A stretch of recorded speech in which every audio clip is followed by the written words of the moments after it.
Gentlemen, we have called you together to inform you that we are going to overthrow the United States government.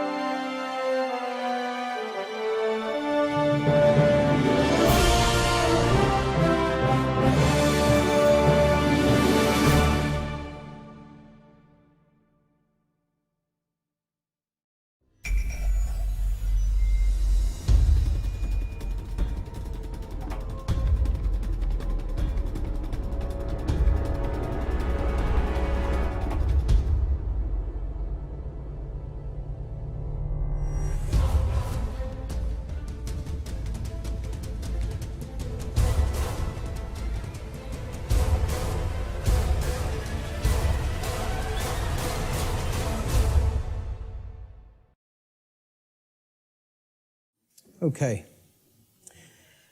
I want to say thanks to each and every one of you for being here today. It's going to be a great day. I'm going to go through what I consider to be the very heart of my material. And people ask me a lot. They say, you put out a lot of material on your website. What is the main thing? If you had to tell me the main thing that I should check out if I check out nothing else that's up there, what would it be? And I always tell them the same thing. It's the material on natural law. If nothing else, that's the material that you need to understand deeply. So that's what we're going to be covering here today in an extended presentation format. I want to go through a few things before we actually get started. So I call this section Before We Begin. And the word begin is actually important here because that's really what this presentation is actually about. It's initiation. This is an initiation into really, really deep, esoteric material that has been hidden from humanity for millennia. So I just want to ask people before we get started, how many of you are new or relatively new to my work? By a show of hands, please. That's excellent. This is great. That is great news. I am so glad to hear that. Okay? What I actually didn't want is to come here and talk to a bunch of people who are already totally familiar with my work and have already heard it. So this is great, okay? How many of you here today feel that the human condition and life on earth for humanity right now is tolerable just the way that it is, by a show of hands? That's also pretty good, because if that was the case, I was going to say, there's nothing for you here today. There's the door. Okay? So that's good, that we're all hungry for change. One of the big complaints I hear about my work, when I check in on forums or something, or read some YouTube comments, many people will say, there's nothing new here. I've heard this before somewhere else. This person covers this. I've read this in this book. Well, ladies and gentlemen, I have news for you. There is nothing new here. I am not going to present anything new. I am not going to present anything that has not actually been in existence and will continue to be in existence. I'm not making up new material. I call myself, I would refer to myself, Art said it the other day, actually yesterday when we were having dinner. He said, I consider you an aggregator of material. And I love that term. I love that description of what I do. I am an aggregator. I bring things together into a tapestry and then help to explain it in simple and easy to understand terms so that people can readily absorb it, take it in, and then do something with that information. So you will not be seeing or hearing anything new here today, okay? As the old saying goes in all of the old mystery traditions, there is nothing new under the sun. And what that phrase actually means, many people don't know what that phrase means. It means that the truth, it is singular and eternal. Truth has always been here among us, and it will always be here. It is our perception that must be aligned with it. So there's nothing new you're going to hear today, okay? These are eternal truths that have always been here among us. Another aspect I want to cover before we get started is about my presentation style. This is another thing that I get a lot of complaints about, and it's something that I have no intention of changing, okay? My presentation style has been described by some as extremely intense and at times even combative. This is a word many people will use to describe my presentation style. Some of you here today are very likely to be angered by some of the things you may hear me say during the duration of this seminar. And I say, so be it. That's okay. If you get angry, that's okay. The fact of the matter is that truth itself, by its very nature, is belligerent. And I'll actually be putting up a quote to that nature later on in the presentation. The reason truth is belligerent is because it actually is at war. It's at war with the lie. It's at war with deception. It's at war with mind control. So truth can be belligerent. Many people don't want to hear it when they first encounter it. So I tell people all the time, I don't do this. I don't present this information, okay, to be liked. I don't do this to make friends. Okay, I'm not interested in making a whole bunch of new friends. If it happens, that's great, okay? But that's not the reason I do what I do. I don't do this to be popular. I don't do this to make money. It's not a popularity contest. Telling people many things that they don't want to hear is not going to make you popular, or it's not going to make you a whole lot of new friends, okay? So those aren't the reasons I do what I do.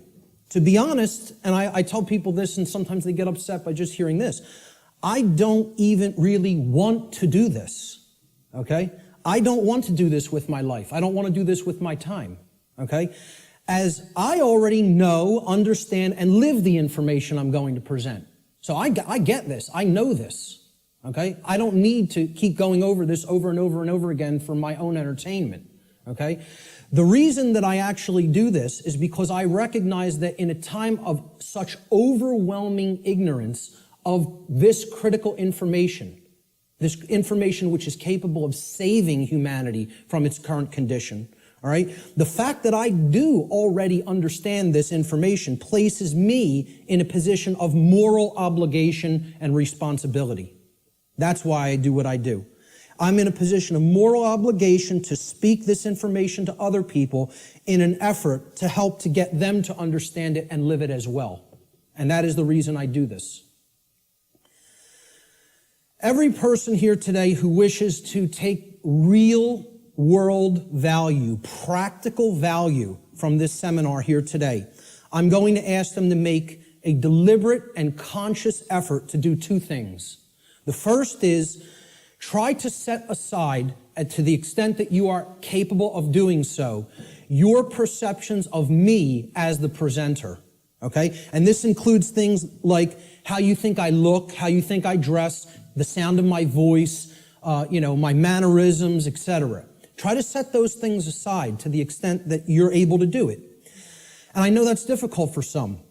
And I say this because paying attention to such trivialities will detract your own mental focus away from the information that is being presented today.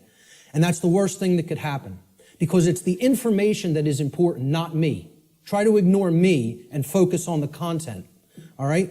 The second thing I ask people to try to do is to be consciously aware of any of your own impulses that you may have here today, to immediately reject the information that is being presented in this seminar based solely upon your own initial emotional reaction, your initial emotional response to this information, okay? This is a logical fallacy. Okay, you cannot think with the emotions. So if you hear something you don't like or that angers you, that's okay. Feel the emotion. But don't just immediately say, that can't be true. And don't believe me either. It's about checking it. It's about a process of truth discovery. It's about doing your own due diligence and actually researching this material.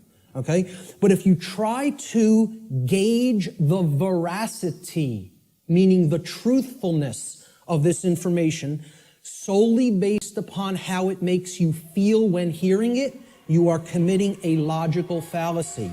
Okay?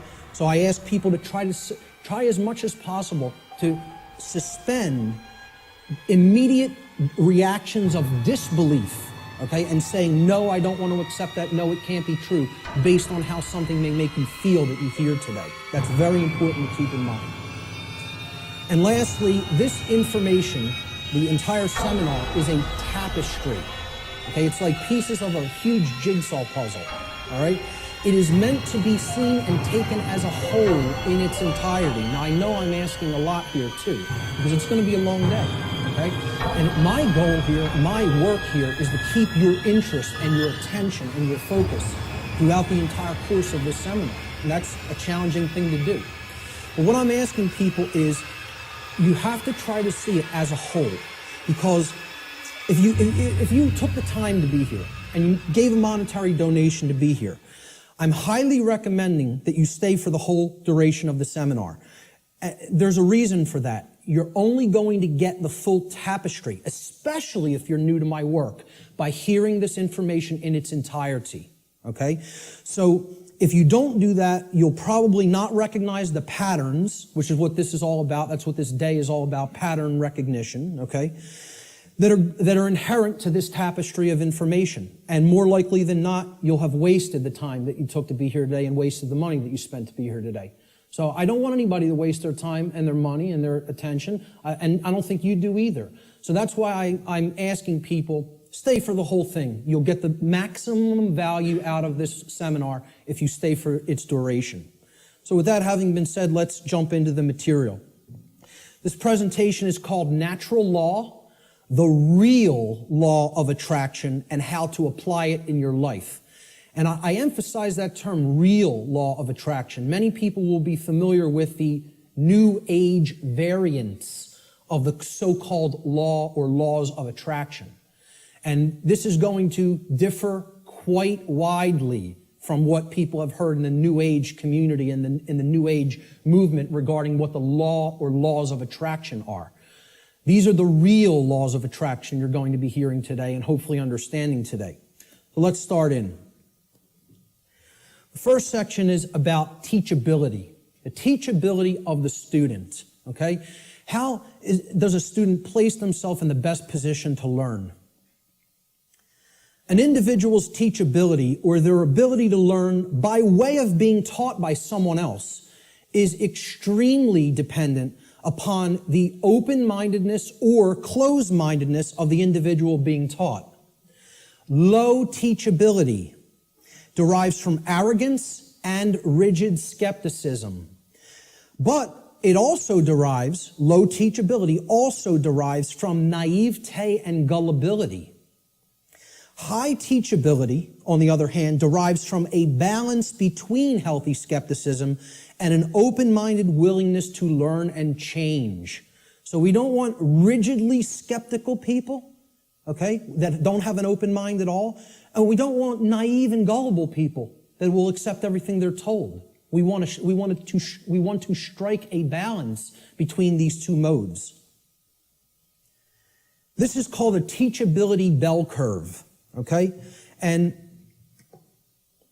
down here is the mental state of the student, whether they are, and it goes from arrogance, cynicism, skeptical nature, a teacher, a student, and then up to being trusting, then being gullible, and then being outright naive. Okay, so that's the whole spectrum of teachability. The best position to learn is up here at the top of the bell curve. This means you will learn the most if you are here. And that means you're in the balance between teacher and student. It means that you're somewhat skeptical and you're also somewhat trusting. It means that you're able to hold a proposition in your mind without accepting it or rejecting it immediately. It means you will consider the information with an open mind, okay, somewhat trustingly, but also somewhat skeptically. All right? That's going to be the mental state we want to attempt to keep during the duration of this seminar, and therefore you will be in the best position to learn. Of course, as we already said, the poorest positions to learn, the things that, if you're in these mind states in arrogance and rigid skepticism and naivete and gullibility, you're not going to take very much away from this seminar. Okay? So we want to remain at the top of that bell curve if at all possible.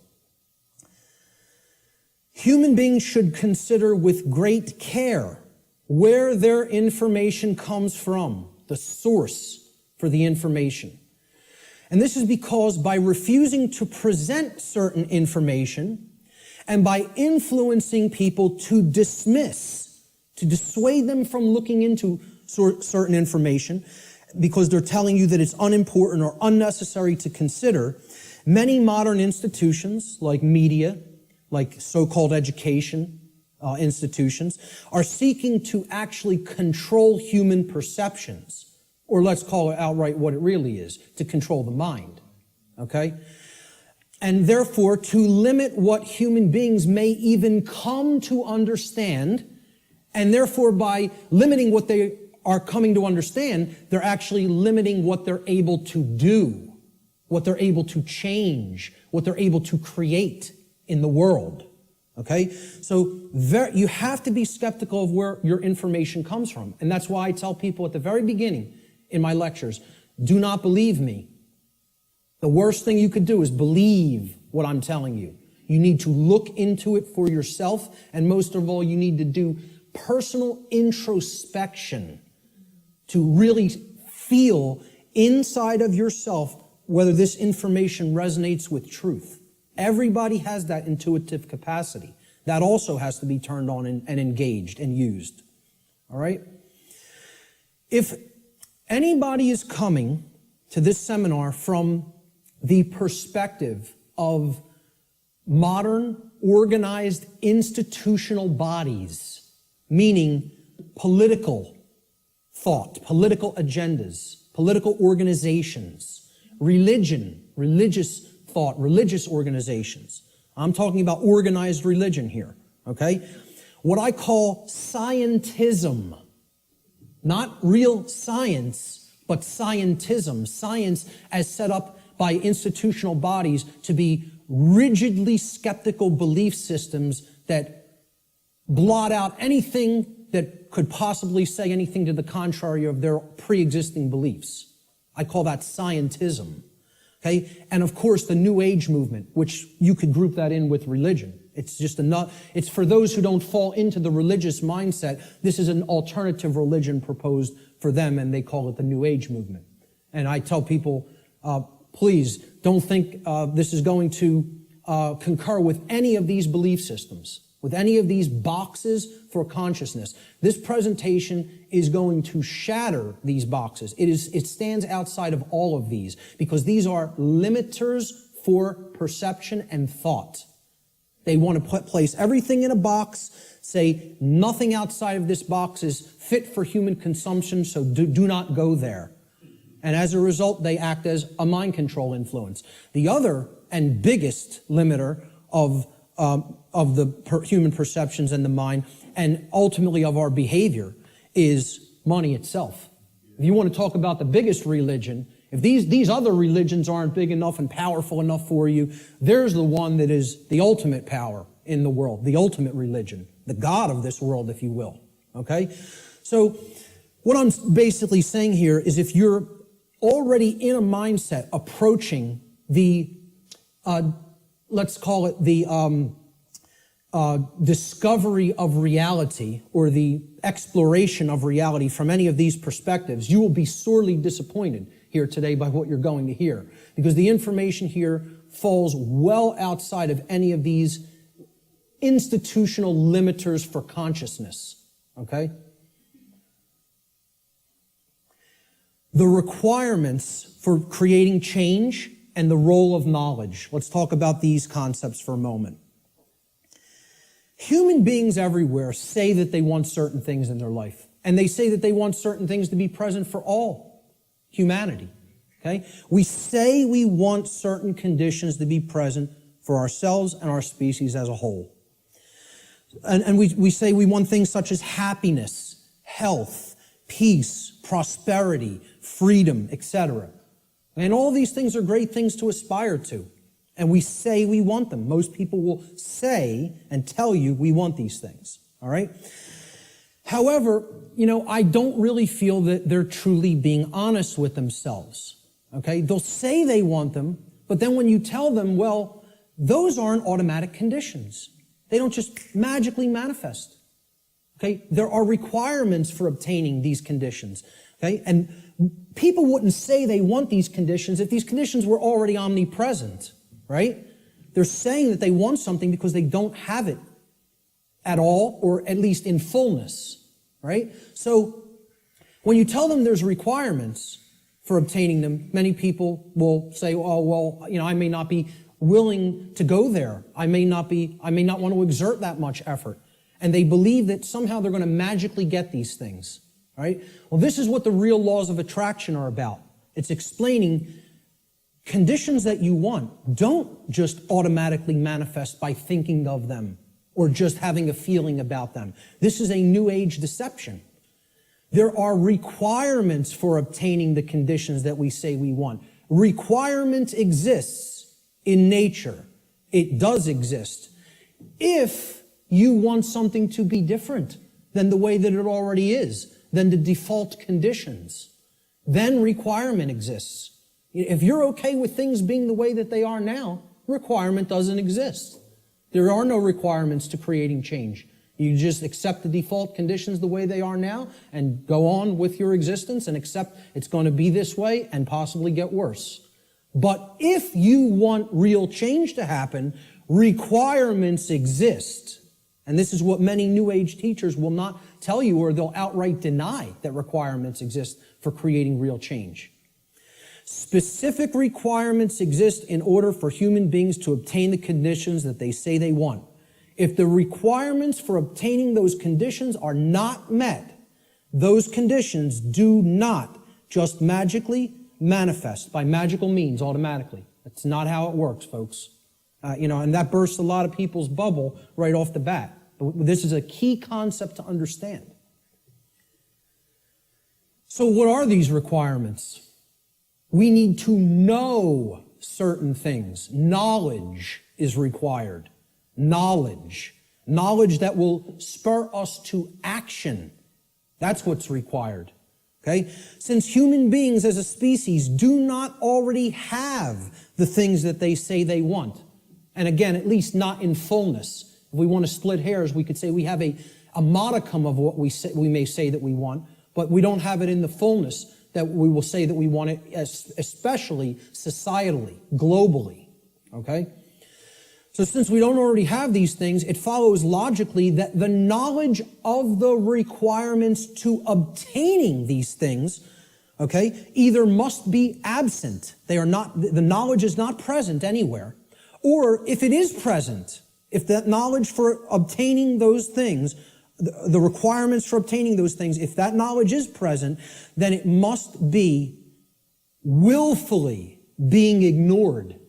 It is here, and yet people aren't paying attention to it. They aren't taking it in and accepting it and doing anything with that knowledge. So they're ignoring it because it's uncomfortable. As long as this knowledge continues to remain either unknown or ignored, the manifestation of the desired conditions that we say that we want is impossible. Cannot happen. It is an impossibility for it to magically, automatically manifest without the requirements being met. And that's what we're going to talk about here today. What are these requirements? What is this knowledge?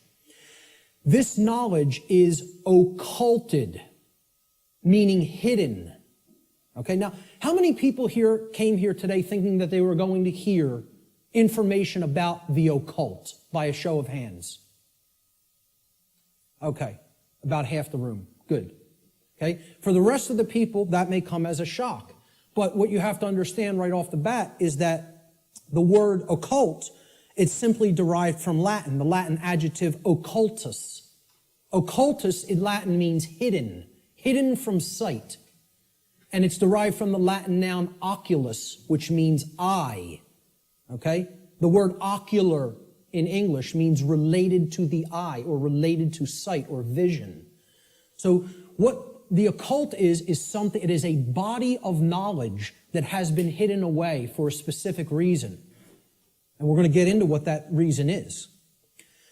Okay, so from the term oculus or eye in Latin comes the verb occultare. Occultare means to hide, to conceal, or to keep secret. To keep hidden from the eye so that it cannot be seen. The information regarding natural law is occulted knowledge. It is knowledge that has been hidden from humanity. Okay? It's held by the few, which is represented here at the top of this pyramid. You can look at this as a pyramid representing knowledge or ignorance. At the top of the pyramid, you have knowledge. It's the higher you go in the pyramid, the more knowledge. Okay? But the pyramid tapers because at the top, very few people understand that information. Very few people have that knowledge and have actually integrated it into themselves to the point where it becomes understanding. All right? Down here, you have no knowledge, the ignorant masses. Okay? And up here, you have the people who are in the know, right, who have this knowledge about how natural law works and are actually using it for a certain reason. We're going to get to that next, what that is. So please, as you go through this seminar, please keep in mind, if I ever use the term occult, all I'm talking about here is hidden knowledge. That's what it means. Occulted knowledge is hidden. Now, why would anybody want to hide knowledge that is extremely important? Well, there's a very specific reason, all right? But before we even get to that, we have to talk about what is this occulted knowledge? What is the body of knowledge? What does it comprise? When I'm saying the occult, the knowledge of the occult, what do I mean by that? All right? Occult knowledge constitutes two things. There's two general bodies of occult knowledge. In the actual mystery traditions and in occult schools, they talk about these as arcana, A-R-C-A-N-A, arcana. The word arcana is also Latin. It means knowledge, okay? That's all it means. So there's two bodies of knowledge. There's one body of knowledge in the occult called lesser arcana, the lesser arcana or the minor arcana. This means the knowledge of the microcosm, the knowledge of the small things, okay? It doesn't mean it's less important. It means it's dealing with the individual units of consciousness, the human psyche, the psyche of the individual, okay? So the first major body of occult knowledge constitutes knowledge of human consciousness, how it works, how it operates, what our motivations are, things like that, okay? The second body of occult knowledge is called the greater arcana or the major arcana. All right? And again, this doesn't refer to that it's more important. It refers to it is the macrocosmic understanding, the understanding of the very large laws of nature that govern the macrocosm, okay? So universal laws are part of the greater arcana of occult knowledge. And what I call here today, under the umbrella, the term natural law, falls into that second category of greater knowledge, the greater arcana of occult knowledge, okay? And what these natural laws are unseen and universal spiritual laws. We could talk about the word natural here too. Natural is derived from Egyptian and other Middle Eastern tradition languages, okay? The word neter in Egyptian, which would have been spelled without vowels. If we transliterated it, it would be NTR in English. Neter means spirit in Egyptian, in ancient Egyptian. The suffix al, even in English today, but if you go back into Arabic languages and ancient Middle Eastern languages, al as a suffix actually means of or related to, or having come from, okay? So natural, if you put these root words together, neter and al, right? It means of or related to the realm of spirit, of or related to God, actually. The word neter also meant God, spirit or God, okay? So this is the spiritual domain, the laws that actually are operating in the unseen realm, okay? Now, they manifest in the physical realm. We're going to talk about that. Okay, because that's the operation that it trickles down from. It starts in the spiritual domain and then it manifests in the physical domain. All right? So it's important to understand these two bodies of knowledge. The lesser arcana, okay, is about the monad or the individuated unit of consciousness. of the human being. And then the greater knowledge is about the laws that govern the macrocosmic universe. All right? So, what these laws do, this body of the workings of nature that I am calling under the umbrella natural law, they're universal spiritual laws which govern the consequences of behavior. They govern the consequences of behavior. And I would add a caveat to that. They govern the consequences of behavior for intelligent species, for beings that are capable of coming to their understanding. Okay? And I would delineate that from, like, the animal kingdom. Okay?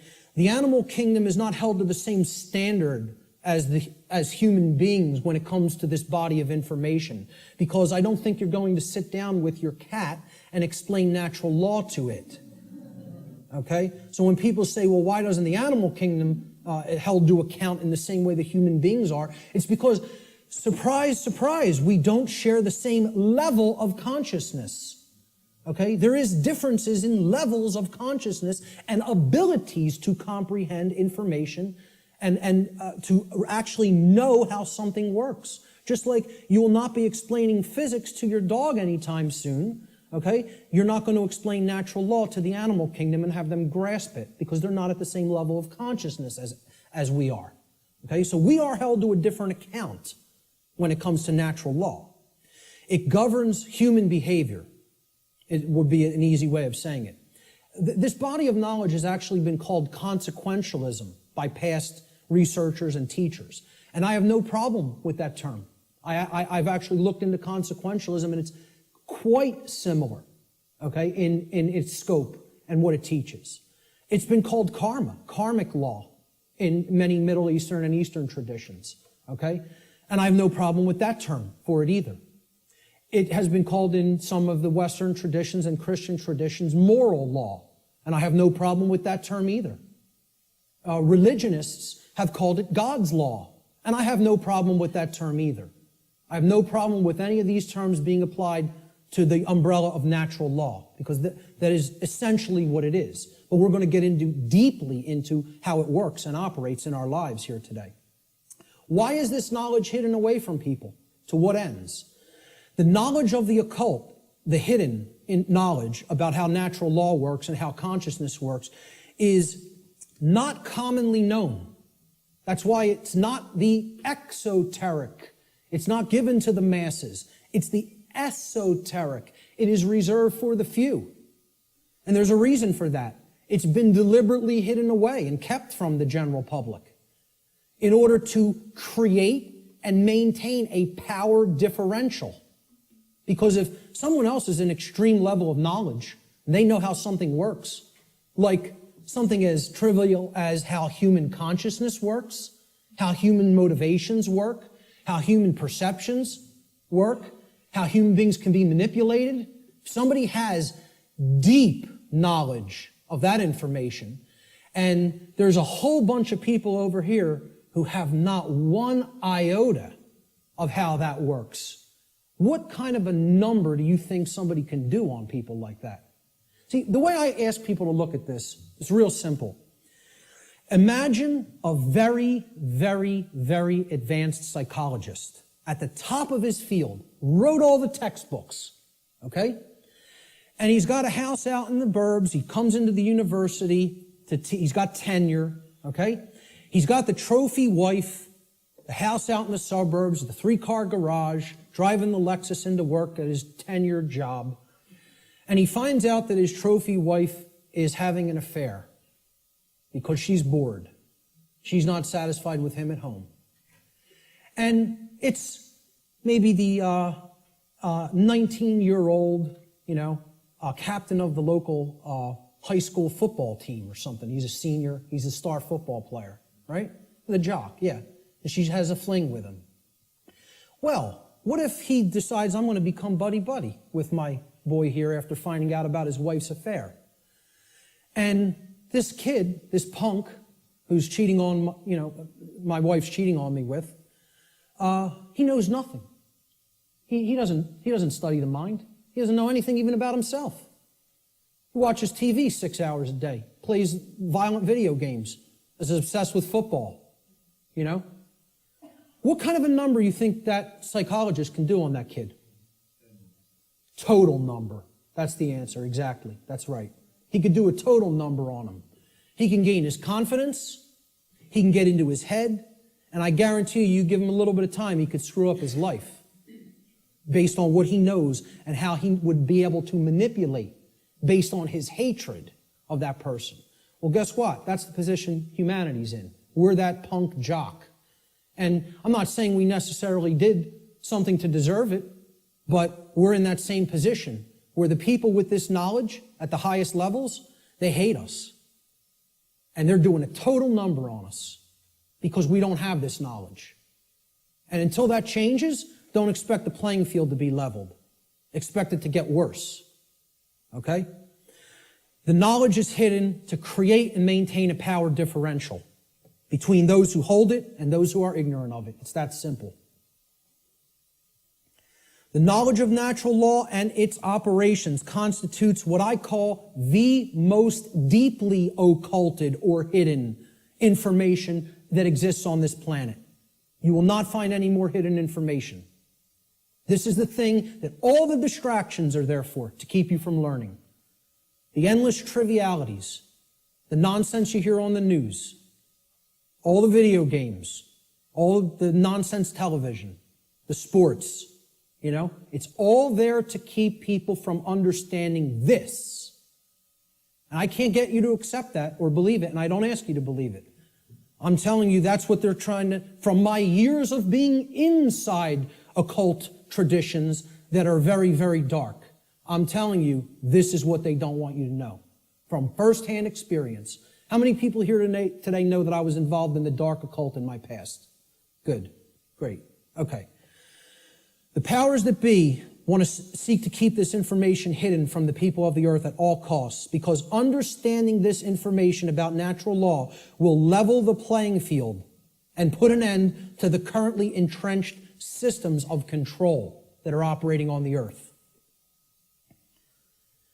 We should very clearly make a distinguishment between nescience and ignorance so that people fully understand the difference between these two concepts. How many people even have heard the term nescience?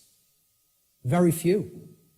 This is a word that has practically been sanitized from colloquial English, practically been sanitized from the English language.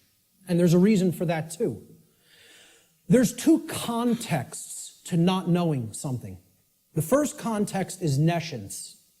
Okay? Nescience comes from the Latin. The prefix ne in Latin means not or not present or absent. Okay? And then sciere in Latin means to know. It's where we get the word science from. Okay?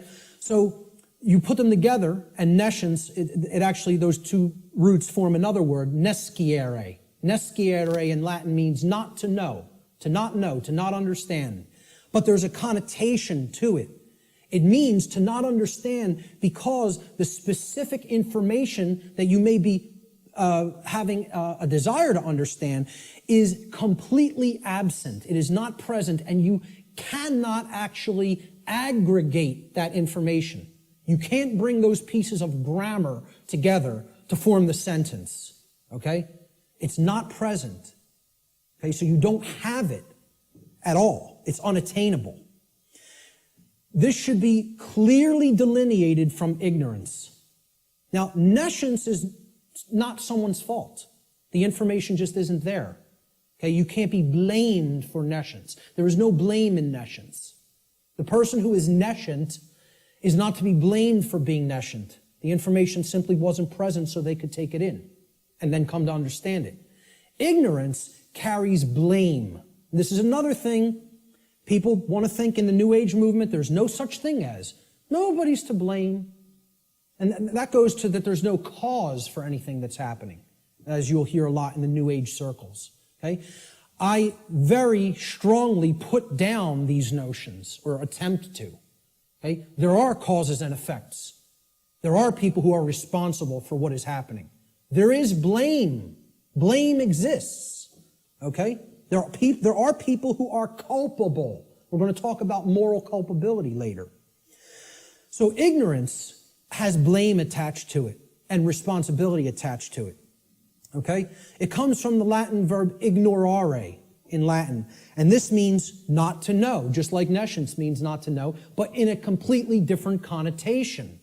The connotation of ignorance means you don't know even though necessary information is present and right there before you, because you have willfully refused or disregarded that information. Whether you've refused it because it made you feel uncomfortable, or whether you disregarded it because you felt that's not important for me to know. I don't need to know that. Or you feel you already understand something that contradicts with what's, the new thing that you're hearing or seeing. Okay? So when you willfully disregard something, okay? If I wanted to willfully disregard the gentleman sitting in the front row, he's present. I could just pretend he's not here and ignore him. That's what ignoring is. This is why I try to say to people, the impact of the word is almost lost to us, of the word ignorance, because of the way it's pronounced. I tell people, start pronouncing it ignorance. Ignorance. Then people will hear the word ignore in it, and the connotation becomes clear. It means you're ignoring it. Ignorance. Okay? That's how I like to say it now, because the connotation is clear that way. The information is there, the truth is there, and somebody wants to ignore it completely. Now, that is inexcusable, and there is blame that is attached with that. So what I ask people all the time is, do we have a nescient society, or do we have an ignorant one? Do we have an ignorant one? Is our society ensconced in nescience, or is it ensconced in ignorance? I would argue absolutely that we are ensconced in ignorance in society, not nescience. I think we are drowning in information. I think we are drowning in the truth that is all around us, but people are ignoring it, largely. Not everyone. There's many people who are very hungry for it and taking it in as fast as they can, But I think the majority of human beings are in the state of ignorance, even though the truth is present all around us. And that constitutes what Art talked about earlier, this consensus trance, which people in the so-called truth community or truth movement have likened to sleep. They say that they are asleep. I liken it to hypnosis. If you look at the origins of the word hypnosis, right, it means suppressed knowledge. It comes from Greek. Hypo means under, as in hypodermic, under the skin. And gnosis means knowledge, the suppression of knowledge.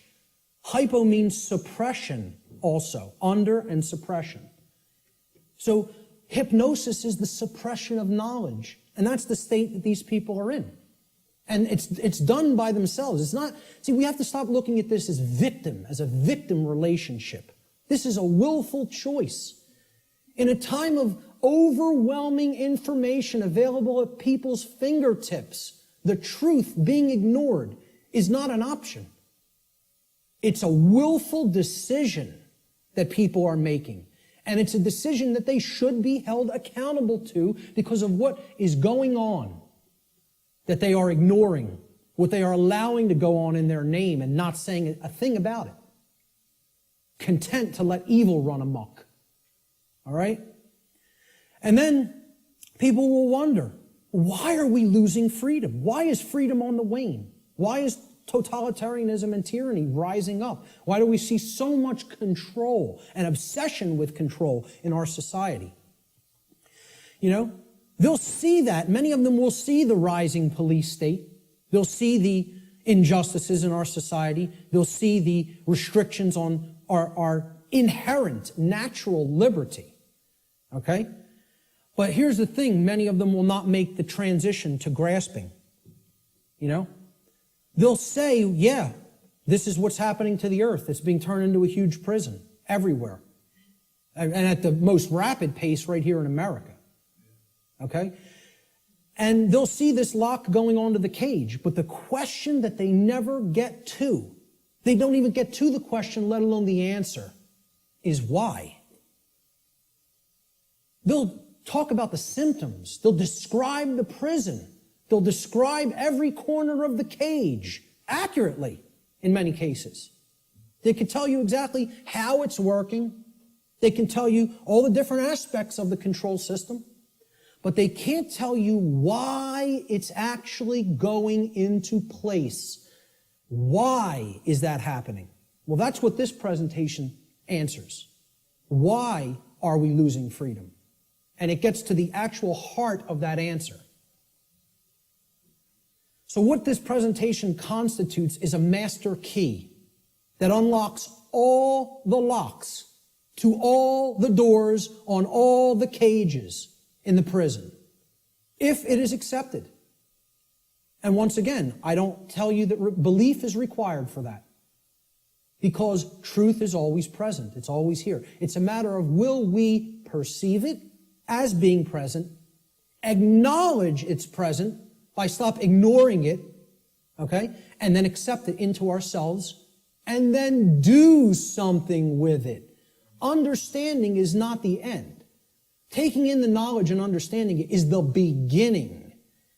Action is required.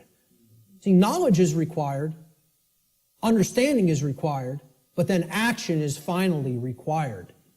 Above all, if change is to be created. And that's how the laws of attraction really work. So, will people as a whole, as a society, accept that master key? I can't answer that question. All I could do is try to place it into their hands. After I have taken that key and unlocked my personal prison, my personal cages, and freed my mind, all I can do is try to help people to see, here's how this key works. Here it is. Here's the information that constitutes that key. And here's how you put it to work in your life. That's all I can do. Can't make anybody take it.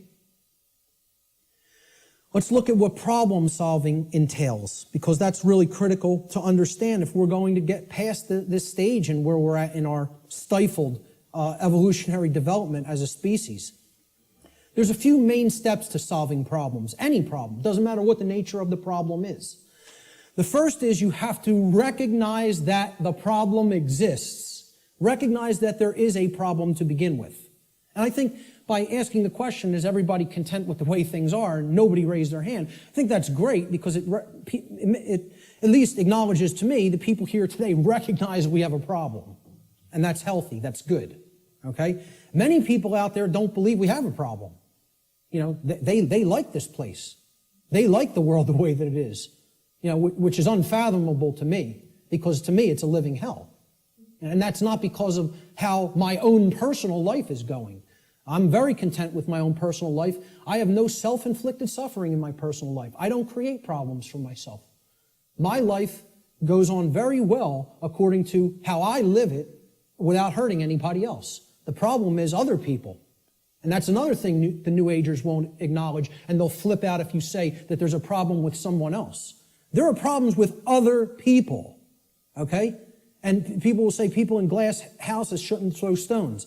My glass house has been taken down long since, long time ago, because I went through all that personal introspective work. And I dug deep into my subconscious and faced those problems and confronted them head on and healed them and came out of the mindset that I was once in.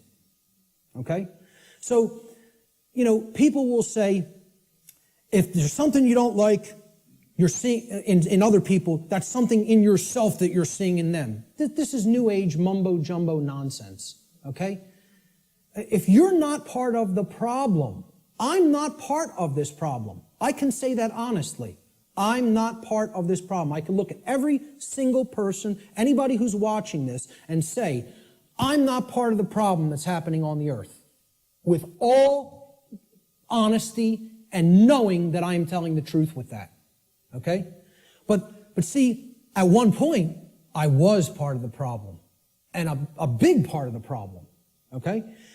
What I had to do at some point is stop doing this and pointing out and saying the problem lies elsewhere while I was still part of it. And then I had to do this and point squarely at myself and say, what do I need to change here, here, and finally here in the guts, in the courage? You know, people will say, yeah, change happens in the mind, it happens in the heart. But lastly, it happens in the guts. We need to generate what I call the heart, mind, guts. Okay? You got to care enough to know and then put it into action. The heart, mind, guts. Okay? That taking action is the most important step when it comes to creating change. And we're going to get to that in a moment. But the whole point here is I had to look at what I needed to change about myself in my thoughts, my emotions, and my actions, and then change those things in myself. This is what most people want to run away from. They want to say, yeah, I want those things that I say I want to magically to be present in my life, but I don't want to do those things that require self-change in how I think, in how I feel, and in how I act. I want it magically to happen without changing those things in me. So I can honestly look at the rest of the world and say, the problem does not lie within me. I am not seeing a manifestation of myself in other people. Other people have not done the same process that I have, the introspective work that I have, and gone through that painful, painstaking work that involves effort, hard effort. I'm not up here telling people I'm offering you the tonic. You're going to take a sip and magically you will be enlightened. Okay? Knowing what's going on in the world is hard work.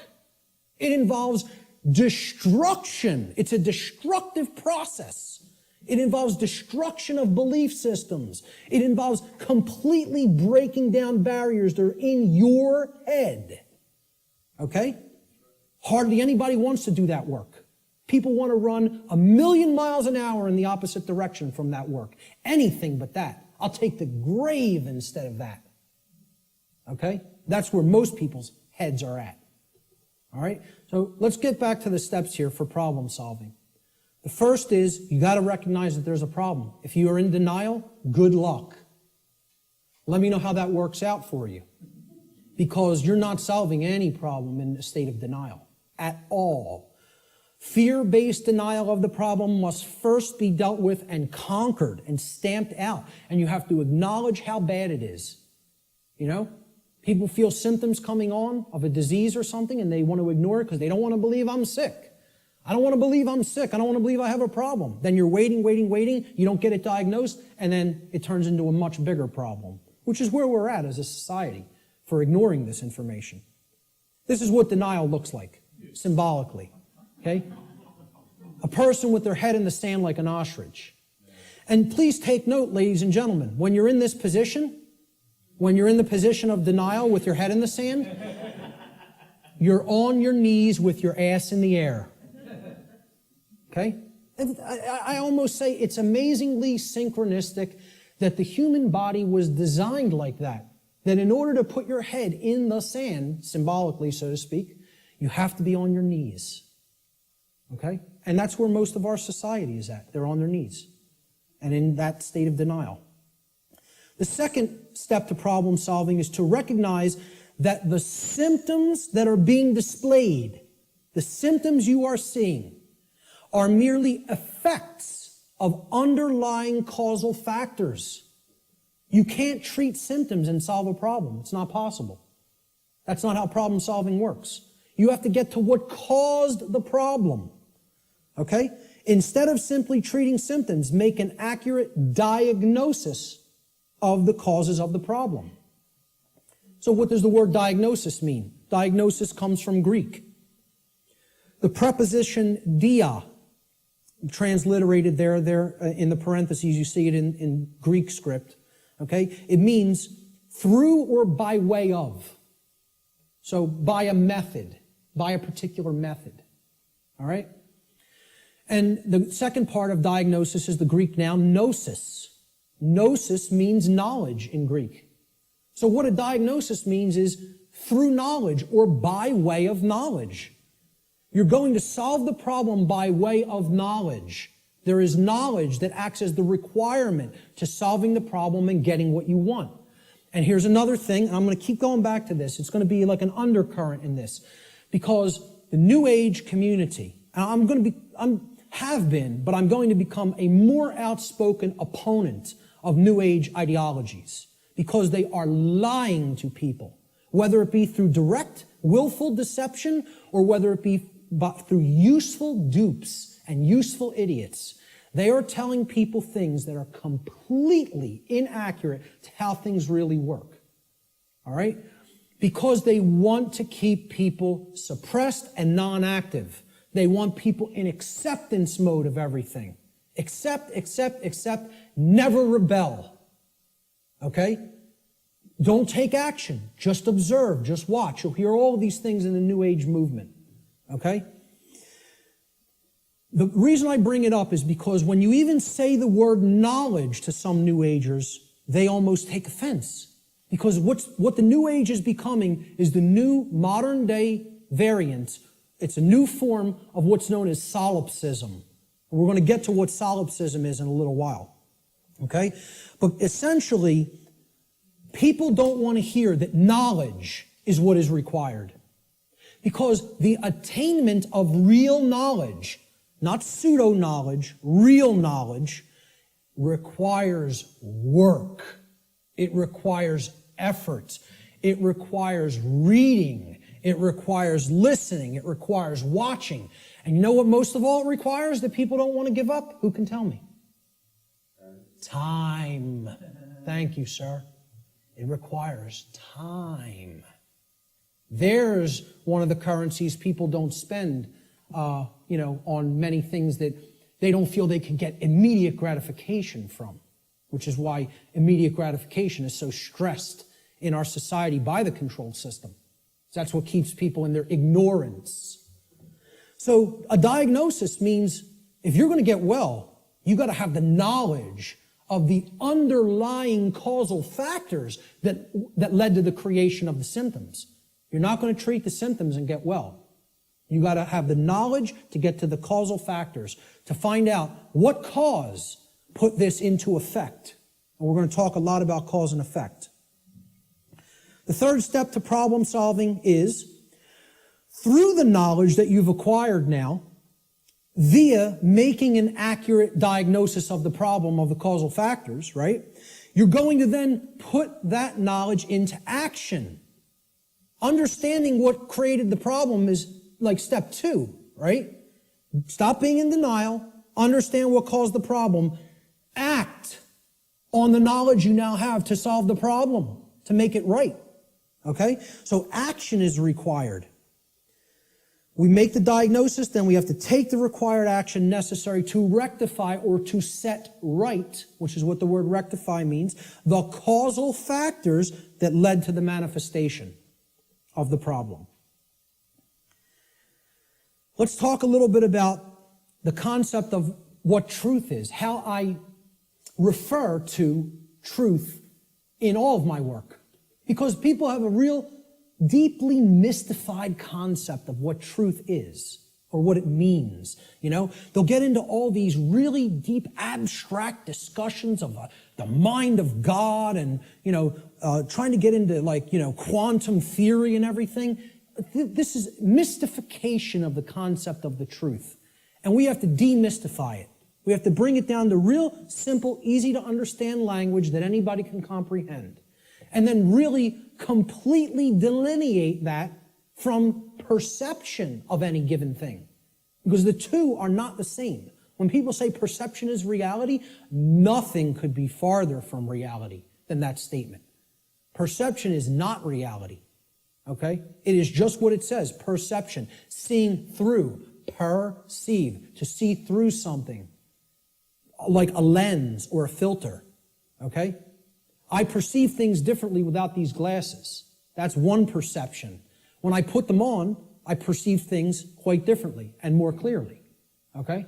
Well, that's how human perception works, like a lens. It's a filter. Okay? But what's there is the same thing. What's there is the same thing. All that changes how I perceived it. All right? So let's look at this concept. Truth is objective.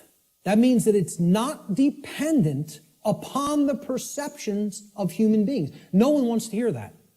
That is a direct assault, a direct frontal assault on the human ego. Because everybody wants to hear, my perceptions are important. And we want to also believe my perceptions are accurate. Okay? Now people will say, well, what makes you say your perception of this topic is going to be accurate? That's because I went through the process of having to admit over and over and over and over and over again, endlessly, how wrong I was about my former perceptions. I went through that destructive process of breaking down my former belief systems, of breaking down my former emotional patterns, of most of all, changing my behavior. That's the thing that's the most destructive, because we get attached to our behaviors and patterns. So asking people to change, I recognize it's not easy. It took me probably about 8 years of my life to do it. Most people don't want to spend a minute on creating personal change, let alone 8 years.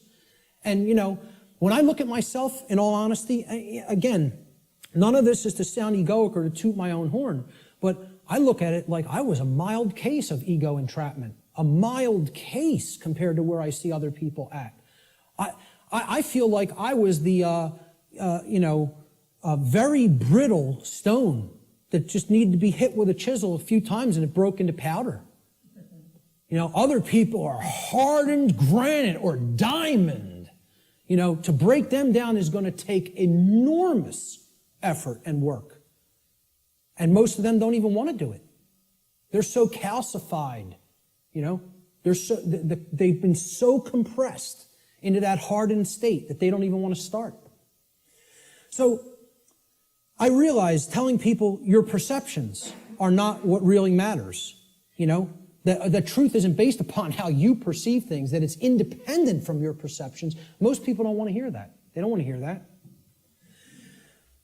Human beings' perceptions are capable of wavering. They can waver slightly from the truth, and they can waver wildly from the truth. All right? What truth is that which does not waver. It doesn't move. It's that which is. It doesn't matter what anybody thinks about it. It doesn't matter whether anybody believes it. It doesn't matter whether anybody knows it. It doesn't matter whether anybody sees it. It doesn't matter whether anybody wants to see it. It's there. It's always been there. It's always going to be there. Nothing anybody does can change what has happened. Can anybody change what has already occurred in what we call, in the thinking of linear time, the past? Not one person here is capable of doing that. Let me tell you something. Not one being in the entire manifested universe is capable of doing that. Because that which has already occurred is set in the record of the universe. Nothing can change the past. Ever. Great movie on this. Watch the new movie, The Time Machine. Not the original 50s version or 60s version. The new one. I think it came out in late 90s or early 2000s. Okay? This movie got crushed in reviews. Crushed. Whenever reviewers crush a movie and give it the worst ratings, go see that film. Because I guarantee you there's very important allegorical concepts that you need to understand embedded in that film, and that's why the reviewers crush it, because they don't want you getting any ideas, This movie got crushed in the theaters, and I'm telling you, it's one of the best films to understand the concept of the absolute impossibility of changing the past. The past cannot be altered. You know what can be altered? The future. That's what that movie's about. And you know where the alteration of the future begins? In the present moment. That's exactly right. That's the only place it begins. Okay? So what truth is, the demystified concept of truth, is it's simply that which already exists. It's that which has happened in the past and is happening in the present moment. The truth does not exist in the future. When we get to those future moments and it's the present, truth will be existent then, but not until, okay? So there is no such thing as truth in the future. Truth is that which has occurred in the past and that which is occurring in the present. It is simply that which is and that which has been. please recognize when I use the word truth, that is all I'm talking about. I'm not talking about the mind of God. I'm not talking about the entire reason for the existence of the universe. I'm talking about the events that have taken place in the past and are taking place in the present. That's all. And guess what? That's all the truth is. It doesn't need to be any more complicated than that. Okay? You want to make it more complicated than that, call it something other than truth so as not to confuse people to what truth really is. Truth versus human perception. Okay? Now, I want to ask people to imagine, see these white lines? Imagine these white lines that do not waver as truth. And imagine that the perception that is set against the truth, we're going to take three different individuals. This is individual A, this is individual B, this is individual C. Okay? Their ability to perceive what has occurred and what is occurring is what I would refer to as consciousness. Okay? Consciousness is a being's ability to recognize patterns and meaning with respect to those patterns. Meaning you have an accurate understanding of what's taking place within and around you, or you have an inaccurate understanding of what's taking place in and around you. If your consciousness is high, meaning it's at a high frequency, okay, that means you're going to have more of an ability to understand and recognize the patterns. If your consciousness is low, you're at a low frequency, you're going to see the pattern less. You're not going to accurately perceive. So I liken this to a waveform. In simple, physics, a wave, this is a simple sine wave, okay? It has its crest here and its trough here, okay? And then the pattern repeats, goes up to the crest, down to the trough, and it repeats over again. The distance between the either crests or troughs of the wave is called the wavelength, okay? The longer the wavelength, the shorter the frequency. What that means is how frequently is it going to be intercepting the line that represents truth? How frequently is it going to be aligned with this line, which we are calling truth? Okay? Now, can everybody just, with that explanation, understand this simple model and what I'm talking about here? Is that clear? Okay, because it's important. Because this is a low frequency vibration. It's a low frequency wave. A wave like this, if it was an audio wave, would produce a low frequency, would produce a low bass tone.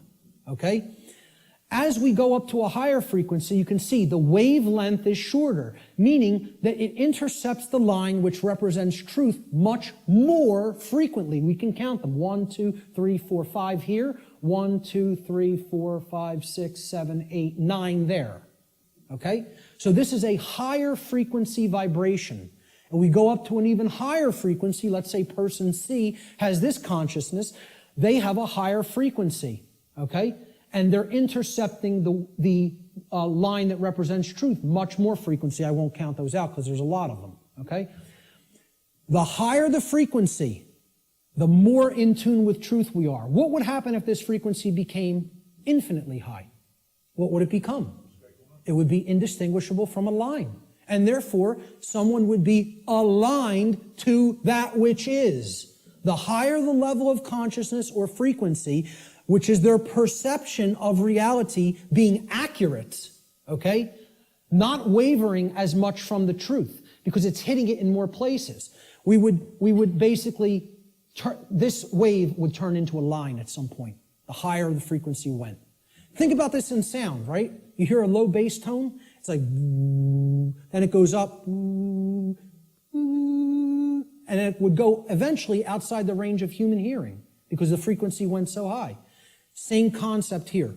The higher the frequency, the higher the perception of reality, the quality of the perception is going to be.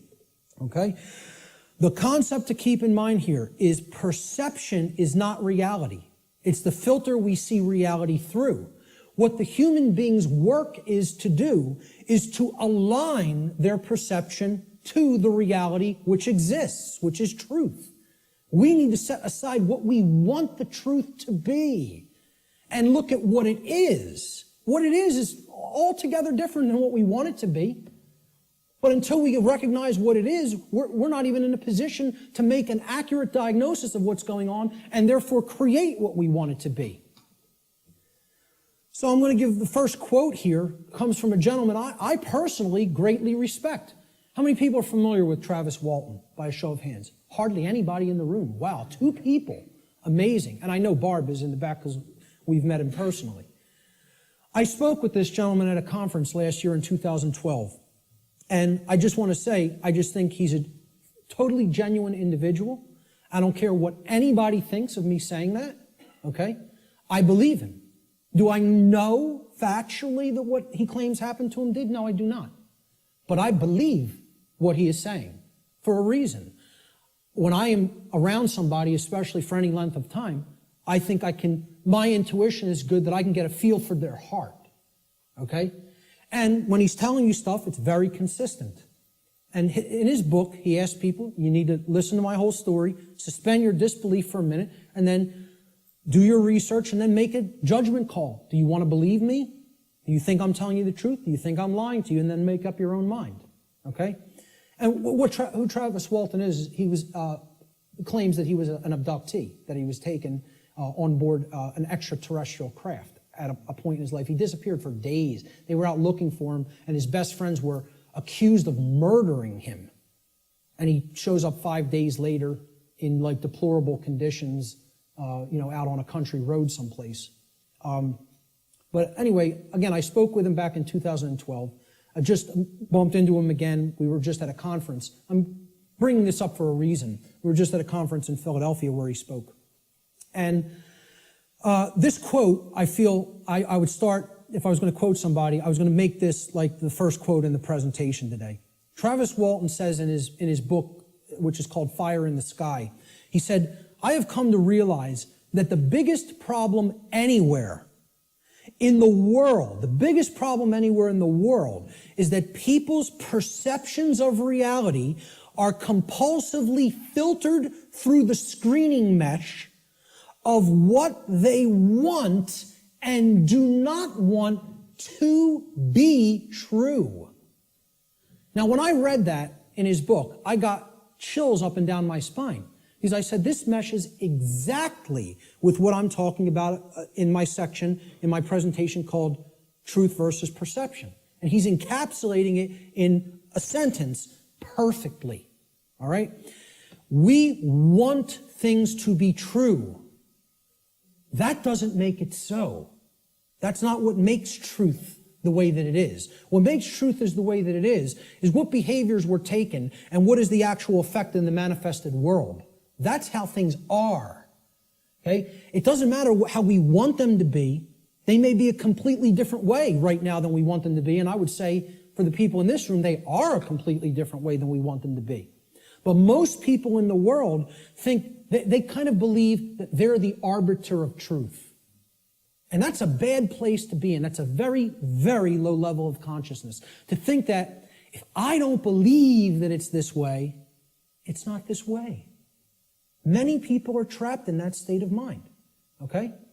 Now, the reason I even bring this up and included Travis's quote here is at this conference that we were just at a couple of weeks ago, okay? I didn't speak at it, I tabled at it. A woman came up to my table and she picked up my New Age Bullshit DVD, which is available here today in the back. And she said, what's this about? With a real skeptical look. And I explained, well, it's a 7-hour extended video podcast that has many, many slides, okay? I gave a shortened version of it at the Free Your Mind conference in Philadelphia. And this is the extended version that goes deeply into the deception of the New Age movement and how it is a religion that is designed to suppress the masculine side of the personality, which is the side that actually takes action and creates change, okay? And that's, of course, pushed by the sacred feminine, which is care and creativity, and compassion, right? Both need to be present. We're going to talk about that here today. But I said this is about the suppression of that masculine energy. And that's what the New Age movement is about, the suppression of the masculine, right?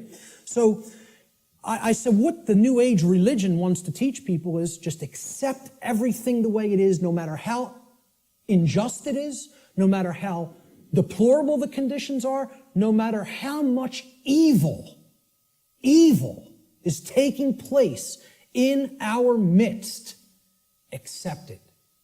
That's the New Age religion. And here's what she said. That's exactly how I am. I just accept everything. I don't make any judgments on anything that occurs, no matter what it is, no matter how it's perceived. You want to perceive it as evil? That's your judgment. I said, yes, it is my judgment. You know why? Because it's evil. It really is. There is such a thing. I said, and you're content to let evil run amok and take this whole world because you don't want to act. Because what's really there is cowardice. That's what it really is. Okay? And she didn't want to hear that. She said, I prefer not to see it that way. Now, align this with the quote. I prefer not to see it that way. Okay? And I hope by some miracle she happens to see this presentation at some point. Okay? And, you know, in hindsight, I didn't say this to her on the spot, but I thought about it for a little bit the next day. And what I should have really said is, no, you prefer not to see, period. That's the truth. Okay? So I prefer not to see it that way means, no, I want to ignore reality. I want to believe what I want to be true is the way that it already is. And this is what the New Age hoax is peddling to people. Okay? So, great quote that I thought accurately sums it all up.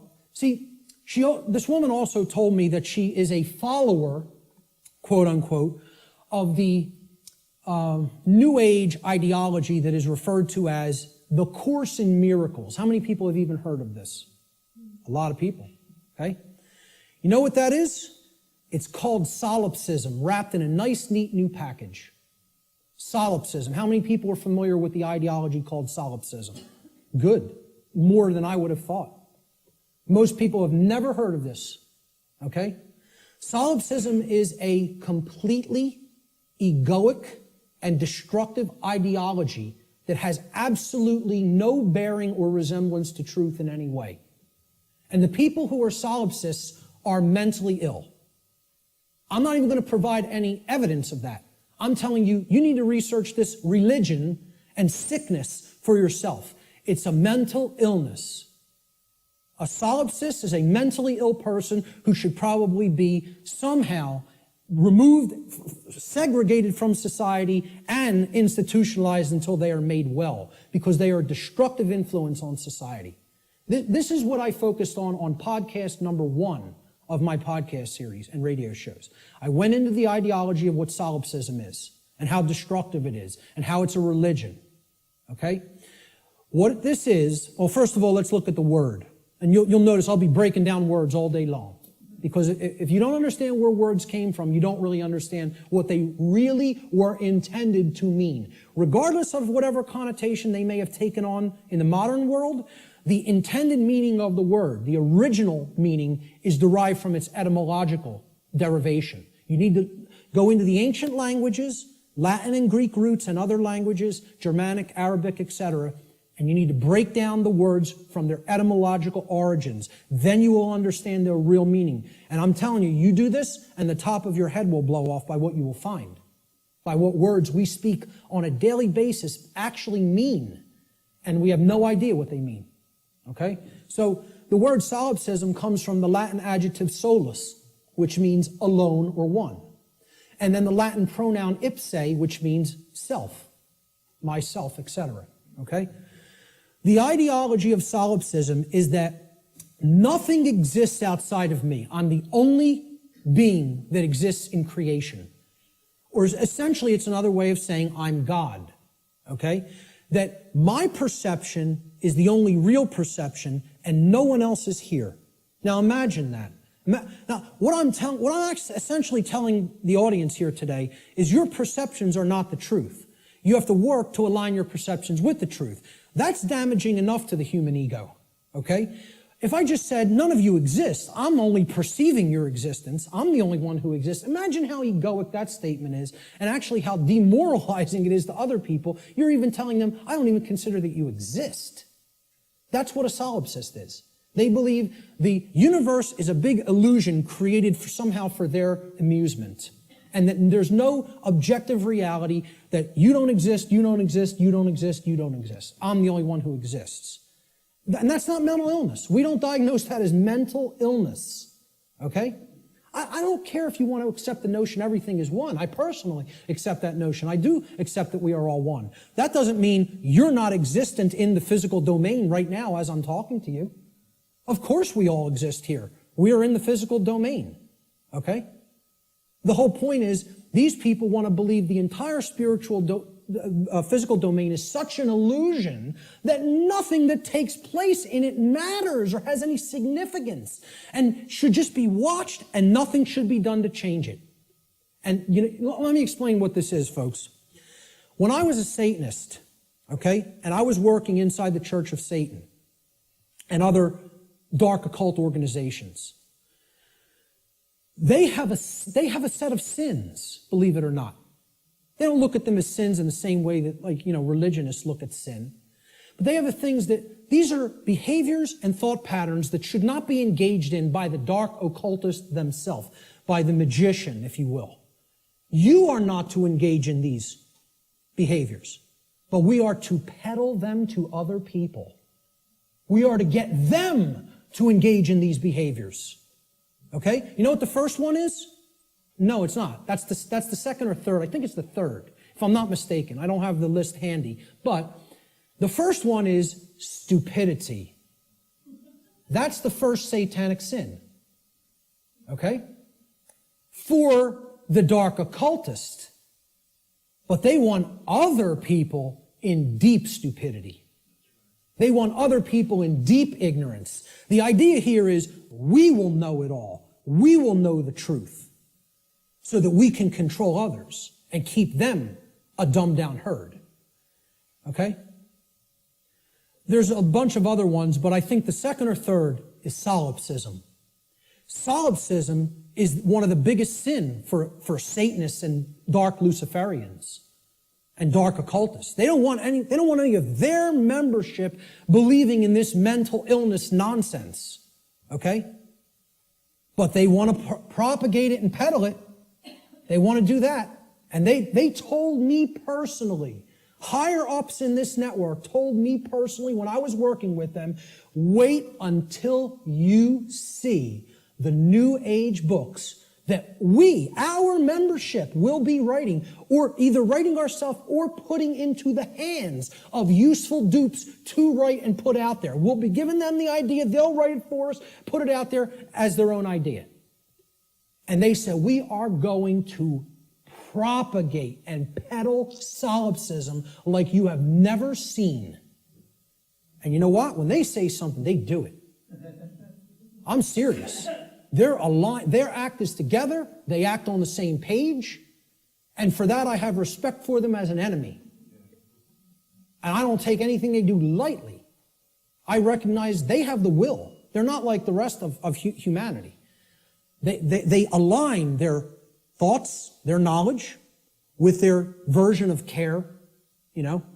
It's not like our emotionally based care, but they care about what they're doing, and then they act.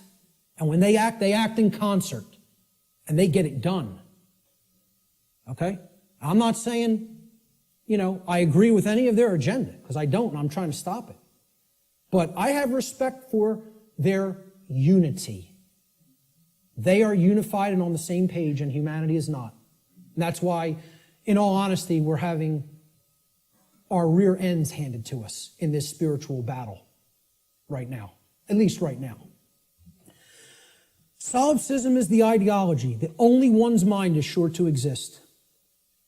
Solipsists contend that knowledge of anything that is outside of one's own mind is unsure, and hence there is no such thing as objective truth. Okay? No such thing as objective truth. And therefore, nothing about the external world and its workings can actually ever be known. Just think about that statement. It's saying no one can ever know anything. You cannot come to know anything at all. There is no such thing as knowledge. So what I would say to somebody who's following the quote-unquote Course in Miracles, or a course in solipsism, or a course in acceptance of all forms of evil in this world, is you can't know anything by reading the Course in Miracles, because nothing can be known. You know? Why would a solipsist ever pick up a book? Why would a solipsist ever watch anything, any video? Why would a solipsist ever engage in a conversation with another human being? You know? Tell a solipsist you can't know that you're going to fall off that cliff, so why don't you go try to walk over and see what happens? Because you can't be sure of anything. They won't do that, though. You know? The whole point here is this is a religion. This is a New Age religion. And I'm telling you who it's peddled by. It's peddled by the occultists who have the knowledge of how natural law works and are trying to put out whatever ideologies they can, destructive ideologies they can, to get people not to understand it. Or to even go so far as to believe that nothing can be understood. Why would you bother to look into natural law? Nothing can be known. It's unbelievable that anybody would be so gullible and naive to fall into this mindset. Let me just tell you what it really is. It's a person who has given up on life. They feel that it's so difficult to know anything and they don't want to do the work to come to that level of knowledge that they've just said, I don't believe it can be known. That makes me feel more comfortable in my ignorance and laziness. That's the truth about what solipsism is. Okay? And that's the truth about my friend I bumped into at the MUFON conference. And I'd say that to her face. Okay? So, we have to realize we're battling this force. This religion is on the rise. Solipsism is on the rise. More people are becoming solipsists or solipsistic in their beliefs, in their thought processes. Let's look at some basic definitions and working definitions. Now, first thing we're going to define is definition. Let's define what a definition is, okay? A definition is an exact statement, a statement of the exact meaning of a word, all right? We're looking for an exact meaning, not a connotation, not a maybe or a like or a somewhat. We're looking to narrow the focus. That's why it definites it. It makes it finite. We're taking it not infinite, we're finiting it. We're making it finite, okay? We're actually limiting through words what something means so we can be clearer about what we're saying, okay? It's an exact statement or description of the nature, scope, or meaning of something. Another way we could look at a definition when we're talking about visual or audio definition is it's the degree of distinctness or clarity of an object, image, or sound, okay? So why do people buy HD TV sets? They want higher definition. They want a higher clarity of the picture, okay? If you have high definition audio, for audiophiles, they won't accept anything but high definition audio because in comparison to low def audio, the clarity of the sound is very good. It's much better, okay? So that's what definition is. It is all related to clarity. When we use it in conjunction with words, it means the clarity of the meaning is amplified, okay? And when it's with a picture, the clarity of our vision, of ability to see what the picture is, the information in the picture is amplified. And same thing with sound. The more accurate the definitions that we have for words or concepts, the better our clarity of meaning and therefore our understanding of those concepts, words or concepts will be. So definition simply means clarity of meaning when we're applying it to words and concepts. So therefore, let's define natural law.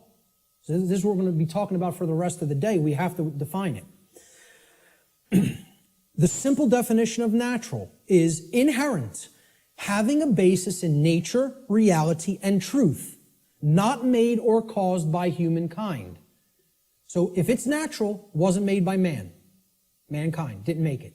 Okay? And again, the origin of the word, neter in Egyptian, means spirit, and all means of or related to.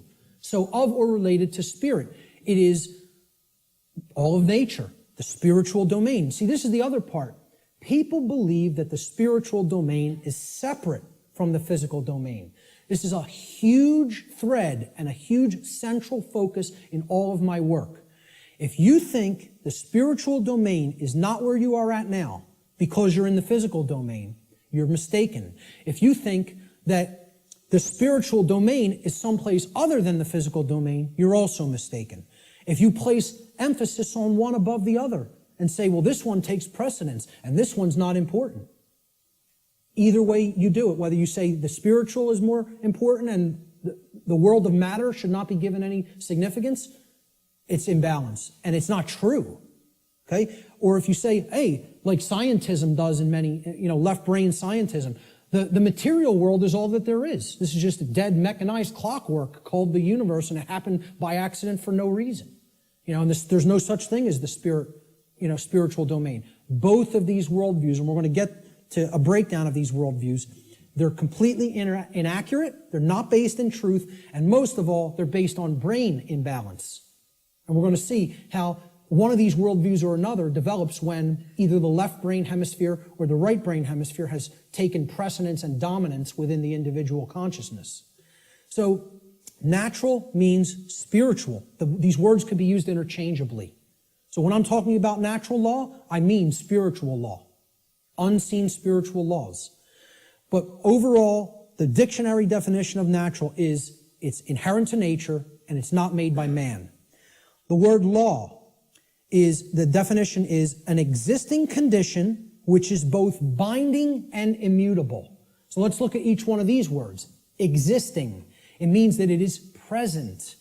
It is present. Okay? It cannot be just ignored and expected that, well, that doesn't make it true and it's not going to have an effect. It's there. It's present. That's why it's a law that it's in operation, that is in operation. It is binding. Binding means it has an effect. It means it doesn't matter whether you believe that it has an effect. It doesn't matter whether you understand that it has an effect. It doesn't care. And this is another big hammer to the ego. The human ego wants to hear what it wants to hear. One of the things it wants to hear is the universe cares about you personally. It cares about John. It cares about Bob. It cares about Mary. It cares about Elizabeth, whatever, okay? Cares about you individually as a being. Now, you could go so far as to say you believe that the creator of the universe cares about you. I'm not denying anybody or saying don't think that. What I'm saying is that the laws of the universe don't care about you. Laws have been created in this realm that work flawlessly, 100% of the time, flawlessly. Let me ask people to envision this scenario to try to clarify this. A couple are on a picnic. They're out in a state forest or something like that. They're on a picnic. About 50 yards away from where they're at, okay, there's a pretty tall cliff, maybe about 200 feet, okay, and it ends in some jagged rocks. They brought their 2-year-old child on the picnic with them. They unfold the blanket, take out the picnic basket, they're having their picnic. Maybe passions got heated and the husband and wife were, making out a little bit. Their kid, 2-year-old daughter, in her nice Sunday sundress or whatever, wanders off, gets to the edge of that cliff. Will gravity care if that girl goes over the edge? No. Will gravity allow her to go over the edge? Yes, it will. Gravity is not going to say, this girl doesn't understand this law, and she'll die if she goes over that edge. She's innocent. She's nescient even. Not even ignorant. Innocent and nescient. Will that law still have an effect? You damn better well believe it will. And so does natural law in the same way. It doesn't care whether you don't know. Doesn't care whether you're nescient or ignorant. It's in effect, it's binding, and it is immutable. Immutable means that nothing you can ever do can ever change it. It is in effect eternally. Because man didn't put it into effect. You know who put it into effect? The creator of the universe put it into effect. And I don't really care what you think of that force as. You could think of it as an impersonal force. You could think of it as the man with the beard. You could think of it as this remote control. I don't really care what you think of it as. Personally, that's none of my business. But you know what? If you think of it that it's man that makes the laws, then I have a problem. Because man doesn't make these laws I'm talking about. The creator of the universe set these laws into motion, put them into effect, and they bind you. You and I are bound by these laws, whether we like it or not, whether we accept it or not, whether we understand it or not. They're in effect, and you are already creating the reality that we are experiencing based upon interaction with these unseen laws. Already. You're already doing it. You can never not be doing it. That's an impossibility. Okay? You're always creating, co-creating in harmony, in cooperation, I should say. Whether it's in harmony or opposition is a different story. In cooperation with these spiritual laws that I'm going to talk about. You are already creating in cooperation with them and can never not do so as long as you exist in the physical domain. Okay? So that's what the simple definitions that we're working forward with. Natural law doesn't mean anything other than this. That's it. It means, so let's put them together. Inherent, existing conditions. Conditions that exist in nature, which are both binding and immutable. They have an effect whether they're understood or not, and they cannot be changed. So what would be our requirement of knowledge here? What do you think should be done? If we are always working with these, do you think we're going to create something that is wise to create, that is good, that is in alignment with what we say we want, if we don't know how these laws operate? You know what's going to be created? A mess. Total chaos. Something you don't want. Something that leads to enormous suffering, which is where we're at. If, on the other hand, you have that knowledge of how these things work, then you align your behavior to them, you're going to create a whole new different ballgame. And then you're going to not have self-inflicted suffering. Okay? That's what this is all about.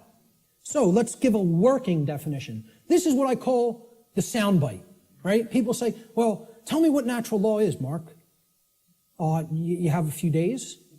Maybe a large portion of the day like we're going to cover today. Maybe. Some people will get it. Okay? But really, you need to devote a large amount of time to studying this, understanding it, reading about it, and even experimenting with it. This is not an untestable hypothesis.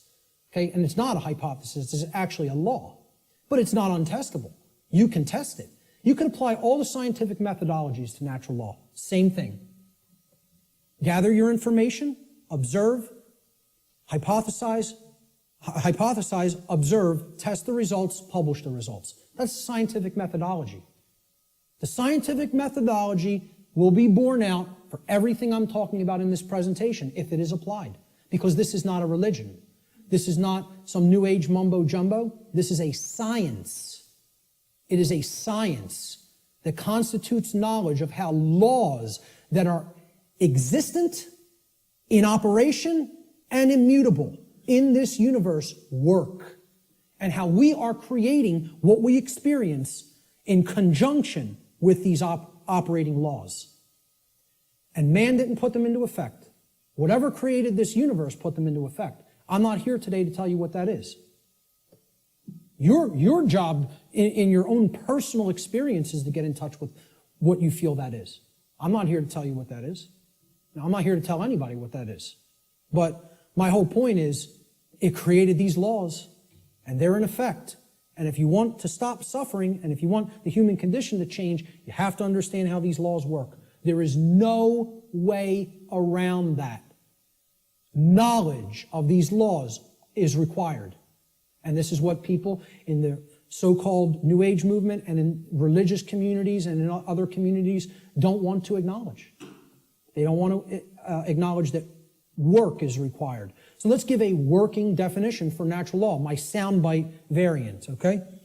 I tell people who want the 6 o'clock news edition of what natural law is, okay? Natural law is universal, non-man-made, binding, and immutable conditions that govern the consequences of behavior, and specifically, at least on this planet, human behavior. I would say in the universe, it governs the behavior of all intelligent beings. Intelligent beings, okay? Natural law is a body of universal spiritual laws which act as the governing dynamics of consciousness. The governing dynamics of consciousness. That's the working definition. Let's look at the dynamics between discovery and belief, the difference between discovery and belief, because again, natural law is capable of being discovered, understood, and harmonized with. Now, does that sound like a religion? Religion asks people to believe, accept, and do without question. What this is saying, this exists, you're bound by it. The best you can do is to understand its operation like you would understand gravity, and therefore not just walk toward the edge of a 200-foot cliff that is bottomed by jagged rocks. If you're intelligent and you understand how the law of gravity works, you won't do that behavior. Okay? Just like if you're intelligent and you understand how natural law works, you won't do certain behaviors to create a prison for the entire species, for your entire species. Unfortunately, humanity has not reached that level of consciousness yet. They are not at that level of co-creative intelligence to understand how these laws work and then align their behaviors to them. So natural law has nothing to do with religion. It's not a belief system. It's a science. It is a discoverable operation that is already in effect that we can either understand and align our behavior to or remain ignorant of and suffer as a result of that ignorance because it's already in effect and already has a binding effect upon you and your behaviors and everyone's. So when it comes to belief, and anybody that was trying to propagate a religion wouldn't put this slide up here. When it comes to natural law, it works just like gravity. So the clown that's going to jump over the cliff saying, I don't believe in gravity, what's going to happen? Down he goes. Because belief is irrelevant. Because natural law does not care about you. It does not care about you.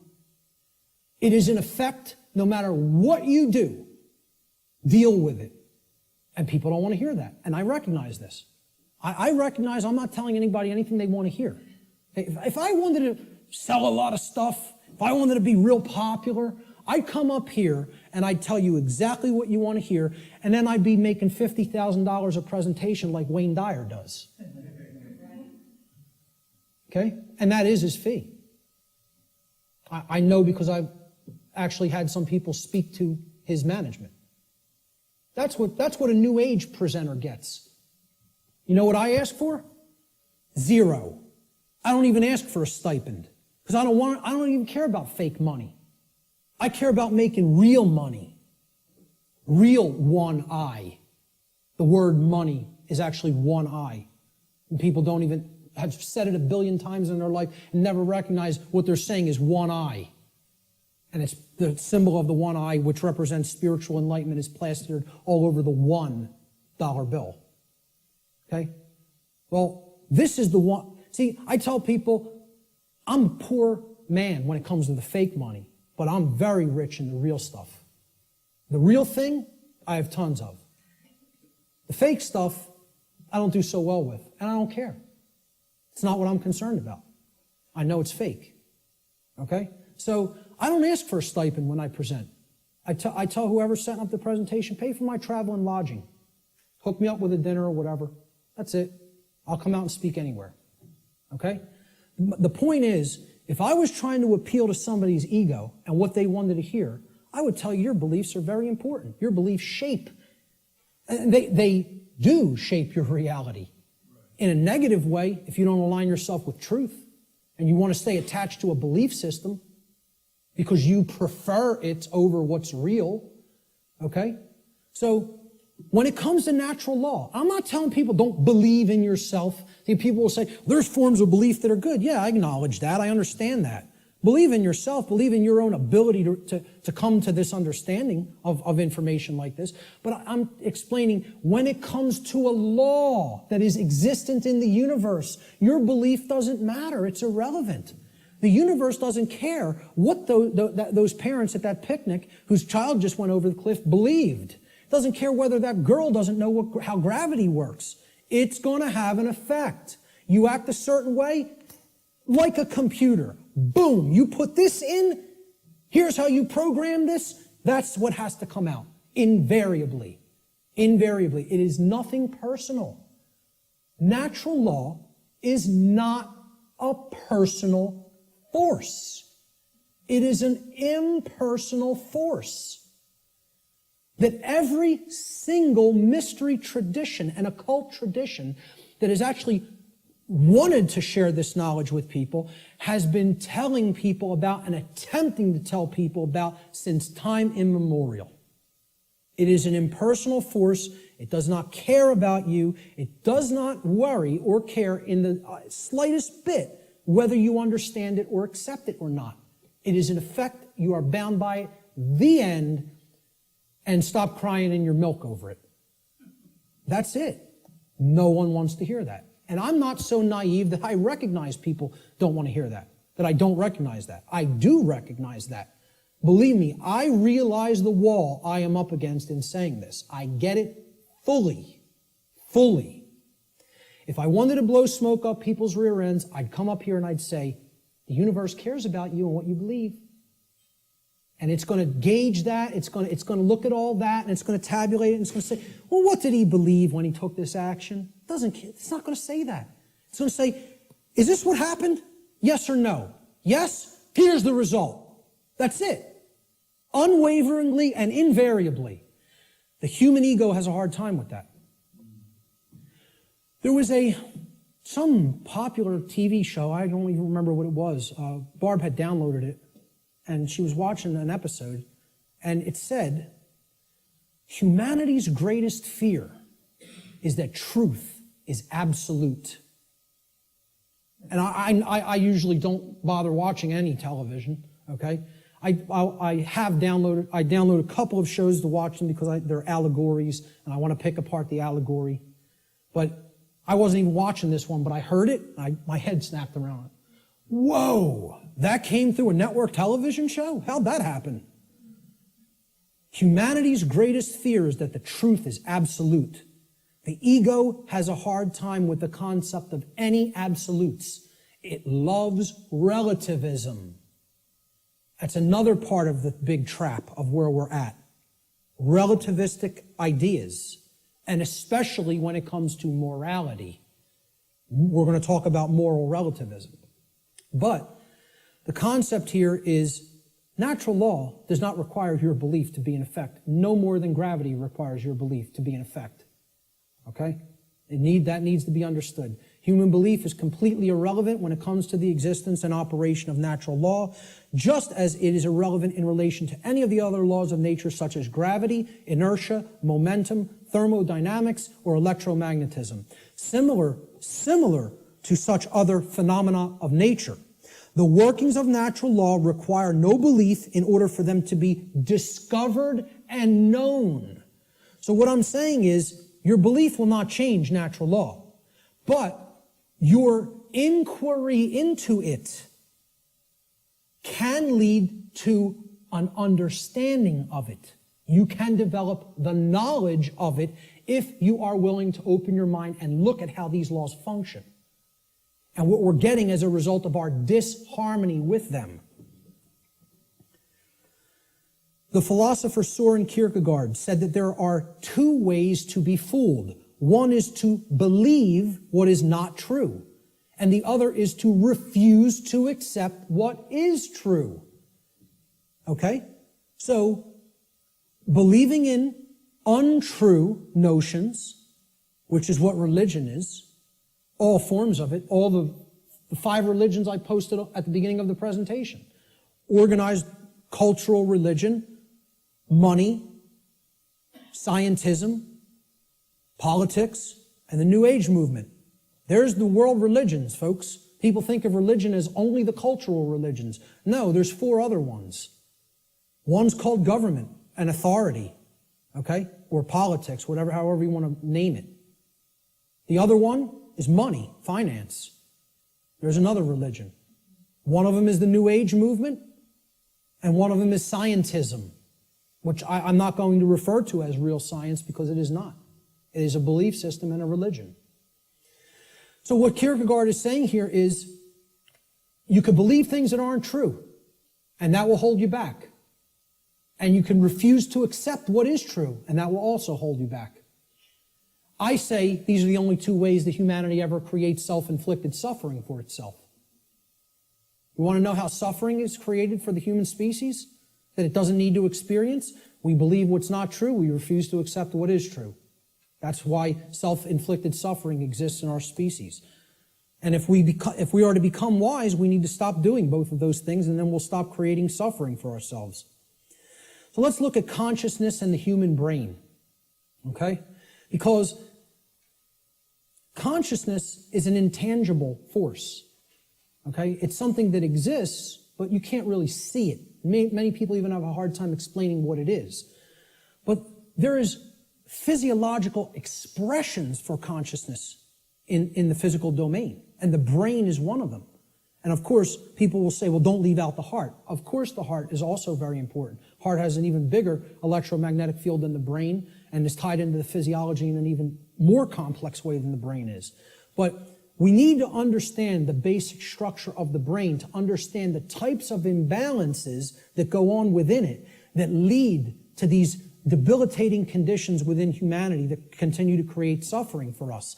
And also, what these belief systems do is they prevent the activation of the heart and the actions, of care and action. Not only do they prevent real knowledge from manifesting within the being, they prevent care, and they create apathy, and they create inaction, laziness, inaction, and cowardice, so that we don't actually act and take action based upon what we've come to know. So let's look at how the brain and consciousness actually work. People will also try to give ridiculously overcomplicated and mystified definitions of what consciousness means.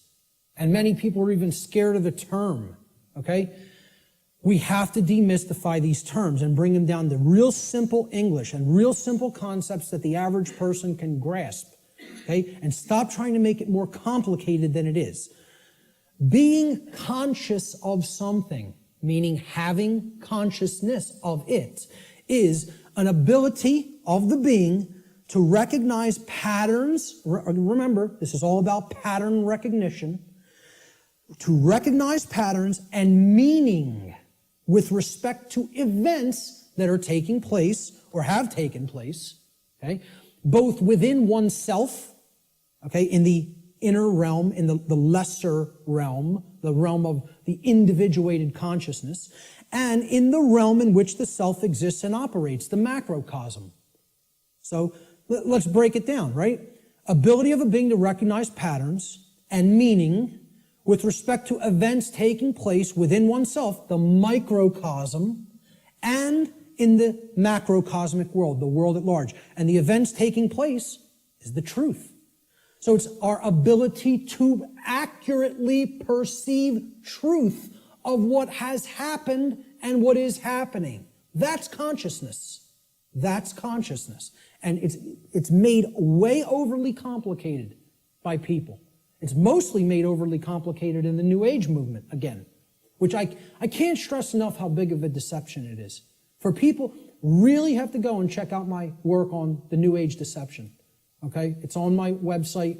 It's in the video section and it's in the podcast section. And it's a 7-hour presentation. But I'm telling you, it will be as worthwhile for you to check out as this seminar. So that's what consciousness is. Now, how does consciousness express? There's a difference between what it is and how it expresses in our life. Consciousness expresses. I ask people, just tell me, what are the ways you could ever make yourself known to any other being? How can any other being come to know who you are in this incarnation, in this physical manifestation? How could they possibly come to know you? How could you manifest yourself or make yourself known to them? And there's only 3 ways: thoughts, emotions, and actions. Okay? And I would say speech falls into the line of the combination of thoughts and emotions. And speech is also a form of action. I'm using force to, make the air flow over my vocal cords to make sounds come out so that you can hear what the concepts I'm trying to express. So it is a form of action. And it derives from what we have thought up to this point and the emotions that we have, and we could express it through speech. So thought, emotion, and action. Thought you have to look at as the creative force that is the expression for consciousness within the individual. Okay? So it's a neutral force. You don't look at your thoughts as masculine or feminine, do you? But you do look at them as creative forces. In order for anything to manifest in the physical domain, it had to first exist as a thought. This computer, somebody had to envision all the parts, how it works, how it's put together. Okay? This camera equipment, the clothes you're wearing, the seats, everything that exists had to first exist in the realm of thought.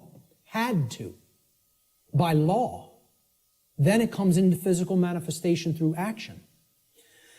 Your emotions are a polarized component, you could look at it as. It is a feminine aspect of consciousness. Because other people don't feel your emotions. They could perceive or sense them. You're the one who's feeling the emotions in your physiology. It's an internal expression. You feel emotions inwardly, inside in the physiology. Hence, this is a feminine expression for consciousness. It is something that is not externalized and put out. It is something that is felt within. So the emotions in the mind-body-spirit connection are the spirit in which we do something. Okay, so that's the feminine force or the spirit. Of course, thoughts are within our mind, hence that's the mind component of the consciousness. Then there's a marriage between them. Okay, so you could look at thoughts as the creative essence, which then blends with or marries to the feminine. Now, see, we're getting into a notion that is taught in many different religious traditions. It's called the Trinity.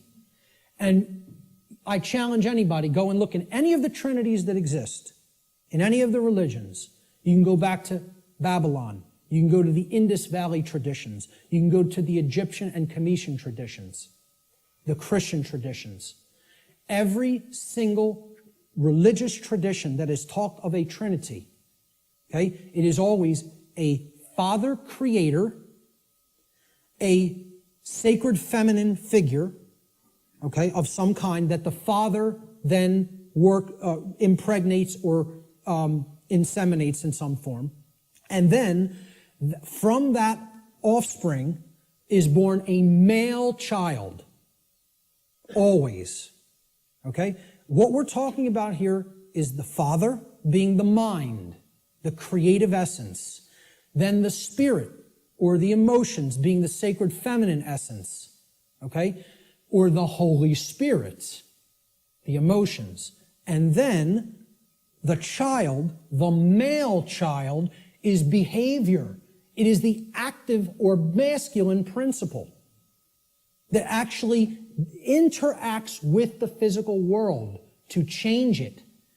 And hence, that is the only way to actually save ourselves. And again, people in religious thinking will immediately attack this and say, you're saying that saving ourselves will not come through faith. Yes, I am. Saving ourselves will only come through action. Action will save humanity. Faith will not do it. So sorry to again, smash another egoic attachment that people have to religious notions. But these religions are created by the control system. Okay? People don't understand that exoteric Christianity is created by the dark occult, of the ancient dark occult mystery schools. They don't understand where this religion came from because they haven't studied astrotheology. And I'm not telling you there's no good concepts in any religion. I say take all the good concepts and leave the nonsense. Because one of the nonsense is that you need to believe in something to be saved from the current human condition. You don't need to believe in a thing.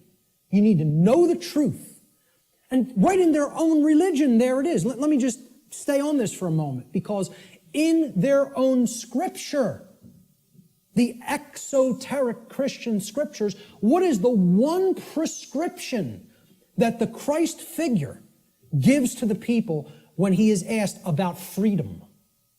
He's only asked about freedom like once in the Gospels, okay? In the words attributed to his teachings. And they want to know what will save us, what will make us free, and what is his prescription? Truth shall make you free. No, that is not. There's something missing there. You're close. What is the actual saying? Know the truth. Knowing the truth will make you free. That's the prescription, even in exoteric Christianity. It's right there in the Gospels. But Christians don't want to hear that because the controllers in the church who came from the dark priest class gave them this nonsense that all you have to do is believe and everything will magically change. Well, good luck with that. When people's behaviors have no alignment with morality, you think your belief's going to change something? Again, let me know how that works out for you. And again, I'm not mincing words up here. You know, I'm telling it like it really is. I don't care who it offends. So, the expressions for consciousness are thoughts, emotions, and actions which are likened to, in the consciousness community, of mind, spirit, and body. And it's a trinity. A father creator, which is the thoughts, the mind, the feminine essence, which is the mother of the trinity, the emotions, the inward aspects, the spirit.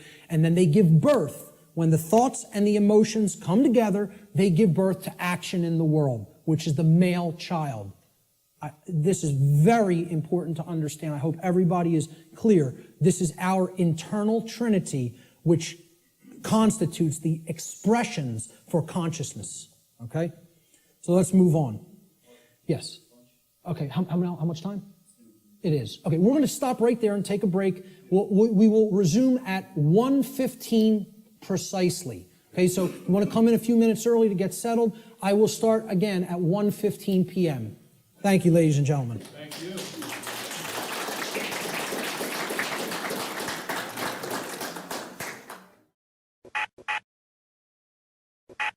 Okay, welcome back, everyone. I hope everybody had a really good lunch and is energized for the afternoon session. We're going to have, I'm going to go until about 3:20 p.m. In the first part of this, and we'll take a 10-minute break there, and then we'll start in again about 3:30, and we'll go until 5, and then we'll come to our dinner break. So let's pick up where we left off. I was talking about brain structure and human behavior and how these two things are completely interrelated. Brain health plays a critical role in human behavior, so it is extremely important for human beings to become familiar with the brain's basic structure and function. Now, I'm not telling you that this is the totality of neuroscience, what I'm going to show you here today. I'm saying that this is the basics. It's the essence of how the brain structure works. So this is part of understanding the physiological aspects of how consciousness works, all right? So there's three main complexes, structures, that comprise the total human brain. The first is the R complex, or the reptilian brain. So this part of the brain facilitates basic survival functions. It's the part of the brain that goes to work and becomes active when we're in what's called fight or flight mode, okay? when survival is at stake. It also controls basic motor functions and respiration, okay? The second part of the brain is above the R complex. This is called the limbic system. It's also known as the mammal brain, the mammalian brain. This part of the brain facilitates human emotions, and it makes human emotion possible to be felt in the physiology. It does this by releasing what's known as neuropeptides into the bloodstream through different glands that comprise the limbic brain, or what's called the midbrain also. So the final part of the brain, the highest structure structurally, and the newest part of the brain, evolutionarily, it's called the neocortex. Now, really what this part of the brain is really called is the telencephalon. That's what we traditionally think of as the gray matter of the brain, okay, with the hemispheres, okay? The neocortex is where all of the actual electrochemical activity that comprises our human modes of thought takes place, and that's in the outer shell of the telencephalon, which is known as the neocortex. So this part of the brain actually facilitates all human functions of thought, what we consider the things in thought that make us a human being and separate us from the animal kingdom. Higher thought functions, logic, intuition, creativity, okay? So we'll break down these parts of the brain and give you some visual understanding of them. So down here,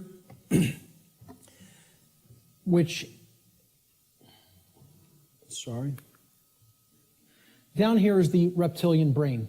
It's comprised of the brain stem right here, and this part of the brain is called the cerebellum, okay? These two components together essentially comprise the R complex. So again, the R complex is the lowest consciousness part of the brain. We don't do any thinking with this part of the brain. It's the reactive part of the brain. It reacts to stimulus. It's the stimulus response mechanism. Now, up here in this middle part of the brain, these are all the different glands like the hypothalamus, the thalamus, the pituitary and pineal glands, etc., that comprise the midbrain or the limbic system. All human emotions are facilitated, are made possible by this part of the brain, okay? So this part of the brain, if it wasn't working properly, you would not be able to experience a normal range of human emotions. This is part of what psychopathy is. Psychopaths, this part of the brain is not functioning properly, whether it be from a birth disorder or whether it be from conditions over one's life that if someone has stayed in chronically has numbed out this part of the brain and it is not functioning properly anymore, so the person's not actually experiencing a normal range of emotions. This part of the brain, which again is the telencephalon, this gray matter part with all of the grooves, etc., that's the neocortex. The neocortex is the outer casing, basically, of the telencephalon, the higher brain. It's the human brain, okay? Neo means new, so it's the newest part of the brain structure as far as evolutionary development of the human being goes. So this part of the brain facilitates all higher order thinking. Now, what you have to understand about the telencephalon, or the hemispheres of the brain, is that they're first of all bilaterally symmetrical, and they generally control different functions of thought. Now, I'm not telling you it's 100%. Neuroscience is more complicated than that, okay? But in general, the left hemisphere of the brain is what governs logic, analytical thought, and scientific and mathematical thinking, and also linear thought processes, okay? Physical world tasks and details, being able to break things down and analyze them, all right? So this is taking things apart, breaking them down into smaller components and analyzing the pieces. That's what the left brain does. You could look at it as a series processor, okay? It has to go into this part first, then here, and then we could spit out the output. A linear process, like a series processor, okay? The right side of the brain, the right hemisphere, governs or generally facilitates and makes possible human creativity, our emotional makeup, okay, all the emotional dynamics of the human being, holistic thought, being able to see the big picture thinking, pattern recognition, and then things like compassion, nurturing, care, okay, ethics to a large extent. And I would say ethical thinking comes from a balance between the two, as we're going to get into. Now, if this left part of the brain here becomes chronically dominant, the masculine part of the brain, and again, I'm putting these symbols here. This is an ancient archetypal symbol called the blade. It's a simple upward pointing triangle. And this downward pointing triangle is another ancient archetypal symbol that was referred to in the ancient world as the chalice, the cup, etc. Okay? And this was a rudimentary phallic symbol, and this was a rudimentary womb symbol, representing the male and the female, or the masculine and feminine, more accurately, components of the consciousness. The idea is to keep a balance between these two. When we have a balance between the two, that's when we're operating on all cylinders, so to speak. That's when real consciousness and pattern recognition is developed. And that's when real morality and ethical considerations are also created within the personality, within the being. If this part of the brain is chronically dominant, the left part of the brain, okay, what happens is the right side of the brain is imbalanced. It's not really functioning at a higher level, okay? And the limbic brain will actually suffer that effect, okay? It will also start to shut down. So you will have a lot of left brain patterns going on and a lot of left brain processing going on. But if that's all that's happening and we're not using this part of the brain equally, the R complex of the brain is what essential executive functions are going to be routed to. We're going to be living from the R complex in a kind of stimulus response only mode instead of living from a holistic brain balanced mode, which is when we're in that balanced state, the neocortex, which governs higher order thinking and makes higher order thinking and ethical thinking possible, is what rules the personality. Okay? Now, conversely, if the right side of the brain is chronically dominant, so let's put it this way. The left side of the brain being chronically dominant, you have the controller. That's the master mentality.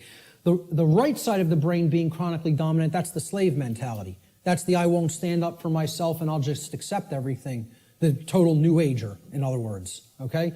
So this part of the brain, if it's chronically dominant, the opposite happens with the structures of the brain. The R complex will shut down. It will suffer, okay? It will not work properly, which the R complex is necessary. It makes you stand up for yourself when you're under attack. Again, it's the fight-flight response. In a dangerous situation, you've got to know whether you're going to fight whatever's attacking you or whether you're going to get out of dodge and run away. Okay? That's a survival mechanism that's necessary when there's danger. So when this part of the brain is chronically imbalanced, the R complex gets shut down, people freeze essentially, and they don't stand up for themselves and take action. What's happening is they're being ruled by their emotions. And again, the limbic brain governs all emotions, positive and negative. So that's compassion and that's fear. It's any possible human emotion. The midbrain is what's ultimately facilitating that emotion in the physiology. All right? So if this part of the brain is chronically dominant, the opposite happens. You go into slave think, you shut down, you freeze, you're ruled by the emotions, and you don't stand up for yourself. So, the neocortex of the brain has two hemispheres. The left brain largely facilitates logic and scientific thought, while the right brain hemisphere largely facilitates creativity and compassion. When both hemispheres are in balance, the neocortex acts in its proper role as the executive command center of the whole human brain. And that's when true intelligence is born. Now, true intelligence is a concept that I think more people really have to understand. People have equated intelligence with intellect, especially in the Western society. All right? Intellect is not intelligence. Let me say that again. Intellect is not intelligence. Intelligence comprises more than intellect. Intellect is left brain understanding. True intelligence is holistic understanding, with the right brain included in the process, the nurturing, compassionate, creative, and intuitive sides of the consciousness together with the intellectual aspect of the consciousness. And you can see this in the word. Intelligence, right? Intella is where intellect comes from, okay? And gens, G-E-N-C-E, comes from the Latin verb generare. Generare means to generate or to create. So it's the creative aspect of the personality, or the right brain. So intellect plus creativity, logical thinking plus nurturing and compassion. That's real intelligence, holistic intelligence. And most people in our society are not in holistic intelligence. They're in one form of brain imbalance or the other. So let's look at how this manifests. If a human being's left brain hemisphere becomes chronically dominant, the R complex will take over executive function of the brain, and the person will become ruled by selfishness and base desires. And they will develop a personality that is based in domination and control. Conversely, if a human being's right brain hemisphere becomes chronically dominant, the limbic system will take over executive function of the whole brain, and the person will become ruled by their own emotions and develop a personality that is based in submissiveness and naivete. Okay? The slave think mentality. The schism of the individual. Okay? Now this is critical, because this is not only a schism within the individual consciousness, it's a schism of worldview, of the way we view ourselves in the world and the way we view our relationship to others in the world. So I call this the mental schism. And it highlights basically what will happen, what kinds of thinking will manifest when certain types of brain imbalance are present. So when we're in this schism, and again, most of humanity is, if we're overly intellectualizing everything and we're too much in the masculine hemisphere of the brain, okay, we're not using the right or intuitive capacities of the brain, the right brain hemisphere. What this can lead to in the world is, again, rigid skepticism. Now, what did we say about that? It's not conducive to learning. People aren't really going to learn when they're rigidly skeptical. This is a hallmark of scientism. Scientismists, I don't know what other thing to call it, worshipers of the altar of scientism, okay, they have this rigid skepticism because they're purely intellectual. They're not really intelligent.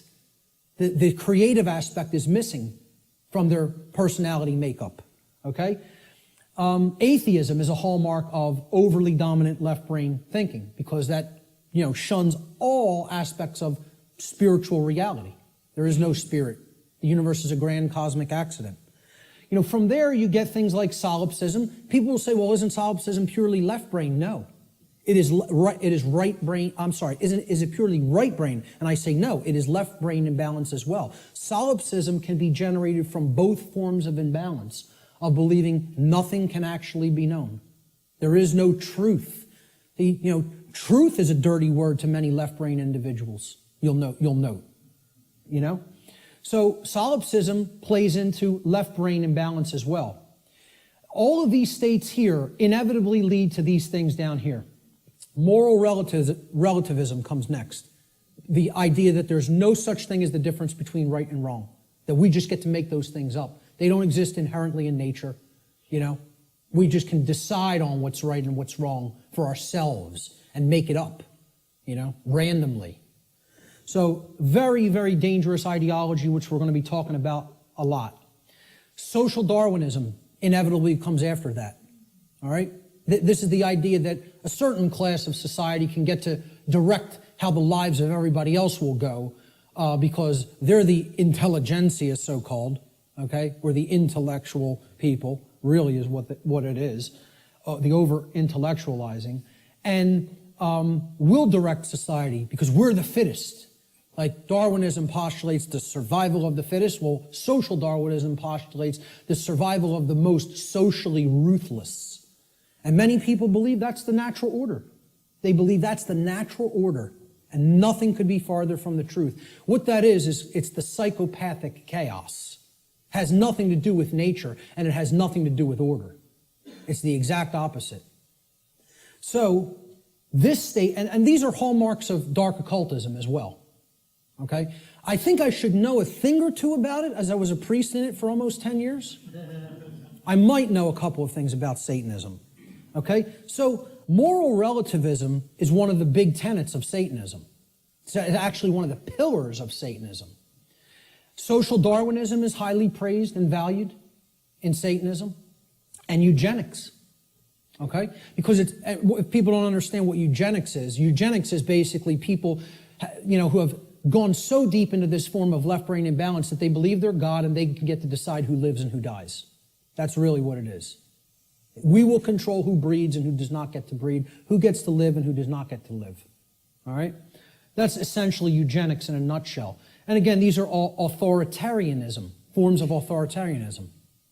Okay? And it's the idea that man is the author. Man is the creator. Man is the God. Man will make the law. Man will decide who, life and death at any given moment. We will decide what's right and wrong, etc. That's essentially what all of these forms of thought are. Extreme left-brained imbalance. And I was there. I was in this state in my life. I was in it for years. For years. All right? Let's look at the other form of imbalance. If the right side of the brain is chronically dominant, this leads to, similar kind of imbalance, but in the exact opposite form. The brain is still completely imbalanced, therefore the person's not in a high state of consciousness. They're completely unconscious to what's really going on within them and around them. But the manifestation is generally the opposite of the left brain forms of imbalance. So if you're in real right brain imbalanced state of consciousness, this will lead to naivete, believing anything you're told, accepting things from quote-unquote official channels and official sources without actually checking into them for yourself. Blind belief. You'll believe the next religion that comes along. We just have to tell them what they want to hear, and I'll believe that.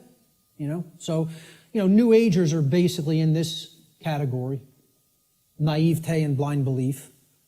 People who trust government, of course, are in that category because, again, it's about creating the masters and the slaves. That's what brain imbalance is for.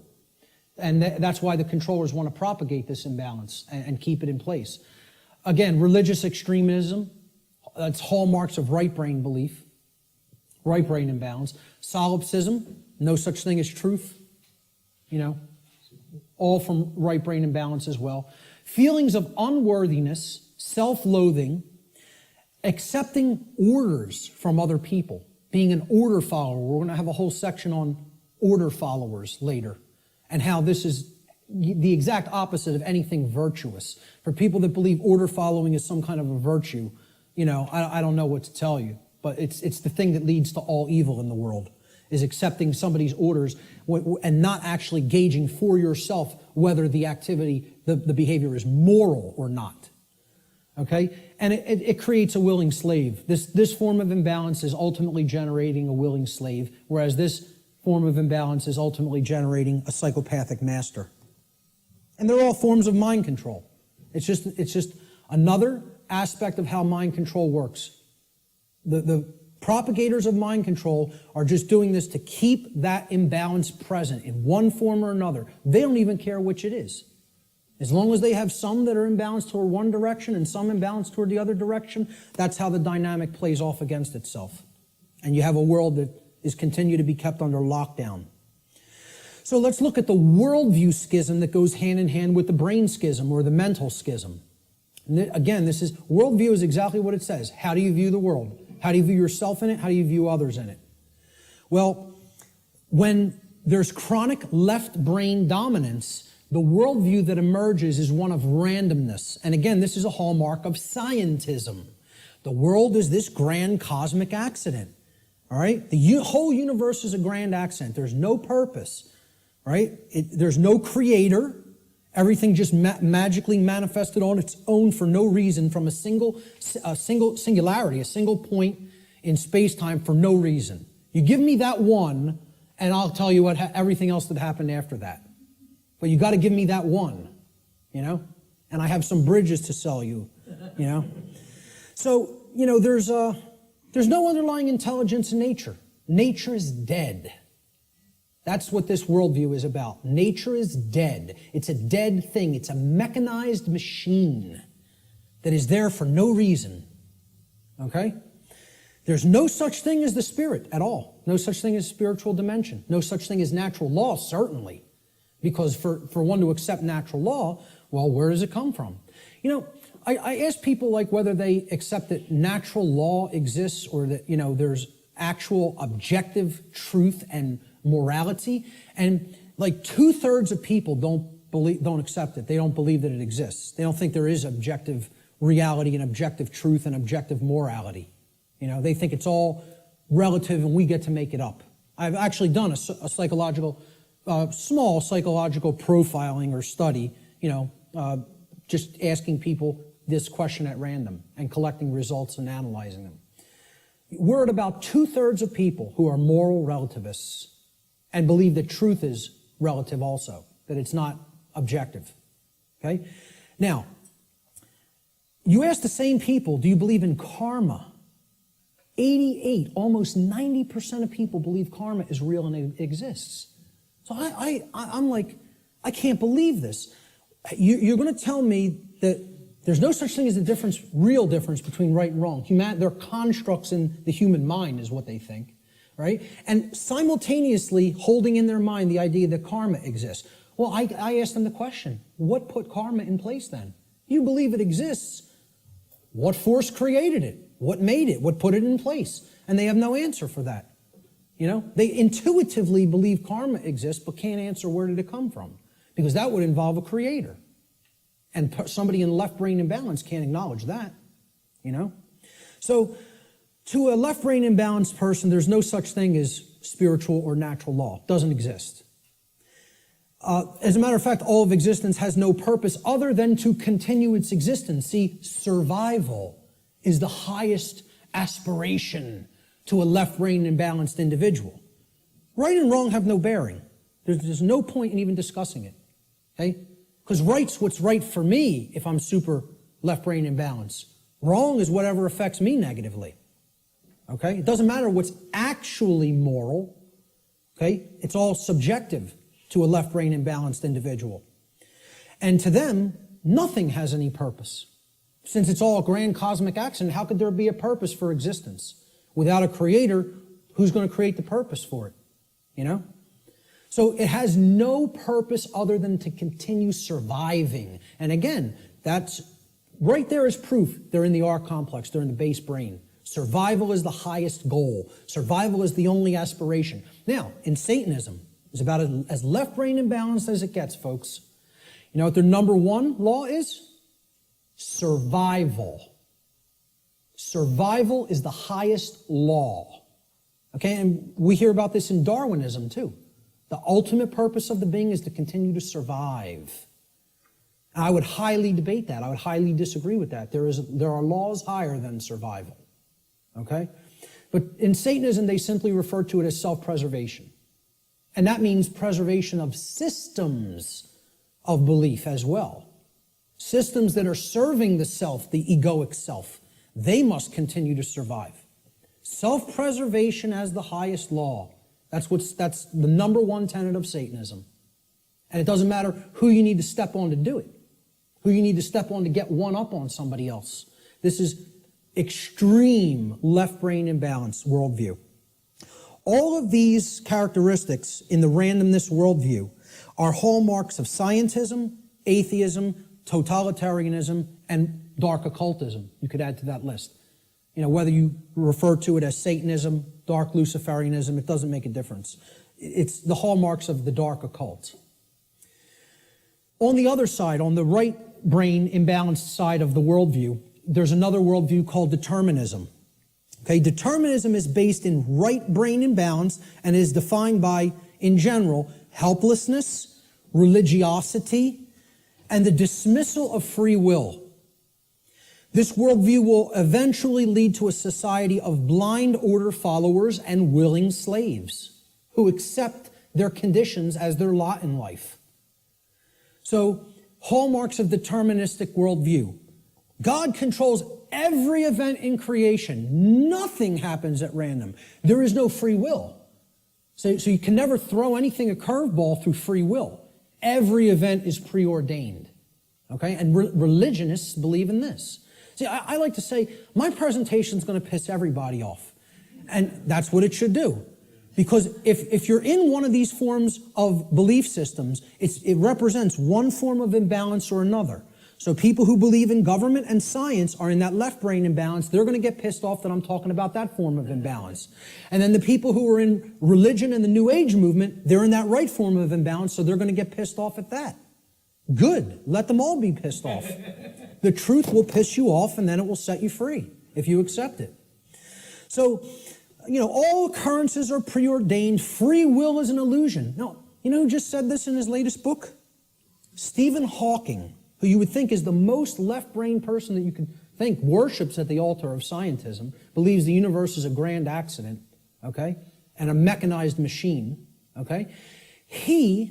It's like this comes full circle. It feeds off of each other like a feedback loop, these forms of imbalance. He went so far through left brain imbalance, he's so in the left brain, that he actually developed the hallmark of right brain imbalance, which is that there's no such thing as free will. No such thing. Since it's all a mechanized machine and there's no consciousness, there can actually be no choice. We are actually robots controlled by matter. Hawking believes this. He actually wrote this in his book. He said free will is as dead as God. Okay? And millions of people buy this moron's books, and I'll call him a moron right to his face. There's not a drop of intelligence in that man, and people think he's one of the most intelligent people in the world. You might be one of the most overly intellectual people in the world, but you have no wisdom at all. Zero, if that's how you think. And again, put him in front of me and I'll tell it to him to his face. Okay? Because these people actually believe he's smart. That person isn't smart. He's dumb. He's intellectual, but that doesn't make you intelligent. Okay? He has no part of the big picture. None. Just because you can theorize something and visualize it and calculate it mathematically does not make you an intelligent person. That means you're great at using the intellect. You're great at mathematics. You're great at linear and logical thinking. That does not make you wise. All right? So, to continue with the right-brained imbalanced worldview, since God controls everything in creation, nothing is possible to change. Human beings are powerless to create change. Everything is being made to be this way by God. This is what religionists and right-brain imbalanced people think. So, therefore, why take any action? Action is ultimately meaningless. A big hallmark of the New Age community, because it's a religion. The Course in Miracles. Oh, we just need to accept everything the way that it is, right, folks? Doesn't make a difference if evil is running amok in our midst. No, accept it all. Don't try to change a damn thing. Take no action, just observe. And see how far deeper that gets you into bondage. Because that's the best way to get real deeper into chains. Okay? So these are all hallmarks of religious extremism and what I call simply slave think. Because that's what it is. Let's not euphemize anything. Let's call them what it really is. This is master think, that's slave think. And if you want a world that continues to propagate slavery, you'll stay in one of those forms of brain imbalance. And this right brain imbalance, in addition to religious extremism and slave think, is the hallmark of the New Age movement and their followers, their religious followers. Now, there's a balance that is struck between these, okay? And that's what everything really is ultimately about, creating a balance. Because there are components to these two worldviews that if they come together, it shows us what the truth is. And here it is right in the middle here. There is a deterministic component to reality. And there is a random component to reality, existing in cooperation with each other, in conjunction with each other.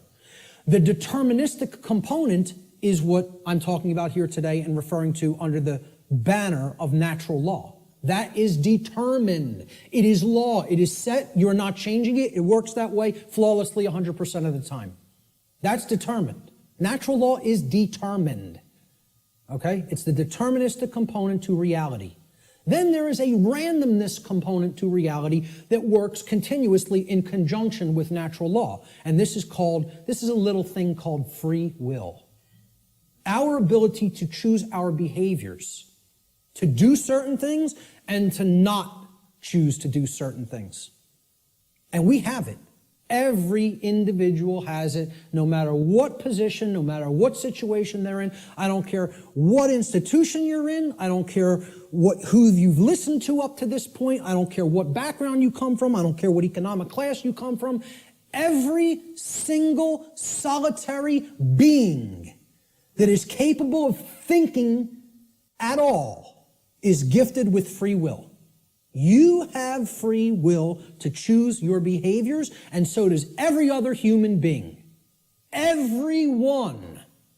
Okay? It's a gift of creation itself. Okay, we can choose what we will do and not do. Nobody can actually make anybody do something like a robot. Oh, believe me, there's people who are trying. Like Art talked about, Jose Delgado. Was searching for means to electronically, directly control through chip implants and stimulus through chip implants in the brain, human behavior, like a robot, to put a technology into the brain to control the behavior of the individual. And that went on right here.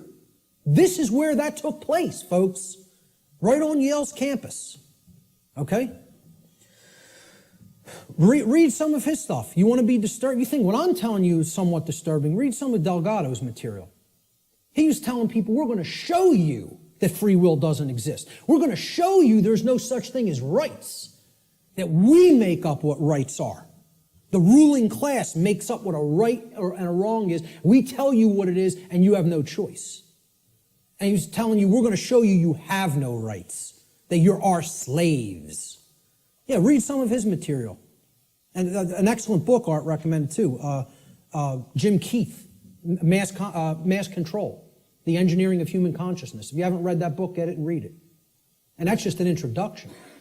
And many people think he was murdered over it. So truth lies in the middle of these worldviews. There's a deterministic component called natural law. There's a random component called free will, our ability to choose our behavior freely. So let's look at this debate that's been going on since time immemorial of human nature versus human nurture. And again, I'm getting ready to piss everybody off, okay? This debate's been going on forever. Which is it? What's human nature really look like? What's its essence? Is it angelic or demonic? Okay? I would say it's neither. It's neither one of these things. It's not both. It's neither. So nobody wins here, who falls on one side or the other. And it's a very difficult thing for people to accept as well. Because when we ask the question, what is the nature of a human being? It's a very similar question to asking, what is the nature of this computer up on this platform? What is the nature of that projector?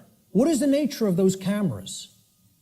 Well, can I actually say what the nature of these things is? It's a computer. Its nature is to compute information. What is the nature of that projector? Is it good? Is it bad? Is it angelic? Is it demonic? Is that projector demonic? No. Its nature is that it projects imagery. What is the nature of these cameras? They capture imagery. That's all. So what's the nature of a human being? The nature of a human being is that it takes in information, it processes it, and then it outputs it through behavior. And as we're going to see, that's very much like a computer. I'm not saying that it is a computer. I'm saying it's like one. Okay? So human nature is neither inherently good nor inherently evil, as many people think fall on one side of this argument or the other. Instead, we should consider the operating conditions or the environment in which human beings exist, which influences behavior to a great extent, thus creating the current human condition. That's why it's called the human condition. It's not called, the situation we're in is called the human condition. It's not called the human nature. okay? It's called the human condition. There's a reason it's called a condition. For any condition to be in place, well, hey, what condition is my computer in right now? What condition is my projector in? What position is Richard's cameras in? They're in operating conditions. They're doing what they're supposed to be doing because they've been kept up in good condition. Okay, in the example of my computer, it has a working operating system without malware on it. Okay, it has software that does the job, that does what I'm asking it to do properly without bugs. Okay, those are the conditions. The operating conditions will determine how does it perform? What kind of output can it put out into the world? All right, so again, what I'm saying here is that human beings are like computers. Not that they are computers. Let me just state that emphatically. We're not computers. We're like computers. Okay? We are programmable. That's the nature of a human being. How many people have ever heard anybody say that the nature of a human being is that a human being is programmable? To my knowledge, I'm the only person or researcher that is calling that human nature. Our nature is that we can be programmed. And there's another thing, that's another thing people don't want to hear. They don't want to hear this because they liken it to a mechanized machine. And I'm not saying, again, to emphasize, I'm not saying we are computers. I'm saying we're like them in the ways that we can be programmed. So what gets put into a person through the environment, which is called the culture, all right, and becomes their programming, determines what they will output onto the screen, which is called human life. And that will create the human condition in the aggregate as more and more people operate that way. All right, so let's look at how this works. Human beings are programmable much like computers. Like a computer, if a human being has a bad file system format, that's the first thing you do when you're going to get ready to use a computer. You have to format the drive. How many people here are somewhat techie? Not many. Okay, about a quarter to a third. All right. So some people will know what I'm talking about here. For the others, excuse the jargon for a moment. All right, I'll explain what it is. A file system format is you got to format the hard drive so you can prepare it for a specific operating system, which is basically the task controllers. It's going to control what happens on the computer, how programs get launched, how memory is used, etc. in a nutshell. All right, I do this for a living, so I know all the technical stuff. So I'll try to keep it simple. So if the human being has a bad file system format, right, this is akin to the operating conditions during a child's formative years, the first 6 years of their life, essentially. Now, think about it. We call this their formative years. Their formative years, like a format on a hard drive, because this is what puts the file system into the human being, that prepares it for its operating system. Okay? So, largely, what programs the child at this stage is the parents and what they will see in their immediate environment and home and during their very early years in, quote, schooling. All right? Now, if, like a computer, if a human being also has a bad operating system, now this is like Mac OS, Windows, Linux, etc., Android, iOS, these are operating systems. Again, they are basically providing a platform that other programs will run in, and they're providing a graphical user interface. This is your culture. The operating system is the culture in which the programs run, okay? So let's say if you have a bad operating system, meaning you're already surrounded in a bad environment, in a bad culture, right? That's also going to negatively impact the output. And then they have bad software programs. Now, these are the programs that you run. Now, if I didn't have a good presentation piece of software, my presentation might come out sloppy. It might crash in the middle of it. It might not display the graphics or the text properly. Okay? So you got to make sure you're working with good, reliable software as well. Now, what the software is the belief systems, what the person has taken into the mind, and is processed and made part of themselves. And now, if all of those things are bad, we have three bad components. The format is bad, the file system format, which is the formative years of the child, okay? The culture is bad, meaning they're already growing up in a bad culture or in a culture that condones moral relativism, etc., and doesn't understand natural law. And the software programs that have been input into the child are bad, meaning their belief systems, okay? What do you think the output of that, quote, computer is going to be like? Is it going to be good? Is it going to be chaotic? If I screw up my system's hard drive format, if I put an operating system that is like at alpha state and it's not ready for prime time because the development's not finished, it's half-baked, okay? And then I load crappy software that's full of bugs and the developers didn't really care about programming them correctly. Do you think that computer is going to operate properly and give me the output on the screen I'm looking for, or output on the printout I'm looking for, or output on the internet that I'm looking for? Good luck. If you know a little bit about computers, you're laughing now because it would be ridiculous to assume that it could do that. Well, why do we think that we're going to have that in our environment when all of these things are badly programmed? See, the output onto the screen is also going to be horrible if all those three things, that determine how the system works are also bad. So it will contribute to deteriorating conditions on a mass scale. Like a computer, the behavior of a human being largely depends upon its programming. And its programming is the quality of the information that is being input into it. The quality of the information it's taking in. The quality of the information it's taking in is going to determine the quality of the information it's outputting, like any other computer. So if garbage goes in, surprise, garbage is going to come out. If good information goes in, quality will come out. And the output will be as one wants it to be. It will be able to process and create efficiently, effectively, not chaotically. Here's a very simple diagram. Again, if people understand it, they really get how natural law functions. And again, it's very unpopular. People don't want to look at what the bottom base foundation or platform of this structure is. Because once again, this idea that knowledge is what's required makes many people upset because they want to believe they're going to achieve these things they say they want without doing the work to acquire that knowledge and therefore understand the requirements for obtaining those conditions. So we start with available information. And when people look at what I'm going to describe here, they will recognize it as something. And I'll hold what that is for a moment.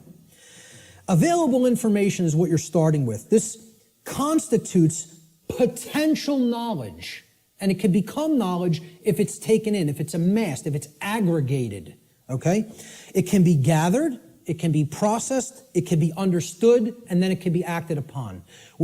You could call this the grammar stage of this three-part process I'm going to explain. Okay? You could also refer to this as the input stage. If we're looking at it in a computer model, this is the stage of inputting information or programming something. Okay?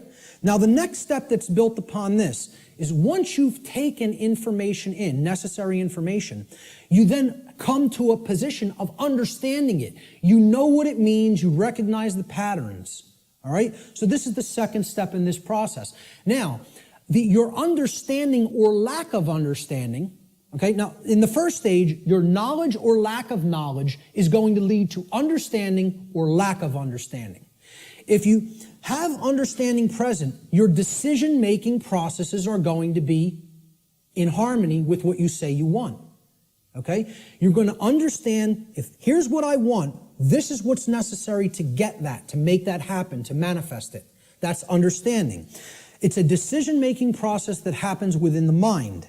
These processes take place in the human mind and are chosen by each individual based upon available information. So again, you can see if information is held back, if it is occulted, or even if it's just people are dissuaded from taking it in because people will say, no, there's nothing there, there's nothing to it, right? You could see how they'll never get to this step. They'll never understand. They'll never get to the second level of creating our reality, all right?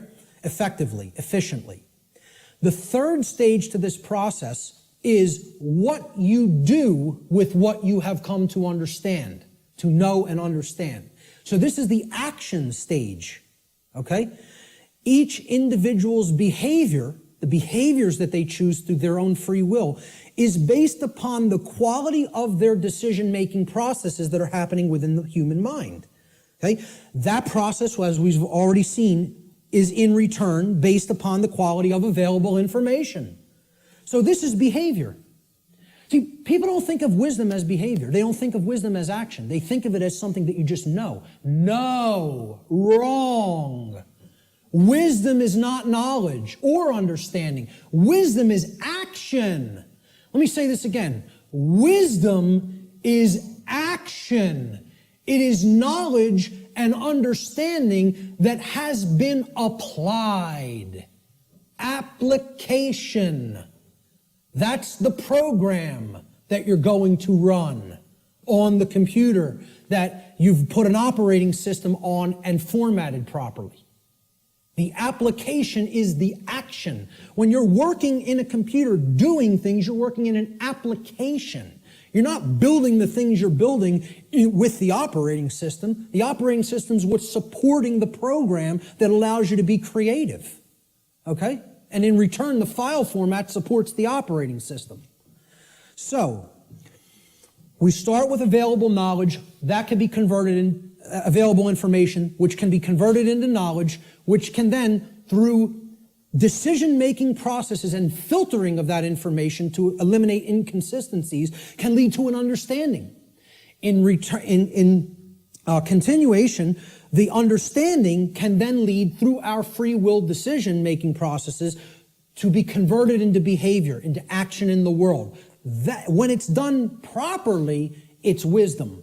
When it's done with morality and ethics in mind, it's wisdom. When it's done without that, it's folly. Okay? And it leads to more and more chaos.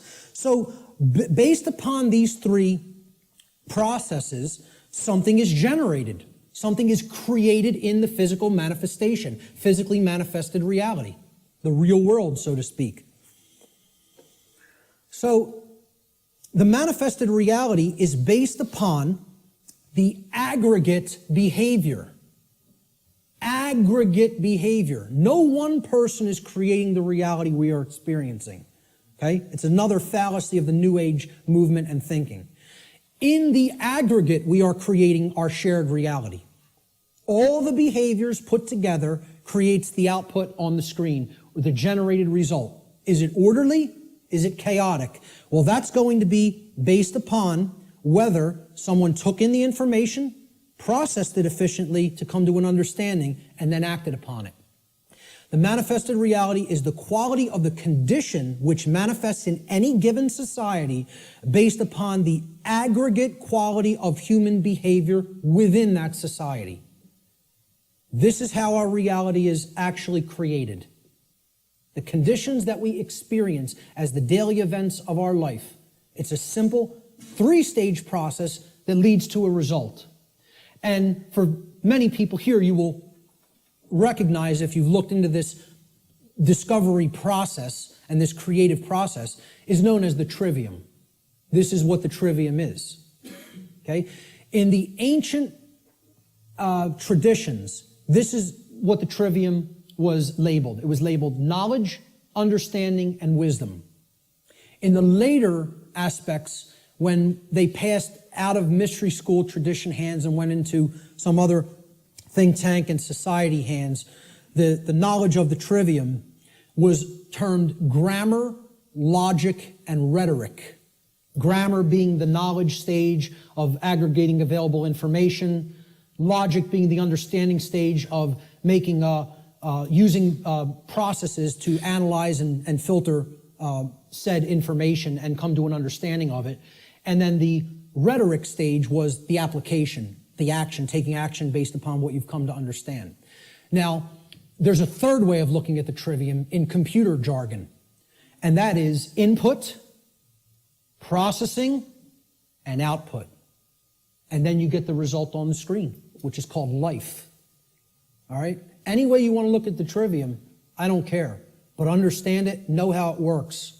Okay? Because this is why a big part of why we're in the situation that we're in is that the trivium methodology of truth discovery has been completely obliterated from public consciousness.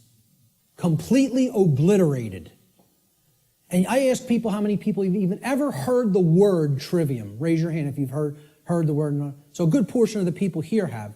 Many people have never heard the word. And if you do a Google search on it, most people are going to get back the band, the metal band, the trivium, which is not a bad band. But, but the whole point here is the results that are going to come back through Google or Bing or Yahoo or whatever are going to give you a metal band, a heavy metal band, instead of the trivium method of learning, the classical liberal arts education methodology. Because they want to try to sanitize that as much from human consumption as possible. They don't even want you to understand how that works at all. And that's why it's been removed from public schooling. And that's why, as long as this society stays the way it is, it'll never be put back into public schooling. I tell people a little anecdote. When I was in high school, and thank God I went to the high school I did because they really hammered Latin and Greek into you. You were going to know your Latin and Greek when you came out of my high school, okay? For whatever other indoctrination they put into you, that's a different story. But I'll tell you what, you came out of there knowing your ancient languages. It was still part of the curriculum when I was in high school. And, again, I think I came out better out of there because of simply the linguistics knowledge that I gained from it.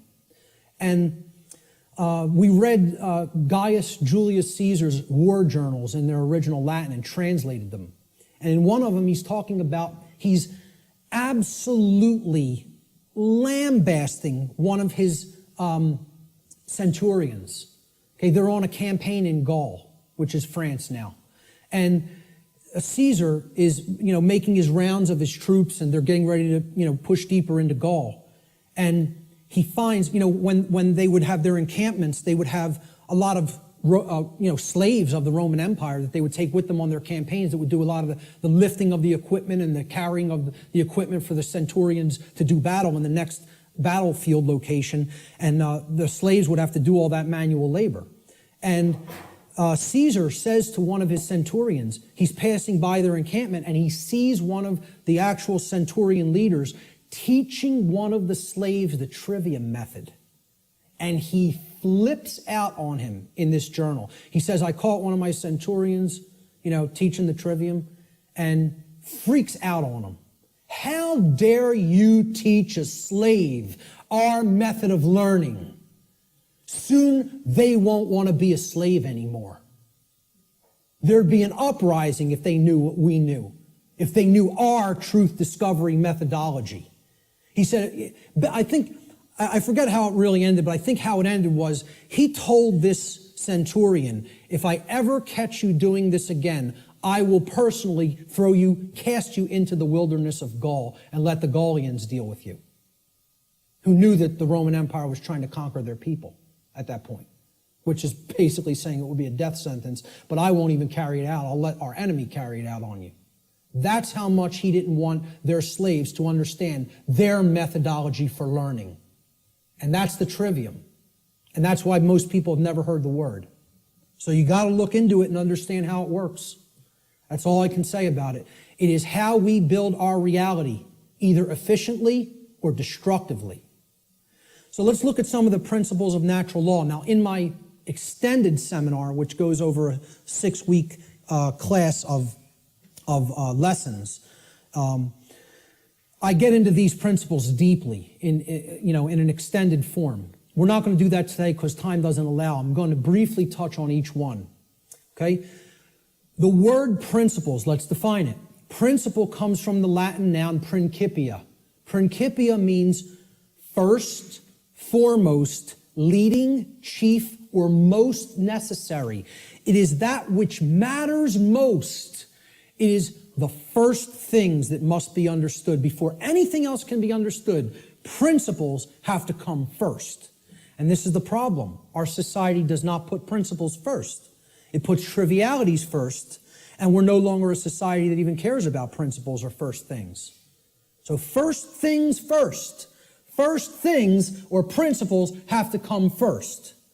So let's look at what the principles that underlie natural law. These are the things that are most important. That's what principles should mean to people. If we ask people to define what a principle is, first thing they should say, that's the most important thing. The most important thing in my life. Now, when in the natural law seminar, we did a homework assignment. We asked people what the most important thing was to them. Very few responded with principles. Most people responded with saying that people or the family was the number one response. The familial connection was more important to them than principles. Now, when people hear me say that that's backwards, they'll say, how cold are you? That's so cold, okay? What I'm telling you is that the familial connection, no matter what it is, between a mother and a son, a mother and a daughter, a father and a son, father and a daughter, husband and wife, doesn't matter as much as principles. I'm not telling you they don't matter at all. I'm telling you you have to put principles first. Otherwise, those relationships are just meaningless. They don't really have any real value unless they're based upon principles first, which is why so many relationships are dysfunctional. Principles have to come first before you can even build a solid relationship with another human being. So, let's look at what some of the principles of how natural laws work first before we can actually find out what the expressions of these laws are in our lives, which will be the next section. These are what I call the general principles of natural law. Natural law is expressed through 7 basic underlying principles, plus what I have referred to as an 8th or hidden principle, which you hear very few other researchers, even people who are studying this from the occult perspective, who are studying this from the consequentialism perspective, you very hear them incorporate the 8th and all-encompassing principle, which I'll get to last here. This 8th principle, which I call the lost principle, binds all the other 7 principles together. All right? These principles together constitute a master key through which universal wisdom, including the knowledge of the requirements to obtaining what we desire, is then unveiled or de-occulted. When people ask me, well, what do you consider yourself in your performance of presenting what you present? I tell them, I consider myself a de-occultist. I'm no longer an occultist. I'm a de-occultist. I'm attempting to take this information out of hiding. It's been hidden. The hiding of it is destroying the fabric of our society and putting us into bondage. It needs to come out and be non-hidden. It needs to be unveiled and shared widely and freely with anybody who's capable of accepting it and comprehending it now. Because we're not in a position where we could wait longer. We're at the precipice. Okay? There is a moral obligation to bring this information to the public now. Okay? So, I consider myself a de-occultist. One who takes things out of hiding and presents them openly. These are the 7 general principles of natural law. Many people who have studied some variants of occultism may recognize these as what are known as the Hermetic principles. Hermetic essentially comes from Hermes. Hermes Trismegistus, the thrice great one, as he was referred to in the ancient Greek mystery traditions. Okay? He was considered a messenger of the gods. He brought the wisdom of the gods down to humanity. Okay? In the ancient Egyptian and Cometian traditions, he was the scribe of the gods known as Thoth. All right? He has other incarnations as well. But the Hermetic tradition is named such because it's hermetically sealed, like natural law is. Natural law is hermetically sealed. It is binding principles that are immutable. They are laws that are in operation that cannot be changed. Hence, they are hermetically sealed. So, these 7 general principles, they are mentalism, correspondence, vibration, polarity, rhythm, cause and effect, which is a huge one, which we'll be getting into, and gender. So I'm going to briefly describe what each of these are and what they are about. The principle of mentalism states that the all, everything in creation, is actually a manifestation of mind. The all is mind.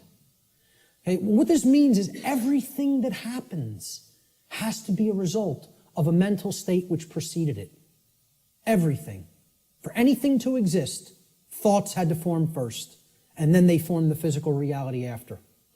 The universe itself is a mental construct of the Creator.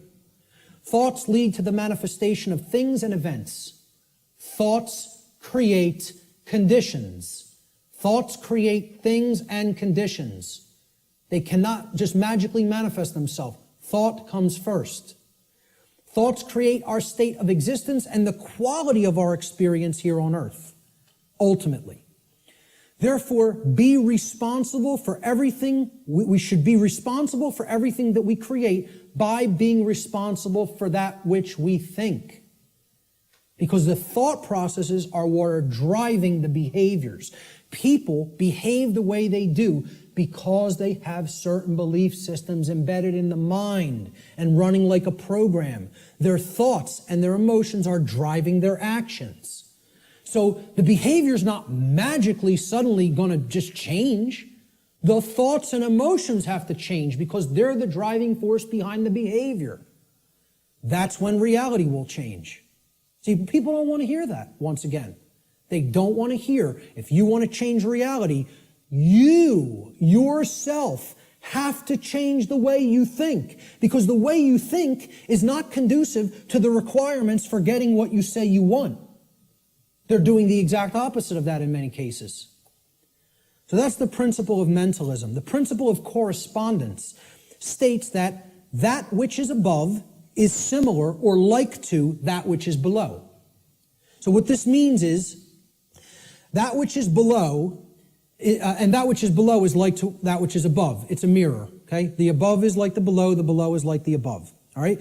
The above, in this case, is the macrocosm, okay? The laws of the very large things, okay? The laws that govern the creation which we consider is seemingly outside of ourselves. We know at the deepest level that it's not, that we're one with it, but, we perceive this as out here, the laws that govern the large aspects of things.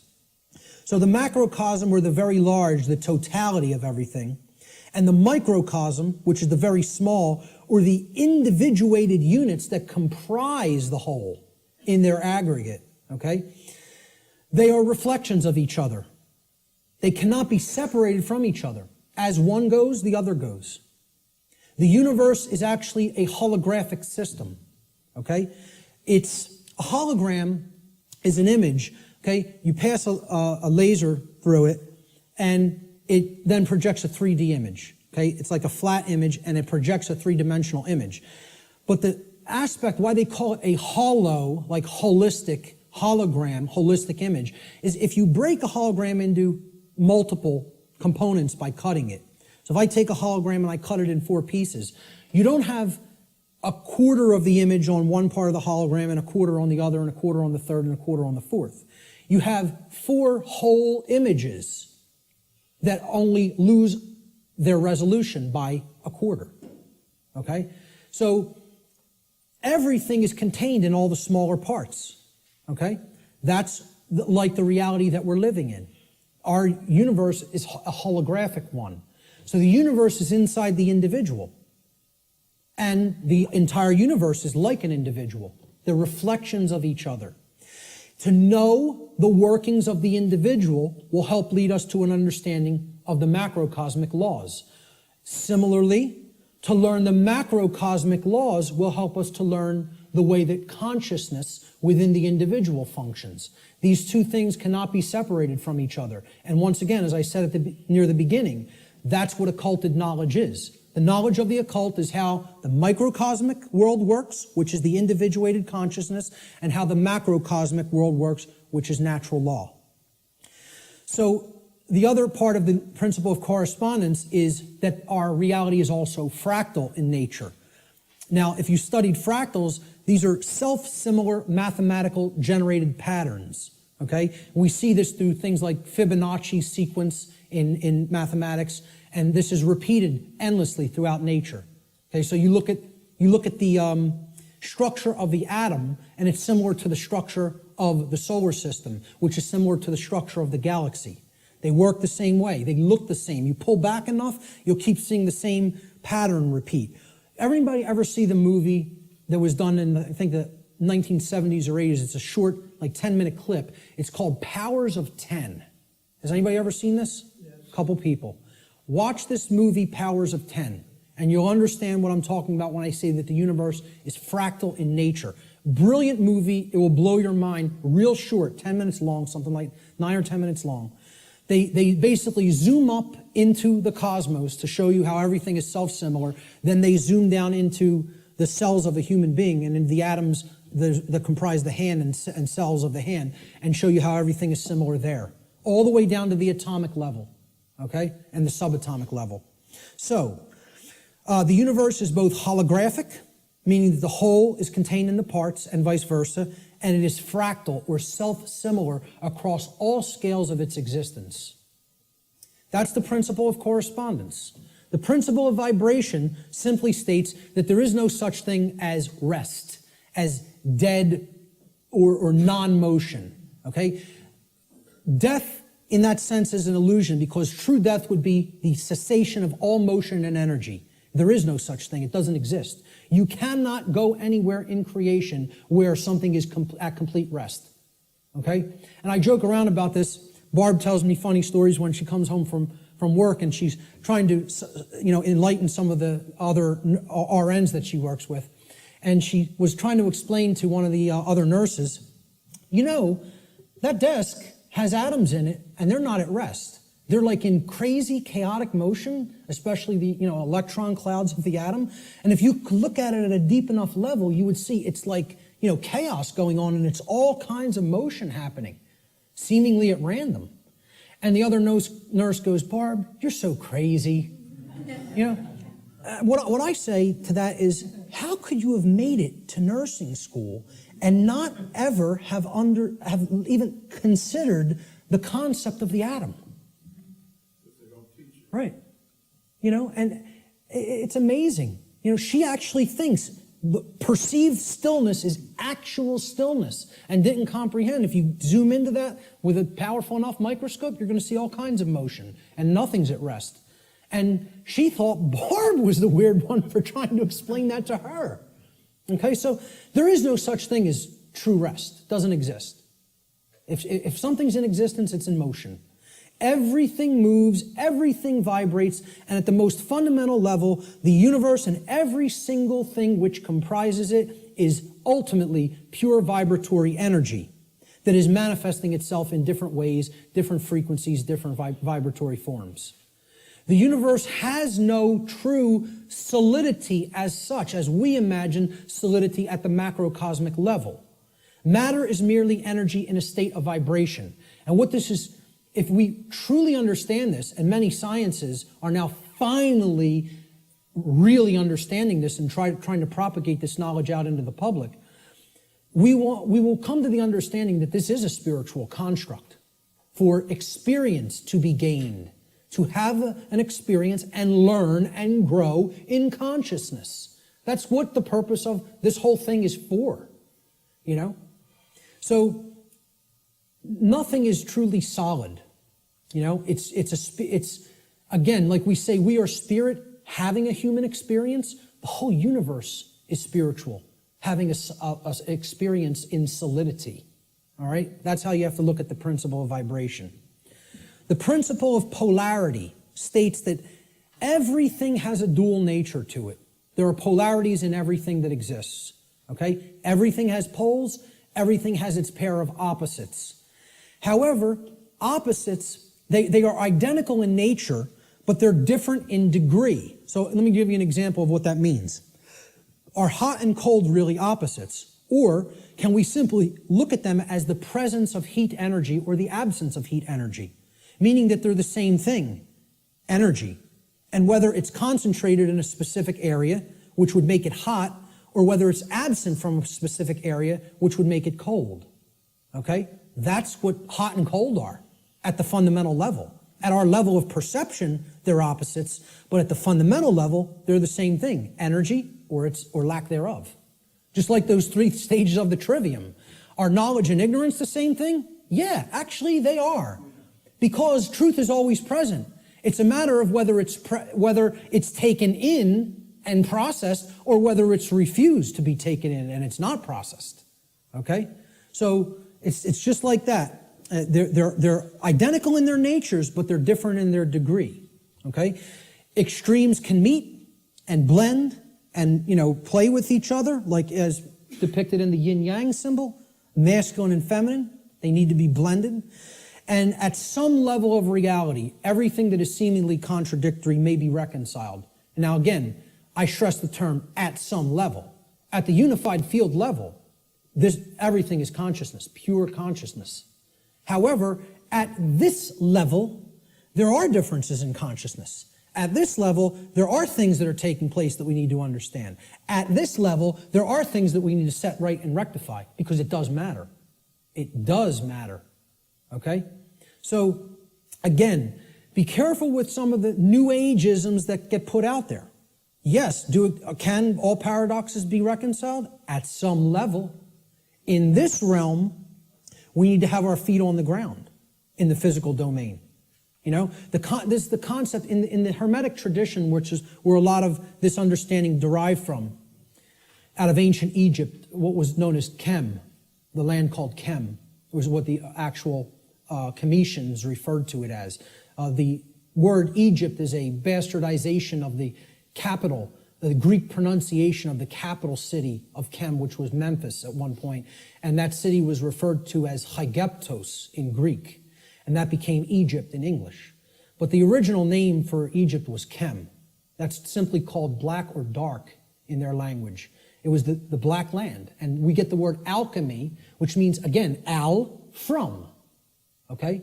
It means from the black land. Al-Kemet, which is where alchemy comes from.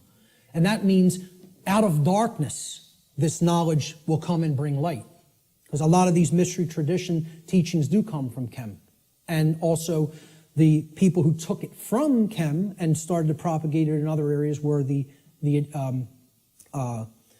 Greeks in the Greek mystery traditions. And again, there was light sides and dark sides to all these mystery traditions. Okay? There were some who used the knowledge wisely and tried to propagate it and tried to elevate human consciousness, and there were those who wanted to use it selfishly for their own benefit and to control others. So my point was that in the Egyptian mystery tradition, I lost my train of thought there. I'm sorry. I was talking about all paradoxes may be reconciled at some level, and I brought up the mystery traditions. I can't remember why I went into that, so I'll just keep going. Let's look at the principle of rhythm. Everything flows out and in. Everything has its tides. All things rise and fall. Okay, so everything has a rhythm to it or a swing to it. There's tendencies that exist in energy. The pendulum swing manifests in everything that we undergo, everything that we perceive. The measure of the swing to the right is the measure of the swing to the left. It's just an opposite. It's perceived as an opposite. Rhythm will compensate. Now, how this should be understood when we are talking about natural law is many people will say, well, that's just the way the tendency is moving us. It's just the way the tide is taking us, right? But that's not really accurate, okay? We can't look at these things as that the rhythms are set in stone and it has to be this way now, right? One of the things that a lot of the Hermetic tradition taught regarding these laws, these principles, were they can be overcome by higher levels of consciousness. Okay? This one was one of them. Rhythm is a principle that is a tendency for something to swing a certain way. Let's liken it to genetics. If you look at some newer biology, a lot of modern biologists are suggesting consciousness plays into whether a gene activates or not and expresses a certain condition. Well, this is the same way. There's something that can be done about the swing or the tide, okay? Let's look at it as you have a boat. You want to row the boat out to sea, right? You have to get past the tide. You have to get past the breakers and the waves. And if that tide's really strong at high tide, it's going to be very much more difficult. You're going to have to expend more energy to get it out to sea. If, however, you were taking it when the current's moving out to sea, okay, there's a flow that's moving outward deeper into the ocean, and you start rowing that boat then, you're going to be able to do it much more easily. Okay, so if there's winds pushing along a plane, it's going to have to expend less energy. It's going to get there more quickly, okay, because it's adding to the energy.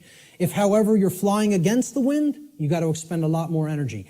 It's just a tendency.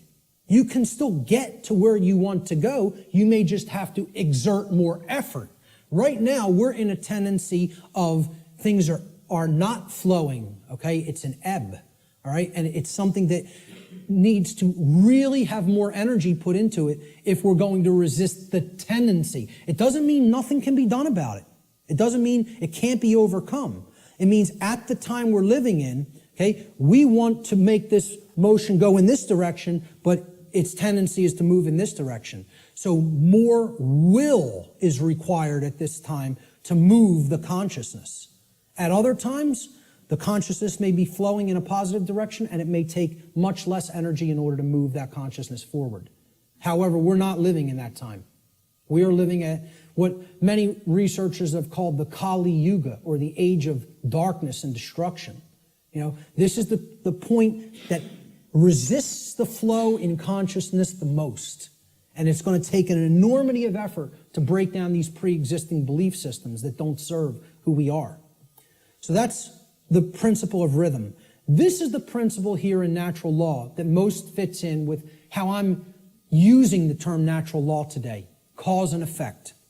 Many people, again in the New Age community, don't want to believe that there's causes and effects, and that effects are driven by causes that, come first and then manifest conditions. So the principle of cause and effect simply states that every cause has its effect and every effect has its cause.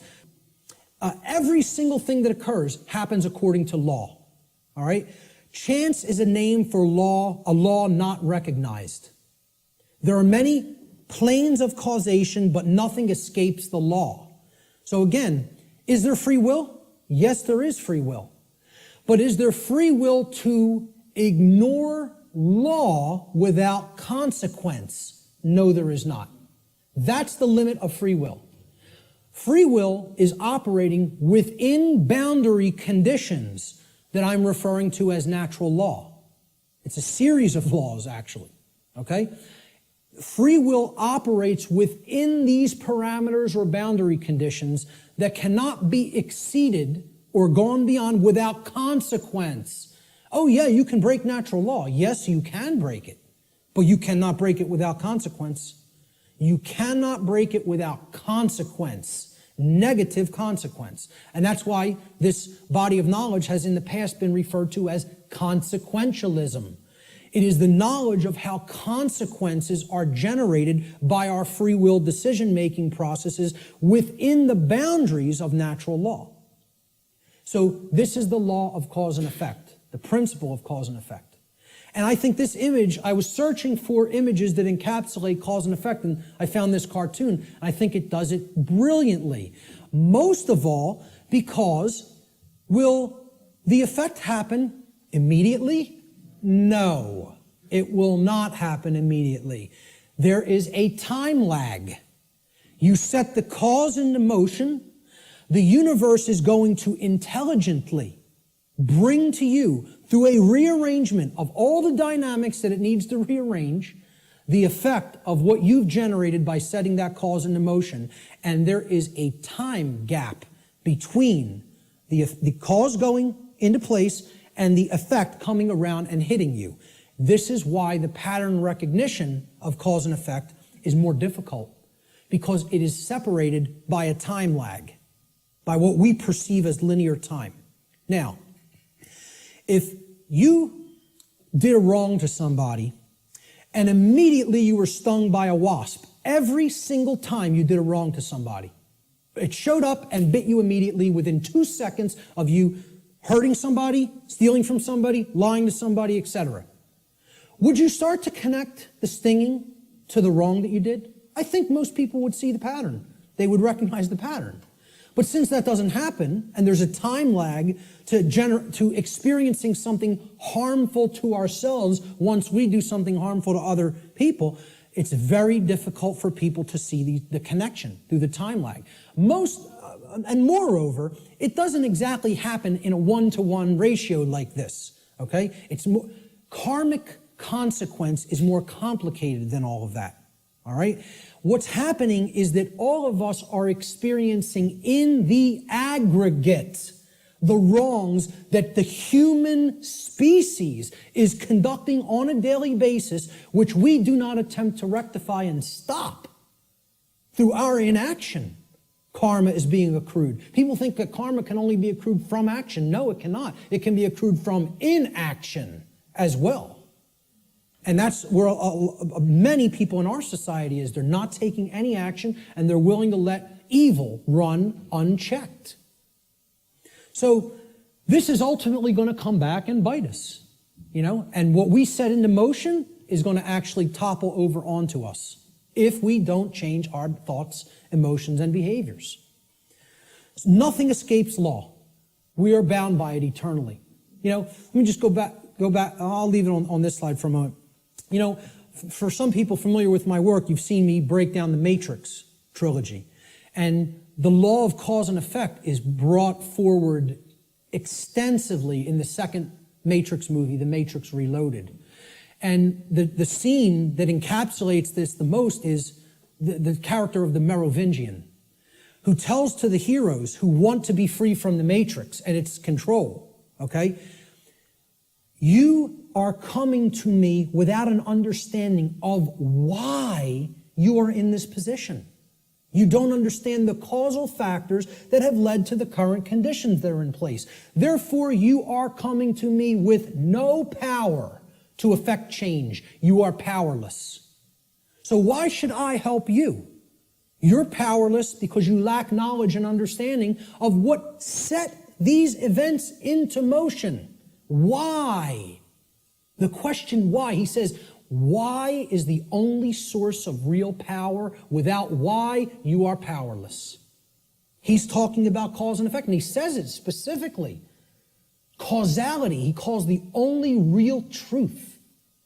And this is the villain. The words of truth come through it's a big technique in Hollywood too.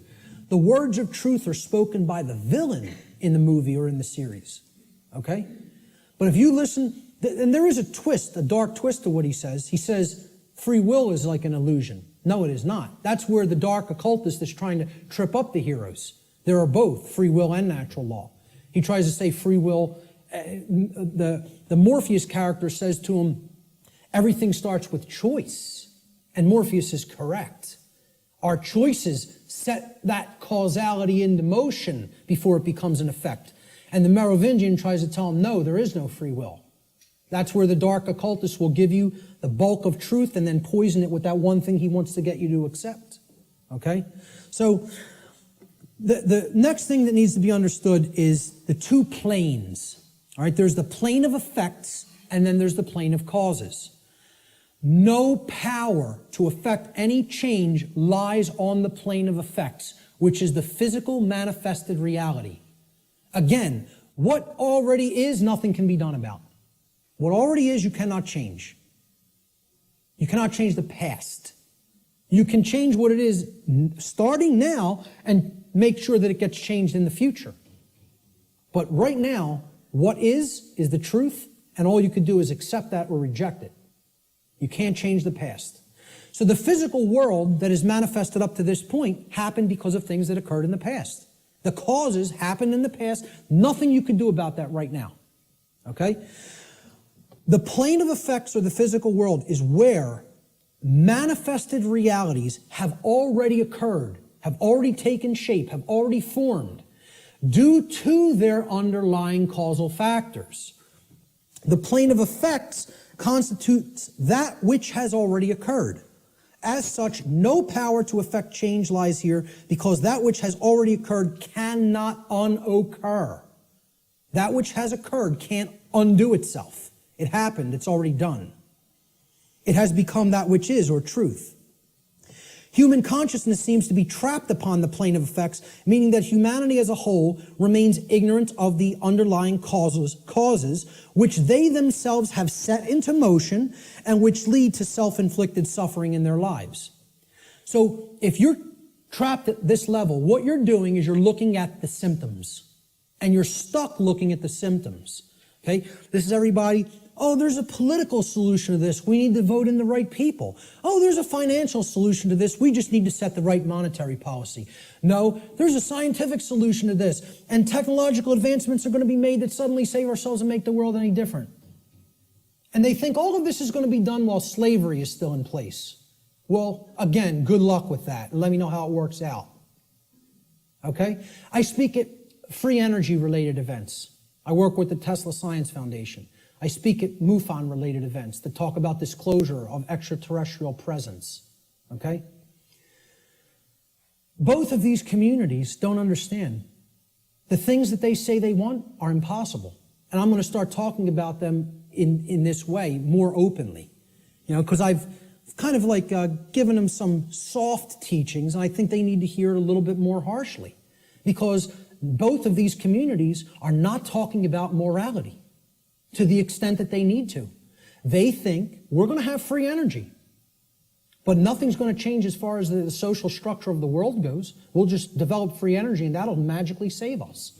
We'll still have slavery, but free energy will be here and the world will be a magically better place. The UFO community, they often think, oh, we're going to get disclosure. They're going to come out and tell us everything they know about other intelligences that are out there in the galaxy and in the universe with us, okay? And they think they're going to get that in a climate of slavery.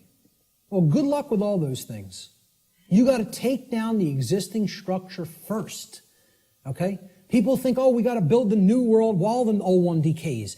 You have to destroy the existing power structure with the power of truth before anything new is going to grow here. Because this place is a garden full of weeds, of poisoned ideologies and completely erroneous belief systems that have no bearing on truth whatsoever and cannot get us what we say we want. Until those thoughts are changed, don't expect the results you want. So to the free energy movement, I say you're never going to get free energy in a climate of slavery. To the UFO community, I say you will never get disclosure in a climate of slavery. Slavery has to end first. Then you could get what you say you want. So, again, no power to effect any change lies in the world of effects. Cannot be done. You are rearranging the deck chairs on the Titanic while it sinks. You're not creating any change doing those things because the underlying causes aren't changing. And the underlying causes are how we think, how we feel, and how we behave. And no one wants to look at that. They want to think all those things can stay in place and I can magically get what I want. I want to keep my hand over the fire, but I don't want it to burn and blister. Well, enjoy. See, find out what you get when you do that, because that's what we're doing when it comes to natural law. So let's look at the plane of causality. This is the other plane. This is the mental realm, the mental world. Again, according to the law of mentalism, the first principle of natural law, everything that manifests must first manifest in mind before it can manifest physically. So again, if the plane of causality is the mental world that's generating the causes in mind, okay, everything is happening there first, and then it is trickling down to the physical domain. It is manifesting in the physical domain only after it has manifested in the mental world. The plane of causality is where causes are set into motion prior to those causes manifesting as formed realities in the plane of effects. This plane of causality constitutes the causal factors, the why, which underlies and precedes all manifested things and events. All power to effect change lies on this plane of reality. Human consciousness must move away from the plane of effects and to the plane of causality in order for human beings to understand the causal factors of the conditions which they are collectively manifesting in their lives. Only then will humanity be able to co-create their shared reality on a conscious level, meaning with an understanding of how natural law operates, rather than on an unconscious level, meaning that we don't understand how natural law operates. And I just look at it in a simple graphic, in a simple, chart or graph. This is the higher realm. This is the world of causality, the mental world, the why, the underlying causal factors, okay, that precede conditions which are manifested. This is where our consciousness has to go, because this is where all power to affect change is at, in the understanding of why that manifested to begin with. So these are the symptoms. This line could be looked at as the diagnosis. You have to make that diagnosis and get to the underlying causal factors that lead to the symptoms. Okay? The plane of effects, on the other hand, meaning the physical world, is the manifested realm, that which has already occurred, that cannot be undone. At least in the present moment. You could start in the present to undo it in the future. But as far as the present moment and all moments in the past go, you're not changing that. That's truth. That's what is. Okay? That's already manifested. You can't change it. No power to affect change lies in continuously analyzing the symptoms. You got to do that long enough that you know where the problem's at. You've made the diagnosis. Now you can get to the causal factors and start going to work changing those causes. Okay? Unfortunately, this plane, the plane of effects, seems to be where human consciousness in the aggregate is trapped. It can't seem to get past there. Even if it recognizes the problem, it wants to keep describing the problem. It wants to keep describing the prison. It doesn't want to look at the causal factors because it's afraid of what the causal factors are. It doesn't want to acknowledge the causal factors lie in how we think, feel, and act, and until those things are changed, the external manifestation cannot change. That takes responsibility. The final principle of the 7 principles of natural law, at least the formalized ones, are gender. Again, I'm going to talk about an 8th lost one. Gender exists in everything. Everything has its masculine and its feminine components or principles. We've already seen that when it comes to the human brain, consciousness, worldview, etc. Gender manifests on all planes of existence. Spiritual, mental, physical, everything. Okay? Very simple concept. What I want to briefly talk about is mental gender. Mental gender is the state of coexistence between the masculine and feminine aspects of the mind. Again, we've already looked at this. We looked at the breakdown of the physiology of the brain, at least of the higher order part of the brain, the neocortex. Our left brain hemisphere largely facilitates the masculine aspects of the mind, or the intellect, logic, analytical thought, linear thought processes, while the right brain hemisphere largely facilitates the feminine aspect, or intuition, meaning creativity, compassion, and holistic thought processes. This next section is what I call the lost principle. This is the 8th principle of natural law, which binds all of the other principles together. Okay? It is what I would call the encapsulating principle. Okay? It's the container inside which all the other principles fit very nicely and neatly. However, it's lost because we're not exercising it. See, we already looked at 1, 2, 3, 4, 5, 6, 7 principles of natural law. And there they are represented by these circles overlapping each other. Okay? Can anybody see an 8th circle anywhere? You got it. Correct. Here's the 8th circle. And this might look familiar. You might have seen this somewhere. Okay? This pattern is called something. Does anybody know what this pattern is called? What is it? Not the flower of life. The seed of life. The seed of life. Okay? Now, what happens from a seed? It grows. It generates something. It creates something. A seed has an outer casing, an outer shell, okay? That if you're going to get to the inner core of it that contains all of the creative, generative material, okay, that shell has to be there and intact. You break the shell of the seed, the creative essence of the seed is going to be gone, okay? Now, what is that principle? Here's what that principle is. It's the eighth, or what I call the lost principle. And it's the thing that has to be present in order for any change to manifest itself. And it is not what most people think of it as. Even when I tell you what this is, I guarantee you there will be an inaccurate connotative meaning for what people think this means. Okay? Here's what the eighth principle is. It is known as the generative principle, or the principle which governs creation, which actually is the causal factor that goes into effect and generates the result that we say that we want. But what's the real term for it? Who can guess what the actual term, what the generative principle of creation actually is? No, it is not action. Okay, now most people will say it's love. I want to distinguish it from the concept of love, even as I'm going to describe love in this presentation a little bit later on.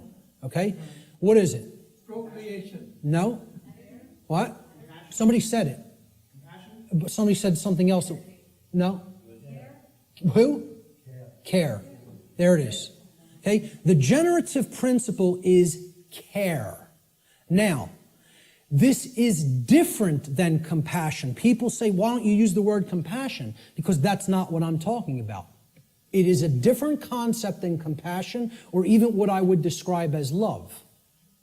Care, and I mean care with a capital C, and here I didn't even put it with a capital C. I'm just putting it in all uppercase care.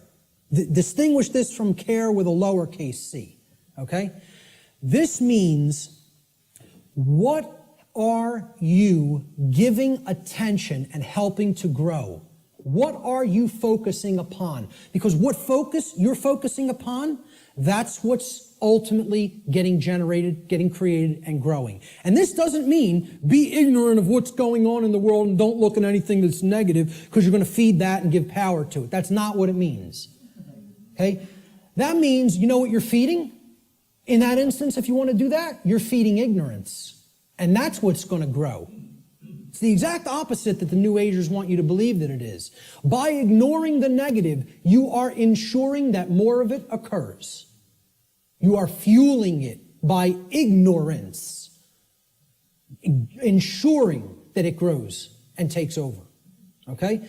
What care has to be looked at here as is, this is what you're giving your energy to. This is what you're focused upon. This is what you actually care enough about to do, to spend your time on, to put your attention on, to manifest in the world.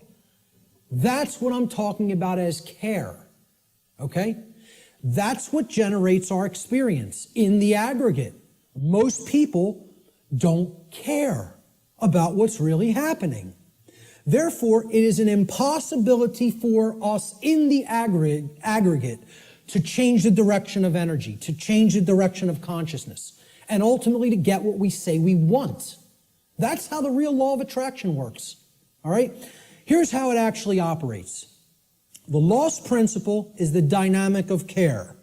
What we care about on a day-to-day basis acts as the driving force of our thoughts and actions. What did I say we need to develop?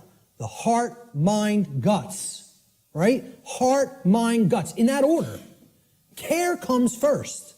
You got to care enough to know, to develop the knowledge, okay? Then you got to act on it and put it into practice. Apply it.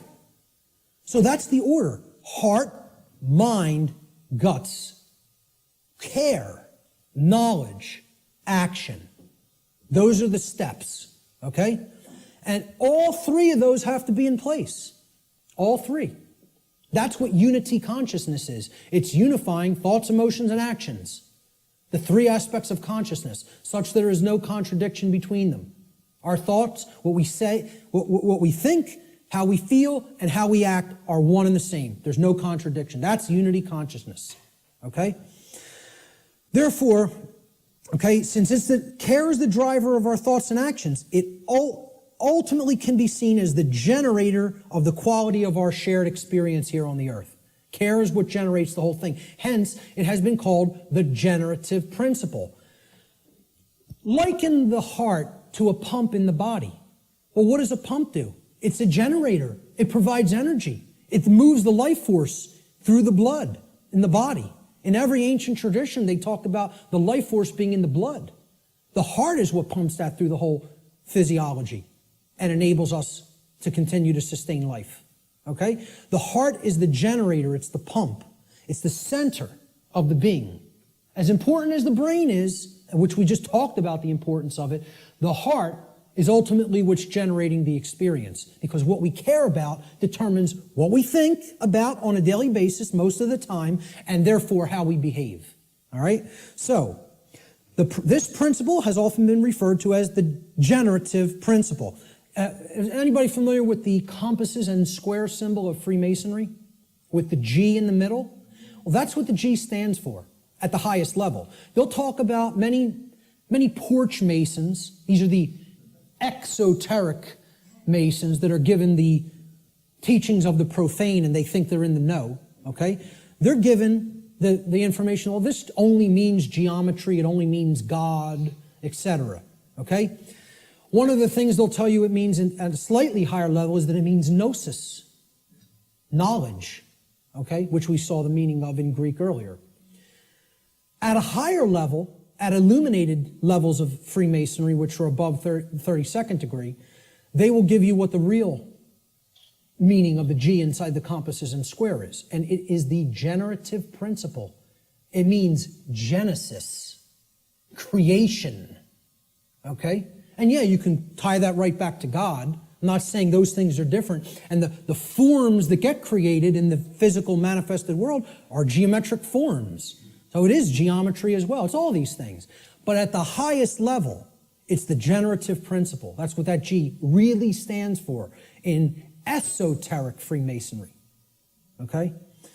It's called the generative principle because that means to create. It comes from, the word generative comes from Latin. The verb generare, as we've already talked about, means to create.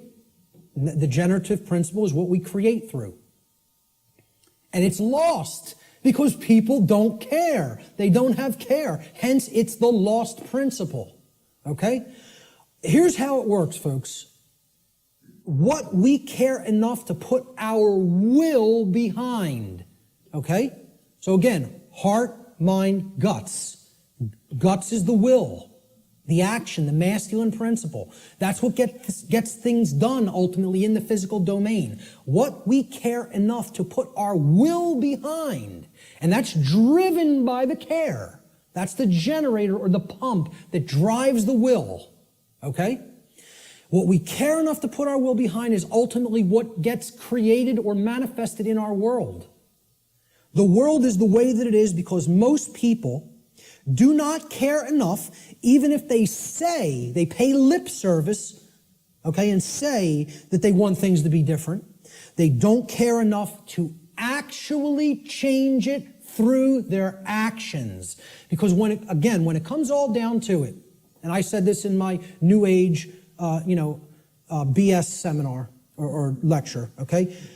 What it comes down to is preventing action.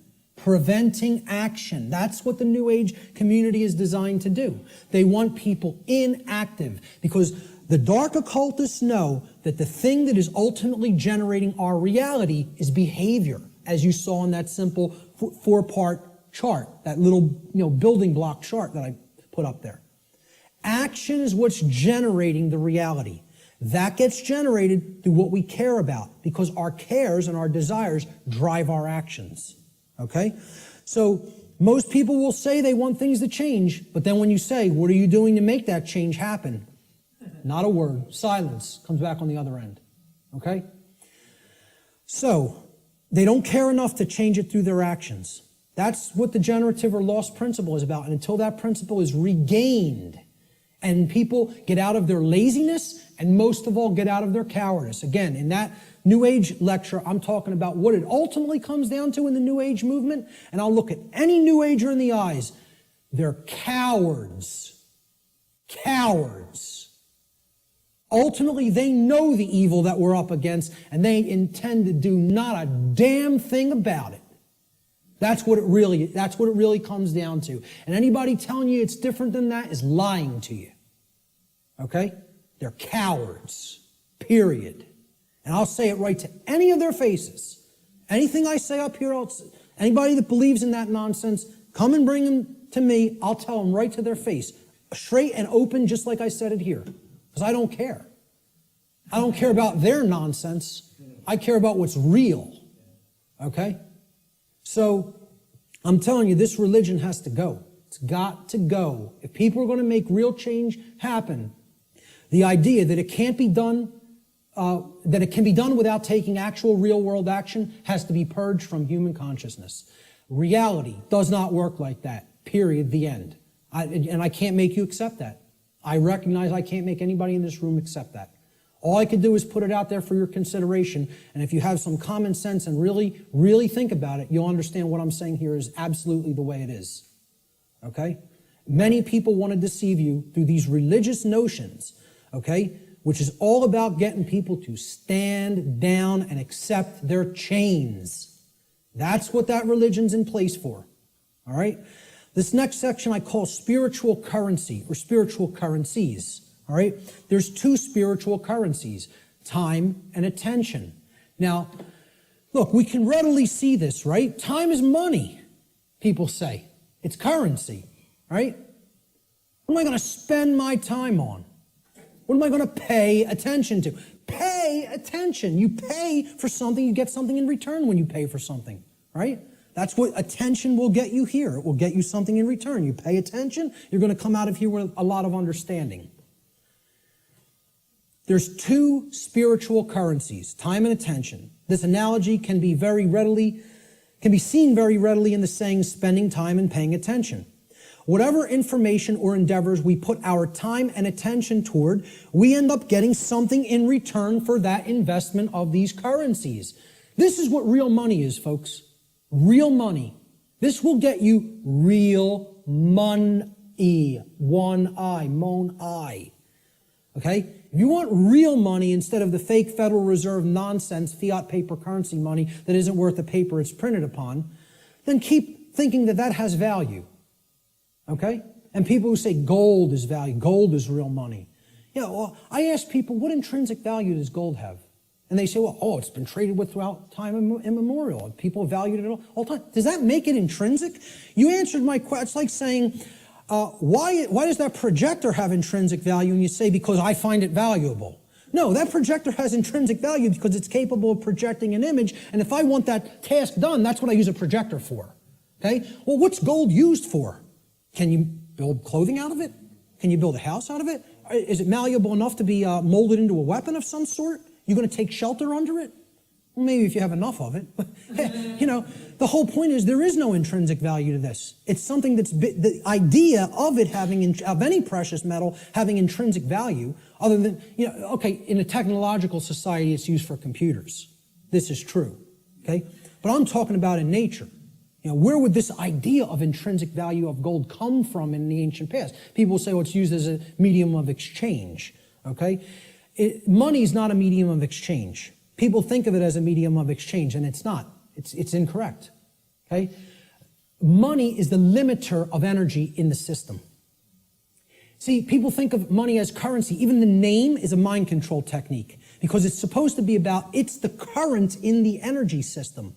This is the current. It's the amperage, right? No, it's not. It's not the capacitance either. It's not a store. That's another thing people will tell you money is, what they say is real money. Okay? It's all fake. It's all fake. It's not a store either. You know what it is? It's the resistance in the system. It's the resistance to change in the system. It acts as the resistor. Because as long as that modality of slavery called money continues to exist, it will always be extraordinarily difficult to create real lasting change. So again, I piss off everybody. Religion's got to go, scientism's got to go, New Age thought's got to go, money's got to go. All of it's got to go. You know why? It's all religion. It's all religion, and the word religion means to hold one back, to tie one up and keep them where they're at, as we're going to get to in a few moments. Okay? So let's get back to spiritual currencies. We end up getting something in return on what we put our investment of spiritual currencies toward. And you know what if it's put toward the right goals, the end result is true money, one eye. Okay? True spiritual vision. The ability to see, to unoccult something and see it for what it really is. That's what comes from truly putting time and attention onto the right things. This return could come in the form of knowledge. It could come in the form of understanding. It could come in the form of skills, expertise, and empowerment. But only if we invest these two spiritual currencies wisely. And let me tell you something, folks. That's why most people don't have any money. They got nothing to pay for it with. See, you pay attention and you get money. You spend time and you get money. I'm talking about the real thing. Cool. We're going to take a break in about 5 to 10 minutes. Okay? So we have to invest our spiritual currencies wisely. We should seek to improve our quality of attention by placing it upon information that is capable of improving both ourselves and the human condition as a whole. Give me a heads up in about 8 or 9 minutes. Thank you. Such an effort would also constitute a valuable investment of our time. We should ask ourselves, what am I spending my time on? What am I spending my time doing? And what am I paying attention to? That's where you will find whether you're investing in real value, something that is truly valuable. If most of the time we're spending our time on nonsense and trivialities and, divisive things and TV and sports and all other kinds of entertainment and distraction, well, you're going to have a return on that investment, and that return is going to be low. It's not going to result in much money, real money. Okay? Most importantly, we need to ask ourselves, what kind of quality am I getting in return for my investments of time and money? Time and attention, I'm sorry. Okay? These are the spiritual currencies. And that's what most people don't want to give. They don't want to give these freely for a return on investment. They don't want to pay attention to the right things. They don't want to spend time on the right things. This is a simple chart of how our quality of our attention, okay, and again, this is in the aggregate, but it's created by all the individuals. How the quality of our overall attention as a species will affect our world in accordance with the principle of correspondence, which states, as goes the microcosm or the microcosmic units, so will become the macrocosm. Okay? So over here, we have a pure information stream. This is good information. This is information that is capable, that resonates with truth, and is capable of helping to develop wisdom or right action within the being. This over here is the poisoned information stream like we get from the mainstream media, from scientism, from the New Age movement, from government indoctrination centers called schools. Okay? This is the poisoned information stream. Now, everybody's going to take in some form of a mixture of both of these streams. What the goal needs to be is to purify. Just like, hey, you take in bad food, you're going to have bad health. You take in bad information, the output through behavior is going to be bad. So you got to purify. Meaning, if there's valves here on the individual buckets, these are called the individual people, okay? And they're all coming together with the quality of their water, right? What they're holding within their consciousness. And that's all going into the big pool called the world. Everybody's bringing their bucket to the pool, they're pouring it in, and then they're jumping in. And that's the world. That's the quality of the world, right? The quality of this whole thing here is going to be based on how much poisoned, polluted information was in your bucket compared to how much pure information was in your bucket. Okay? So there's valves over here we got to shut this one off, this brown muddy valve over here, and we got to open this one up. Okay? If we do that, the world will be purified, and we won't be creating self-inflicted suffering. We don't do that, we're going to be swimming in brown muck. Okay? And generating all kinds of problems for ourselves. So, how are we spending our time? What are we paying attention to? Is this what we're doing with our time and attention? Sitting behind the hypnosis box? Which means suppression of knowledge. Hypnosis is the suppression of knowledge or the suppression of spirit. Okay? Or are we going to devote our time to some pursuits of wisdom? Which means developing knowledge, converting it to understanding by processing it accurately, and then converting into wisdom through action, through right action. And, you got to read to do this. People don't want to hear that either. Okay? Reading is required. The ancient Romans had two words, the same word, okay? They meant two different things in their language. The word was liber, L-I-B-E-R. Liber meant free, as in not a slave. A free being would be described as liber, free. It's the basis of the English word liberty, liberty, freedom, okay? They had the same word also meant a different concept. So the word liber didn't just mean free. If it was used in a different context, does anybody know what else the word liber meant, L-I-B-E-R, meant in Latin? Book. It meant book. Does that tell us something? They associated the Latin word for book also meant free in their language. Okay? And again, liber is the basis for the word library. Okay? Library. Okay? Where you can go to become free if you read the right books. And again, the world is our library now. We've reunited all the parts of the big library that were cast to the four corners of the earth. The mystery traditions are available at your fingertips now, which hasn't been the case at any time in human history. And what are we doing? We're playing Farmville on Facebook.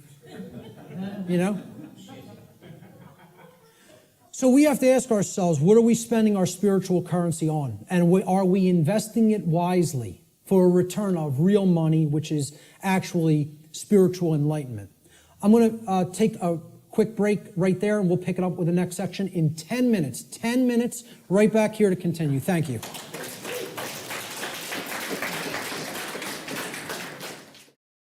So natural law has been called many different things in different traditions throughout the world at different times in history. Let's look at what some people have called it.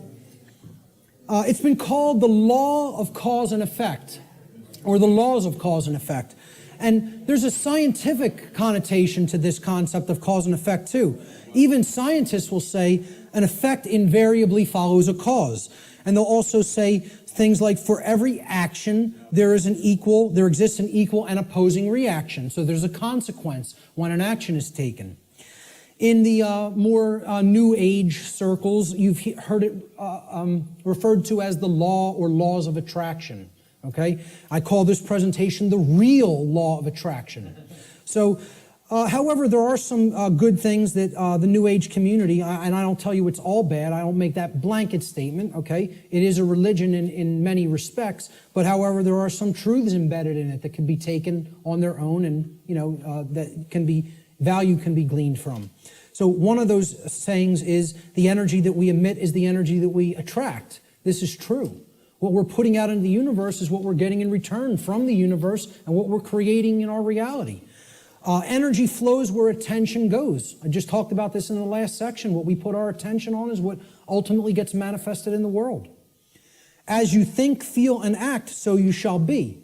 Some of the teachers of different variants of law of attraction teachings have only put the first part in that. As you think, so you will be. No. As you think, feel, and act, so you will be. And most of all, as you act, so you will be.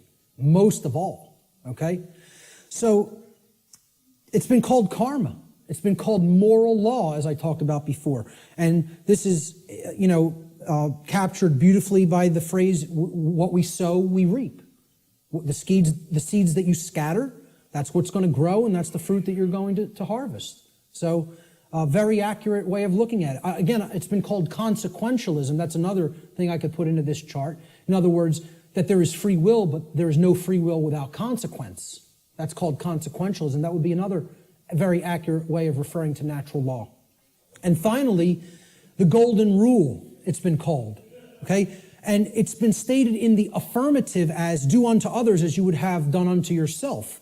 I find this much more powerfully stated in the negative, or what I call the apophatic variant. And we'll talk about what apophatic and apophasis means in a few moments. I think it would have been much less ambiguous, the golden rule, if it was said like this. Do not do to others as you would prefer not to have done unto you. Now the ambiguity goes away because people want to be treated slightly differently. Hey, a masochist might want to get beaten by a sadist. Okay? But that doesn't mean, do that to others because you like it. But people know what they don't want. They don't want their rights taken. They don't want their property taken or damaged. They don't want to be harmed in their person. They don't want any of those things. They don't want to be lied to. They don't want to be deceived. So don't do those things to other people. So let's jump into this is the heart of the presentation here. It's how natural law actually works in our lives. What are its expressions? How can we come to understand how this operates? There are ways of knowing, and they're through these expressions of natural law. So we defined what natural law is. We talked about the underlying principles that it's based upon. Now we are going to talk about how it works in our lives, okay? So we're going to build a chart of the natural law expressions in a moment. What these expressions are the recognizable workings in our life. And they take place through 5 basic expressions.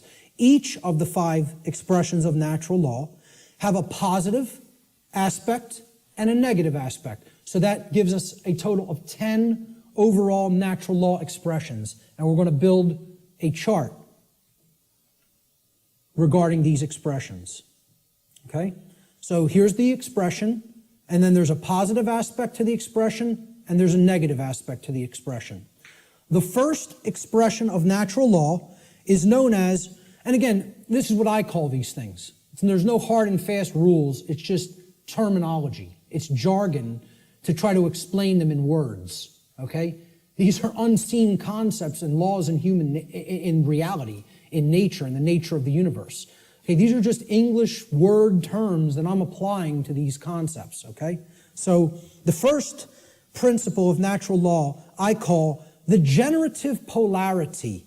Or in other words, this is the force or energy that we are using at the base level to start the process of creation. Or you could say of co-creation. Okay? We're co-creating the reality that we experience with the laws of nature. So you could look at the first first expression of natural law, which is the generative polarity, as the force that we use to set all of the other events which are to come, which are to manifest in our lives, into motion. Or in other words, what we use, the force that we use to generate or create the quality of our experience. That's the generative polarity. The positive expression of the generative polarity is love. Now, this is not what many people think of as love, okay? It's not familial love. It's not relationship love. It's not Hollywood movie variant of love. It's not romance novel variant of love, okay? I call love consciousness. Love is the force which helps us to expand consciousness and become open to truth if we are in it. If we are in that vibratory energy, we become open to truth. All right? So here's what it looks like visually. I try to put a visual aspect to all of these concepts, okay? And people would think I'm going to put two people together kissing or hugging or something like that, okay? Love is inside each individual if it's present, okay? It doesn't depend on any other person. You can express love with another person, and there's no problem with that. I'm not saying that's a bad thing. That's a great thing if it's present in your life. The capital L, capital O, capital V, capital E definition of love that I'm giving here is not that. It is this force that opens up our consciousness. It's the flowering expression of consciousness, okay? So how I word this is, the positive aspect of the generative polarity, the first expression of natural law, is love. In regard to natural law, love should be seen as the expansive force for consciousness. It is the force which helps us to become open to truth and expand our awareness. That's the connotation that I'm giving for the concept called love here. Okay, that's the positive expression of the creative polarity. Now, the negative expression of the creative polarity is the exact opposite of love. So people will automatically think, well, that's hate. And it is not. Because the thing that puts consciousness in a box and prevents it from growing and keeps it where it's at is what? Fear. There it is. Fear. Fear is the basis for unconsciousness. You cannot be unconscious of anything in particular unless you fear it. Okay, that's what shuts consciousness down. And here's my visual for it. Fear. I don't want to look at that. That's too horrible for me to contemplate. That can't be true. I don't want that to be true. That's all fear. Okay? The negative aspect of the generative polarity is fear. Fear is the contractive force for consciousness. Fear is the force which influences us to become closed to the truth, and it is the force which ultimately shuts down our awareness. That's why so many people are unconscious, because they are fearful. They are fearful of the responsibility that comes with knowledge, and most of all, they are fearful of having to act based upon knowledge, because that requires courage. The second natural law expression is the initiating expression, what I call the initiating expression, just my term for it. Okay? The initiating expression is the first stage of tangible and recognizable results which we produce in our lives after we have, quote unquote, set the ball rolling, okay? Set the dynamic in motion by choosing between the generative polarities of either love or fear. All right? So, we choose love and something starts to happen. We become open to truth, right? Well, love is the expansive force for consciousness that opens our minds to the truth and awareness. So what do we gain as a result of accepting or existing in the vibratory energy called love? We gain knowledge, which is the acceptance of truth. Since love opens us up to truth, knowledge is its reception. It is the receiving of truth. We come to know, okay? So that's how it starts. I call this the initiating expression. Now, of course, there's a negative initiating expression if we are existing in the vibratory dynamic of fear. That would be the opposite of knowledge. What is it? Ignorance. Right. Okay, now, this is what I put forward as knowledge. This is my imagery for knowledge. Okay? That's a being who knows themselves. You know, and as the mystery traditions of Greece put forward at the Delphic Oracle, know the self and you will know the universe. In other words, know the microcosm and you will know the macrocosm. Know thyself. The positive aspect of this initiating expression is knowledge or the acceptance of truth. Knowledge positively influences the quality of our lives because it positively influences our decision-making processes that lead to understanding in every area of our lives. You want to know how something works and ultimately create something good, you have to have knowledge. You want to know how a car works? Keep it running in good order, you have to have knowledge. You want to know how a computer works? Keep it running in good order, you have to have knowledge. You want to know how the human psyche works and keep it running in good order so that conditions on earth manifest the way you want them to manifest? You got to have knowledge. Not getting out of this condition without learning. Learning is the key. It's the answer. Knowledge is the answer. And people don't want to hear that. They don't want to hear it. They want to think we're magically going to manifest the desired conditions that we say we want without learning a thing. It doesn't work that way. So again, the negative initiating expression is ignorance. Ignorance is the refusal of truth. It is the refusal to gain knowledge. Okay? Because we are in fear. So here's what I put as the image for ignorance. The population that is hypnotized, that wants to keep paying attention to nonsense and trivialities, feed themselves tons of GMO food that is crap for the physiology, Pay attention to distraction, entertainment, mainstream news and media, It's all there to just shut the consciousness down and keep people in a depressed psychological state and keep them in a state of psychological infancy. The negative aspect of the initiating expression of natural law is ignorance, or the refusal of truth. Ignorance negatively influences the quality of our lives because it negatively influences these decision-making processes that lead to understanding in every area of our lives. If you're ignorant about how anything works, you can't create the desired condition. It's just not possible.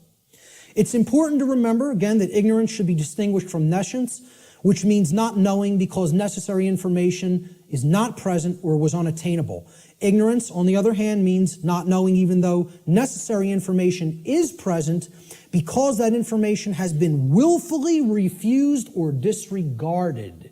And again, to keep us in ignorance, they don't need to hide the information anymore because it's not hidden anymore. It's out. And then once again, it's available at your fingertips for free if you have the desire to take it in. But now, the manipulation mechanism that is used is dissuade people from looking at it, provide endless entertainment, provide endless amusement, provide endless distraction, and say there's nothing to any of that stuff. That's just some old crazy religion that you don't need to understand. It's no different than any other religion, believing that natural law exists. Okay? That's what people will insist on telling you. So people will be dissuaded from ever looking into it, and they'll disregard it of their own choice. Thomas Jefferson said that if a nation expects to be ignorant and free in a state of civilization, it expects what never was and never will be. Freedom and ignorance are antitheses of each other that can never coexist simultaneously. That is an impossibility in natural law. I'm going to put up a couple other quotes on ignorance. Samuel Adams said, "No people will tamely surrender their liberties, nor can any be easily subdued. When knowledge is diffused," that means it's everywhere present, "and virtue is preserved," meaning morality.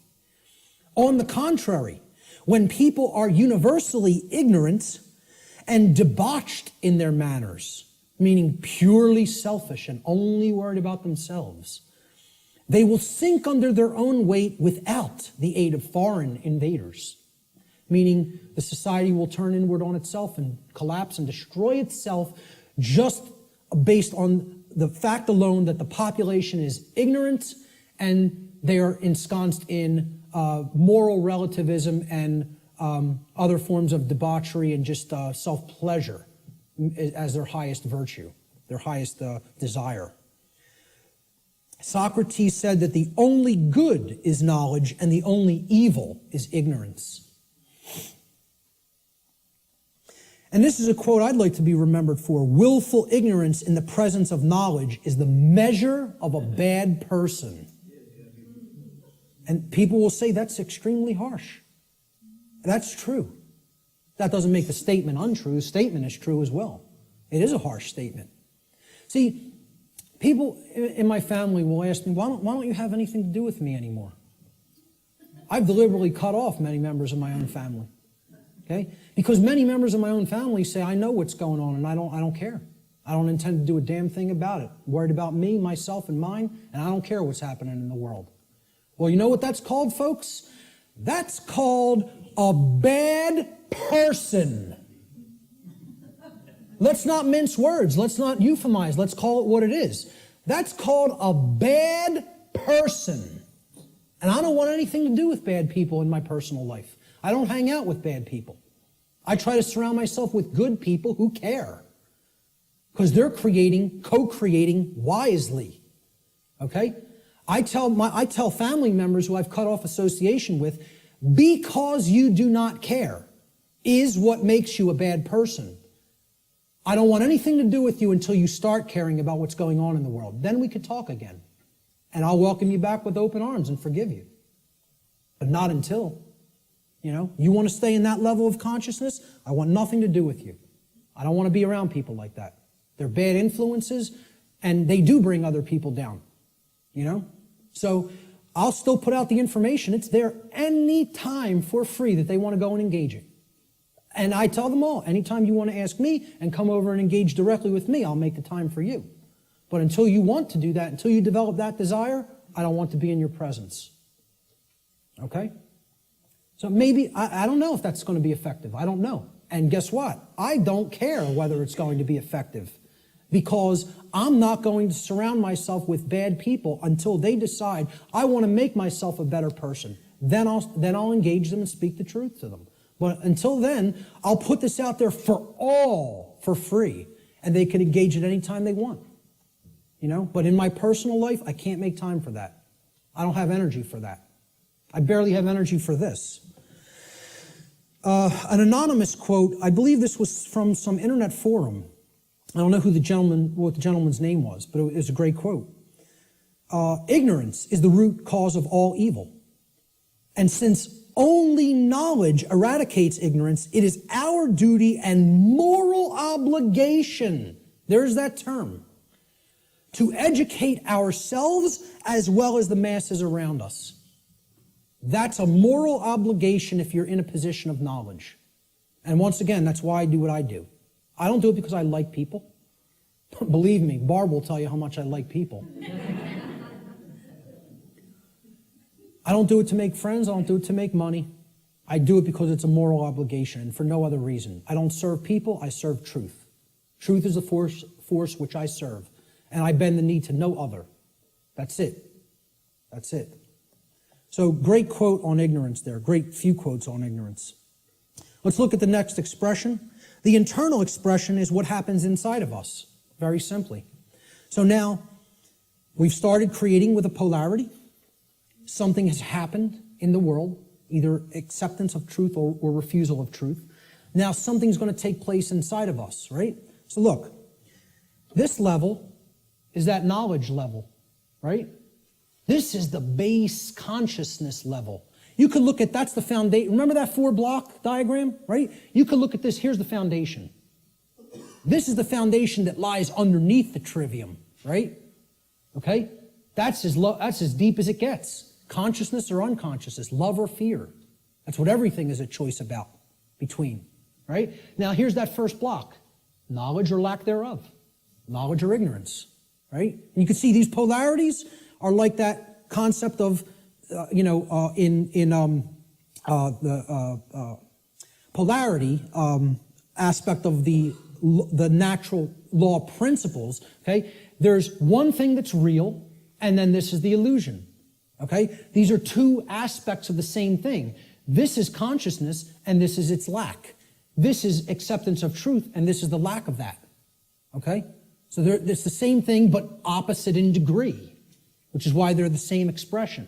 Now, what happened after knowledge or lack thereof? We went up to understanding, right? So that's what this level is. Understanding happens internally, right? It's an internal process, all right? So the positive aspect of the internal expression is when we come to understand through developing the knowledge and the acceptance of truth that we are sovereign. Sovereignty is the expression, the internal positive expression of natural law. Now, again, underneath these, in parentheses, I always put what I call these things, another name that I've given to these things, these concepts. I call sovereignty internal monarchy. Internal monarchy. Now, monarchy means one ruler.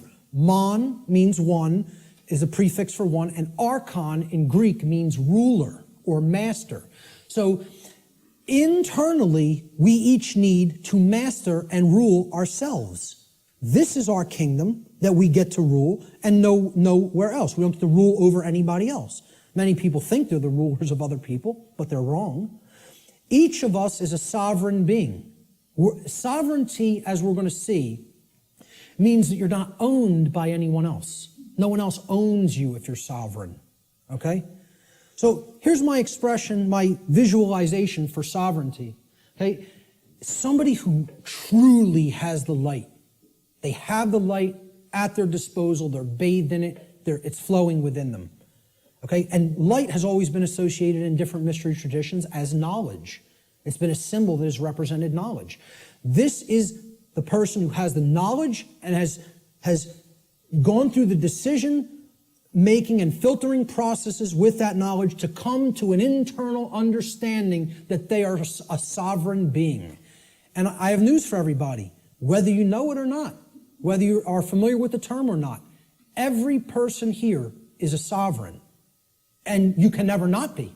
It is an impossibility for you ever to be non-sovereign. It cannot be done. Cannot be done in nature. Okay? Every single human being on this planet is a sovereign being. And we're going to look at what a sovereignty actually means. The positive aspect of the internal expression is sovereignty, or what I call internal monarchy, meaning one ruler within. Internal monarchy, one ruler within.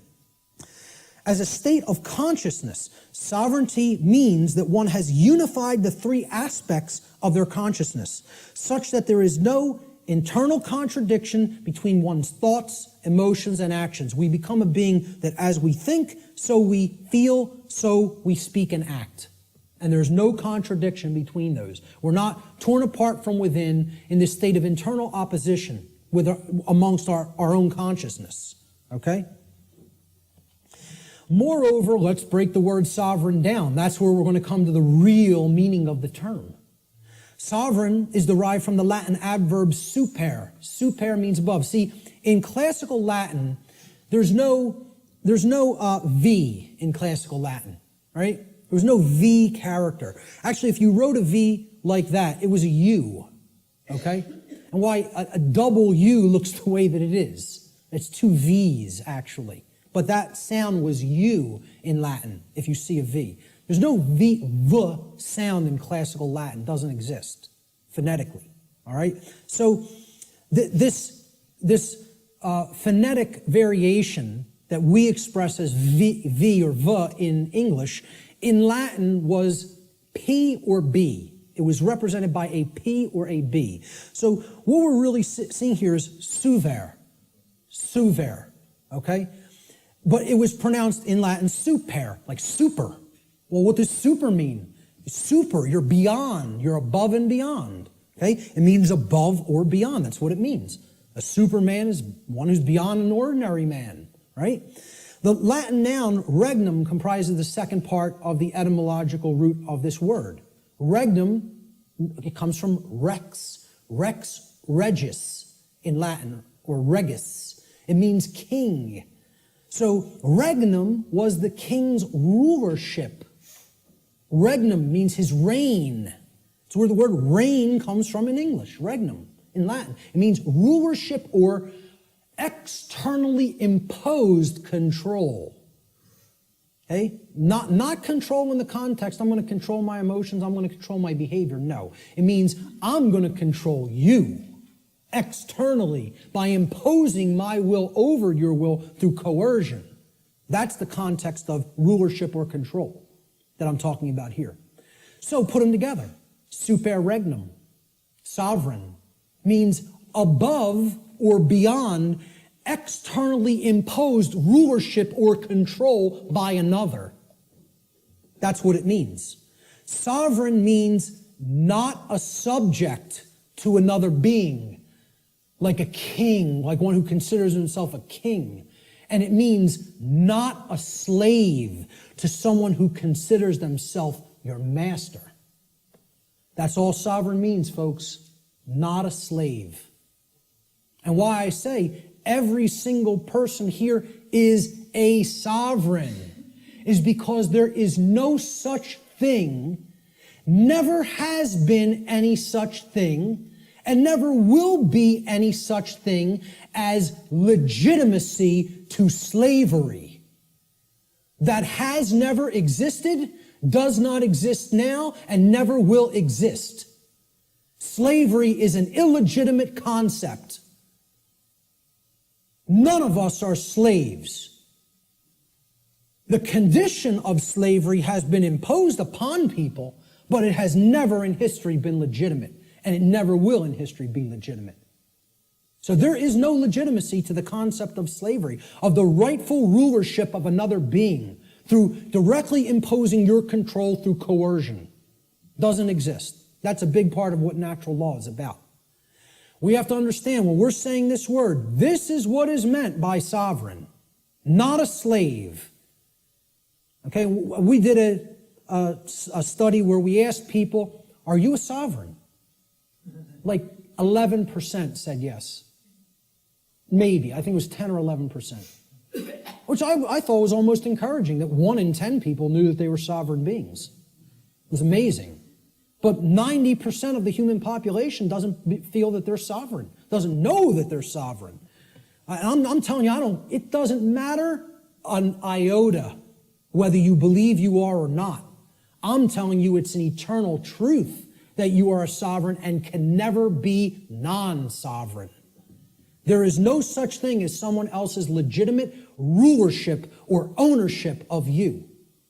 Because there's no such thing to the legitimacy of slavery, and there never has been, and there never will be. So everyone is a sovereign. A sovereign is a monarch. Again, mon means one, and archon means ruler. So when people ask me, what kind of government do you want?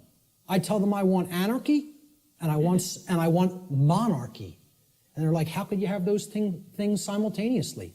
Because if you have internal monarchy, you can have external anarchy.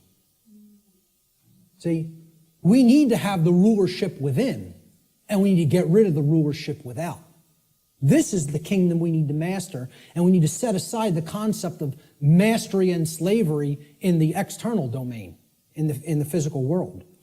Sovereignty, a sovereign is a monarch, which means a single ruler who rules only the kingdom of self. Sovereignty is a state in which one controls one's own thoughts, emotions, and actions, and by bringing them into unity or non-contradiction or non-duality, attains mastery over one's own consciousness. Sovereignty could be considered the equivalent of true self-control, true self-mastery, true self-love, or true self-ownership. It's all of these things. And ultimately, it means not a slave. That's what has to be remembered above all else. Let's look at the negative internal expression for natural law, which is confusion. Now, confusion results when we are in ignorance. That's the emotional dynamic, the feeling that takes place within the individual. This is the lack of understanding. Confusion only happens in a lack of understanding. When we have not taken in knowledge, because we are afraid, we are in fear, okay? Ignorance results, and then confusion happens internally. So look, remember, here's the essence, that's the foundation. This is that first stage, that first building block that we called knowledge or lack thereof. Okay? This is the second building block that we called understanding or lack thereof. This is true understanding when truth has been taken in and accepted. And this is the lack of understanding. Now, in that state of lack of understanding, we're confused. So there's no rulership within. Inside of us, there's anarchy, which means the absence of ruler. Of a ruler, not the absence of rules, which I'm going to get into later. Anarchy means there's no ruler, no master. So if there's no master inwardly, we have a big problem, because that means there's no self-mastery, there's no self-control, there's no self-discipline, and ultimately, there's no self-love. And that results in an understanding that we don't truly own ourselves. It would result in the absence of self-ownership, which is what we're experiencing as a species. That other people believe they own other people. This is what I found as a picture representing confusion. Someone who doesn't know themselves. Doesn't know themselves, completely attached to a ego identity. Their whole mind is all wrapped up. I believe I'm this businessman. I believe I'm this banker. I believe I'm this lawyer. I believe I'm this doctor. And that's my identity, and if something goes wrong with that, there goes my identity. There's who I am down the drain, you know? So this negative aspect of the internal expression of natural law is confusion, or what I call internal anarchy, meaning no ruler within. Confusion is the state of mind in which the being is ruled by fear and ignorance. Confusion could be seen as internal opposition within one's own consciousness. In other words, being torn apart from within in such a way that one's own thoughts, emotions, and actions are in perpetual contradiction with each other. A thought, emotion, and action are not in alignment. As we think is not how we truly feel and is not how we act. There's total contradiction and separation. No unity amongst those three aspects of consciousness. That's confusion. The fourth expression of natural law is what happens externally in the macrocosm in society. When you have a bunch of people who are in either this dynamic within their own consciousness, or a bunch of people who are in this dynamic in their own consciousness, a state results in the society at large, because the society at large is comprised of the aggregate quality of the individuals that comprise that society. All right? So if there's love present and knowledge has been taken in and it's been understood and we understand that we're sovereign and we're expressing self-ownership and self-mastery, what state manifests in society? Freedom. There it is. Freedom can only manifest when those preceding conditions are in place. It cannot magically manifest by any other means. If we say we want to be free, this is the path we have to take. Consciousness, acceptance of truth, and an understanding of our own sovereignty through self-mastery. It can't happen any other way. It's not possible. Okay? So, this is what the picture I chose for freedom. This is actually from the cover of probably one of the greatest books I think that's ever been penned by human hands. And I've read a whole lot of books in my life. And for me to say that, it's a high compliment. Okay? I think I'm a pretty good judge of books that can impart some wisdom to people. And I'm telling you, you need to read the book, The End of All Evil by Jeremy Locke, if you haven't already read it. This is one of the cover image from that book. Very rare book. To find it physically online, if you find it at a decent price, snatch it up and give it to other people or sell it to other people. Okay? I had a physical copy of this book. I lent it out, took off. Forgot who I lent it to. It happens, right? But this was a rare book. I think it was only pressed a couple thousand, and it was never repressed. So it's a single printing or something like that. Never repressed it. Now, you'll find that book for $150, $200 in some places, right? I finally found it at some foreign source online for like $20, $25 and jumped all over it, and I finally have a new physical copy of it. One of the books, along with Larkin Rose's book, The Most Dangerous Superstition, that if I had to tell you, destroy every other book on earth, it would be down to these two. You know what I mean? It's that much. They're that important. This is the cover image from that book, with chains being broken that were formerly holding the earth in captivity. I think it's a great image that represents what freedom is about. It's not about my freedom. It's about our freedom. It's about freedoms for all beings. And guess what? Our, when I say that in relationship to the earth, doesn't just mean human beings. It means all beings, including the animal kingdom. So the positive aspect of the external expression is freedom, or what I call external anarchy, meaning externally there are no rulers. There is no condition of masters and slaves. Okay? So that's what anarchy actually means, the absence of slavery. That's what it really means. True freedom for all should be seen as the goal of spiritual development. Such a state can only manifest as a result of human society's adherence to natural law. Can only manifest. Not just will manifest. The only way it is possible for it to manifest is if we understand and adhere to natural law. Okay, so that's the positive external expression, what happens in society. Now, there's a negative external expression, and you can call it multiple things. You can call it totalitarianism. You could call it slavery. I term it simply control, externally imposed control. Okay, it doesn't mean, self-control. It means literally someone outside of your own being is trying to control you and own you. So yeah, a good way of looking at it would be slavery as well, because control leads to slavery. Control is what I call external monarchy, meaning there's a ruler from without that believes they do own you and wants to continue to own you as their subject or slave. And this manifests in things like the oncoming police state, which I wouldn't even say is oncoming, I would say it's here. Say we're already living in it. It's not something that's going to happen in the future, it's something that's happening in the present. People talk about it as something they're trying to avoid from happening. What makes people think it's not already happening?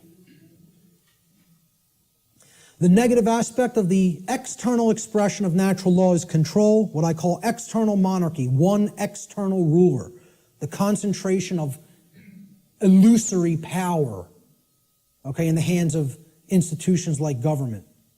Control is the pathway to all forms of evil and destruction. It results when a society lives in direct opposition to natural law.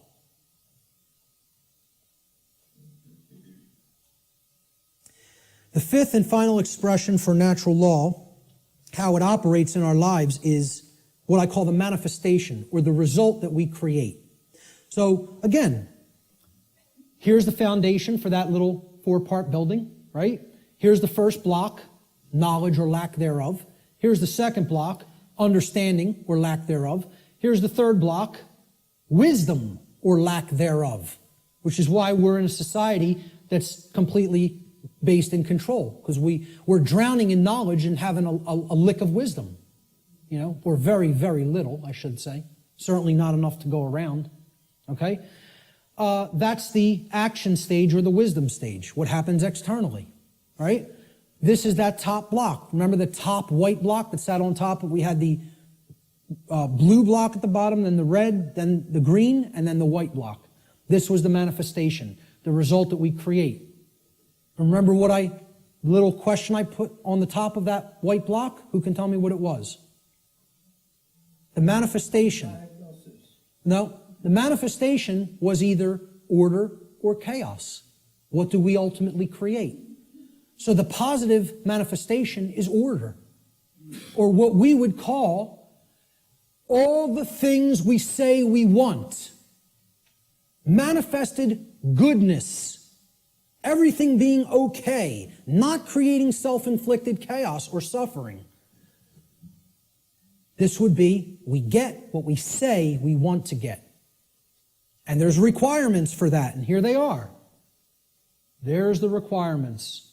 You got to be in this vibratory energy of consciousness. You have to accept the truth and develop knowledge. You have to have an understanding that you're a sovereign being, and you have to work toward the manifestation of true freedom. Then you'll have all the things you say you want. Manifested goodness and order in your life. And that's the only path to it. I'm telling you, that's the only path to it. Blanket statement. The human mind has a hard time with blanket statements. Has a hard time with always, every, without exception. The ego doesn't want to hear that. Again, humanity's greatest fear may be that the truth is absolute. I would say an even greater fear it has is that the truth is singular, that there's no such thing as my truth, your truth, his truth, her truth, their truth.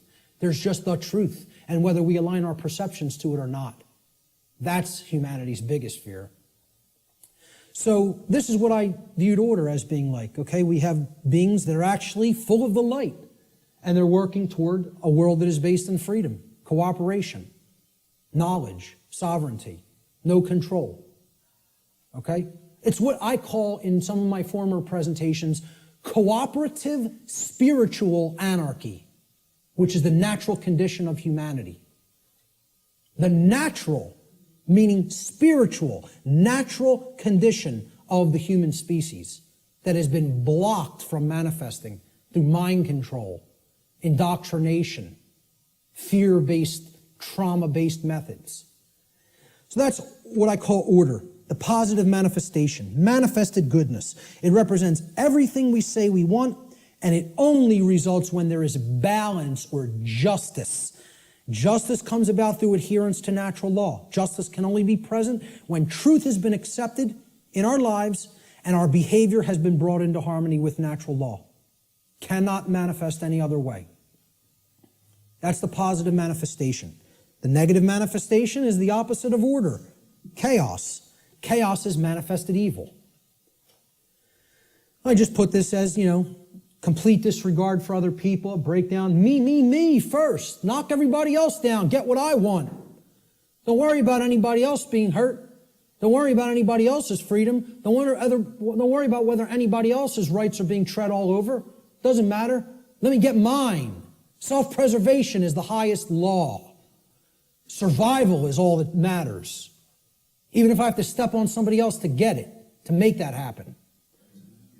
Yeah, it's an animal. That's exactly right, sir. That's exactly correct. That's not a human being. That's an animal. That's how animals in the animal kingdom behave. And again, natural law doesn't work the same way for animals as it does for human beings because they do not have the same capacity for consciousness that a human being has. So let's not start saying that's the natural order. No, it is not. It is the exact antithesis of the natural order. The natural order is just that. Order. It's in the word. It's in the phrase. Natural order. What people are describing as the natural order through this utter nonsense concept called social Darwinism is, as I've called it before, psychopathic chaos. And break down that word. Psychopathology means an illness of the mind. Psychopathy is mental illness. Psyche in Greek means the mind. Okay? And pathology is an illness, sickness. Psychopaths are mentally ill. And they don't create anything resembling order. All they can create is chaos, which is why they want us to mimic their mindset, because they're just bent on hell and destruction to manifest, and they have to have our complicity and cooperation to make that dynamic happen. Our energy has to be given over to them by our mindset being made like theirs. Otherwise, their worldview can't come into manifestation, which is one of chaos and disorder. The negative manifestation, chaos, or manifested evil, is the exact opposite of what we say we want. Chaos results when there is imbalance and injustice, which results whenever there is ignorance of truth and behavior which is in direct opposition to natural law. So that's our chart, and one last thing I want to say about it is that the manifestations or the expressions of natural law are what I would call, they're unilateral. They don't cross into each other, okay? There's no such thing as, well, I've accepted the truth and I've developed knowledge, so now I'm in a state of confusion. It doesn't work like that. Okay? You can't go from ignorance to sovereignty, to the understanding that you're sovereign. You cannot cross the area of these charts. Once you're here, you can only go here. In order to get here, you got to come from here. In order to get here, you got to come from here, here, here, and here. You don't get there from any of these. You don't get here from anything in this column. You don't get here from anything in this column. Okay? Please keep this in mind. These expressions are unilateral. Okay? No, they cannot be skipped either. Good question. They must proceed in order and in the same column of expression. So you can only get to order through freedom, which comes about through the understanding that we are sovereign, which comes about through taking in knowledge of truth, and which comes about through staying in a vibratory energy of love or higher consciousness, the openness to truth. That's it. Same thing here. We can only create chaos when our society is bent on control, okay? Because we are confused beings that don't understand our sovereignty and think other people can legitimately own us or rule us, and that comes from a place of ignorance or refusal of the truth, which is based in fear. Can only manifest that way. Blanket statement, too. And I will not retract on that blanket statement because this has nothing to do with what I think or feel or my beliefs. This is how laws operate in creation. Not a belief system, not a religion, has absolutely nothing to do. I did not develop this. I came to an understanding of it by seeking truth. I'm telling you, this is not my information, never has been my information, never will be my information. There's no copyright on it. I don't claim it. It's eternal truths that have existed forever and will exist forever, whether human beings are here or not. Take it and share it freely and widely to anybody that's capable of comprehending it, because it's the only way we're going to get out of this mess.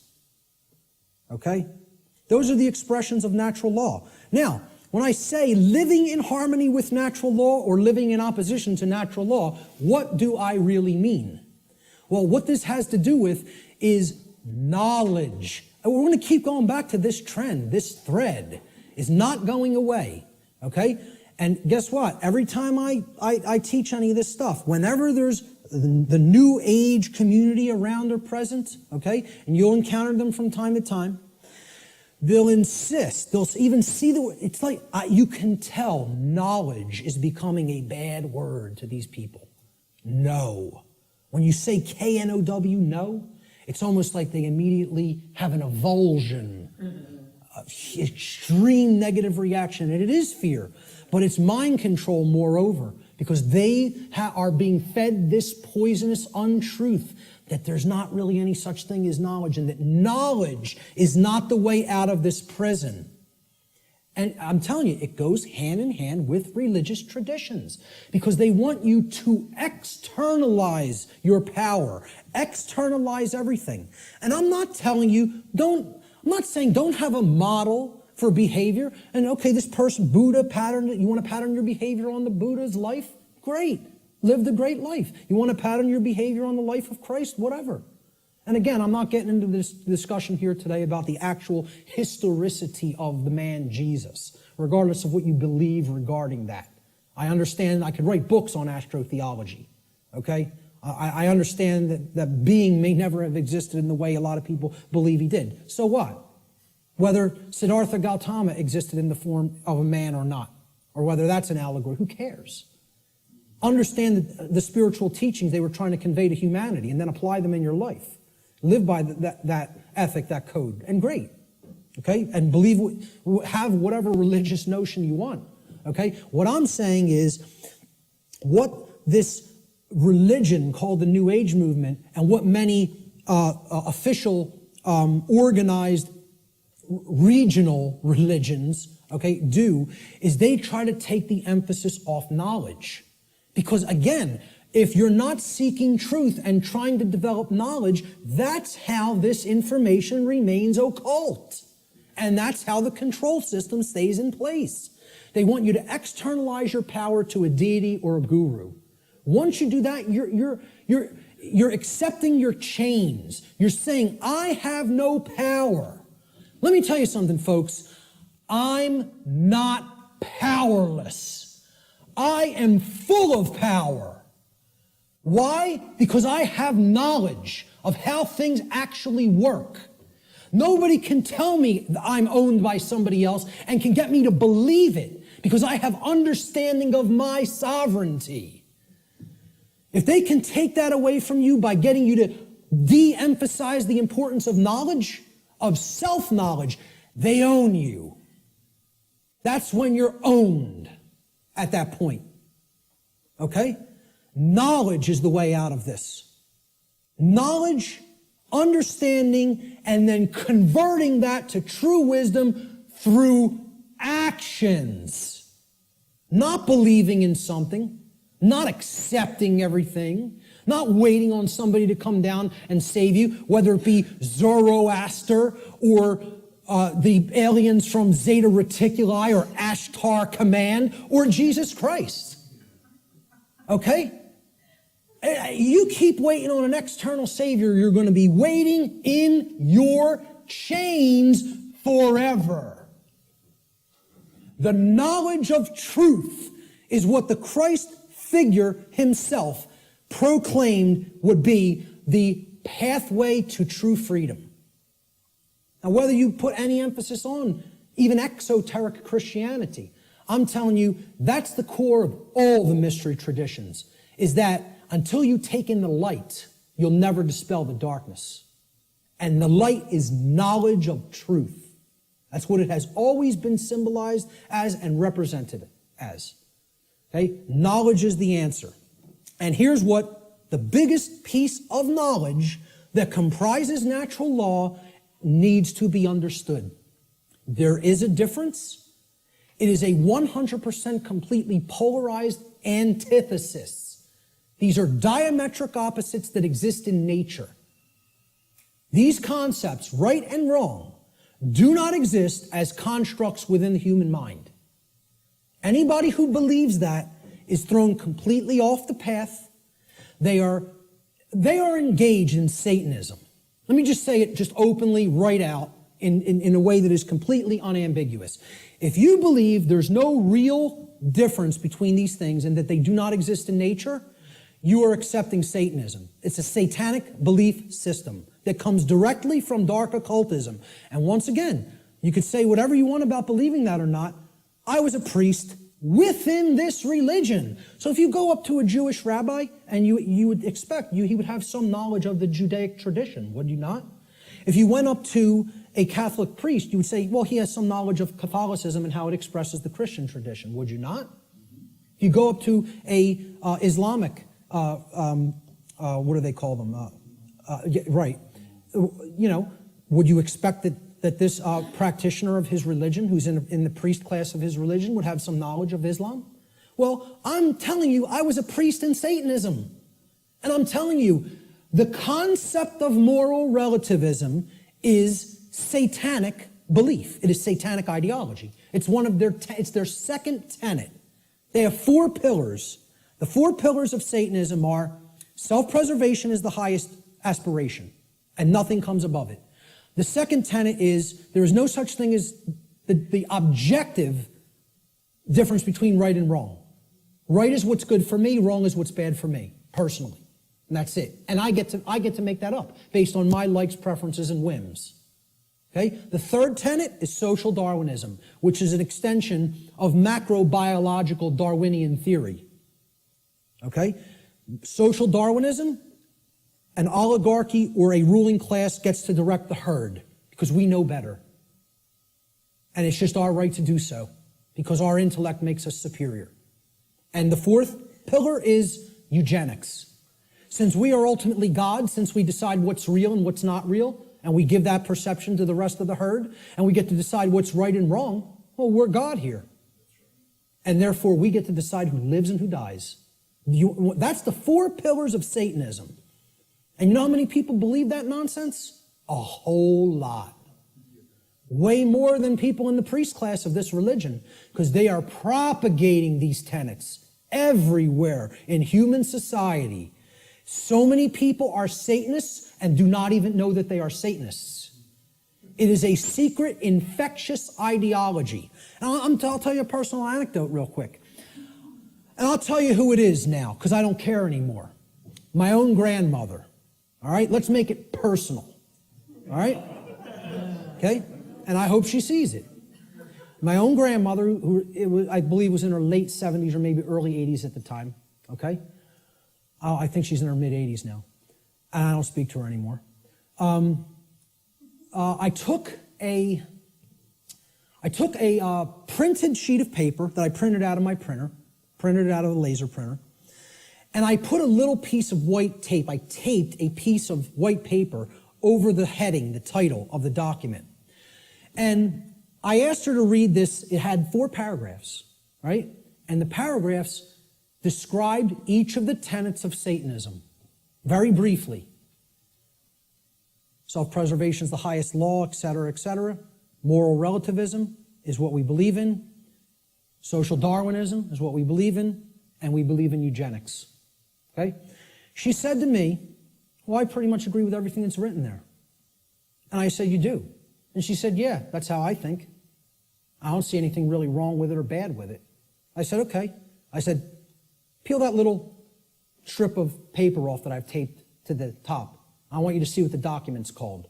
And on top, it said, the tenets of modern Satanism. And you know what her response was?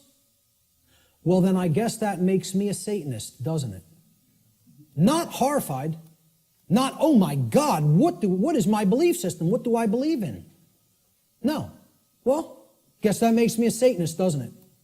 As if it was just no big thing. And you know what?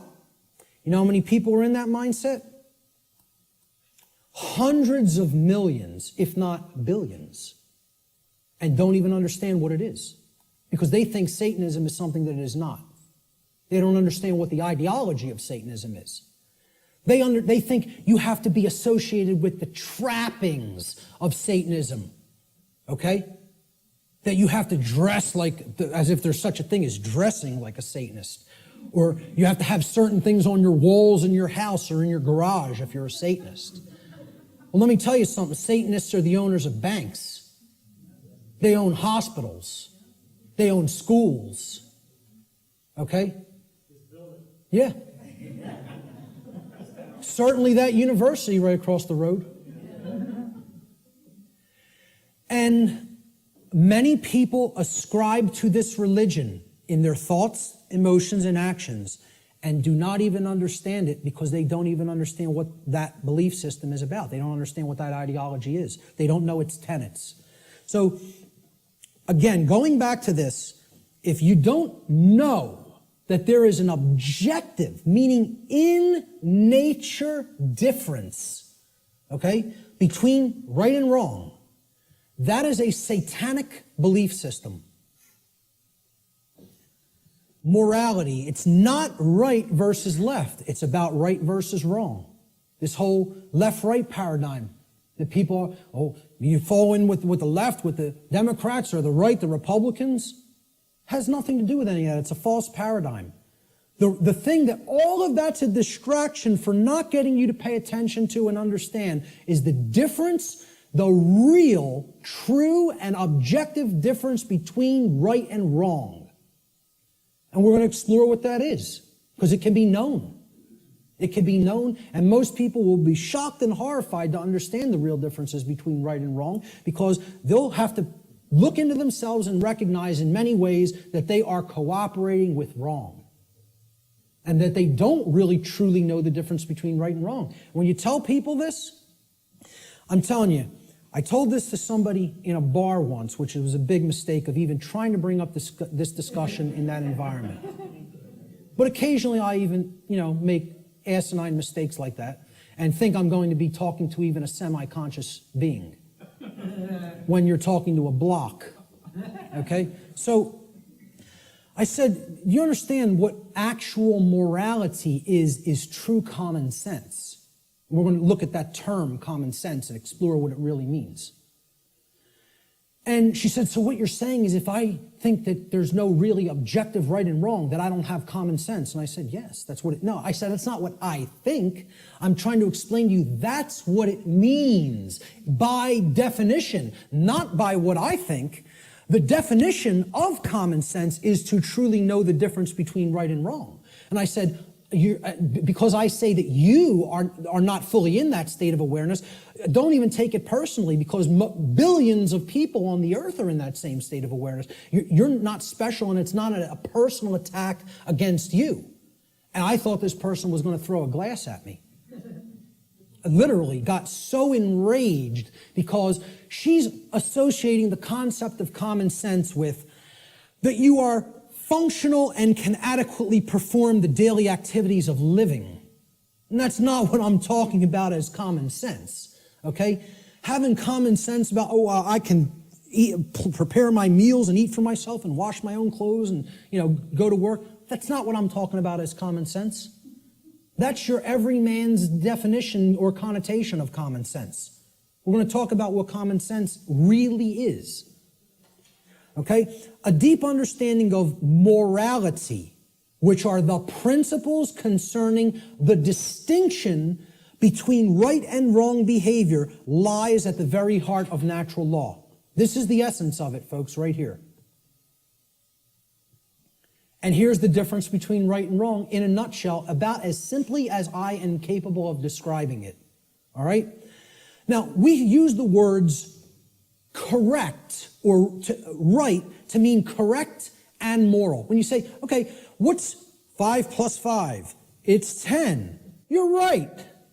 Meaning you are correct. That is true. That is the correct answer. That is right. Okay? And then we say, was stealing that money from Jim, was that right? To mean, was it a moral behavior? So now, why would we use the same word, again, like the ancient Romans used the same word, book and free? Okay, those two different concepts were represented by the same word, liber, right? And there's a reason, because reading will put you on the path to true freedom if you read the right books. Okay? Why would in the English language, we have other words to mean the same concepts, but the word right means two things simultaneously. It means both correct and it means moral. There's a reason, because they mean the same thing. Correct is moral. Correct meaning that it is in alignment with that which is true, means literally by definition, if it is true, then it is moral. The more you are following something that is false, that is not based in truth, the more you are going down the path of immorality, of wrongdoing. So we have to come to know what is true regarding right and wrong if we are going to be able to correctly, with wisdom, choose between these two modalities of behavior. So, right, again, it means both correct, which is based in truth, and moral, which means that the action, if taken, if acted upon, is in harmony with natural law. Actions based in it do not result in harm to other sentient beings. That's the definition of right. Now look at how simple that definition is. And think about it for a moment. We're talking about what is a right. Meaning, what do you have a right to do? And what you have a right to do is no different than what I have a right to do. What I'm telling you here is every single human being on this planet has the exact same rights. Not one person has one more right than another being. Not one person has one less right than another being. To think that anybody has more or less rights anywhere on the earth at any time in history is a fallacy. It is a lie. It is a deception. It is wrong. It is not correct. It is not based in truth. Rights are universal and the exact same for every human being. Blanket statement, absolute truth. Let the ego chew on it and deal with it. Okay? And again, the ego will have a hard time with this in many cases, with many people. They'll hear that and they'll want to throw a glass at me. So, look at the definition again. A right. So when you make a definition, right, this is a noun, right? Noun's a person, place, or thing in the English language. We're talking about a noun here. You look up the word right, it's a noun, meaning a right. A right that we have to enact, to take, is an action. You have to start a definition with the same type of word. You're defining a noun, you got to give it a noun to start the definition. A right is an action. Most people will never even be able to tell you that. Just say, can you define what a right is to me? They will not give you this noun. A right is an action. So is a wrong an action. A right is an action that if you take it, it does not cause harm to other sentient beings. That's the simple and easiest definition that anybody can give for what a right is. And I guarantee you, you go and engage as many people as you want on the street. I have not asked this question and had anybody ever raise their hand or even contact me later and say, you go up to somebody on the street and ask them if they can define what a right is. Nobody can give you the correct definition for what a right is. Now, if you don't know what the definition of a right is, you certainly don't know whether you're choosing accurately between a right and a wrong, between right and wrong behavior. You can't. It's not possible. So many people believe that they're allowed and they can do actions with no consequence that actually aren't in alignment with natural law because the taking of those actions do result in harm. And they don't really even understand that. So let's look at what a wrong is. And we're going to deeply look into what a wrong is. We're going to focus on what wrongs are. Because in reality, to even start this, right, what have we based this definition on? Actions based in it do not result in harm, right? That's the negative of another definition. Well, it's the negative of this definition. So you can only actually define a right by knowing what a wrong is. A right technically cannot be defined outside of the negative. A right can only be defined apophatically, meaning understanding what a wrong is and then stating that it is anything that falls outside of the parameters of wrongdoing. Okay, and we're going to get to what those parameters are. All right? So, I'm sorry, I want to focus on wrong for a moment. Okay? Wrong, again, we say this, what's 5 plus 5? 9. Wrong, it's not true. Incorrect. Incorrect answer. It's not based in truth. We use the term wrong to mean both incorrect and immoral.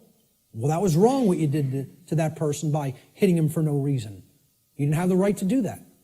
Immoral means in opposition to natural law.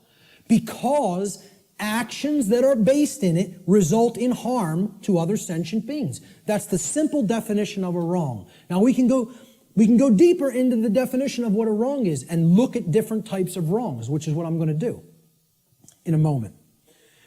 So this is the concept that is referred to as apophatic inquiry. Very, very critical to understand concept. And you have to apply this concept. What this essentially is it's a filtration process. This is the process of the middle process in the trivium. Okay? It's weeding through the inconsistencies and saying, well, is this inconsistent? Is this inconsistent? Is that not true? And you're setting those behaviors aside and you're saying, here's the behaviors that are wrong. Don't engage in those behaviors. It's negative. It's a negative process. It's a destructive process. You're taking away from the body of everything that can be done, and you're saying, I'm pulling all of these out through a weeding down process and saying, these are all inconsistent with truth. It's called apophasis, apophatic inquiry. And that is to be delineated from what's known as cataphatic inquiry. Cataphatic inquiry means you're reasoning in the affirmative, and you're not trying to weed down through a process of elimination to get to the truth. Okay, so cataphasis or cataphatic inquiry would be equivalent to inductive reasoning, whereas apophatic inquiry or apophasis would be akin to deductive reasoning. All right? Rights are most easily understood when they are considered through apophatic inquiry, or what is known as the process of apophasis.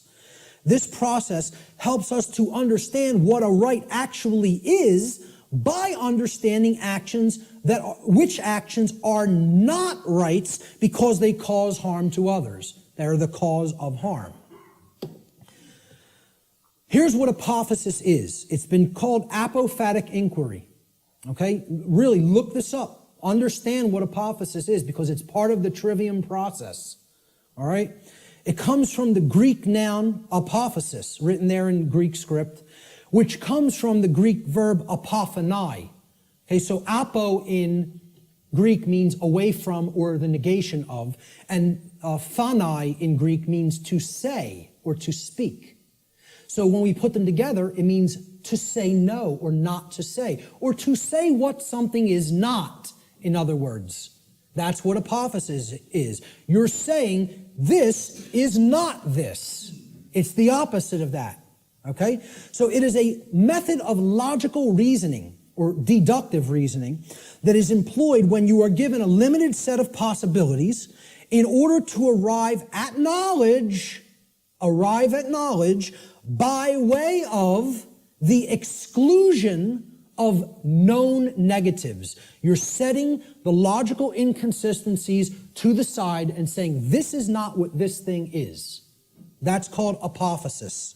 Okay? You are describing what something is by explaining what it is not. This is called affirmation through negation, is another term that this truth discovery process is known as. Okay? So, what we're going to do is apophasis. We're going to do apophatic inquiry regarding right and wrong. So, what is not a right? What are ways that people can cause harm to other people or animals? Ways that we can cause harm to other sentient beings. One of the first thing, so what we're doing here is we're going to list the boundary conditions for natural law here, for breaking natural law. If we take these actions, we are breaking natural law because the action is a cause which results in the effect of harm to another being. All right? So these are what are simply, I call them the natural law transgressions, which means sins or wrongdoings. They're simply harmful actions that a person is capable of taking to another being, against another being. That's all. So, of course, many people will get the first one. What's one of the main horrible, wrong things that somebody can do to another person? Kill them. Murder them. Take their life. Okay? Murder. And I would distinguish murder from killing as well. Because occasionally, to defend oneself, killing may be necessary. But murder is always immoral and wrong. Okay? See, the fifth commandment in Hebrew, do you know what it says in Hebrew? It does not say thou shalt not kill. The term for murder in Hebrew is tirzach. The fifth commandment in Hebrew is lo tirzach, which means do not murder. Murder as a verb in Hebrew is a completely different word and a totally different connotation than the verb to kill. Because what they're saying is don't take life without any right to take it, meaning that you initiated the violence, and that's what murder is. It's the initiation of the taking of somebody else's life when you had absolutely no right to take that life. Now, if someone is coming after you, your rights, there may be times when you do have to take defensive action and forceful action, up to and including deadly force. We're going to talk about that later. But murder is the first natural law transgression. And if you want to go down to a subsection of this transgression, you could list it as a totally separate wrongdoing. I'm keeping it in the same basic category. Assault, meaning you're directly physically accosting without right the well-being, the bodily well-being of another being, is also, it's like, it would be, you could consider it attempted murder. Because assault is something that you do without right. If someone assaults somebody, they have no right to commit assault. Never exists. The right to commit assault does not exist. The right to commit murder does not exist in any circumstance, ever. Blanket statement. The right to defend oneself through physical force exists. and possibly in certain circumstances, the right to kill exists. But murder and assault can never be rights, because they always are done by being initiated without the right to do so. It is the initiation of violence. All right? Rape is the second natural law transgression. Okay? You're coercing the free will of another person and making them sexually associate with whom they wish not to. That's rape. And it's always wrong. Blanket statement. All right? The third natural law transgression is theft. It is the taking of property that does not belong to you. Someone else, got that property through lawful means without hurting somebody else. That's their property for as long as they are using it and being responsible for it. And you don't have a right to just take what doesn't belong to you. Nobody has a right to take my projector or my remote control or my computer any more than I would have the right to take Richard's cameras. Okay? It would be theft of somebody else's property. It's not mine. And this is the problem. We don't understand property. As we're going to get to, all rights are property rights. We'll get to that in a moment. That's the third natural law transgression. The fourth is trespass. And that means going into somebody else's lair that they are using, that they own lawfully and that they're responsible for, without their permission or consent, and you're just invading their privacy and their space, and you're taking their security away from them in that process. And we do have a right to set aside a place for ourselves for our own lair. Okay? And to violate that is to trespass against somebody else in their own property. The fifth and last natural law transgression is coercion. This is forcing somebody through the threat of violence to have their will comply with your will, whether they don't wish that to be the case or not. Making somebody do something that is against their will. Coercing them. And that's also not a right. Now, that's a small list. Very small list, right? We could add one more. We could add lying. Lying is also a wrongdoing. And I would consider that a theft of truth or a withholding of truth that somebody needs to understand to make accurate and informed decisions, lying to them. Okay? But essentially, these five are the overarching natural law transgressions. I challenge anybody to come up with a wrongdoing that doesn't fit into one of these categories. So far, I've never had one person able to do it. Any wrongdoing, any action that you could think of that doesn't fall into one of these wrongdoings. Yep. I would probably categorize it as pure ignorance, but, I would say, hey, maybe you could look at it like that because that's propagating the slavery system indirectly. So, you're actually, you're not doing anything to help anybody else's freedom, certainly. I don't know if I would categorize that as a natural law transgression because, it's giving consent and propping up that system. It's not technically what I would call an action, but it's more of like giving consent. Hey, you could say that is a wrongdoing, I guess, because giving your consent is tacitly saying yes to control, and that's ultimately affecting everybody else's freedom negatively. So, possibly. But in general, what I would say is if you could think of an actual physical action that doesn't fall into one of those categories, let me know. Because that's a pretty comprehensive list, and it's only like, 6 words. So, now, what if I told you I could narrow it down? What if I told you I can get rid of 5 of those words and take it down to 1? Okay? These are the wrongdoings. Let's try to narrow it down, right? Okay? Every harmful action that a human being is capable of taking is a form of theft. Now, many people will hear that for the first time. I've never heard that said. There is no action that you can take that causes harm to another person that is not a form of theft in some form or fashion. I challenge anybody to come up with an action that isn't a form of theft, that is an action that is a wrongdoing that isn't a form of theft. You won't be able to do it. I've put that challenge out on my podcast. Say, email me if you know. No, not one person. The only one person challenged it and tried to say lying. I say, okay, that's really taking the truth from somebody, thieving truth.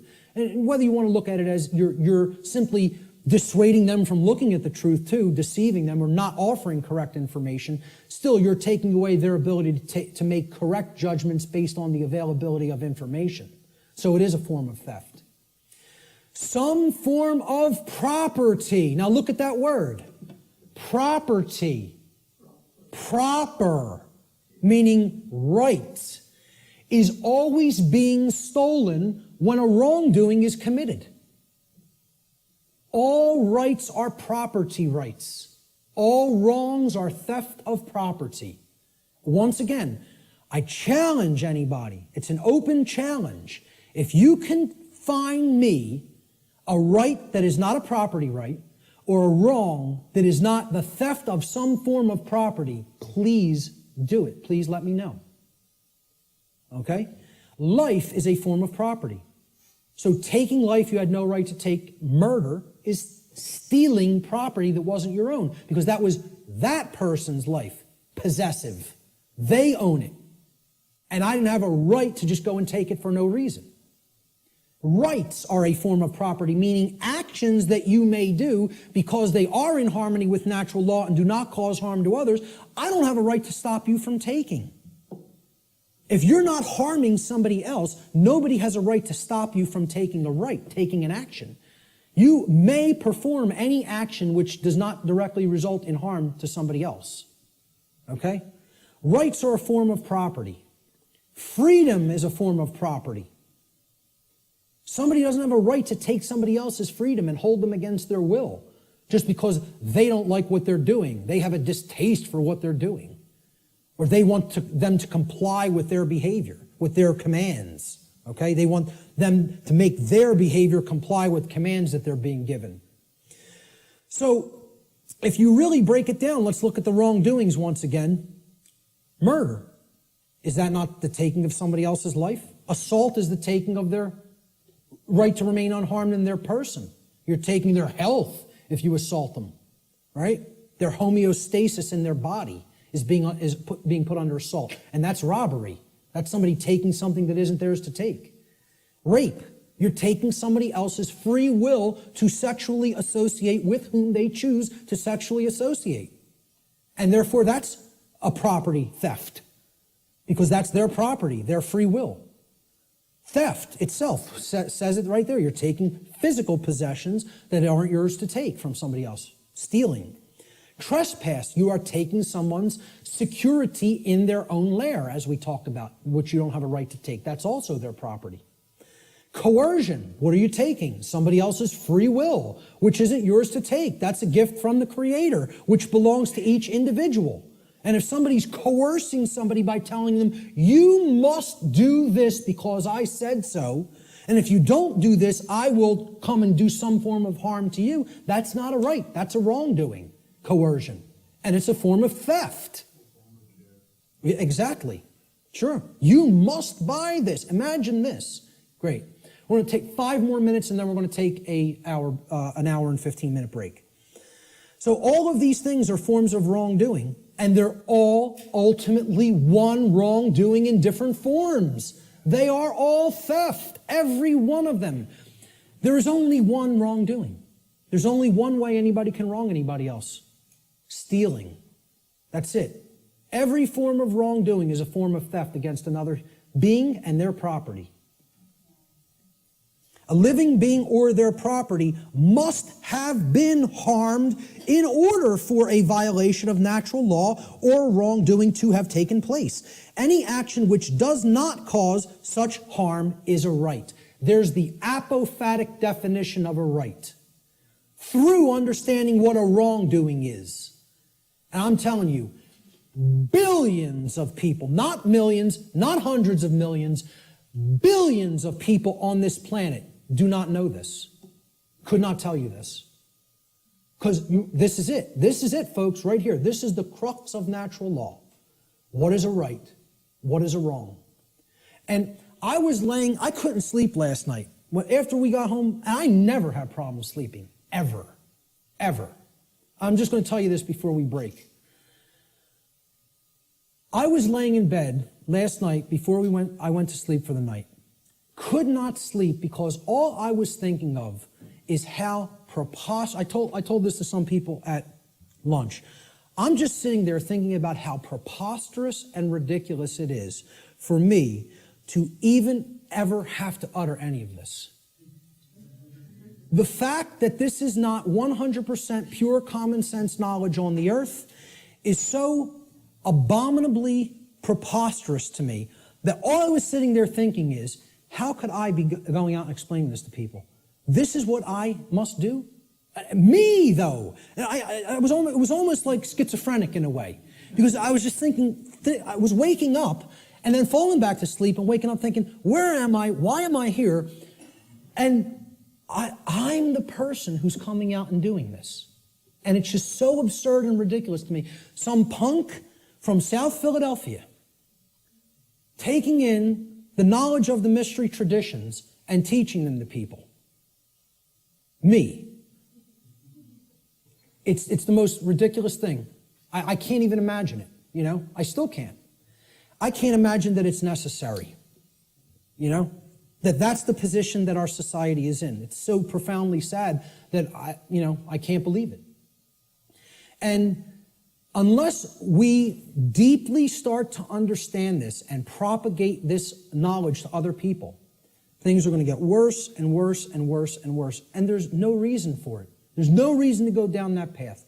We want to choose the way of maximum pain because we don't want to give up thoughts that we're addicted to just because the pattern has been there for as long as we can remember. We would rather go down the path to the grave and the abyss rather than admit we were wrong and just say, I need to give up this negative way of thinking. You know? I'm going to leave it right there and just say the bottom line to what this section comes down to is if someone hasn't been harmed, no wrongdoing has been committed. No victim, no crime, in other words. Many people insist, there doesn't have to be a victim for there to be a crime committed. You know how many people are rotting away in a jail cell right now as we speak who have never harmed another living being? You know how many people?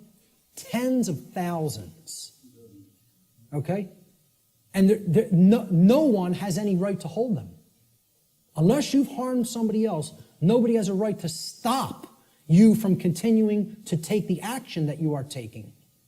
Okay? We're going to talk about some of those things in the last section. So let's take an hour and 15-minute break, and we'll be back here at about 5:20.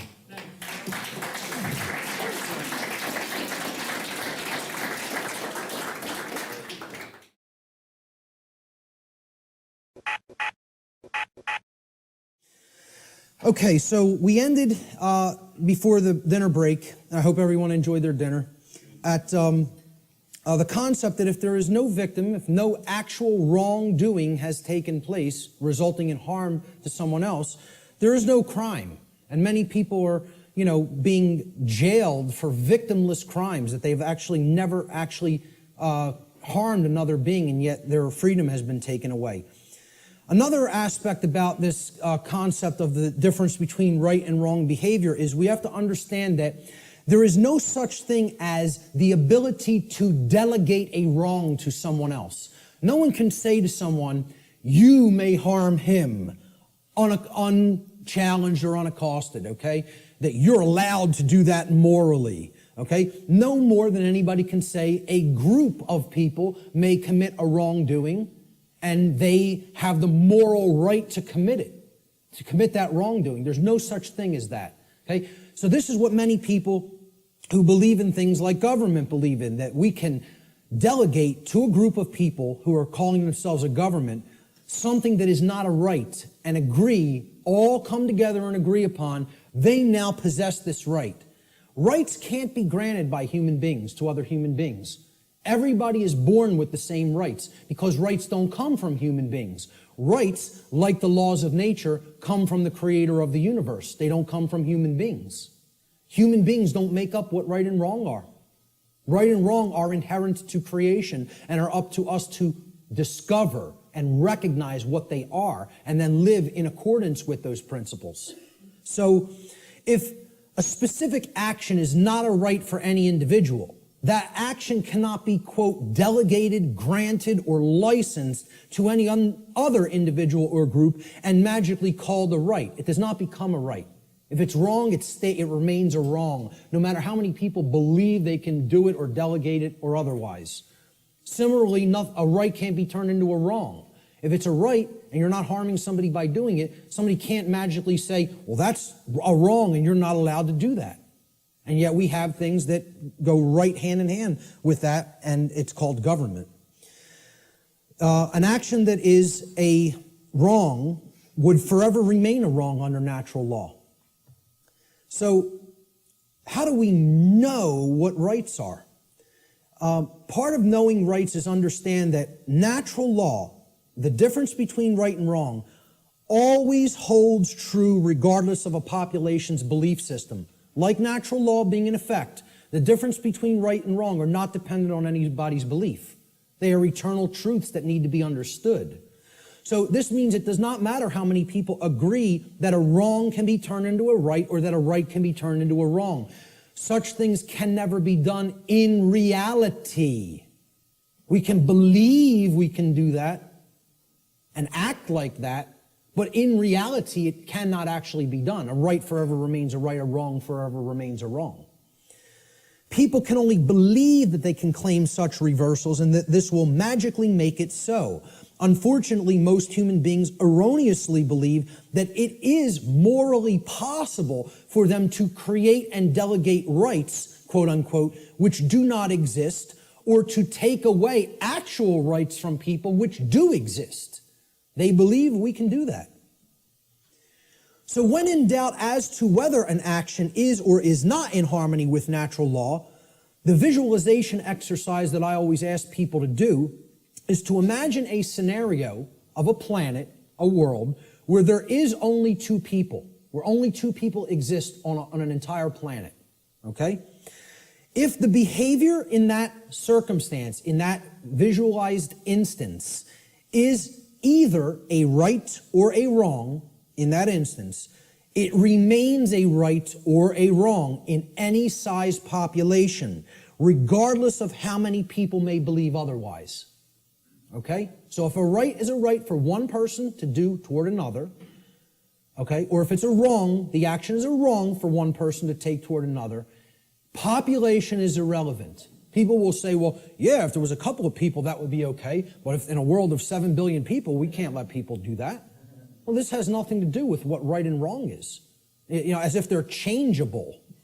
Let's look at this scenario. So there's our world, and there's two people, okay? Two well-groomed businessmen. And they're, you know, we're going to look at it at an instance. Let's look at taxation, the concept of taxation. Is taxation of any kind a right or a wrong? Is it morally acceptable and justifiable, or is it something that is actually a wrong? So let's look at what taxation really is. And again, we're not going to euphemize. We're going to talk about it straight on. So here's what taxation is. It's not what I believe it is. I'm getting down to the heart of the matter and describing what it actually is. Taxation is the claim that a specific group of people who call themselves government have been given a, quote, right. They've been delegated a right, okay? We've written down a law, and we say this people calling themselves the government and the IRS have a right to do this particular action, this activity, okay? This behavior. They've been given a right to confiscate, unwillingly, I might add, an arbitrarily chosen percentage of the product of another individual's labor. Now, let me just start with this, right? You ask anybody, how many are you going to voluntarily pay more taxes? Nobody will raise their hand. And you say, why not? Well, because I could barely afford to pay the ones I'm paying now, and I don't want to volunteer any more money toward that endeavor. Quite frankly, I want my resources for myself to use as I see fit voluntarily. But if the government then said, well, your taxes are going up by 5%, how many people would pay them? Most people would. Because subconsciously or consciously, they recognize they're under coercion. They're actually under duress. They're being told that if they don't give this at the command of the people who are confiscating it, that some form of violence will be conducted upon them, whether through the form of fining them and saying, we're going to take more of your resources, whether by saying, we're going to throw you in a cage and make you stay there for as long as we say you need to stay there, okay? or by actually conducting actual physical harm upon them. So, again, we're saying that this quote-unquote right is given to individuals who call themselves government, and then they have the right to confiscate this arbitrarily chosen percentage of the product of another individual's labor. Because that's what money is, okay? Or that's what, whatever we make through what we work, that's the product of our labor. We work and then we get compensated for it. So that's an exchange for labor that we have done. That's our property, because we gave labor in return for that. So this is done whether or not the other agrees to share that product voluntarily. It's not a voluntary process. Coercion is involved. Taxation is enforced by the threat of violence, which is behavior that will result in bodily harm, or imprisonment, which is the taking away of physical freedom of movement, if those from whom the product is being seized attempt to resist this confiscation. This practice is always, quote, justified, and the word justify actually breaks down etymologically. The word justify means to create a right. That's what justify actually means. Jus in Latin means right or law, and then facere means to create or to make. So to justify means to create right, to make a right up and conjure it into existence.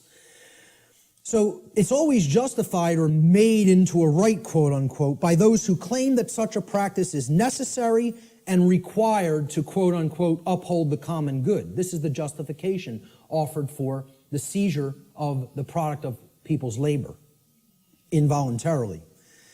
Now, if we are honest with ourselves, if we define the concept of slavery, and I think this is a good definition for slavery, would it be fair to say slavery is the involuntary confiscation of 100% of the product of the labor of another human being? That be a fair definition?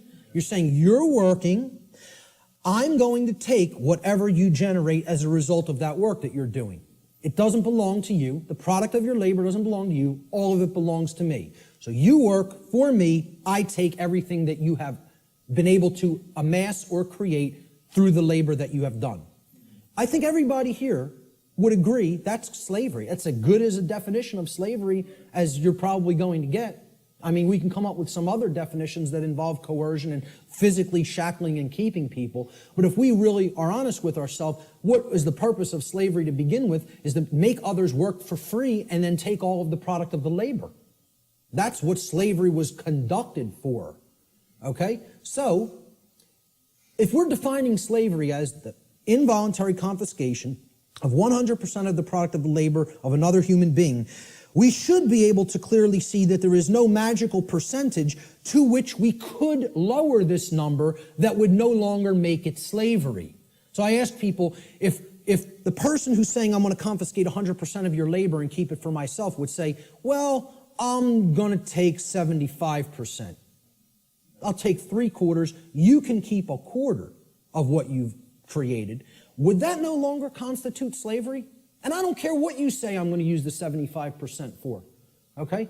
If you're telling somebody you have no choice, 75% of your labor belongs to me, would that no longer be slavery just because they allow them to keep 25? Okay, let's lower it to 50. Is it still slavery? Okay. Well, what percentage could it possibly be lowered to for it not to be slavery anymore? Only 0.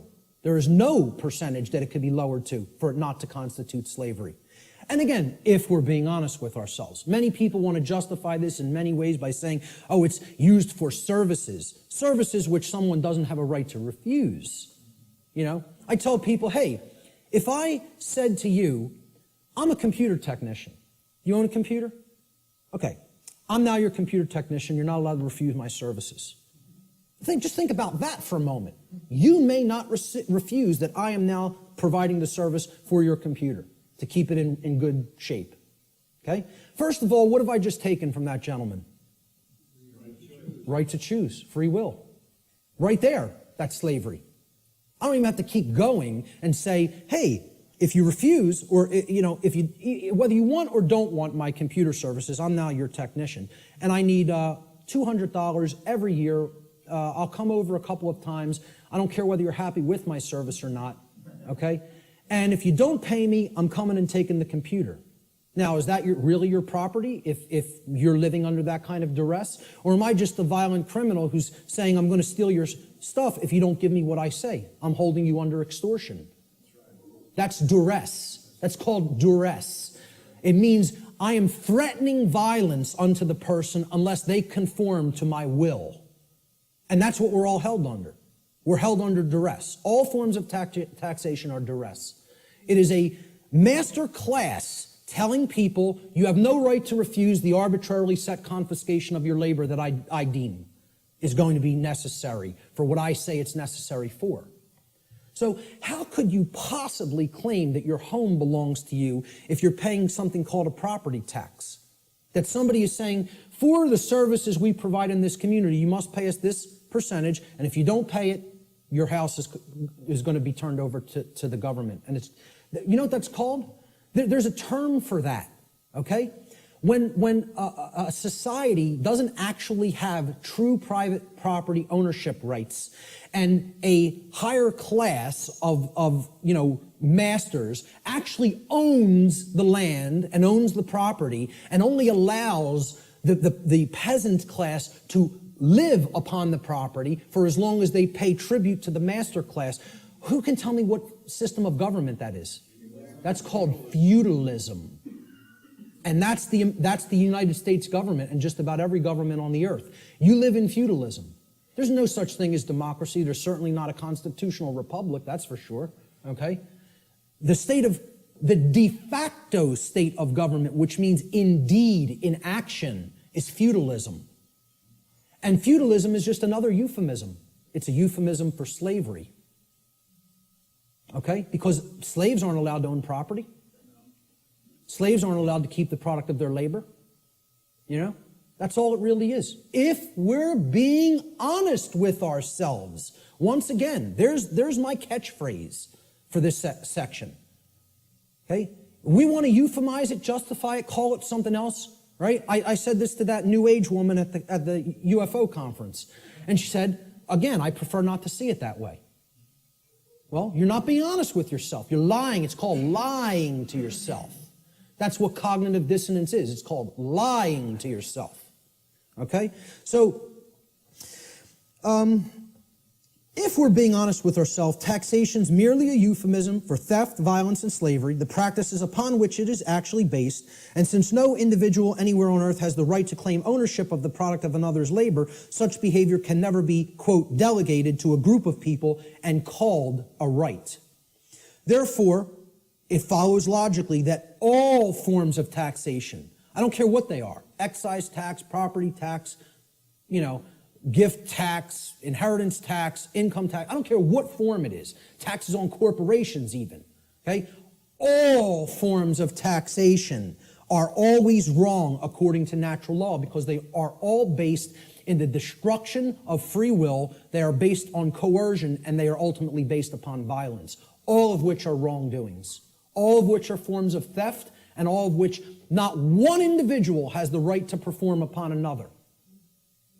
And this is what people want to justify and believe can be magically turned into a right, just because they want to euphemize it and call it taxation. Let's look at another example.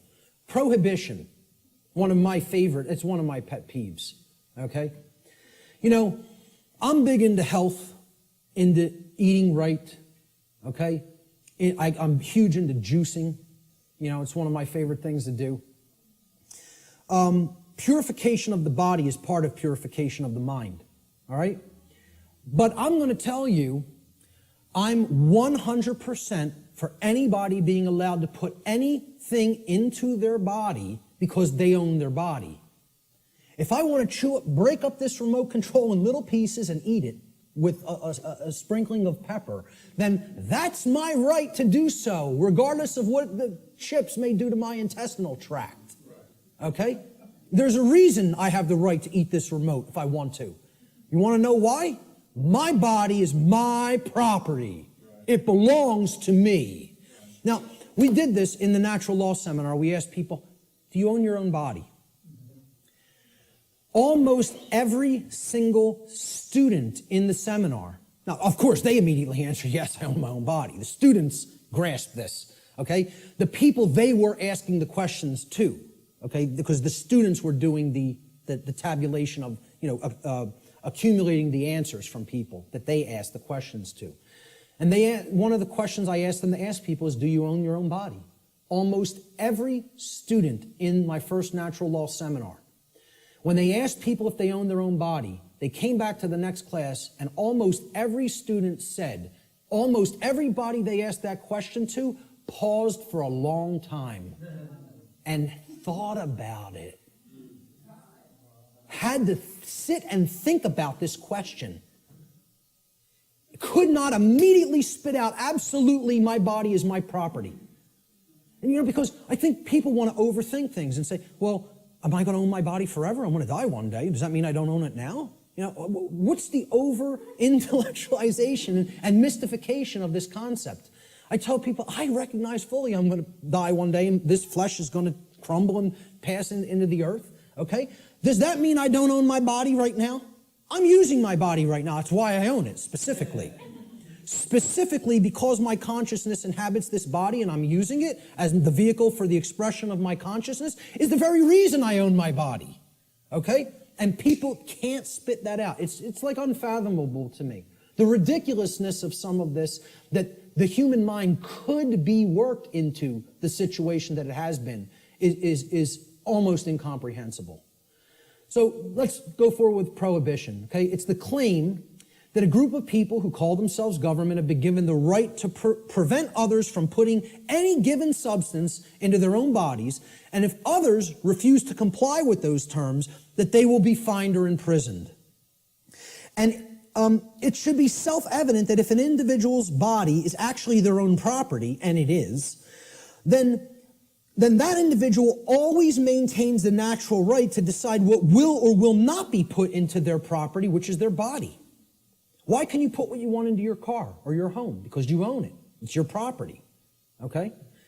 Technically, it should be. I mean, technically it isn't really, but my whole point is nobody else can tell, no other individual can tell you what you can and can't put into your home, okay? Could I tell you, hey, I don't want you putting that jacket in your car. You're not allowed to put it in there. Well, who am I to tell you you're not allowed to put that in there? It's your property, okay? So why would we accept that? Not accept that, but we would accept I can't put something in my own body that I deem that I want in it, okay? Because people can't separate the act of imbibing the substance or putting the substance into the body, okay, from the action that people may subsequently take. And they're two different things. So somebody might go out and want to get smashed tonight and do a bunch of drinking, but if you then go out on the street and start clubbing somebody with the nearest available blunt object, you don't have a right to do that. You had a right to go drinking, okay, any more than you would have a right to go snort some cocaine or bang some heroin into your arm, okay? I don't think those two things are particularly good ideas, but I support your right to do it. But hey, if after you do those things you go and hurt somebody else, you got to be held accountable for the actions you just took.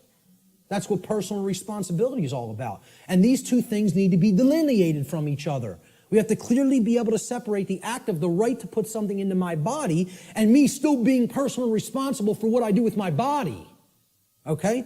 So, understanding that this is a claim made to tell people that I'm going to make the decision about what you put into your body, we can easily see this claim of this right to command what will or will not be put into the body of another person. What it actually amounts to is a claim of ownership upon the body of another person. If I'm telling you you can't drink orange juice, I'm making a claim, your body belongs to me because I'm going to decide what goes into it or what does not go into it. Okay? So if I say carrots are off limits for your consumption, sir, and they may not be ingested, I've just made a claim that I own your body. Well, what's the claim on the ownership of another person's body called? Slavery. If we're not euphemizing it, and if we're being honest with ourselves, okay? Prohibition is merely the claim of ownership upon another person's body is called slavery. Therefore, prohibition is merely a euphemism for slavery that is backed by violence, regardless of the justifications made by those who claim such practices are, quote, necessary for the common good. That's always the justification. Since no individual anywhere on earth has the right to claim the ownership of another person's body, such behavior can never be delegated to a group and magically termed a right. Therefore, all forms of prohibition are always wrong according to natural law. Doesn't matter what the substance is. Doesn't matter what it is. How destructive it may be to the body or brain. Look, if I want to go under my sink, take some cleaning supplies and make a nice cocktail with some lye and some roach poison and some rat poison, stir it up in a water solution and go glug, glug, glug, glug, glug. That's my right. Want to know why? Because I own my body.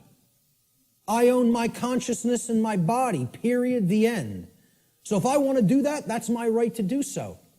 Okay? Nobody has a right to tell me what I can and cannot put into my body. Yet we accept this because of these justifications that, oh, it's for the common good.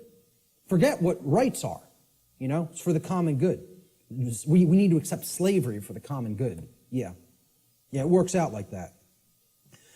So how about licenses and permits? These are claims that a group of people who call themselves government. And again, we're going back and visualizing. Imagine one person trying to make this claim to another person. Nobody would find it legitimate. Nobody would find that one person may make that claim to another person. Yet we think these other people called government have rights that individuals don't have. That's what we think. That's called mind control. Mind control is getting people to accept some people have rights that other people don't have. That's what it is. You know? So go back to that visualization exercise. Can one person make that claim over another and have it be legitimate? Of course not. So if nobody has that right, how could that right be delegated to somebody else? It can't. Licenses and permits, they're claims that a group of people who call themselves government have been given the right, quote unquote, the right to prevent others from exercising specific behaviors, even if such behaviors cause no harm to others or their property, unless those others petition, meaning beg, or pay the government for permission. That's what a permit is. It means permission to be allowed to exercise those behaviors. This amounts to the claim that rights are actually merely privileges that may be granted or revoked by government at any time. Okay? Based upon the people in government's preference, their discretion. All right?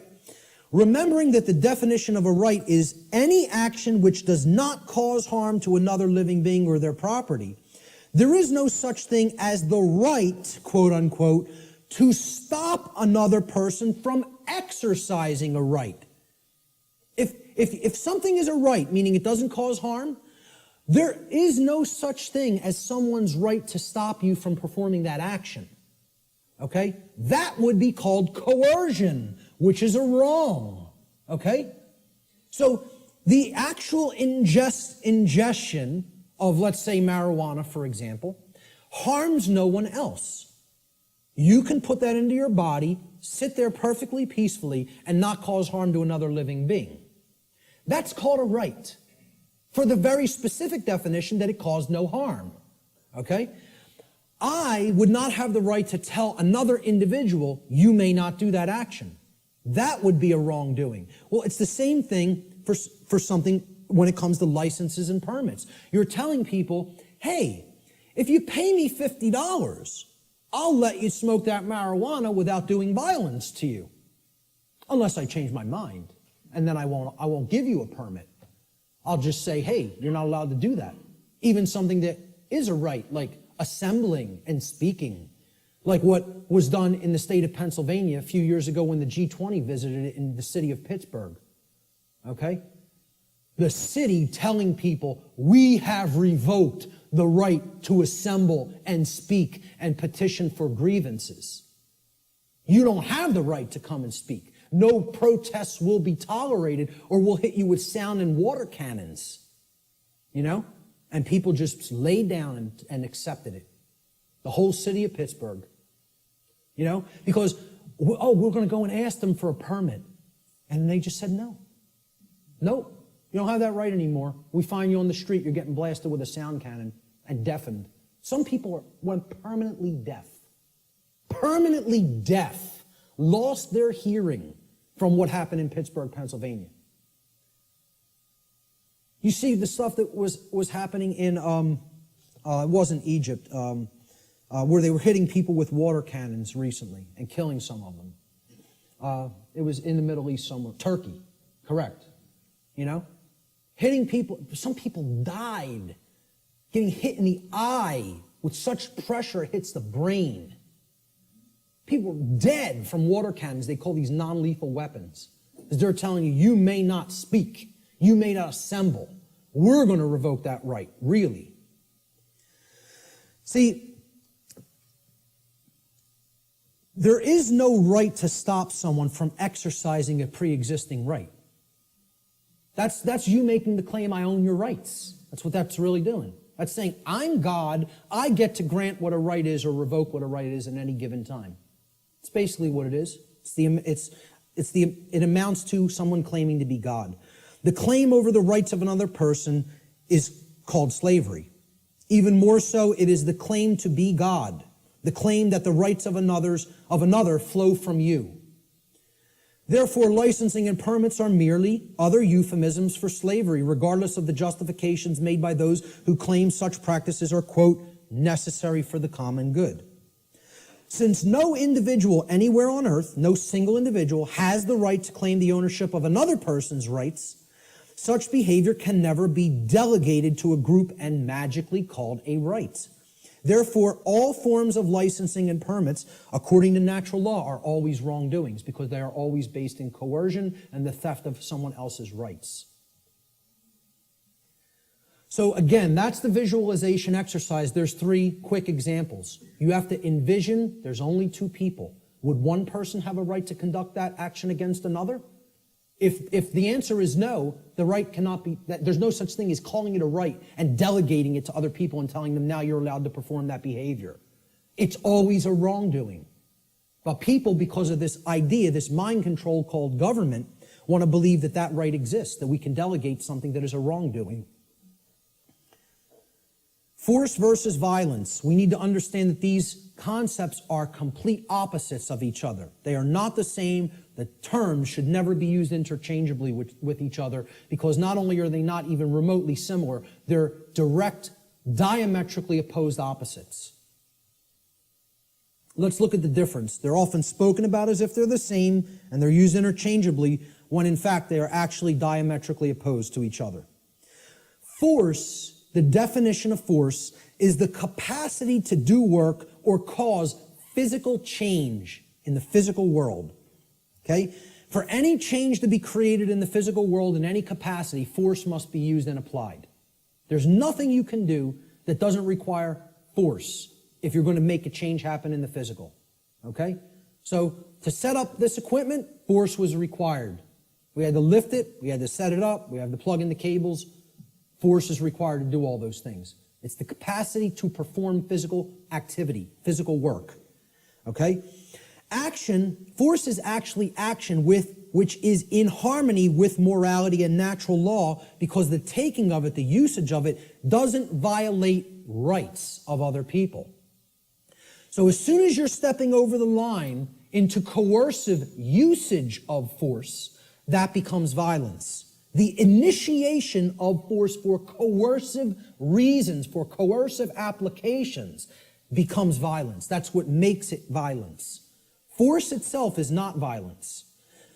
As such, force is action which one always possesses the natural right to take, and this includes the defense, the physical defense of someone's person, their body, against the act of violence.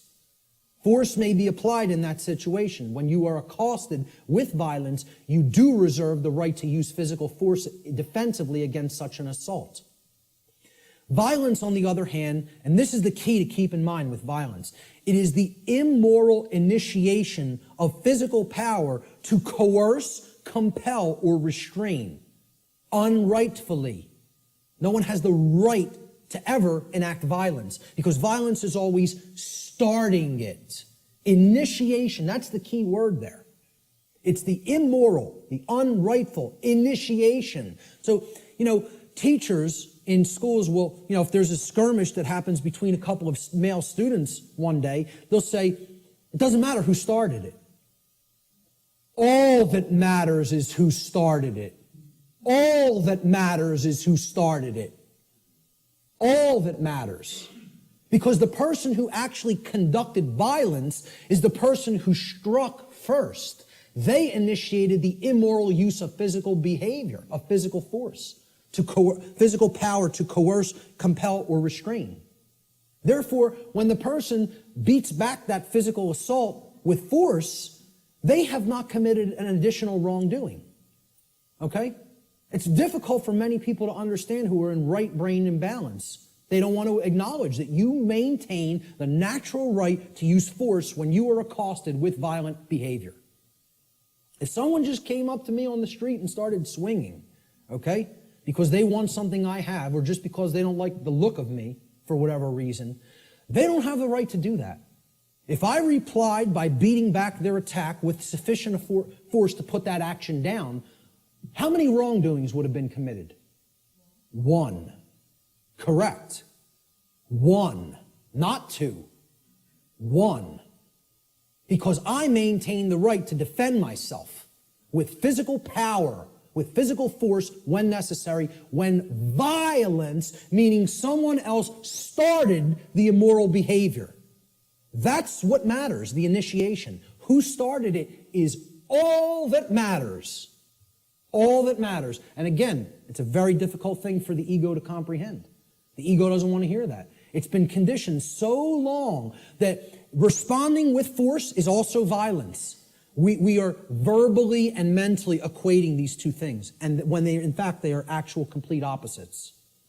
Okay, if a kid got hit by somebody else in a school, and then that other kid maybe even said once, stop what you're doing, and then when the other kid wouldn't stop, he punched him and knocked him out. Okay, I would ask other people, who struck first? And if the kid lying on the floor struck first, I'd say you got what you deserved. That's it. Because that person had a right to defend themselves. You had no right to strike him. You initiated the violence. He responded with defensive force. Many people don't want to hear that because they're very conditioned. And I'm not saying you have to do that. You also reserve the right not to do that. But the right does exist. Both rights exist. You would have the right to not respond with physical force, but you would have the right to respond with physical force. See, that's a free will decision that the person has the right to choose between those actions. I don't even look at either one of them as the high road. Personally, I think if somebody keeps beating somebody and keeps conducting violence to them, and the other person keeps accepting it and never rebels against it and never uses any force to put it down, I almost look at that as the low road. I'm not a pacifist. Not a pacifist. Okay? I am 100% about non-violence, meaning don't initiate harm to other people. Don't start it. Don't start none, won't be none. In street lingo. That's how it really is. Okay? But if somebody else starts it, they're asking to be put down with the amount of physical force that is required to put down the act of aggression. Violence is coercive action. See, that's the key. It's always coercion. Saying, you're going to do what I want you to do, or then I'm going to strike. Then I'm going to commit the act of violence. It's coercive. It's action which is always in opposition to morality and natural law for the very reason that it involves the violation of others' rights. That's why it's called violence. It's a violation. The act of violation it resulted in violence. Your rights have been violated. That's why it's called violence. It's the same root word. Violence is action which one never possesses the right to take, ever.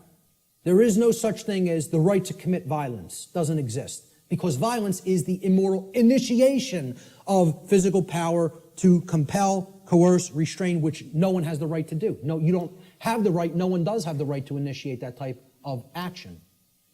Force, on the other hand, there is a time and a place to exert that force in a defensive capacity. All right, so we'll talk about that here. This piece of trash comes up to somebody on the street and says, give me everything that's valuable. I want your shoes. Oh, they're leather? Take them off. Take the wallet out, all the jewelry. Give me your purse. Give me your wallet. Okay? It's called a thug. Nobody would believe he has the authority or the right to do that, and we would have the moral obligation to obey this criminal. You know, if the criminal started calling himself government, we might start believing it. Right? But let's say somebody on the street saw what was being done, took out their own 9mm and blew this guy away. How many acts of violence were committed? One. They would look at it like that. But what I understand. But again, that's somebody saying, I prefer not to see it that way. Well, again, perception and reality do not really align in many cases. They're not the same. That person is incorrectly perceiving what is. They're not seeing the truth. And many people don't want to hear that that's the truth because they're very conditioned and they are very well-behaved slaves. You know, as harsh as that is to say, they don't want to understand that the inherent right to use force against violence exists and is always our right. Always.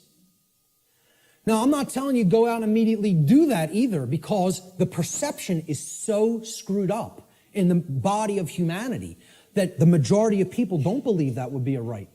And they'll persecute you for doing it. You see, the self-defense principle is continuously being eroded. Human beings possess the natural right to defend themselves from violence with defensive physical force. A person who is accosted by violence possesses the right to stop the person who is conducting the violence from continuing to do harm to them with any amount of force that is necessary to stop the attack or the assault, okay, up to and including deadly force. I would say, if you want to be nice about it, give the person one verbal warning to stop. Say no once. After that, it's on. That's it. And that's really my policy. Okay? That would be my policy on the street with an individual.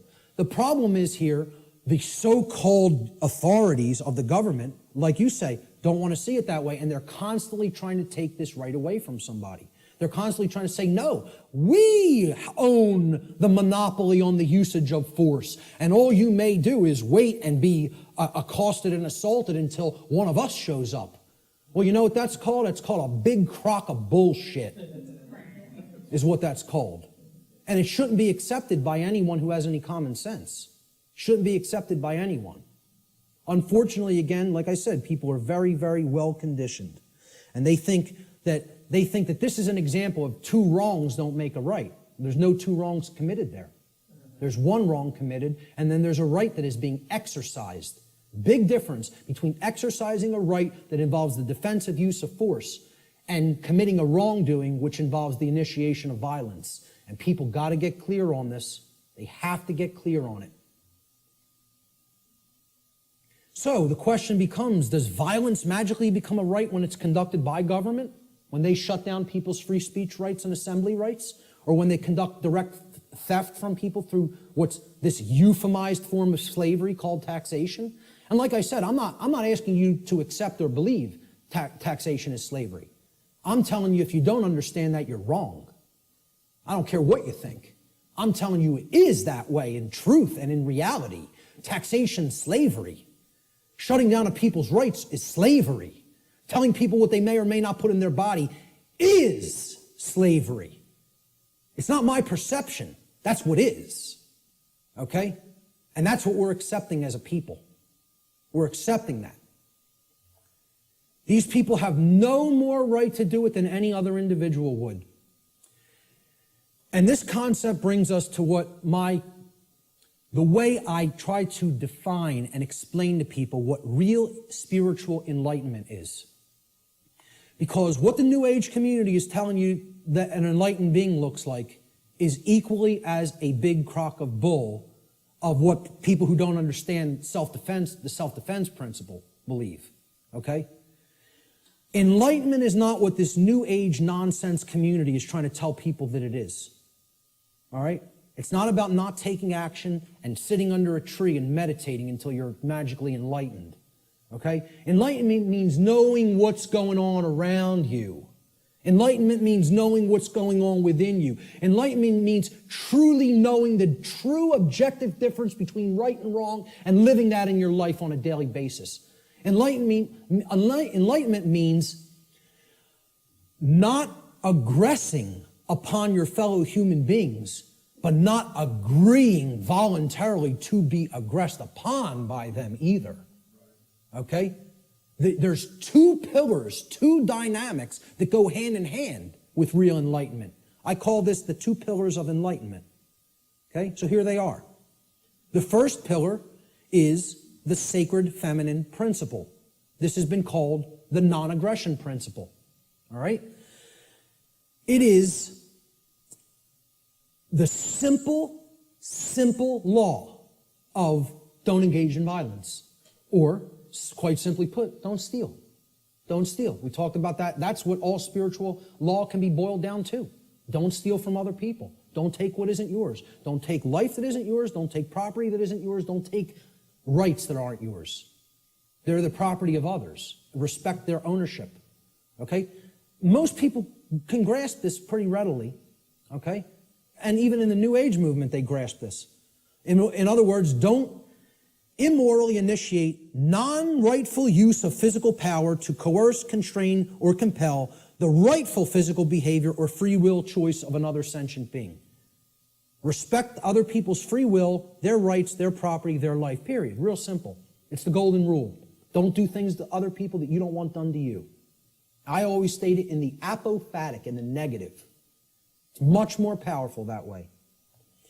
But there is a second principle, a second pillar or tenet of enlightenment, if you will. This is the sacred masculine principle. This is what religions of the world, whether they be government, organized religion of different regions of the world and cultures, the New Age movement, all right, this is what they want, they are seeking to suppress. Because religions are right brain modalities. They're right brain methods of mind control. Just like government, who thinks it's a monopoly on the physical use of force, that's a left brain imbalanced mindset. All right? The second pillar of enlightenment is the sacred masculine principle, which is also known as the self-defense principle. Your body's your property, you have a right to defend it when it comes under attack by violence. This principle states, sentient beings have the inherent right to use force to defend themselves from violence conducted upon them by another. This is the part many people don't get. You know, that's why we're not rebelling against our slave keepers, our slave masters who are masters of other people in their own sick, distorted, psychopathic minds and are nothing but thugs and criminals that people magically believe have the moral authority to continue to do what they're doing just because they euphemize slavery and call it government now. That's the sacred masculine principle. There is no such thing as an enlightened being that doesn't fully grasp both of these principles. Anywhere. Never has been. There's no such thing as half measures. You got to get them fully, both, or you're not there. And that's the problem. We're not all the way there. If people were already there, they wouldn't be tolerating what we're putting up with. More aggression against people's rights is being conducted in this country than when the founders of this nation actually separated from England. And they would have been horrified. I tell people, look, not to get nasty, but I tell people, if the founders of this country could magically come back to life somehow and see what's going on in this country, they'd take a piss on people. That's what they would do. That's how much disrespect they would have for what we're putting up with. You know? Again, just to say it the way it really is. That's what they would want to do to us. Because they would tell us, we warn you about all this. We warn you about it all. And you know what you did? You ignored it. Ignored it. So what did all those people who died in that revolution die for?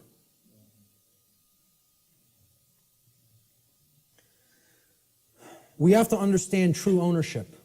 Real, deeply. Not peripherally, super deeply. We got to know what we own and what we don't own.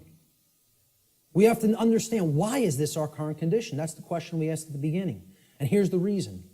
The reason our species continues to experience a systematic and growing loss of freedom is because we collectively do not deeply understand ownership, and we continue to commit and condone theft. This is a prison for thieves. That's what Earth is. It's a prison for people that don't want to respect ownership. They want to take things that aren't theirs. And that's what we're here to learn.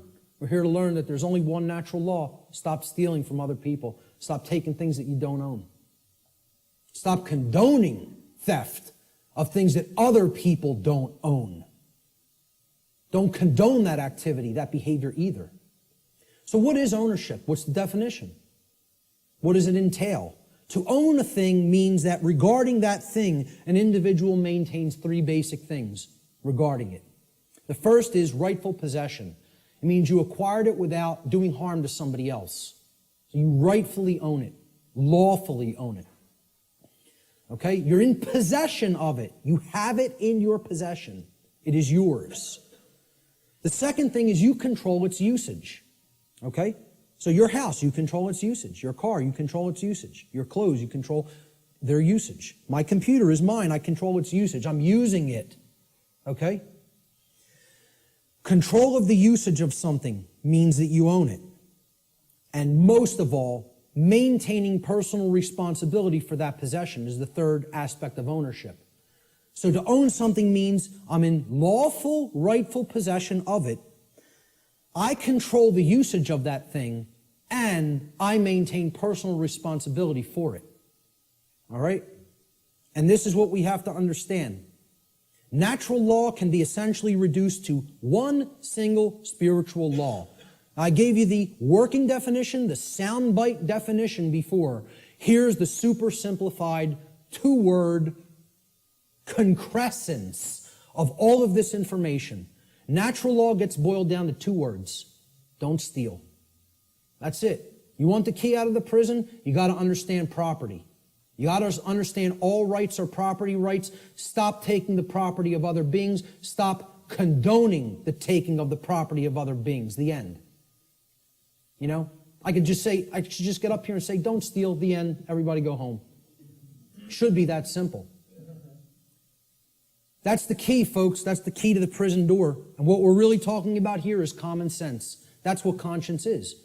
People don't think of conscience as common sense. You know, they don't think of conscience as knowledge.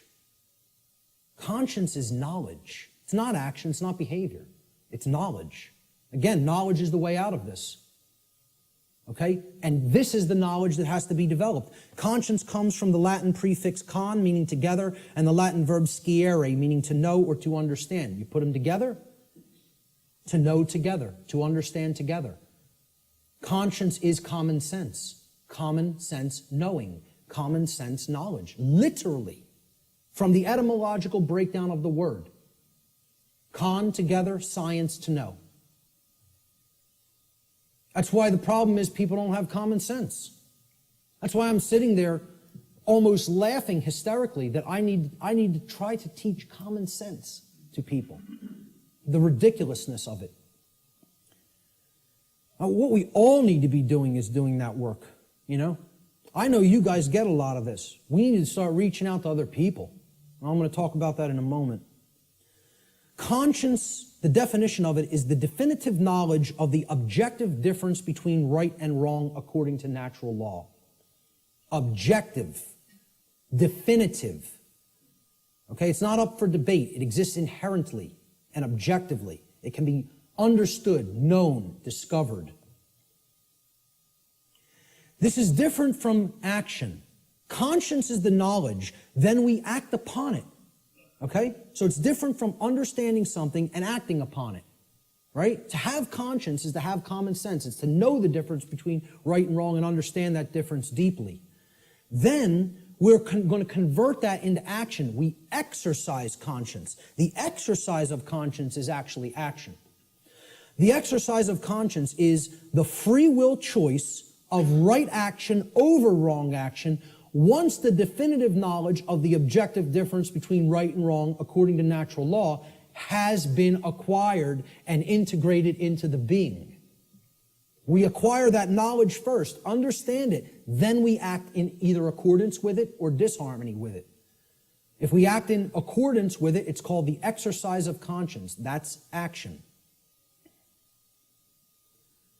The law of freedom. This is one of the basic laws within the body of natural law. It's real simple. The law of freedom states that freedom and morality are directly proportional. It's a mathematical equation that works 100% of the time flawlessly. As morality increases, freedom increases. As morality declines, freedom declines. This means the more moral a population is, the freer it becomes. The more immoral a population is, the deeper into bondage and slavery it goes.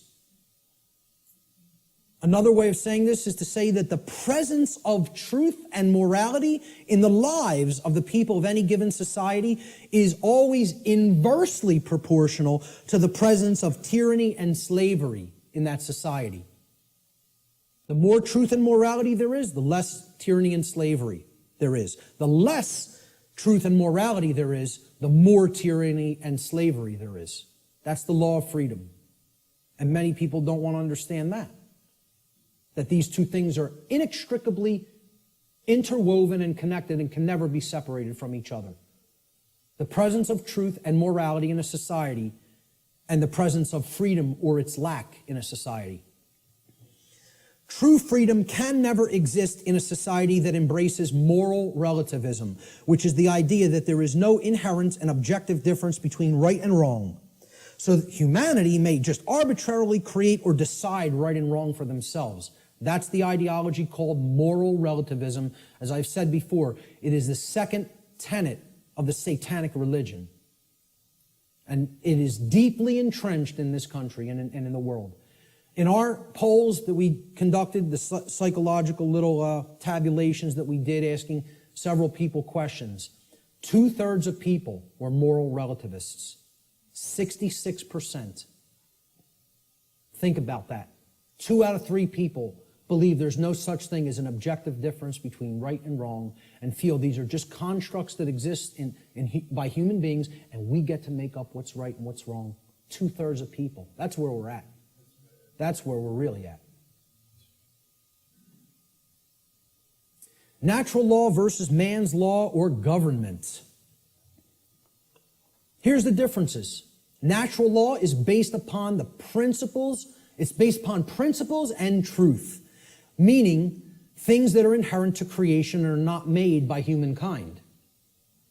Natural law can only either be harmonized with due to knowledge and understanding or rejected due to ignorance. So it's not something that is based on compliance because of we fear the punishment that would result of not understanding it. Okay, if you don't understand it and live according to it, the result is inescapable. Because men and women are not actually creating the result. Okay? The universe is bringing that result to us, intelligently and dynamically. All right? In other words, once again, this is about consequences. You behave a certain way, there's certain consequences. You change the behavior, you'll change the consequential results. Natural law is universal, which means that it exists and applies anywhere in the universe regardless of physical location. There is no place you can go in the physical universe to escape natural law. Let me know if you find a way out of this universe and into another where natural law no longer applies, and we'll take a look at it together. But until you figure out the way out of this universe and into a place that's not governed by law, you're bound by natural law. Okay? Natural law is eternal. It will exist for as long as the universe exists, and it is immutable. Exists and applies for as long as the universe exists and cannot be changed by anything humanity is capable of doing or any other species in the universe is capable of doing for that matter. Man's law, on the other hand, let's look at how this contrasts with natural law. It's not based on principles and truth. It's based on dogmatic beliefs that are programs that are running in the human mind. These are constructs of the mind that operate like programs. Man's law is complied with due to the fear of the punishment that will be conducted upon people who attempt to not comply with it. It's most of the only reason people ever comply with the law of man. And that's a very low state of consciousness, fear. That really is only going to get you all the negative things that we say we don't want if we're in that vibration. Man's law differs with location based upon the whim of legislators, like prohibition. Well, I'm allowed to smoke marijuana in one state, and then I could be jailed for it in another. My freedom could be taken if I cross this imaginary line. Hey, I'm a gun owner, okay? If I take certain weapons that I own across an imaginary line, I could be jailed for years. But over this side of the imaginary line, it's okay. And you're just exercising a right. Hey, over here, it's morally wrong. We'll cage you for it. Over here, yeah, you're allowed to do that. You can have that high-capacity magazine. But over here, you're going into a cage for it, just by crossing an imaginary barrier called a state border. And people think that makes sense. They think the moral relativism of man's law makes sense. They actually believe something can be moral in one place and immoral in another place. You know? That's cognitive dissonance. That's holding two contradictory notions in the mind simultaneously and accepting them both when they're clear contradictions with each other. It's called lying to yourself. Let's be honest about what it really is. It's called lying to yourself.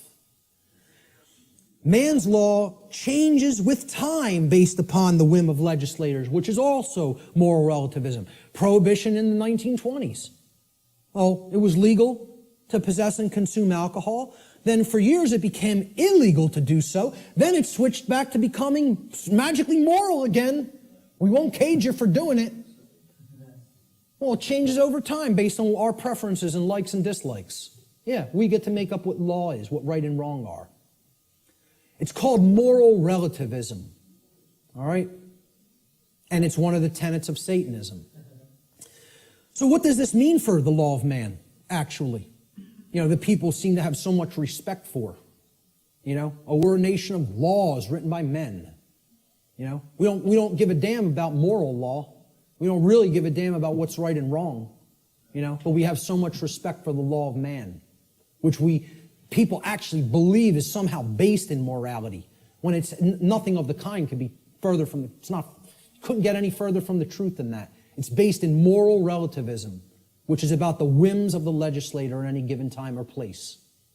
You know, you listen to certain forms of music in certain countries in the Middle East, you could be jailed for years just by putting a certain song on. Imagine this. And we would think that's unacceptable and deplorable. Yeah, we think you have this 30-round magazine here. This state only allows 10 cartridges to go into a magazine. I bring the physical object, even if it's not loaded with any ammunition, into another state, I can be put in a cage. Physical piece of plastic. You know, it's just total nonsense. Either something's a right and you're allowed to own it and you need to be responsible for it, or it's not a right because you're harming somebody. You know, it doesn't get any simpler than that. So what's this all mean for man's law? In light of natural law, what does it mean? To understand natural law, what does that mean for the laws of man here on earth? Well, what it actually means, it's simple if-then logic to apply.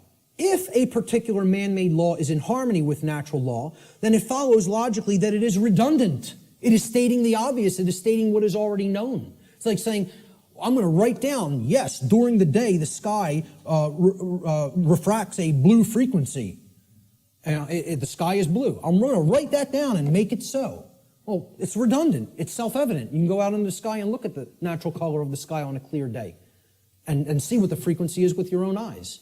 No, you don't need to have it written down. Okay? It's a redundancy. So if it's in harmony already with natural law, it's stating a truth that is already there. It's an inherent truth. It's pre-existing. It's self-evident. Therefore, the writing down of that concept and calling it a law is irrelevant and unnecessary. Now let's look at the opposite. What if something that man writes down as a law is in direct opposition to natural law?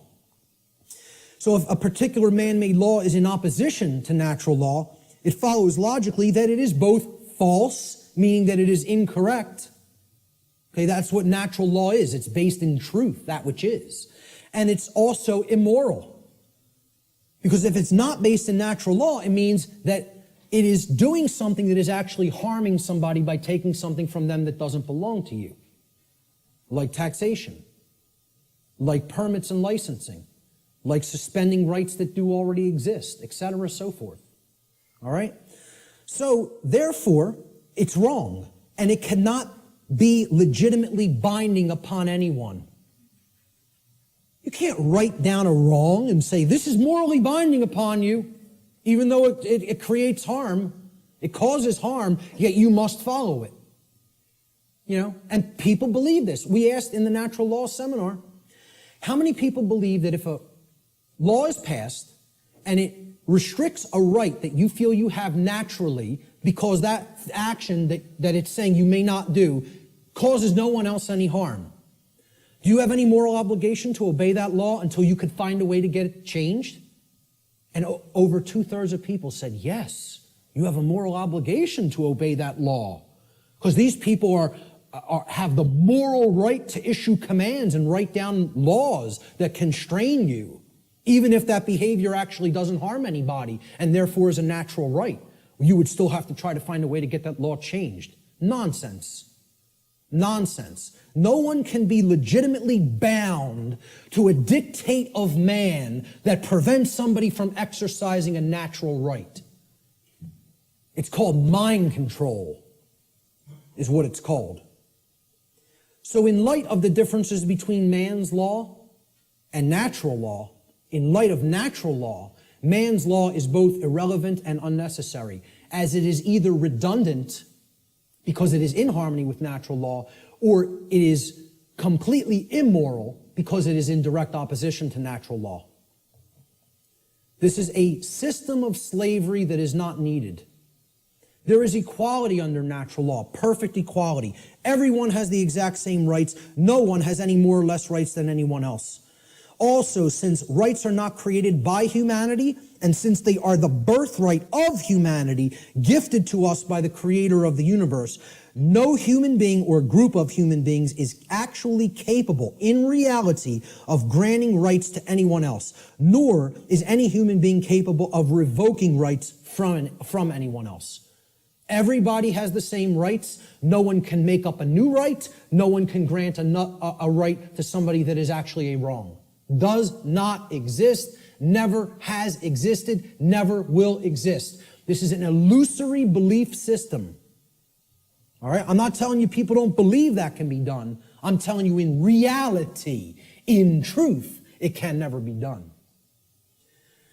Chris Leispooner phrased it pretty well. He said, government is nothing but men acting in concert. The morality and value of government, like any other association of men, will be no greater and no less than the morality and value of the men comprising it. Since government is nothing but men, its inherent, quote, authority to act is in no way greater or different than the, quote, authority to act of any individuals in isolation, like that example of two people on the planet.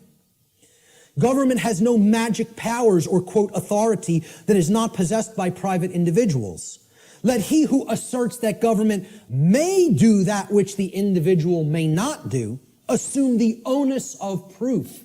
That means the burden of proof, and demonstrate his contention. And you know what? There's nobody on this planet that can do that.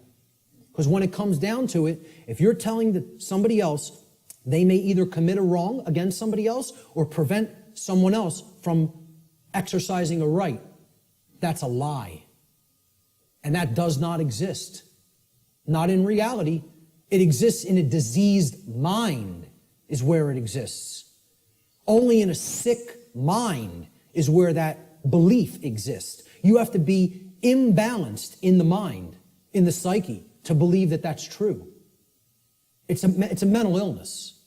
I mean, that's what it really is. The word government, you break it down. People say this word every day almost, and yet they've never looked at the etymological roots of the word. It comes from the Latin verb gubernare. Once again, no V in classical Latin. No V, okay? So again, V's were rendered as either B's or P's in classical Latin language. So you could write this in what would be more modern Latin as gubernare with a V. But in classical Latin or ancient Latin, there is no V, so it would have been rendered with a B, gubernare. Now, what's the election of a governor called? It's called a gubernatorial election. Gubernatorial. Gubernare is in there. Okay? Gubernare means to control. The verb gubernare in Latin means to control. The Latin noun mens, which is where the second part of the word ment is derived from, means mind. Okay? So you put these together, and the word government actually literally, from its etymological roots, means to control the mind, or in other words, mind control. Now, I'm going to put something else up here for a moment.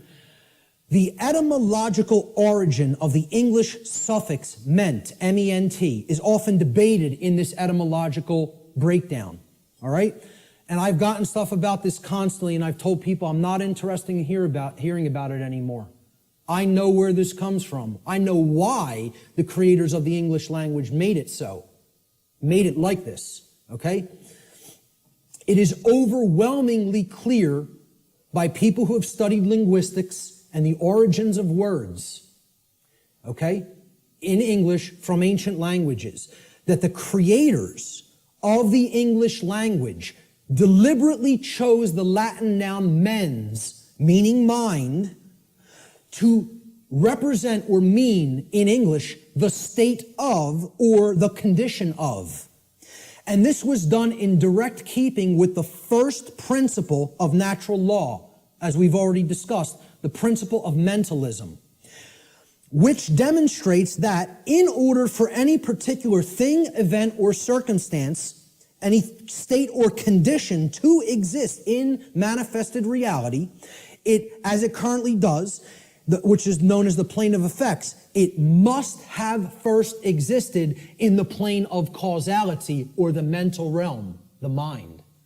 Okay? We've already looked at that principle of natural law. So, anything that ends in ment, the original etymological derivation means that it was made that way first by a state of mind which led to its creation in physical reality. Okay?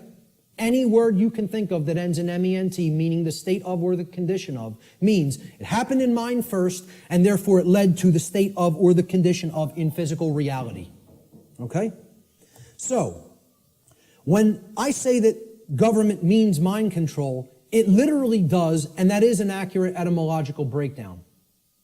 Okay? The word mens was deliberately chosen for specific reasons. And I just explained the reason of that meaning, the state of or the condition of. And many people want to hotly contest that. I'm telling you outright, they're wrong. They don't understand why that was chosen. Mens, meaning mind, was chosen deliberately to mean the state of or the condition of. Government is based on this illusory and false concept called authority.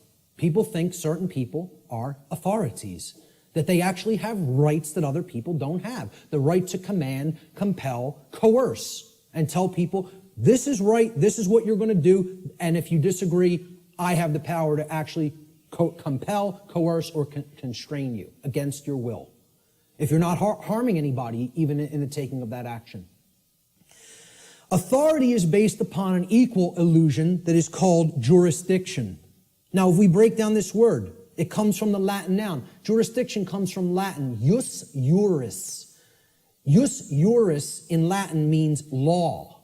Juris is the possessive case. And the Latin verb dictere. So, jus dictere, juris dictere, jurisdiction. Okay? Dictere means to say or to speak. Thus, jurisdiction literally means to say what the law is. Or in other words, we get to make up what the law is. The law is not something that exists in nature and is based upon right and wrong and truth and morality. No, we get to make it up. We're God. We get to say what's right and what's wrong. And therefore, since we make the law, We're the owners of these people. They're in our jurisdiction. We own them. And we get to make up what they're allowed to do and what they're not allowed to do. Authority ultimately is an illusion, again, of a diseased mind, a diseased psyche, based entirely in violence and built upon the erroneous and dogmatic belief that some people are masters who have the moral right to issue commands and others are slaves who have a moral obligation to obey the commands of the masters. I don't care what you want to call it. You can euphemize it any way you want. I call it what it really is. Slavery. That's what it really is. Doesn't come down to anything else.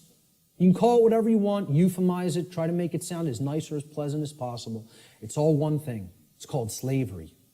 It's always immoral, and it needs to be ended. That's it. And we have to develop the knowledge and the courage to end it. The knowledge, the care, and the courage to end it. The belief in the legitimacy of, quote, authority, this illusory nonsense notion, is the belief in the legitimacy of slavery. Anybody who believes in that authority is legitimate and government is legitimate, whether they want to admit it or not, or know it or not, or understand it or not, I don't care what they believe. They are advocating the legitimacy of slavery.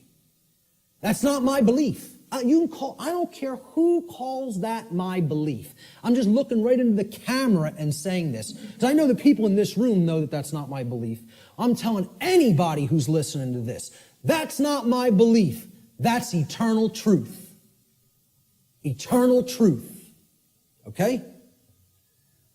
You believe in these concepts, you are a supporter of slavery. The end. That's how it really is. Not because I said so, because that's how it really is. Okay? And that's called mind control. For somebody to believe that slavery is legitimate, you gotta be under deep mind control.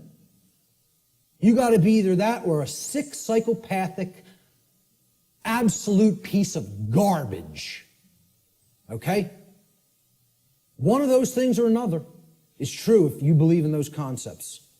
And again, I'm not afraid to tell it to somebody right to their face like that. I don't care.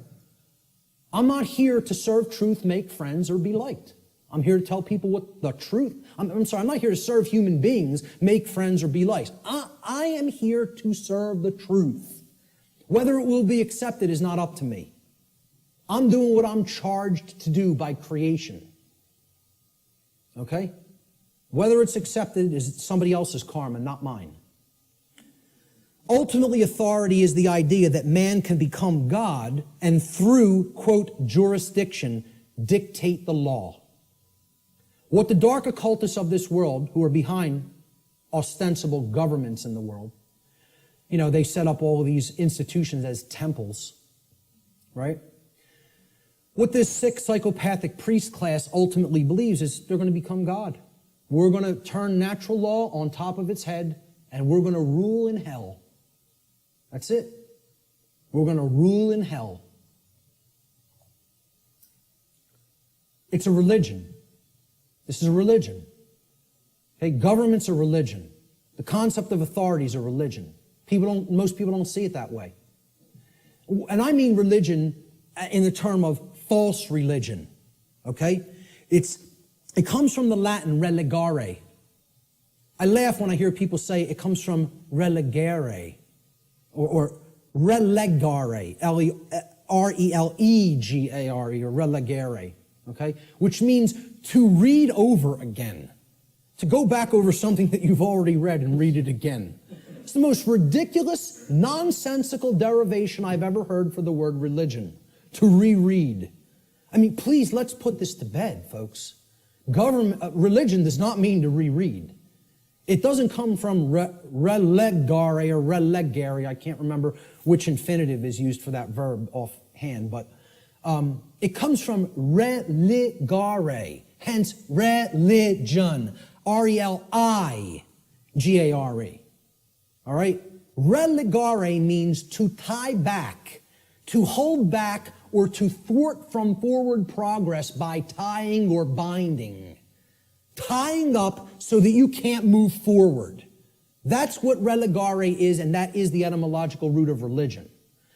Because a false religion is a system of control that is based in unchallenged dogmatic belief, which keeps the mind in a prison in order to hold back the progress of consciousness. And that's where the bulk of humanity is at, in a brain cage. They're in the mind cage, okay? There is a positive connotation of religion. It also means to reunite with. And what we need to reunite ourselves with is the truth and common sense and natural law and a knowledge that there's no such thing as legitimacy to slavery. That's what we need to reunite with, you know? And then we'd be living with true religion. We'd be practicing true religion instead of fake religion. We got to stop trying to make our religion truth. And we got to start making truth our religion. That's what needs to be done. So what's the one true divide that exists in humanity? People say, oh, this is separation talk. We're all one. No, we're not. There is one true divide that does exist in reality. And here's what it is. The one true divide that separates humanity into two distinct types of individuals. The criteria for this divide is whether or not an individual believes in, quote, authority, and therefore believes that there is legitimacy to slavery. The two groups of people are the people who know slavery is never legitimate and people who believe that it can be legitimate. That's what actually separates humanity. See, all the other things, divide and conquer. Race, religion, sexuality, income, religious belief systems. These are all divide and conquer techniques. There's one real difference, whether somebody believes in slavery or not. And of course, people have called this difference statists and anarchists, right? So here's a couple of memes that I picked up on Facebook. Statism is the brilliant idea that we give a small group of people the right to kidnap, imprison, harass, steal from, and kill people so that we can be protected from people who kidnap, harass, steal from, and kill people. Yeah, that makes a whole lot of sense if you ask me. I think it's going to work out brilliantly with that system in place. Okay? An anarchist, I couldn't find any good pictures of anarchists because they're all fake anarchists who want to destroy property and think that they're somehow doing the world some good. You know, the black bloc. They're really communists in disguise. Okay? When you really boil down to it, they don't know what anarchy is at all. They're just some, Marxists who thinks that that ideology, that junk ideology is some kind of a pathway to freedom. It's a bunch of left-brain clowns who have no understanding of natural law. Now go put your polka dot jumpsuit and some floppy shoes on. And go get yourself a nice clown nose. Seriously, because that's what those people are. They're a joke. They're a joke. They don't know the first thing about what freedom is. Not the first thing. Okay? So, I was looking for good pictures of anarchists. So I was going to put, maybe myself, Larkin Rose, Freeman, Frater X, people who get all this stuff. Who I personally like their work. Michael Tessarion, etc. David Icke. But I said, hey, let's put a meme up there that really expresses it. So I found this picture of Jesus, a meme that says, I'm an anarchist, but most of my followers are statists. People who are these fake-ass Christians who believe they somehow are following the teachings of Christ. And they believe in government. They believe in financial institutions. They believe in organized religion. These are the three things that killed Christ, if you even accept the historicity of the event. Who was Christ waging basic conflict with? The Pharisees and Sadducees, the organized religious order and controlling religious orders of his day. Okay? What really got him into deep trouble, he was pissing them off, but they were already on the wane. The old world order was on the way out, and the new world order was already on the way in at that time. He got himself in real trouble when he went against the financial institutions, the money changers at the temple, taking people for a ride for temple coins, right? And he flogged their ass. He took out the switch on them, right? Not somebody who never got angry, who accepted evil and said, oh, it's just an experience, none of it matters. Took out the switch and beat their ass for usury. Okay? And then who finally put them to death? The police of their day. The Roman Empire. Roman centurions.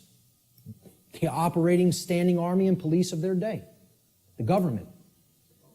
So who is he waging spiritual warfare against? To try to bring righteousness into the world. And again, I don't care whether you accept it as historical fact or spiritual allegory. I could care less. Believe what you want. Doesn't matter. All that matters is the teaching. He was waging spiritual war against the three entrenched, mind control, religious establishments of his day. Organized religion, organized finance, and government.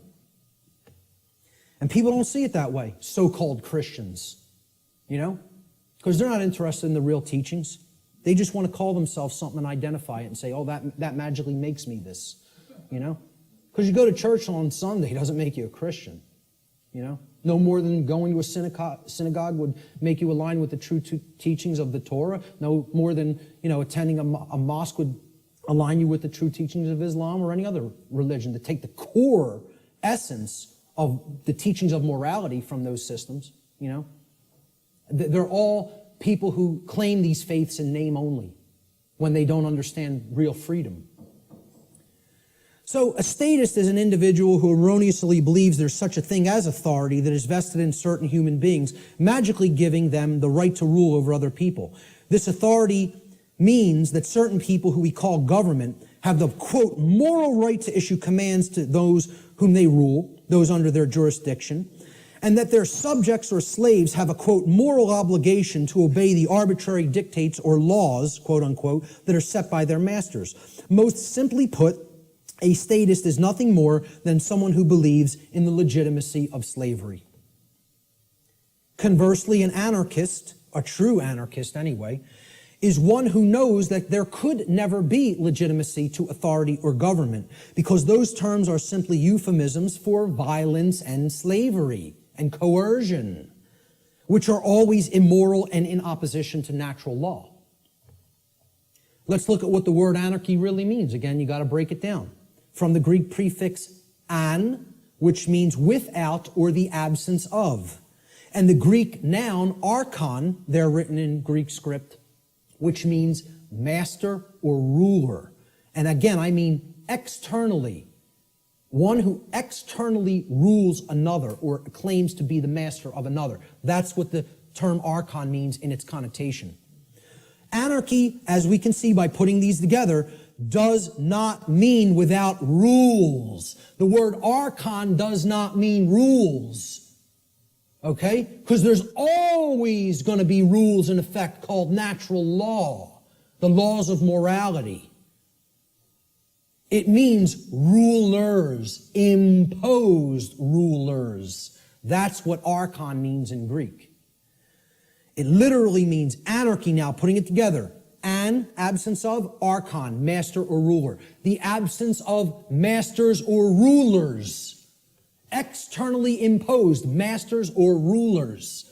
Meaning, when we put it together, okay, it means without rulers, without masters. Now, if you give people that term, no masters, no rulers, no masters, no slaves, what word are they going to associate those phrases with? Freedom. But if you tell people, what does anarchy mean to you? What do you associate it with? What are they going to tell you? Chaos, which is the exact opposite. That's in that other column. Okay? They have deliberately obfuscated the meaning of the word through a mind control technique called endless repetition. If I could keep telling you a word doesn't mean what it means, that's not a projector, that's a hammer. Hey, could you check out my hammer over there and make sure it's projecting the image on the board correctly? You know, the bulb burned out in my hammer. I might need to go buy a new hammer. If I kept doing that endlessly for years and years and years, people would start calling that device a hammer. If I got enough people to keep calling it that. So they've gotten enough people to call freedom chaos. Think about that. They've gotten enough people to believe that the absence of the state of slavery means chaos instead of freedom. It's almost unfathomable. It's almost incomprehensible. The mind job that's been done on this species. It's almost incomprehensible. Anarchy is the state of existence where there are no masters and no slaves. Therefore, what it really means is the absence of slavery, or in other words, true freedom. That's all it means. I prefer to call it anarchony, okay? Keeping the entire word archon instead of taking out the O-N, okay? If we keep that there and call it anarchony, and I say I'm an anarchonist, people will ask, well, what the hell is that? And then you could really break the word down and say the absence of archons, the absence of those who would claim to be masters over a population of slaves. That's what an anarchonist is. It's saying that's illegitimate, that's unnecessary, and that we need to do away with that state of existence. Okay? So we look at these two, this true divide again, the statist and the anarchist.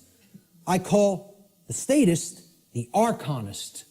This is somebody who believes in the legitimacy of the archons, the rulers.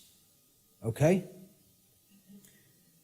And I'll be talking about in future presentation the concept of the archons more in future presentations.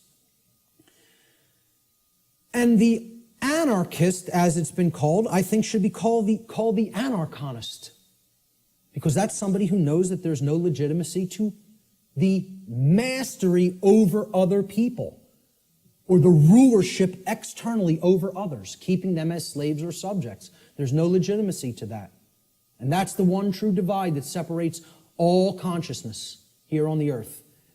The real divide and the real enlightenment comes. Do you understand there's no legitimacy to slavery, or do you continue to believe that there's legitimacy to slavery? That's the divide in consciousness that has to be bridged.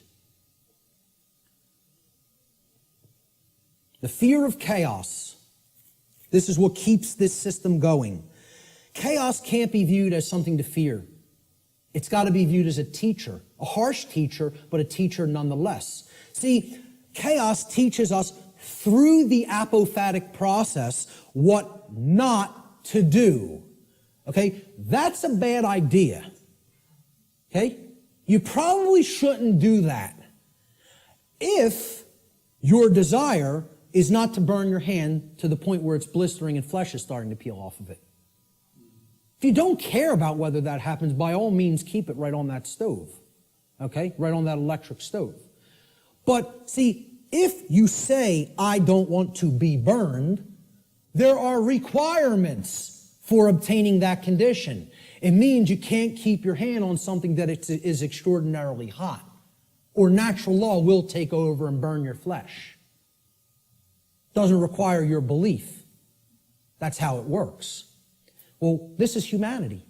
Humanity is the little child that is a little slow, and they want not to be burned, yet simultaneously they insist, no, I want to put my hand on the burner while the range is on and not be burned simultaneously. Well, good luck with that, folks, because it doesn't work that way. You don't want to be burned, the hand can't be kept there while the stove is on. The end. You don't want negative, self-inflicted suffering and chaos in your life, you got to align your behavior to natural law, which means you got to know the difference objectively between right and wrong, and willfully, through your free will, deliberately choose the right action over the wrong action. Then you won't be burned. But as long as you have your hand on that stove, which means you're in opposition to natural law, enjoy the burn. Enjoy it. Right?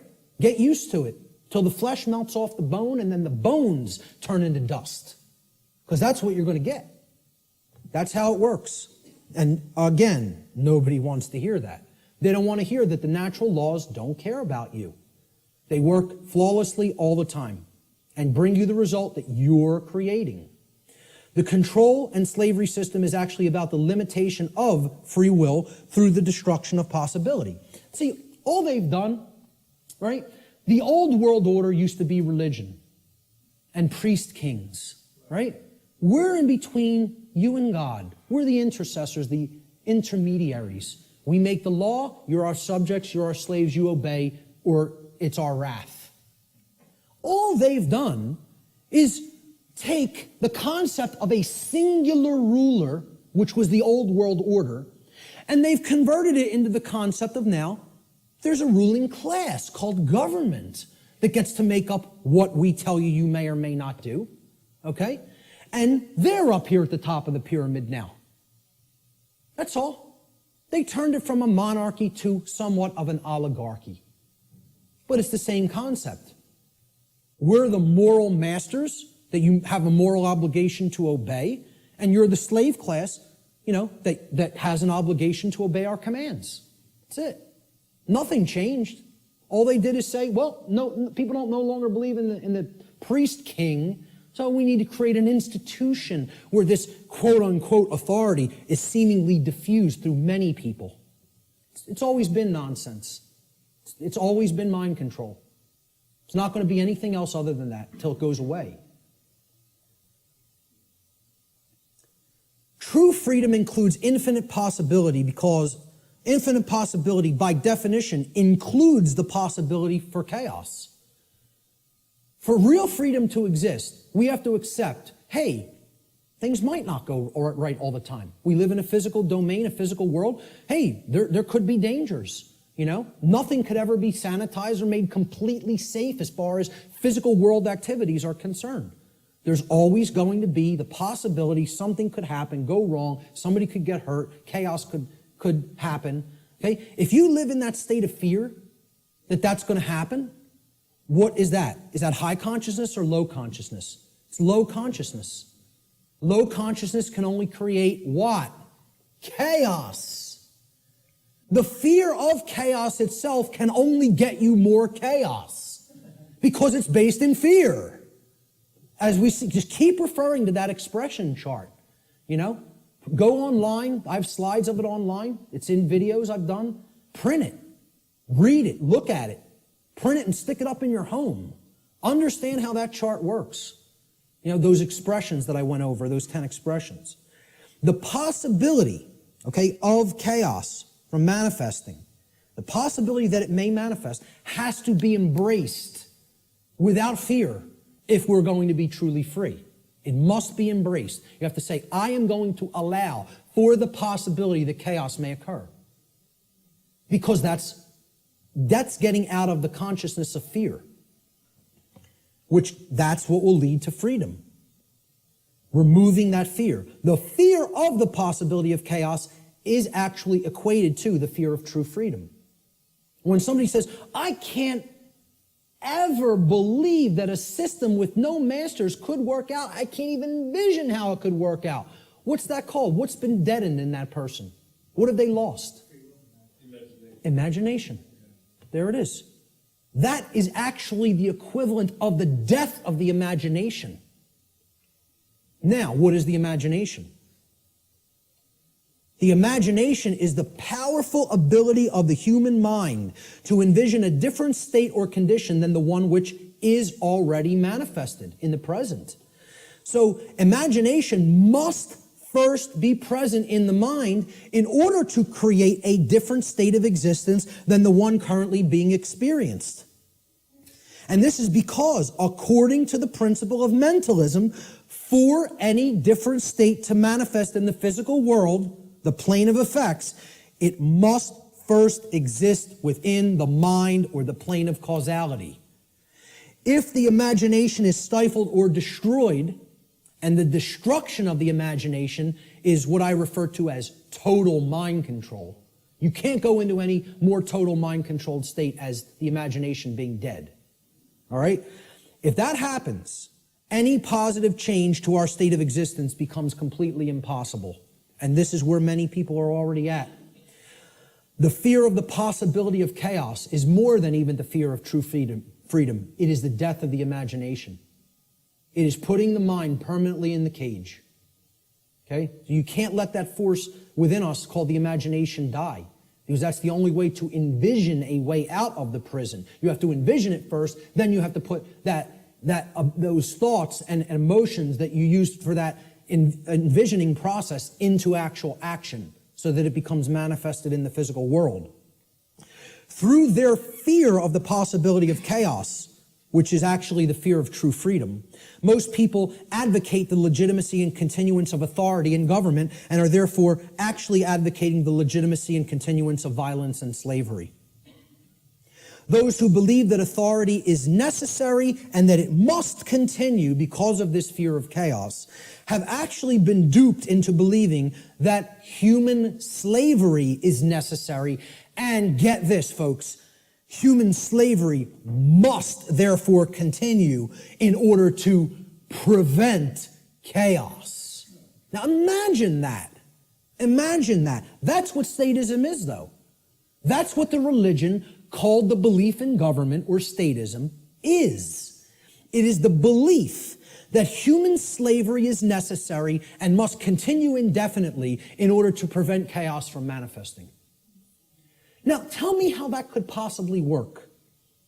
Can violence and slavery, which is actually what government is a euphemism for, statism and government are just euphemisms for violence and slavery. Okay? Can violence and slavery ever possibly prevent chaos?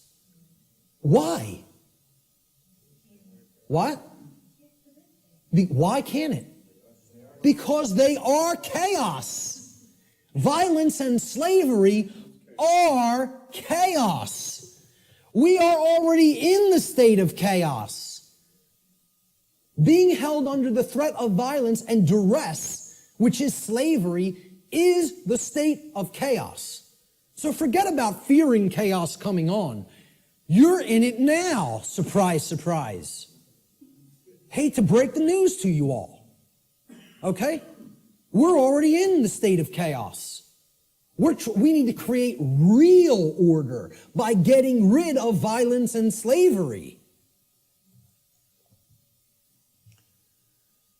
Order followers. These are the people who keep this system of slavery in place.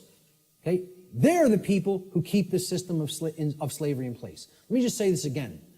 Order followers are the people who keep the existence of slavery in place. Not the ruling class, not the masters, not the so-called elite, which aren't the elite of anything but the bottom of a trash can. Okay? The people who keep slavery in place are the people who willfully follow their orders. Nobody wants to hear that. And people will hate you for saying it.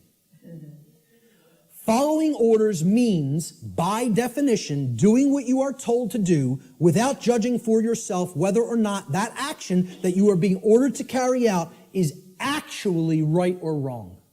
That's the definition of following orders. I mean, can anybody refute that? Is that not the actual definition of following someone else's order? By definition, if you're following the order, you're given the order and then you just act. You just do it because you're following the order. You don't sit there and go, is what that person told me to do right? Do I have a right to do that? Is that moral? Should I do that because, it's okay and it doesn't hurt somebody else? Or should I not do that because it actually does cause harm? It's not what an order follower does in their mind. An order follower says, yes, sir, and follows the order. That's why it's called an order follower. That's why it's called following an order. So that's the definition of what an order follower is. It's not my perception of what an order follower is. It's the actual definition of order following. Okay? If an individual, this is key to understand, if an individual is performing the task of following orders, by definition, that individual cannot be exercising conscience. Since, by definition, exercising conscience means that one is willfully choosing through their free will for themselves right action over wrong action. So the concept of following orders is completely polar opposite to the concept of exercising conscience. You cannot be doing the same things simultaneously. It's impossible to do those two things simultaneously. They are contradictions in terms by definition. Okay? Most people don't grasp that. Okay? By definition, if you're following orders, you cannot be actually exercising conscience, which involves free will choice based on the knowledge of right and wrong. Here's what order following gets us as far as a nation is concerned. Not that we're not already there, not that these people already didn't take us, because we're taken by them already, covertly. They took us through the school systems. They couldn't beat us militarily. So they said, well, let's send our ideologues over there and get into the minds of their children. And if you don't believe that's what happened, you're very, very, very naive. Not only the Nazis, but the communists as well. Because really, it's all just forms of socialism. That's what feudalism is. Worldwide socialism is, there's no such thing as private property. State owns everything. Rights don't exist. Property rights don't exist. Everybody's a feudal serf again. It's called neo-feudalism. I don't care which branch you come at it from. You want to come at it from the left, that's called communism. You want to come at it from the right, that's called National Socialism. Communism is international socialism. They're both the same force. It's called feudalism. Let's just call it what it is. It's called feudalism, which is in itself just another euphemism for slavery. They want neo-feudalism, which is the New World Order of slavery. Okay? And it's already here. It's not something that's coming. It's here now. The object is to get out of it. This is the result of following orders. That's what following orders gets a society. Following orders should never be seen as a virtue. Following orders is evil. I don't care whether you're, I don't care if somebody who is considered a holy man gives me an order and I follow it, I've just committed an act of evil, as far as I'm concerned. If I'm acting based on solely what somebody else has told me to do, that's evil. There's no morality in it at all. At all. At all. It's not a virtue. It's evil. Okay? Let me just make that so abundantly clear and state it so unequivocally. There's no such thing as any possible moral following of orders. The two terms are contradictory. All right? I was just following orders is never a valid excuse or justification for immoral criminal behavior, and this lame attempt to abdicate personal responsibility should never be accepted as a valid excuse for such behavior. And why it's done is through justification. And again, that means to create a right, from jus, meaning right or law, and the Latin verb facere, which means to make or to create. And this is what they say. I was just following orders. I was just doing my job. I was shutting down your protest. You don't have a right to speak. The politicians commanded me so. So I just came out and I was just doing my job, hitting you with a sound cannon. Just doing my job, just following my orders. It's a justification. You're a criminal. There's nothing moral in that. There's nothing virtuous in that. It's called criminal behavior, criminal activity. And what they do is try to create it into a right, make it into a right by a justification. And nobody should ever accept their justifications. Because you know what their justifications is? You know what they are? It's called a 100% crock of bull that is a complete lie. It's a lie. They're just straight up looking you in the face and saying, I'm not responsible for that. I just did it, but I'm not the one who's responsible for it because I was acting on orders. Well, see, this defense didn't work as the Nuremberg defense, and nobody in America should be accepting it. Nobody in America should be accepting it because they believe in the legitimacy of authority and government through mind control. That's what they believe it. They believe there's legitimacy to it. Most people actually believe that there's legitimacy to this criminal behavior because a class of people calling themselves government have magically been imbued and gifted with such rights, quote unquote. They believe they have rights other people don't. They themselves believe it, but worse is that the people who are actually affected by that criminal behavior, they believe they have the authority to do it. Gandhi said, you assist an evil system most effectively by obeying its orders and decrees. An evil system never deserves such allegiance. Allegiance to it means partaking of the evil. A good person will resist an evil system with his or her whole soul, which means saying no. Moral culpability. What does this mean? The determination of who is ultimately at fault or deserving of blame. Again, this is a legitimate and real concept. There is fault. There is blame. We got to get over this new age nonsense that nobody's at fault, nobody's to blame. You should never say, hey, you shouldn't have done that. That caused a lot of chaos and trauma for other people. You're not to blame. It just happened. No, wrong. The people who did the behavior are to blame. Who carried out the Holocaust in Germany? The people who followed their orders to do it. That's who carried it out. Order followers is the answer. Who carried out the purge of political dissidents in Soviet Russia? Order followers. And they're always in the form of police. Why do you think they call a totalitarian system a police state? Why don't they call it a banker state? How come they don't call it a politician state? What about a lawyer state? How about a judge state? Why not call it any of those things? You want to know why? Because none of those people are ultimately responsible for bringing that condition into manifestation through their behavior. They're the order givers. The order followers carry out their commands and through their behavior make that condition a reality. That's why it's called a police state. Because every police state that has ever existed has always been created by police who follow their orders because they don't want to take responsibility and think for themselves and know the difference between right and wrong for themselves like an adult. Instead, I want to be a child who obeys daddy because I have daddy issues. All right? And that's what it's really about, folks. We're going to get to that. There is such a thing as blame for the commission of actions which have resulted in harm or loss to others. This is what culpable means. It comes from the Latin culpa, meaning fault or blame. It means at fault or deserving of blame. Now, who's more morally culpable? The order giver or the order follower? And please recognize I've underlined and capitalized the term more. I'm not telling you the order givers are not morally culpable. They are. That's not the question.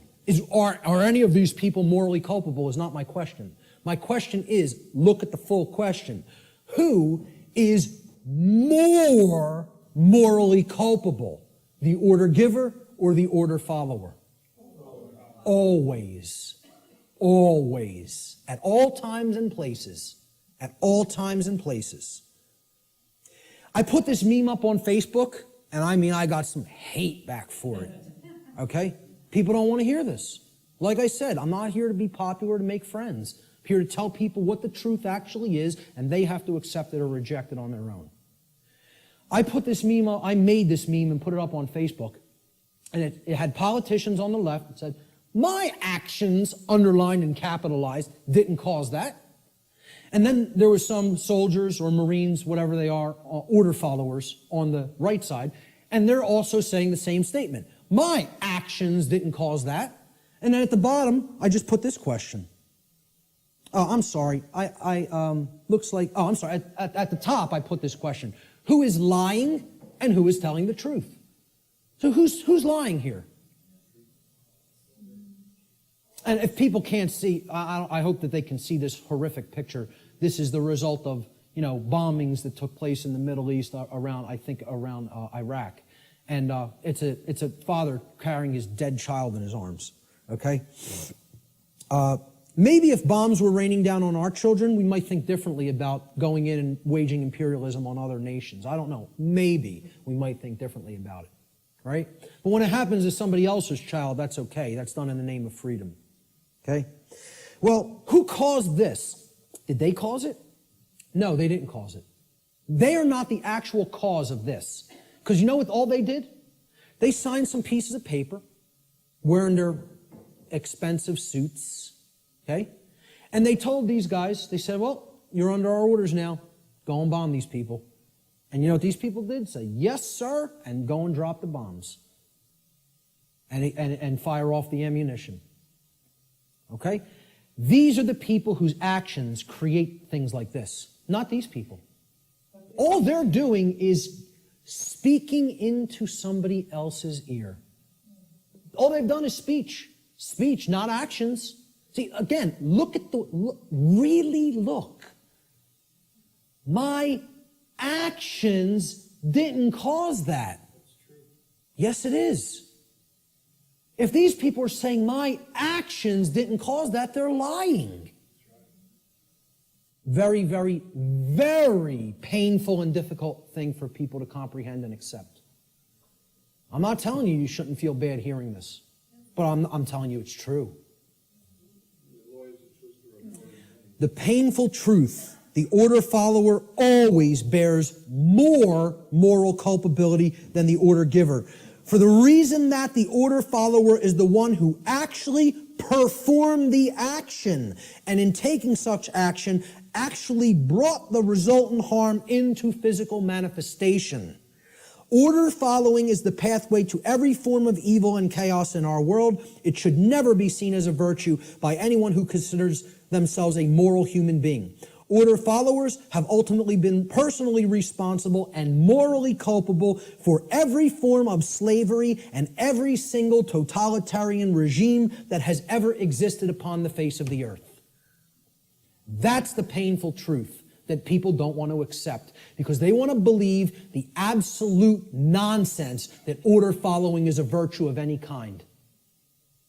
And it needs to be obliterated from the face of the earth, because it's not the way to any kind of virtues or order. It's the pathway to evil and annihilation. That's what it is. Responsibility versus abdication. So why don't these people want to think for themselves? It's too easy. It's too easy to just follow the orders of somebody else. They believe somehow magically this absolves them of personal responsibility to choose right from wrong. An individual's personal responsibility to choose right action over wrong action for themselves always belongs to that individual. And that responsibility can never be given to another person or passed along. One can only claim and imagine that they can abdicate their personal responsibility for such choice to someone else. It can never actually be done in reality. You're only making a claim. I'm not responsible for that behavior because this person told me to do it. That's just a claim. And moreover, what it really is it's just a damn lie. Okay? More simply put, an individual is always personally responsible for their own actions, period, and the end. If you did it, you're responsible for it. There are no cop-outs. Stop trying to make excuses or justifications for criminal behavior. Own up to personal responsibility. If you did wrong action, you did it. You caused it. I like how David Icke words this. He says, accept responsibility for yourself and your actions, thoughts, and words. You alone make these choices, so you alone are answerable to the consequences of your behavior. The feeble excuse that your boss required it, that the establishment expected it, holds no truth or justification. What is the point of having principles if you allow others to dictate your behavior? Really, those who allow others to dictate their behavior don't have principles. And there's a reason they don't have principles, because they hate themselves. They're in psychological self-loathing, and there's a reason they're in that state, which my future work is going to cover in depth, in extensive depth and detail. At the end of the day, you will judge your performance and the contribution you've made to creation. It will not be based on what another expected of you or what you did because you felt trapped. Like, oh, there's no other way. I can't envision my way out of this. I can't envision doing something else. I might have to get another job. I might have to read and learn. I can't envision becoming a different person than the identity I've already forged for myself. How could I possibly imagine that? I have all my eggs in this basket. My whole ego identity is all wrapped up in my job and what I do. That defines who I am. I can't go against that. It's all nonsense. It's all what people are doing just because they feel trapped and they can't imagine that there's another way. Most people erroneously believe this is the second part of the abdication of responsibility on the part of the people. Most people erroneously believe that they can hand over their natural law right to defend themselves to another individual, group, or entity. In making such a false claim that somebody else is my protector, somebody else, it's their responsibility to protect me, okay, and defend me, they have attempted to abdicate a personal responsibility which actually always belongs to them and can never be given away. That's the self-defense principle. You own it. It's yours. You can't give it away to somebody else. Shock and amazement. Okay? That is your responsibility already. And guess what? You know what? They're all too happy. These controllers are now even all too happy to say, it's not our responsibility to protect you. Because what their actual goal is they're just revenue men for the new king. That's all they are. And to slap people back into line if they try to exercise rights that the new king called government has decreed that they may not exercise. That's what their real role is. They don't serve and protect the people. They serve and protect the ruling class. And they don't want to admit that to themselves. You know why? Because they're liars, most of all to themselves. It's a bunch of childish liars. Franklin said those who would give up essential liberty to purchase a little temporary safety deserve neither and will lose both. And this addresses the fear of chaos and the desire to abdicate your personal responsibility to defend yourself to other people just because you're afraid and you don't want to take the responsibility of doing it yourself. You want to stay in that mindset? I'll give up my freedom to be safe? Well, enjoy your safe slavery. I, for one, will take my dangerous and chaotic freedom. Okay? I'll take the absolute cannibal lurking around every corner, and I'll take my chances. Thank you very much. Give me my freedom and my assault rifle, and I'll take my chances. Thank you. Okay? So the idea that you just want to be kept safe and you'll give up your freedom to do so, it's just a child. That's how a child thinks. And that's what this is really about. Not wanting to grow up and become adults. And again, there's a reason for this. This is the underlying psychological reason, but there's an even deeper one. But I'm going to touch on this one first. Self-respect versus self-loathing. People who don't want to take personal responsibility and become an adult are in this psychological condition. It's called self-loathing. What it means is you hate yourself. Nobody who wants to perpetuate slavery can possibly like themselves. They cannot love themselves. It's impossible. You are already in a state of self-hatred if you believe in government, if you believe in its legitimacy. Okay? Because you believe in slavery, and therefore you're in that slavery system and you want it to continue. How could you possibly love yourself? It's not possible. Self-loathing is the underlying psychological condition that causes people to attempt to abdicate their own personal responsibility to exercise conscience and fall into patterns of order following and justification. Just as it is not possible for an order follower to truly be exercising conscience, it is not possible for an order follower to truly love themselves. These two states cannot exist simultaneously. You cannot be an order follower and love yourself. It is impossible. They are contradictory psychological conditions. Okay? Here's what a self-loathing person really is. They're trapped in a trauma abuse victim cycle. A trauma happens, there's an abuser, there's a victim, and then it repeats itself. Because often the one who's abused becomes the traumatizer, and then the cycle repeats again. Talked about this pretty extensively on my podcast series, all right? That's what self-loathing, that's what this mind state, okay?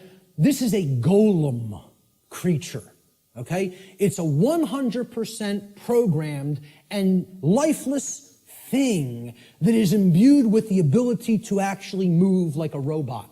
You could liken it to a flesh robot. Okay? And it's a concept in ancient dark occultism. All right?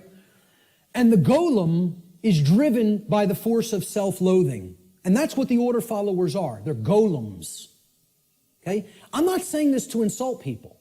I don't really care how people take it. I'm telling them what they really are and what the dark occultists think of them. They call them their dogs and their pets. That's their name for the police and the military. I did a whole series on that. Okay? And I'm not telling you that from book knowledge. I'm telling you that from their lips to my ears. That's what they call them. The golem is in this mindset. Since I have suffered, I will cause suffering to others. Since I can't deal with my nested psychological traumas and childhood issues and inadequacy issues, okay, I'm going to take out all of that nested subconscious psychological frustration on other people that I have no right to take it out upon. That's the golem mindset. Self-loathing is created when an earlier trauma has been suppressed and buried deeply into the subconscious. That's the role of the subconscious, to protect the conscious mind from traumatic experiences so that the conscious mind doesn't keep reliving it and therefore re-experiencing it in the physiology. However, if we never bring up that shadow material to the conscious level, it builds and builds and builds until it ultimately destroys us, psychically and spiritually. All right? Instead of confronting, dealing with, and healing that trauma, people don't want to do that work. It's too hard to dredge up that shadow material. It's hard work. Believe me, to come out of the mind state I was in, I had to do that shadow work for years. Years of more suffering and pain, saying, what do I have to look in the mirror and confront about myself? And then work to change and admit thousands and thousands and thousands and thousands of times, I was wrong, I was wrong, I was wrong. I don't know how many thousands of times I had to look in a mirror and say that to myself. Sometimes to a point where I was so depressed I couldn't get out of bed for days. I would just sit and lay in bed and play doom metal all day. Literally, endlessly, repetitively. And just sitting there in that condition of total self-loathing and total depression because of what I know I took part in. And that I know was still my mental makeup, was still my psychological makeup that was going to take years to get out of. And I'm trying to explain this to prevent people from having to go through all that suffering. This knowledge can be gleaned without having to go down that path. It can be done. I'm not telling you that's easy work, but it is possible. Such trauma could take the form of feelings of inadequacy, whether they are real or imagined. And you know what that mind state ultimately is? It's a self-prison. That's somebody putting themselves in a cage. These people who want to take out their psychological frustrations on other people, they're prisoners. They are in the cage and they love being in the cage. They don't have any desire for freedom. The only kind of person that would have no desire for real freedom is a person who's in the psychological state of self-loathing and hates themselves and does not love themselves. Now, what heals self-loathing? Self-respect. And we have to know what the word respect means. And this is about looking at yourself. Introspection. Respect comes from the Latin re, meaning again, and the Latin verb spectare, which means to look at. You put them together, to look at again, to take another look at. Well, what are you taking another look at? You're taking another look at yourself. That's what respect starts as. You can't give something to somebody that you don't have. If I don't have $10 in my pocket, I can't give it to you. If I don't have a coin in my pocket, I can't give it to somebody else. You got to have it first to give it. So nobody can give respect to anybody else unless they first develop it inwardly. Self-respect has to come first. And that's why these people don't respect anybody, order followers, most of all themselves. Until they do that work of self-introspection, they're not going to develop that self-respect. And I'm not telling you that's easy work. It's hard work that can take a lot of time. And it's dredging up shadow material that most people want to run away from. They don't want to confront that about themselves. Only self-respect can heal self-loathing and therefore help to put an order follower on the path to conscience. We need to take another look at ourselves. The lost word All right, this is the end of the natural law segment, and I'm just going to talk about solutions toward the end a little bit. All right?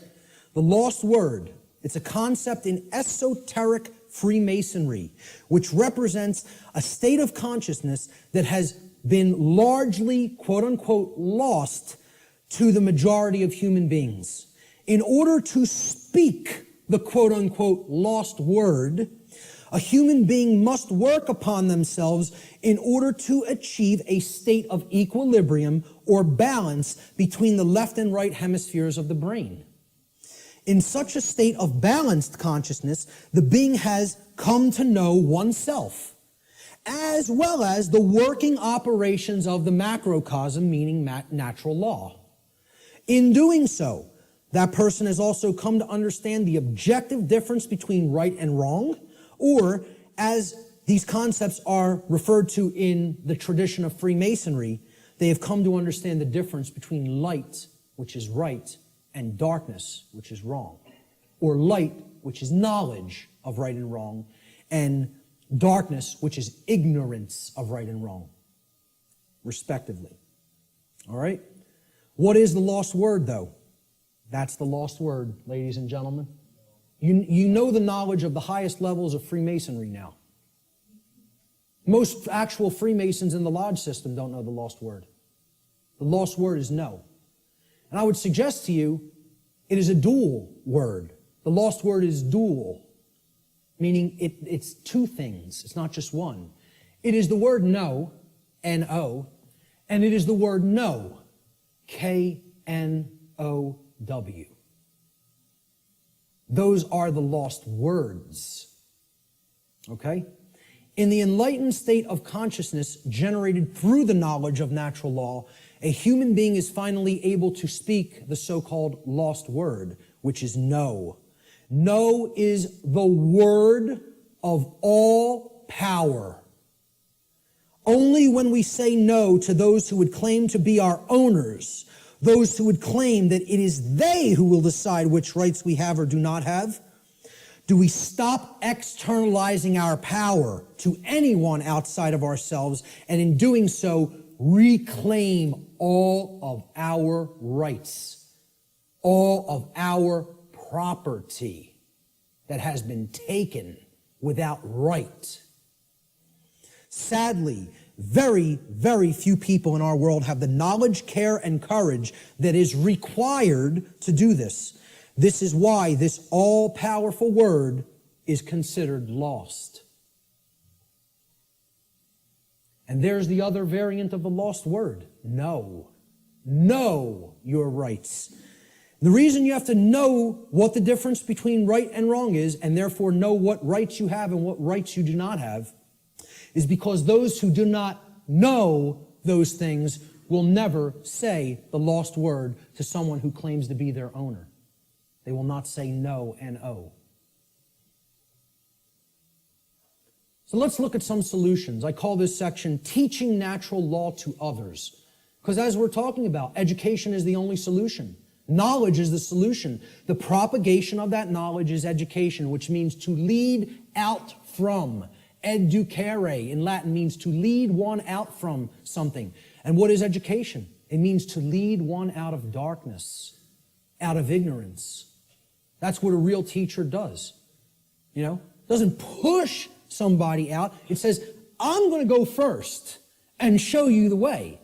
And you could follow, you know, if you feel that this is the accurate path. Okay? But you could do the same discovery process. It's a repeatable process. That's what a science is, which I've said this is not a belief system or a religion. It is a science. This is also known, teaching natural law to others, which is what I am doing, has been called in all of the positive occult traditions, the great work. And I call it the true great work, because the dark occultists take everything and twist it around, and they have their own variant of the, quote, great work, which is creating a world of total slavery. That's the dark great work. I call this the true great work, or the light great work, however you want to refer to it as. It's just a piece of jargon. It's just a tag that we put on it. Shift happens. Well, maybe, but maybe not. The result's not guaranteed here, folks. The New Agers want to tell you it's all guaranteed, it's all in hand, you know. The Zeta Reticulians are going to be coming in from orbit any moment here, give us all the secrets to the universe, save us from our own ignorance, you know. You just got to wait a few more years or decades or millennia. But they'll be here soon. A quantum shift in human consciousness is required for humanity to become free of its self-imposed state of slavery. Unfortunately, this great change is not an automatic process, nor is it guaranteed to happen at all. We could be in this condition for a very, very, very, very long time, or it can snowball and lead to total annihilation and the extinction of the human species. The positive outcome is not guaranteed. Anybody who thinks it is very naive and, you know, extraordinarily right-brained and overly positive. I'm not telling you the negative outcome is guaranteed either. I'm telling you it can go either way, depending on how consciousness goes. About how many people in quantum numbers are going to choose truth over deception. That's what's going to that's what's going to determine the outcome. Whether or not it will occur is a function of the human will to learn the truth and to teach it to others. This involves enormous effort, enormous dedication, and most of all, enormous persistence. You can't give up. Continuous application of will is required. Continuous work. In alchemy, there's a saying. It's like the catchphrase for the alchemical tradition. Labore et constantia. It means work and constancy. Continual effort. That's what's going to get this boulder up the mountain. That's it. And it's going to go kicking and screaming, folks, because of the level of calcification the human mind is at. I don't expect this to be an easy process. I'm not blowing smoke up your rear end and telling you, hey, come over and do the great work. It's going to be so much fun. It's going to be so easy. We're going to get it done real quick, and everything's going to be fine. Okay? If I was some new age guru who was trying to get you all to believe what I'm saying, that's what I would tell you. Because all I'd be worried about is how popular I am and how many followers I can accrue. I'm not interested in that. I'm interested in telling you how it really is. That doesn't make me popular. As a matter of fact, that makes me hated by a lot of people. Okay? This is not going to be easy. A quantum shift has requirements. Quantum, the word quantum is derived from the Latin noun quantum. It's the same word in Latin as it is in English. Quantum in Latin means an amount of something. In order to tip the scales of truth and justice back to balance, a certain amount of people actually need to be doing the great work to help others to receive truth. If we don't have enough people doing that, those scales are not going to tip in the opposite direction. Got news for you. We need to hit a critical mass number. Numbers are required. The New Age movement wants to tell you, no, numbers aren't required. A tiny, tiny, tiny, tiny portion can make great, great, great change happen. Nonsense. It's not called a quantum shift for no reason. It's called a quantum shift because quantum means an amount. Okay? You need to put enough force on that scale to get the truth to tip in the other direction. If you don't have that amount, it's not going to tip. All right? So, individual behavioral choices, they are either based in harmony with natural law or opposition to natural law. They combine in their energy and effect, and in the aggregate, meaning in the sum total, they influence the quality of the manifested shared human experience. That's how reality is created. We're not very contradictory to the New Age notion. Each individual is not creating their own reality. In the aggregate, humanity is co-creating the collective shared experience that we are all undergoing. We collectively create our shared experience. Not each individual creates the reality that everybody experiences. Yeah, you do create a microcosmic aspect of how you experience your life, whether you're experiencing self-inflicted suffering, large amounts of it or not. That's how the laws of attraction work at an individuated level. But at a mass level, they work in the aggregate. We need a population who understands and lives in harmony with natural law. And numbers are required for that to happen. This dynamic acts as a perfect expression of the principle of correspondence. As above, so below. As below, so above. As the individuated units of consciousness are co-creating reality, so the macrocosmic reality shall become and shall be experienced. Decisively contrary to the New Age view, in order for a quantum shift to take place, numbers are required. So what is the true great work? The true great work can only be performed after one has already realized the truth regarding natural law and brought oneself, one's own actions into alignment with natural law. That's when it begins. Because once you do that and you're no longer in that internal contradiction or opposition, that's when you can legitimately start teaching it to other people because you know it deeply enough and you've actually aligned your behavior to it. So the true great work is what comes after that. And here's what it is. This is actually what the true great work is now. It is the arduous task of influencing other people to go through the very same process of change, of positive change in consciousness that you have gone through. It is to help them to realize that in supporting and condoning the legitimacy of authority and government, in other words, man's law, that what they have actually been supporting and condoning is the legitimacy of slavery, and that they were immoral for having done so. Now that is hard work. Because people don't want to hear this. They want to believe what they want to believe. They want to be true what they want to be true. They filter their perceptions through those lenses. In short, what the true great work comes down to is to actually get people to abandon their religions, their false religions, really, I should make this slide say. The false and dogmatic beliefs which hold back the progress of consciousness by impeding the reception of truth and natural law. They're calcified religious belief systems. That's what has to be broken down and abandoned. Carl Jung described the great work beautifully. I consider him a modern-day alchemist, as I consider many other teachers of the great work.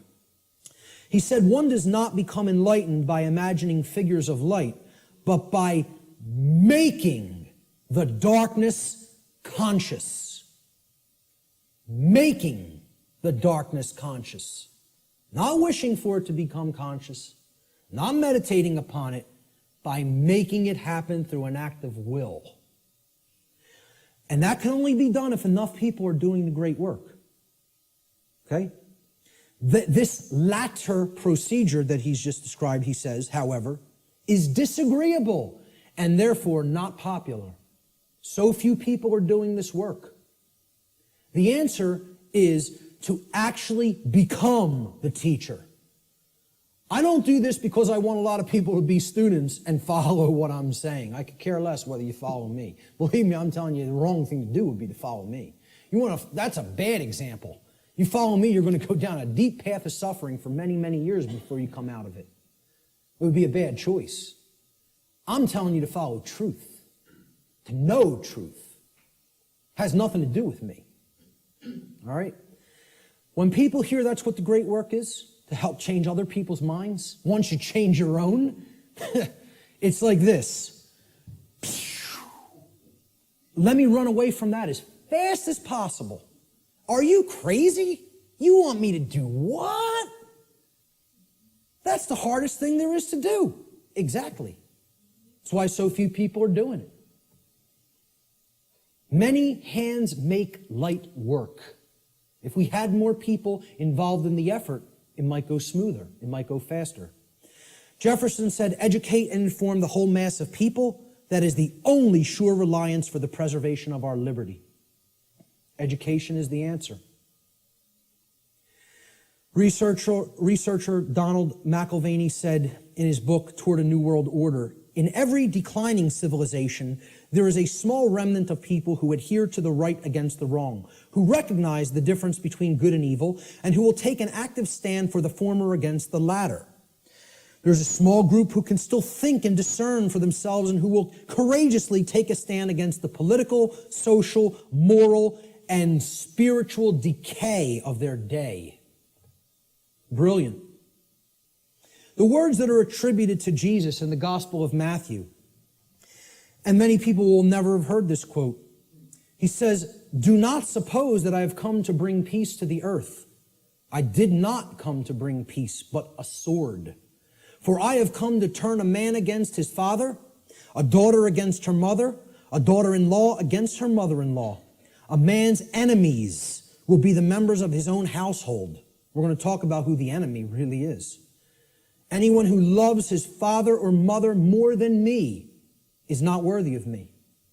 Anyone who loves his son or daughter more than me is not worthy of me. And anyone who does not take his cross and follow me is not worthy of me.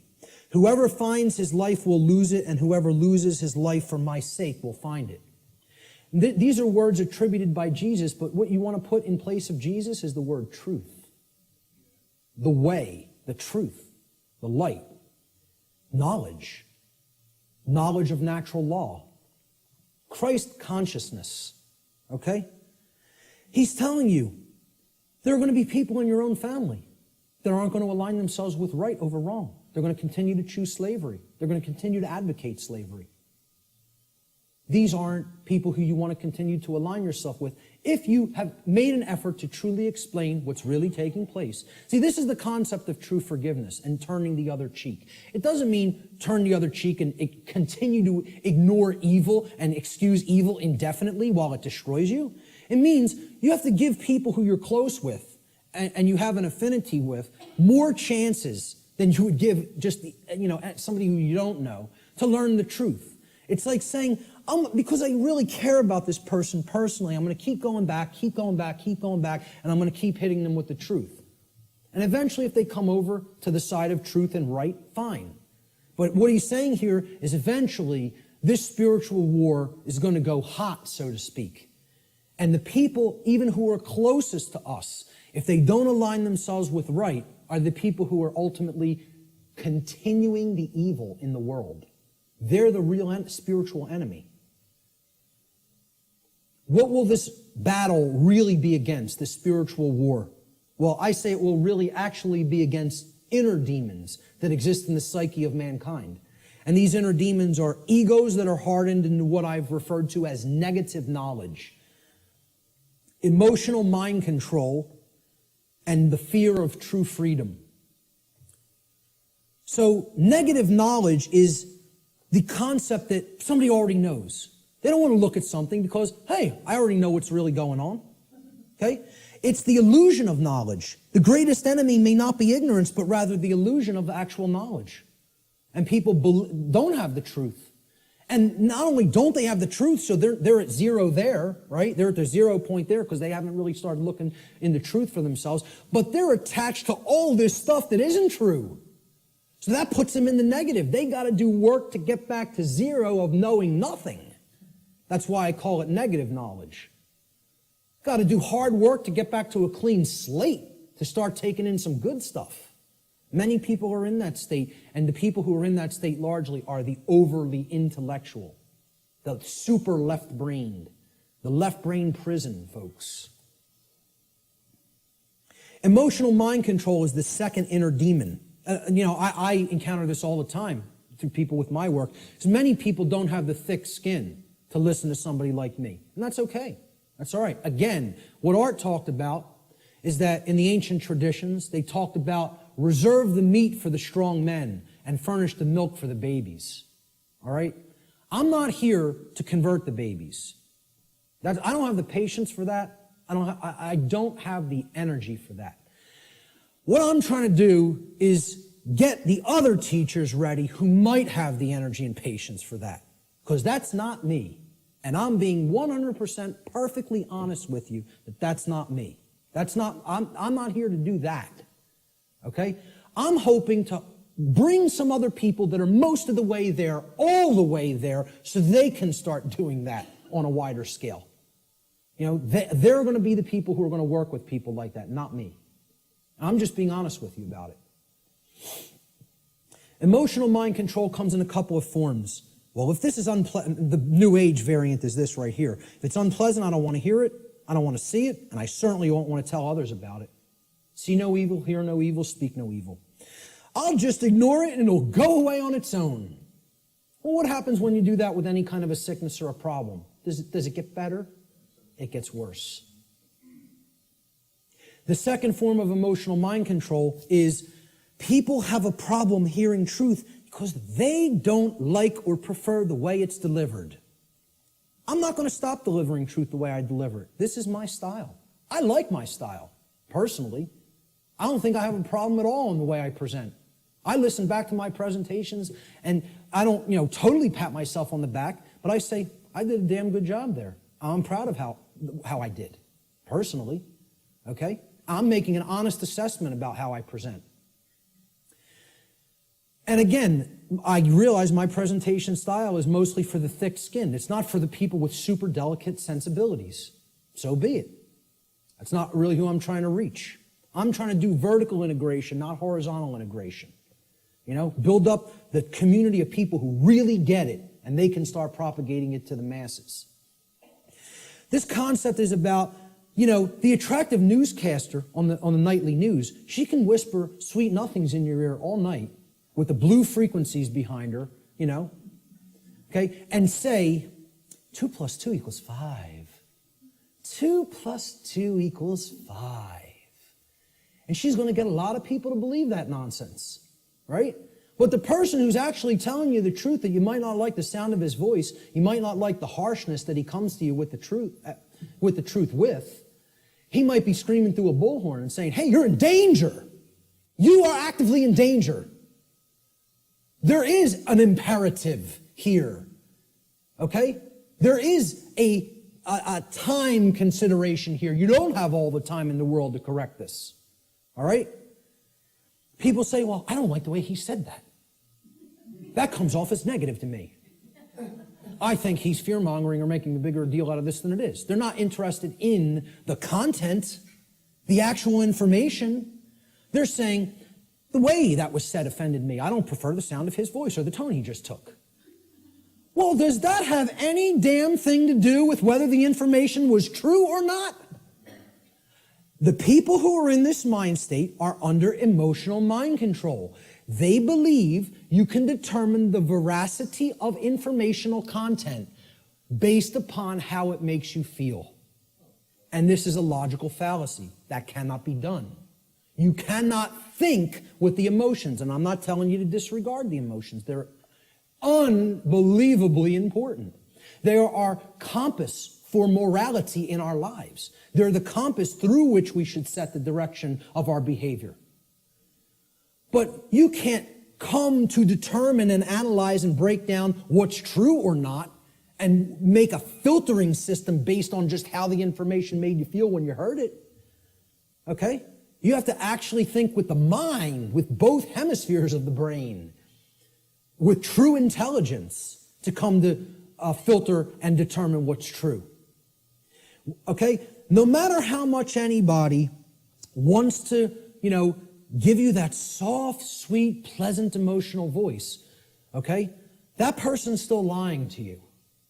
And no matter how much the person who comes with an abrasive, harsh, nasty, or scratchy voice might keep telling you 2 + 2 = 4, and you don't personally like their tone, guess what, folks? It still equals 4 at all times and places. That's the truth. No amount of pleasantry or wrapping up the lie is ever going to make this statement on the left here true. Ever. But yet, that's what people would rather prefer to hear if it's told to them in a nice, pleasant tone. Truth is belligerent, as I said at the beginning of the presentation. It is, by its very nature, at war with the forces of falsehood and deceit. Brecht. We literally believe that we are in the right to ignore a message of truth if the messenger is somehow distasteful to us. I would argue this to be a symptom of total madness. That's an anonymous quote I also found on a forum. And that's a great piece of wisdom. That's a gem of wisdom right there. It is total madness to disregard truth just because we don't like the way it was said. It's called emotional mind control. It's been a big part of my work that I've tried to explain to people. Where does the fear of true freedom come from? All right, and this is going to lead into my future work, which is a whole nother series of presentations. I'm going to go deeply into this in the future. It's very difficult to see here. There's actually a tree there. It's kind of in a deep red because I'm going to put some text over top of it. I should have started it in a more bright red and then faded it into the background, but forgive that on this slide. You can look it up here at the top of the tree. There's the leaves, all right? The leaves are one's refusal to own their own personal responsibility. Now, you would think, oh, that's way down at the root. No. That's the symptom that's manifesting up at the top of the tree. That's actually the leaves on the tree, the leaves and the twigs, right? Then we get down to the big branches and the trunk of the tree. We're getting closer to the heart of the real psychological issues that are at work driving the negative aspect of the problem, all right? And this we've already talked about, self-loathing due to lack of self-respect. Now, what am I really describing here? What have we actually been describing? What kind of people want to live in perpetual refusal to own personal responsibility because they have some nested traumatic issues that have led to self-loathing and lack of self-respect? What am I really describing there? What? Well, yes, it's a slave mindset, but there's something else that I'm describing. What kind of person is that? A child. Thank you.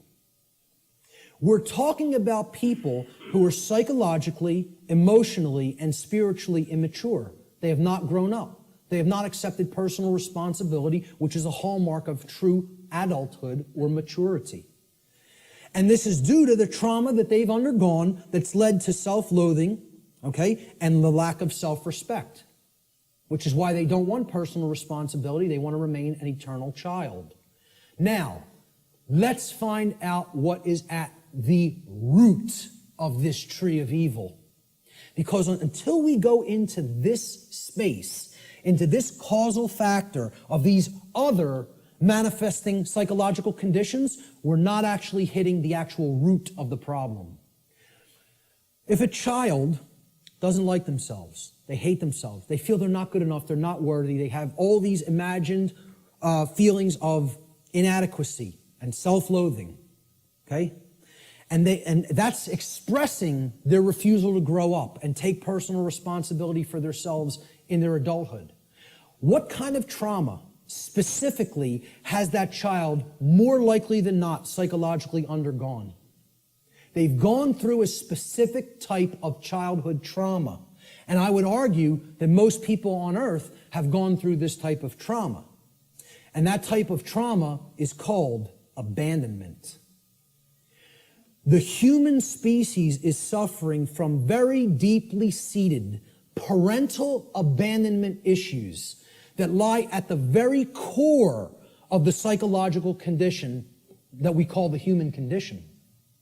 Until we deal with that nested psychological trauma that has been created through abandonment issues, we're not hitting the roots of the tree of evil.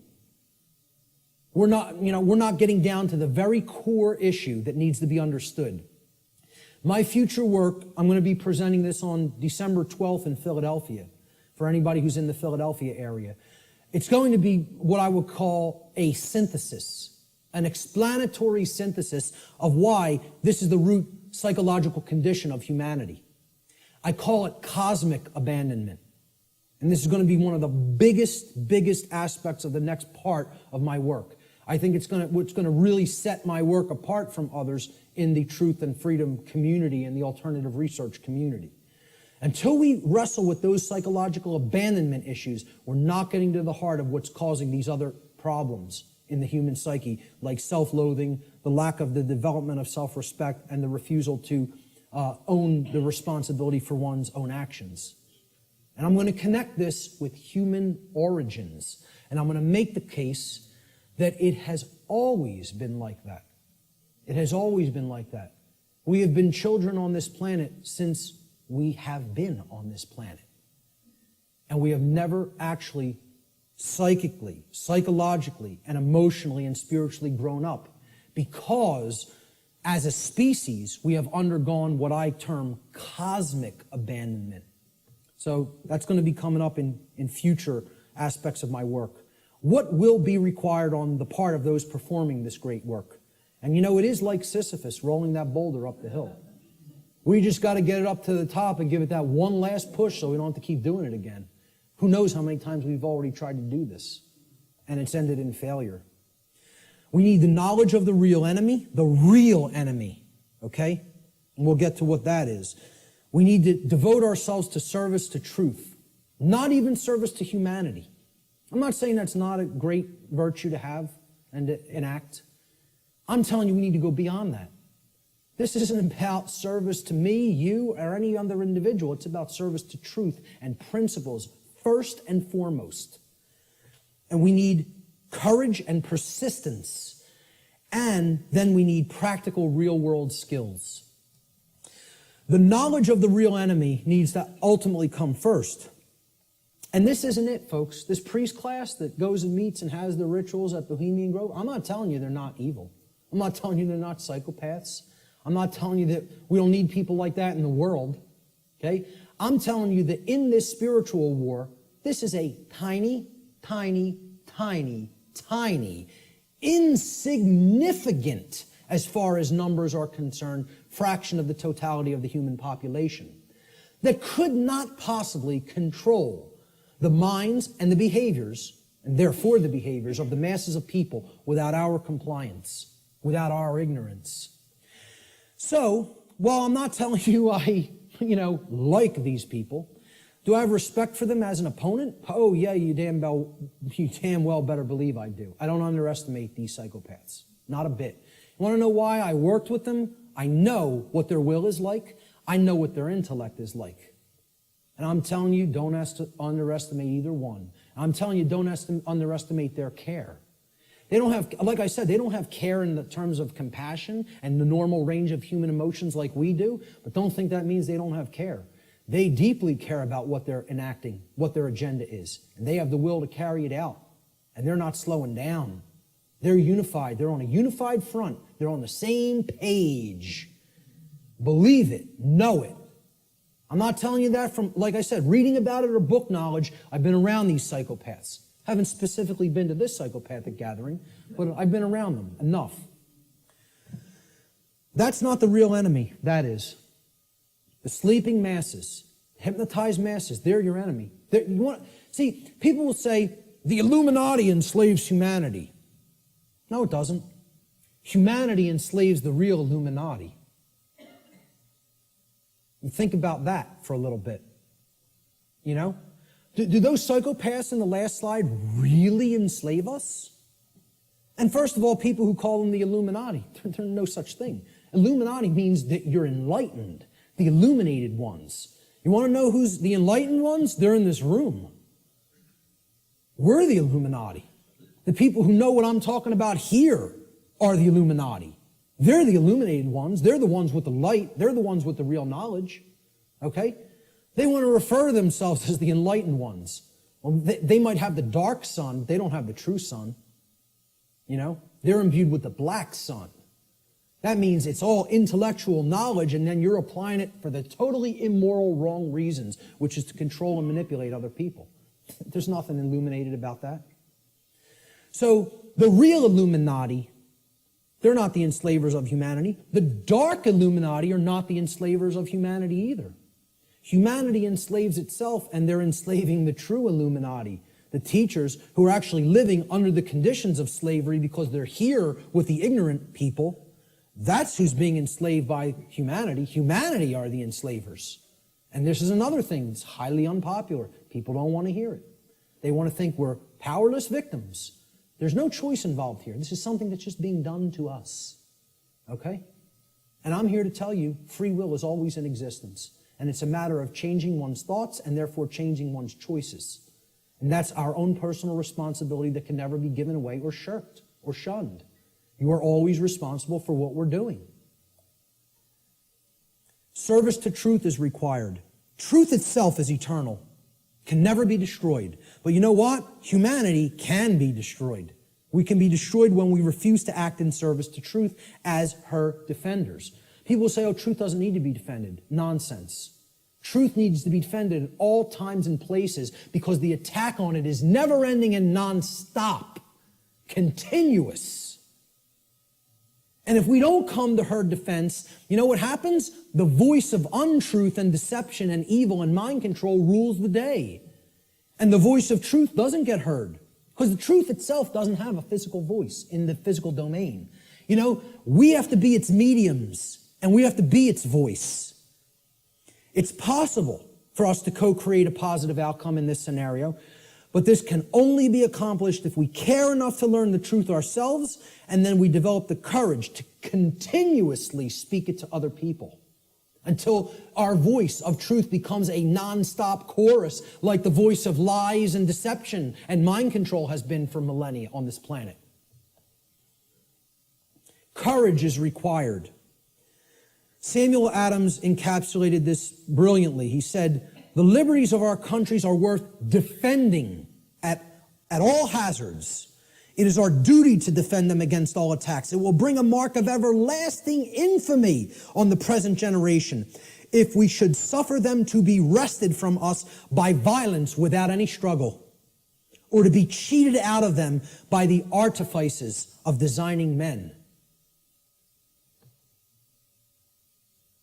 If you love wealth greater than liberty, if you love the tranquility of servitude greater than the animating contest for freedom, then go home from us in peace. We seek not your counsel nor your arms.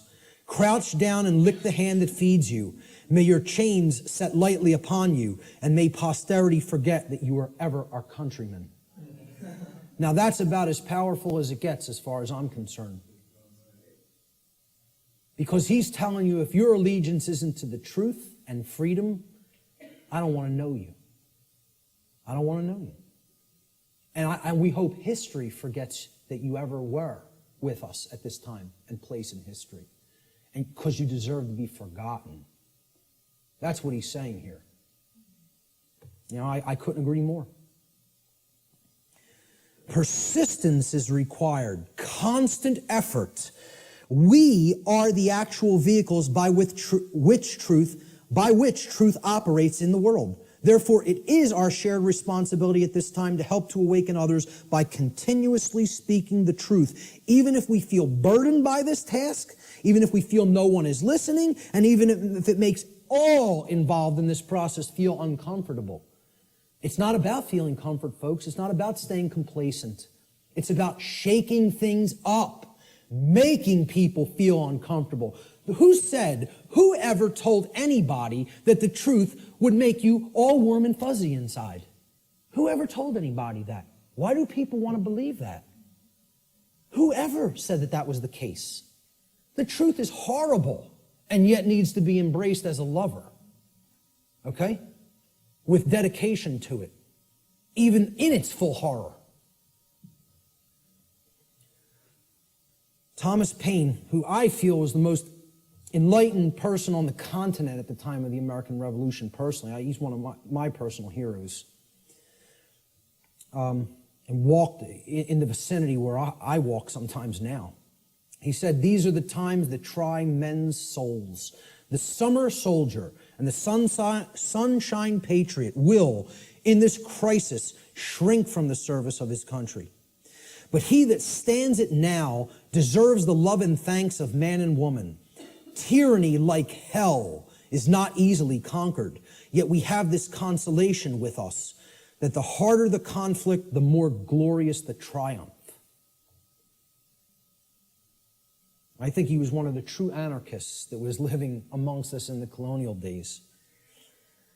Words attributed to the Buddha, Siddhartha Gautama. He said, there are only two mistakes that one can ever make on the path to truth. Not starting and not going all the way. all the way. I wrap up a lot of my podcasts with this quote because I love it so much. It's about persistence. It's not about saying, hey, I went this far and now I'm uncomfortable to see the rest of the picture. I made it 3/4 up the mountain. That's far enough. Let me set up my base camp here. I'll pitch my tent and I'm staying here. No farther. I don't want to see the peak. Okay? Until we become fully enlightened and go all the way to the summit, don't expect things to change. Don't expect them to get better. The truth has to be taken in its fullness. We need real world practical skills. You know, this isn't just about, oh, I know this now and I don't actually need any skills. Okay? To communicate truth, skill is required. Knowledge is required. Okay? To reach a good amount of people. Yeah, you can just talk to the people around you. You can communicate, to a small fraction of people that way. I'm not saying don't do that, even if you don't have these other skills. I'm saying if you want to get it out in a big way to the masses of people, and in the new form of media, which is doing things like this, through the correct and positive and empowering use of technology. People want to say, oh, technology is not, there's no role for it. We got to get rid of technology. Technology is a thing that improves life at every scale and level. It's a tool. It's how it's used. Exactly. Okay? We're using technology for a powerful and enlightening purpose right now. And that's its intended use. It's to serve humanity and to serve truth. Okay? So real world skills in the technological era, I feel, are absolutely required. And here's some of them. You need good organizational skills. Like, hey, Art and Chris did this right today. They set this up right. I've seen people set things up real badly. And I've seen it done the correct way, which is this way. And Richard and Lisa, they've done a brilliant job here getting this all on film. And this will be going online and reaching a real wider base of people as a result. All right? So you need organizational skills. Some people are better than that with others. I'm pretty good with organization. I feel I have good, powerful organization skills. Communication skills. You need to have a way with words. You need to have a good vocabulary. You need to organize words correctly. You need to be able to communicate concepts in often a very linear fashion to people so that they can readily absorb it easily. If you're all over the place, they're not going to get the concept. You need graphic design skills in many cases. I couldn't build a presentation like this without my background in graphic design. And, thank God I have it. It's like I got jobs like I did in the past, and sort of they prepared me for everything that I was going to do in my future. Synchronistically worked out like that. But, you at least got to know how to lay out a flyer, folks. How many people here can lay out a simple flyer? That's awesome. I'm so highly impressed by that. I'm telling you, I've asked people that in other presentations, like 2 people raised their hand. That's awesome. Okay? You should be proud of that. Presentation skills, like putting something like this together. How many people have basic presentation skills with a computer? A little less, but not bad either. I'm impressed. Okay? Audio skills. Sometimes you got to work with audio and, podcast audio, etc. Video editing skills. I know Richard's a master at that. Website development. This was laborious in the past, just 10 years ago. We have free open source content management systems now that make this almost a breeze. It's a somewhat little bit of a learning curve, but once you get there, hey, you're off to the races. You can maintain multiple websites then, right? So how many people can build a simple website by a show of hands? That's also awesome. I mean, kudos. Whoever hates that word, whatever. But I'm telling you, that's impressive. For an amount of people in one room to have all those skills, I'm impressed. It's very rare. All right? Networking skills. I mean, literally like people skills. I'm weak on this. All right? I can do it. I don't like doing it. I don't like marketing and promotion either. I'm not a good marketer of my work. I'm trying to get better at that, but I need some work with that. And maybe there's people that can help me with that.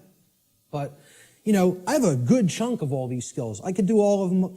I'm not so good on the last 2. I need more work. But, if if most of us don't have these skills, we're not going to be reaching the optimum number of people. We need to become the new media that is dedicated to truth and put that out there for other people's consumption and other people's edification.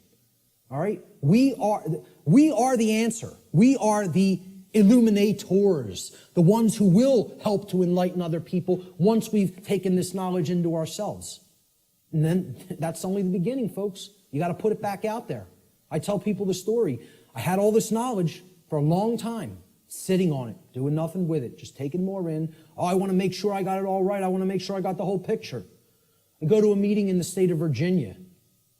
Virgin, the goddess. Okay? Care.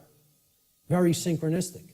A woman comes up to me. She says, "You're one of the most knowledgeable people I've come across. What are you doing?" So what do you mean, what am I doing? She said, "I mean, what are you doing with all the knowledge you have? You doing lectures, presentations, videos, audio? What are you doing?" "I'm not doing any of those things. I'm just taking a lot more in, downloading a lot more videos." She goes like this, and it's just so matter-of-factly and harshly. "What makes you think you have the right to do that? What makes you think you can keep taking all of this in, all of this in, all of this in, and not put any of it back out? What makes you think you even have a right to do that?" It was like somebody hit me in the face. She said, this was her phrase. She said, I'll never forget it, "You're Niagara Falls in a water balloon. You're taking all this in and all this pressure building up. It's got no outlet. It's going to burst." She said, "You have to put an outlet valve on that knowledge and let it flow out of you and go out to others, and then more will come in. Right now, there's no pressure release valve. You're Niagara Falls in a water balloon." It's like a truck ran me over, literally like I got hit by a truck. I came up with the idea for what on earth is happening like a couple of weeks after that, because that's all I could think about. All I could think about is what she said. It kept echoing in my head. What makes you think you have a right to do that? And didn't say it nice. Said it like, you're not doing the right thing here. Get up off your ass and do something. That was the tone it was said in. And I totally appreciate it. Who knows, man? If that wasn't said to me at that time, I might not be doing any of it. I might not have done a thing. You never know. I'd like to think at some point I would have, but at the crossroads, this is the last section. Then we'll get to some questions.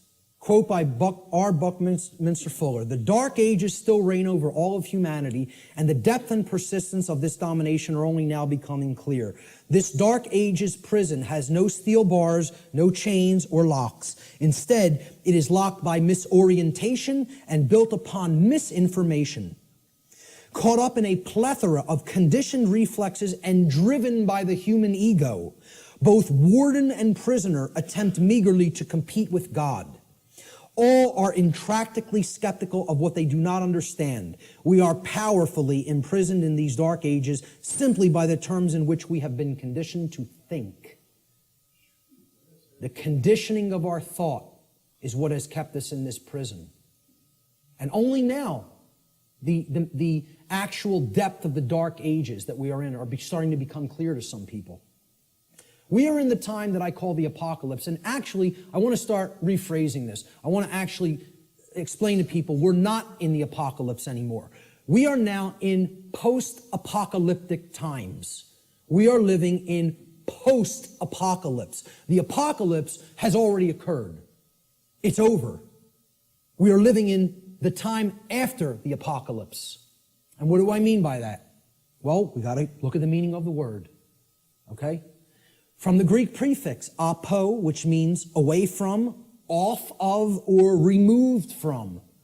And then the Greek verb kalyptine, which means to cover or to conceal or to hide. So, apocalypse means literally to take the cover off of, to remove the veil from, or to take something out of hiding.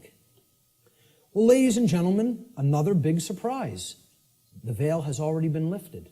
The truth is already out there. It's out. The truth about what's going on here and has been going on here on the earth is out. It has been de-occulted. And not just by me, by many, many other researchers. Okay? There's a laundry list of them out on my website, and I talk about in the podcasts. All right? It's all out there. It literally means to reveal or to take out of hiding. The apocalypse is the great revealing of the truth to the masses of people. Or it is what I simply refer to as the process of de-occulting the truth, removing it from being hidden. What humanity needs to do is make what I call the cosmic apology. And I'll get to what that means. See these words right here? I was wrong. That's the most powerful phrase that can ever be said by a human being. The second most powerful phrase I would acknowledge is I love you. But this is more powerful than even that. Because this is about internal change. Not just a dynamic or an interaction or a relationship with another. This is about an internal metamorphosis. When you say these words, this is the phrase of all power. No is the word of all power by which we reclaim our power. But this is the phrase of power. All right? Okay. The word apology comes from Greek. Apo, meaning away from, off of, or removed from, as we've just seen. And the Greek noun logos. Logos means word. Okay? So hence, an apology, it literally means to go away from the word, or to give back the word. Okay? You are taking it back. So if I make an apology, I said something, I didn't really mean it, or I want to retract it. An apology means, let me take back what I just said. Okay? I'm taking it back. I'm removing the word. All right? I'm going away from the former word or phrase that I just said. That's an apology in the standard colloquial English understanding sense. All right? Let's look at what I call the cosmic apology and where this term really comes from, what it really means. See, the Greek noun logos, which is written there in Greek script, which means word in Greek, it comes from the Greek verb lego. All right? Lego in Greek means to speak or to say. It's where we get the English word lexicon from. All right? The Latin noun lex legis is related to the Greek verb lego, to say. Again, because who put the laws into manifestation? The Creator did. How did the Creator manifest the physical universe and all the laws? Spoke it into existence. Reality and truth are spoken into existence by the power of vibration, the vibratory power of voice. Okay? So the Creator created the universe by the phrase, fiat lux in Latin. It means let there be light. Okay? The Latin noun lex legis, meaning law, is actually derived from this Greek verb lego, meaning to speak or to say. God and not man is the logos, the author of law, the one who spoke the law into existence at the creation of the universe, because natural law is the boundary conditions of the manifested reality called the physical universe. These are the boundary conditions which govern it. Humanity's work is to learn to listen to God's word. Not man's word, not man's law. Natural law, spiritual law, moral law, God's law, karmic law. I don't care what you want to call it. Call it whatever you want. Okay? Consequentialism. This is the truth. That's what, you want to talk about what all these phrases really mean? It all comes back to the word truth. That's it. It's the truth about what is, what's operating here. And humanity needs to align its behavior to this law, God's law, natural law. Without alignment of its behavior, don't expect to natural law, don't expect a thing to change here. Expect it to rapidly grow worse. Humanity must make a cosmic apology by giving the word, okay, which means the authorship of creating law. See, we think we're the authors, we're the authorities. That's what author means, right? Author. What's another word for author? This is just this is how mind control through words works, right?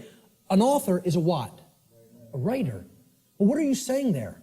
An author who has authority, they are authoring something, is a writer. They are a right, R-I-G-H-T-E-R. Okay? They're making it into a right.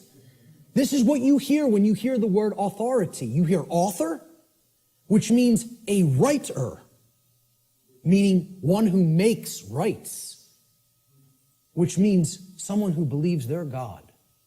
That's all this really comes down to. In a nutshell, we're up against a class of people who believe that they can be God and own and rule everybody else. That's all the dark occult comes down to, folks. People who believe they're God. Sick, psychopathic lunatics who think they're God and are going to rule the hell of the prison world that they're going to create, that they call their dark new world order. We need to give the word back. That's what an apology is. And who it needs to be given back to is the creator of the universe, because that's the author of the law. That's its rightful owner. The word doesn't belong to us, folks. The word belongs to God. That's why it says at the beginning of the biblical text, in the beginning was the Word, and the Word was God. You know, that's what the Logos is. Natural law. God is law. You want the best definition I could ever give you for the word God? Law. People don't want to look at it like that. Very few people ever look at it like that. That's what the force of creation is. It's natural law. It's how we co-create our reality, whether we do it consciously or unconsciously. This apology is accomplished when we open our minds and hearts to truth and we start saying the lost word, no, to evil, to the presence of evil in our lives. See, this is an initiate inside what was known as the Jed or the Djed pillars, depending on how certain people pronounce it. And these Jed pillars represented stability and enlightenment. And they represent the two principles, the sacred feminine principle of non-aggression and the sacred masculine principle of self-defense.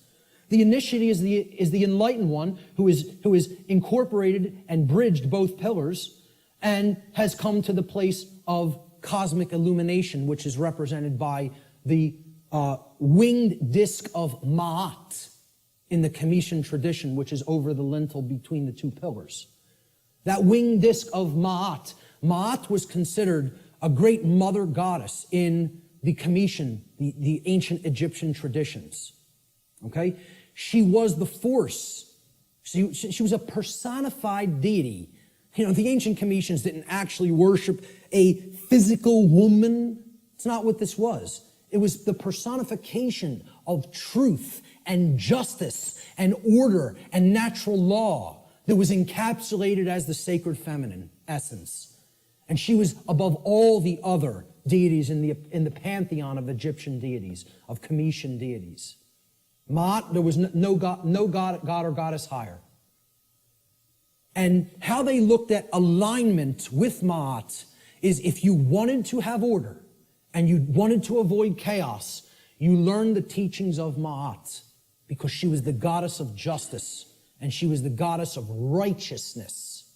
She was the goddess that brought order if you aligned yourself to her teachings, and her teachings were natural law.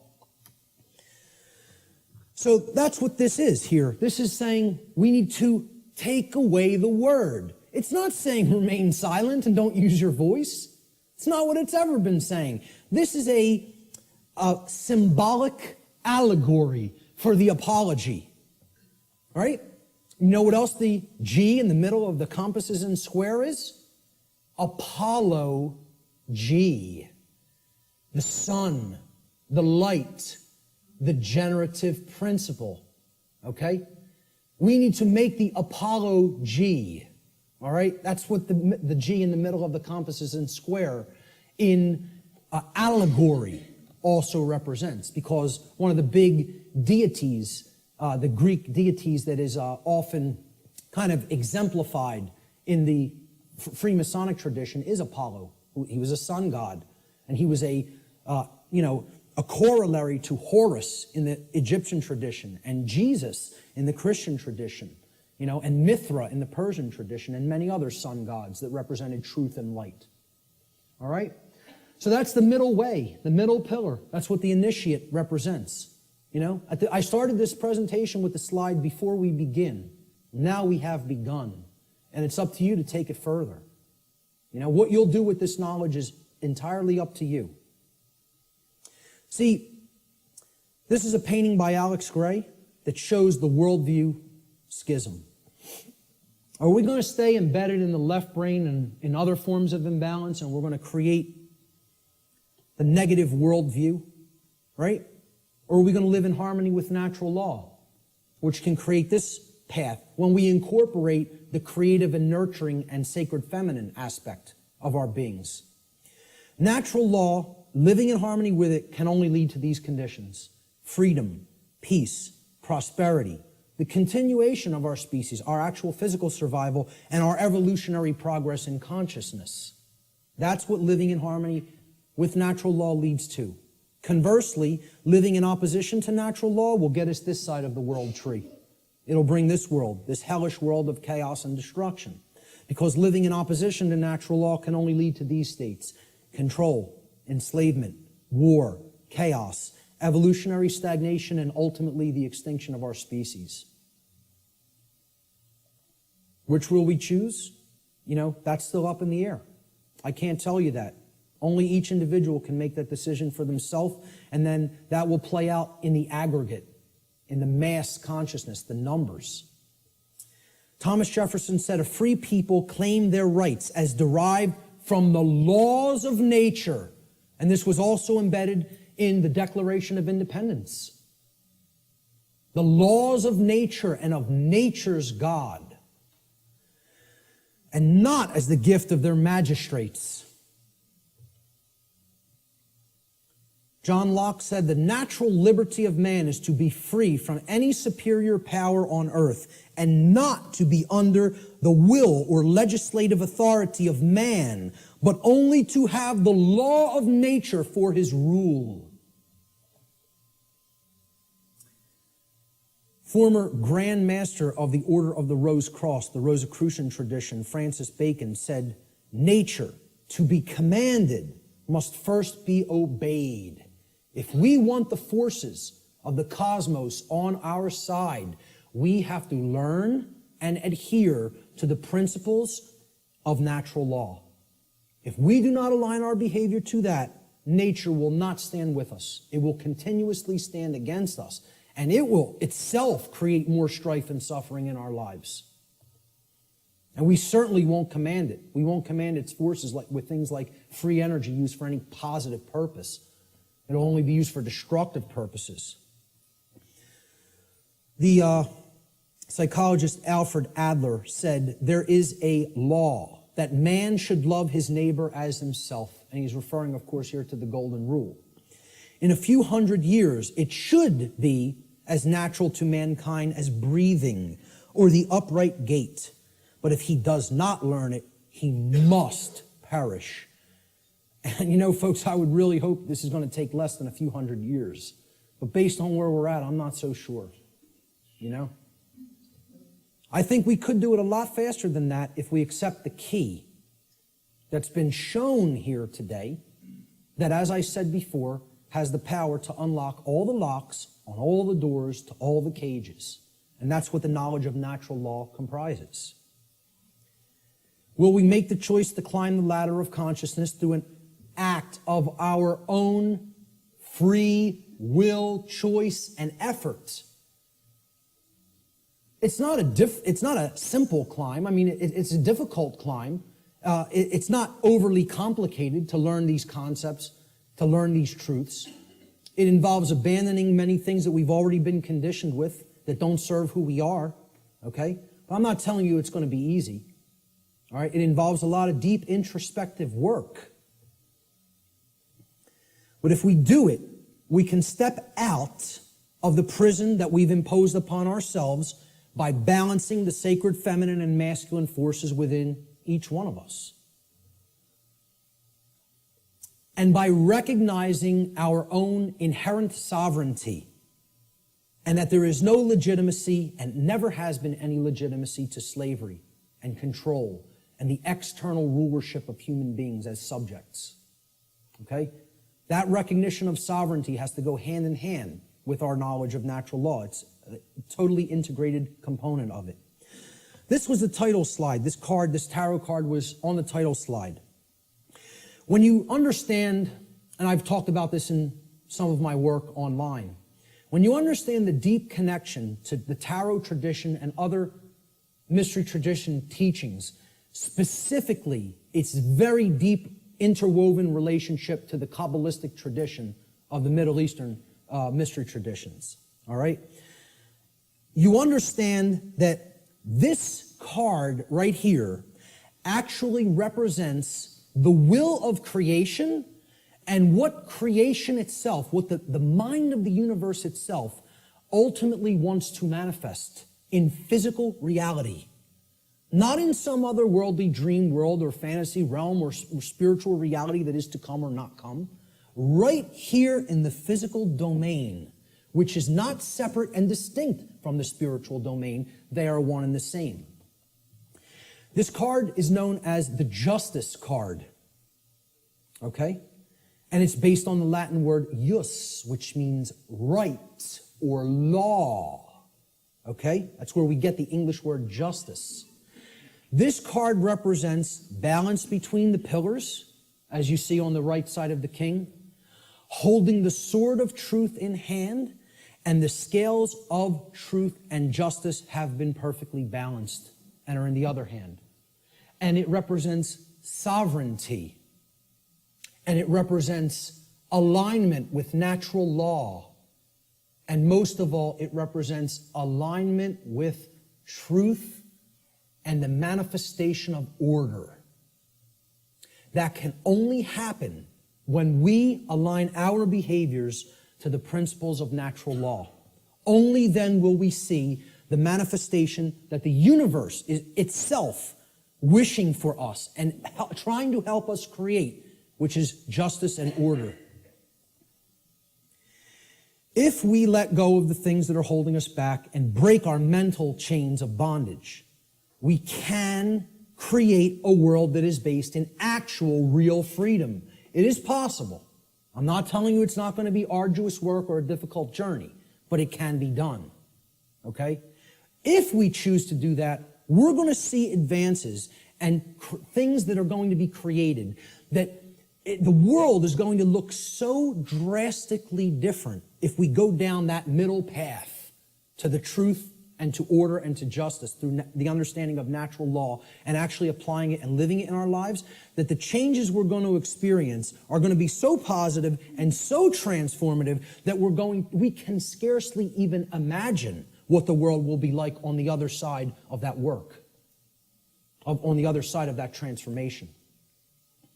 Will that be done? Maybe. Maybe not. The answer will come from what you see in the reflection of that device right there. That's what will determine it. Nothing else. It's up to each individual. Ladies and gentlemen, thank you so much for your kind attention today.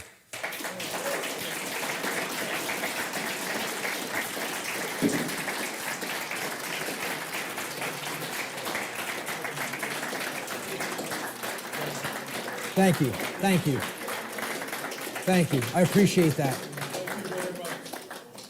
Finally, this right here, Lex Rex, simply means the law is king. The law is king. Lex Rex. That's my final slide. Thanks so much. Let's do some question and answer. How much time do we have, by the way? Did I run way over or did I leave some? Oh my God. Hey, I'm very happy that the venue allowed us to go over by this much, okay? And that they didn't just come in and say, you got to get out of here. So I really did want to leave time for questions, but I think it would be, I don't know if it would be really just, intrusive and ignorant at this point to just stay even beyond this time. So maybe we should start packing it up, all right? I apologize for going so far over. I think the information speaks for itself and is worth it, and I hope I was clarified on that. Listen, I'll tell you what. If anybody has specific questions, since there's no time for questions, let me just get this across, okay? Since there's no time for questions, I'll make a personal effort, and I rarely tell people I will respond to email questions. You tell me that specifically that you attended this seminar here today in an email. And if you have a specific question, get to the specific question quickly in your email, and I will make the time over the next few weeks to try to respond to everybody. I'll promise that. How's that? Does that sound okay? All right, great. Thank you. Thank you guys all so much for being here, for staying for the whole thing. Thank you. I'm very impressed with you guys today. You know, that takes a tremendous effort of will and attention. So, you know, thank you guys so much.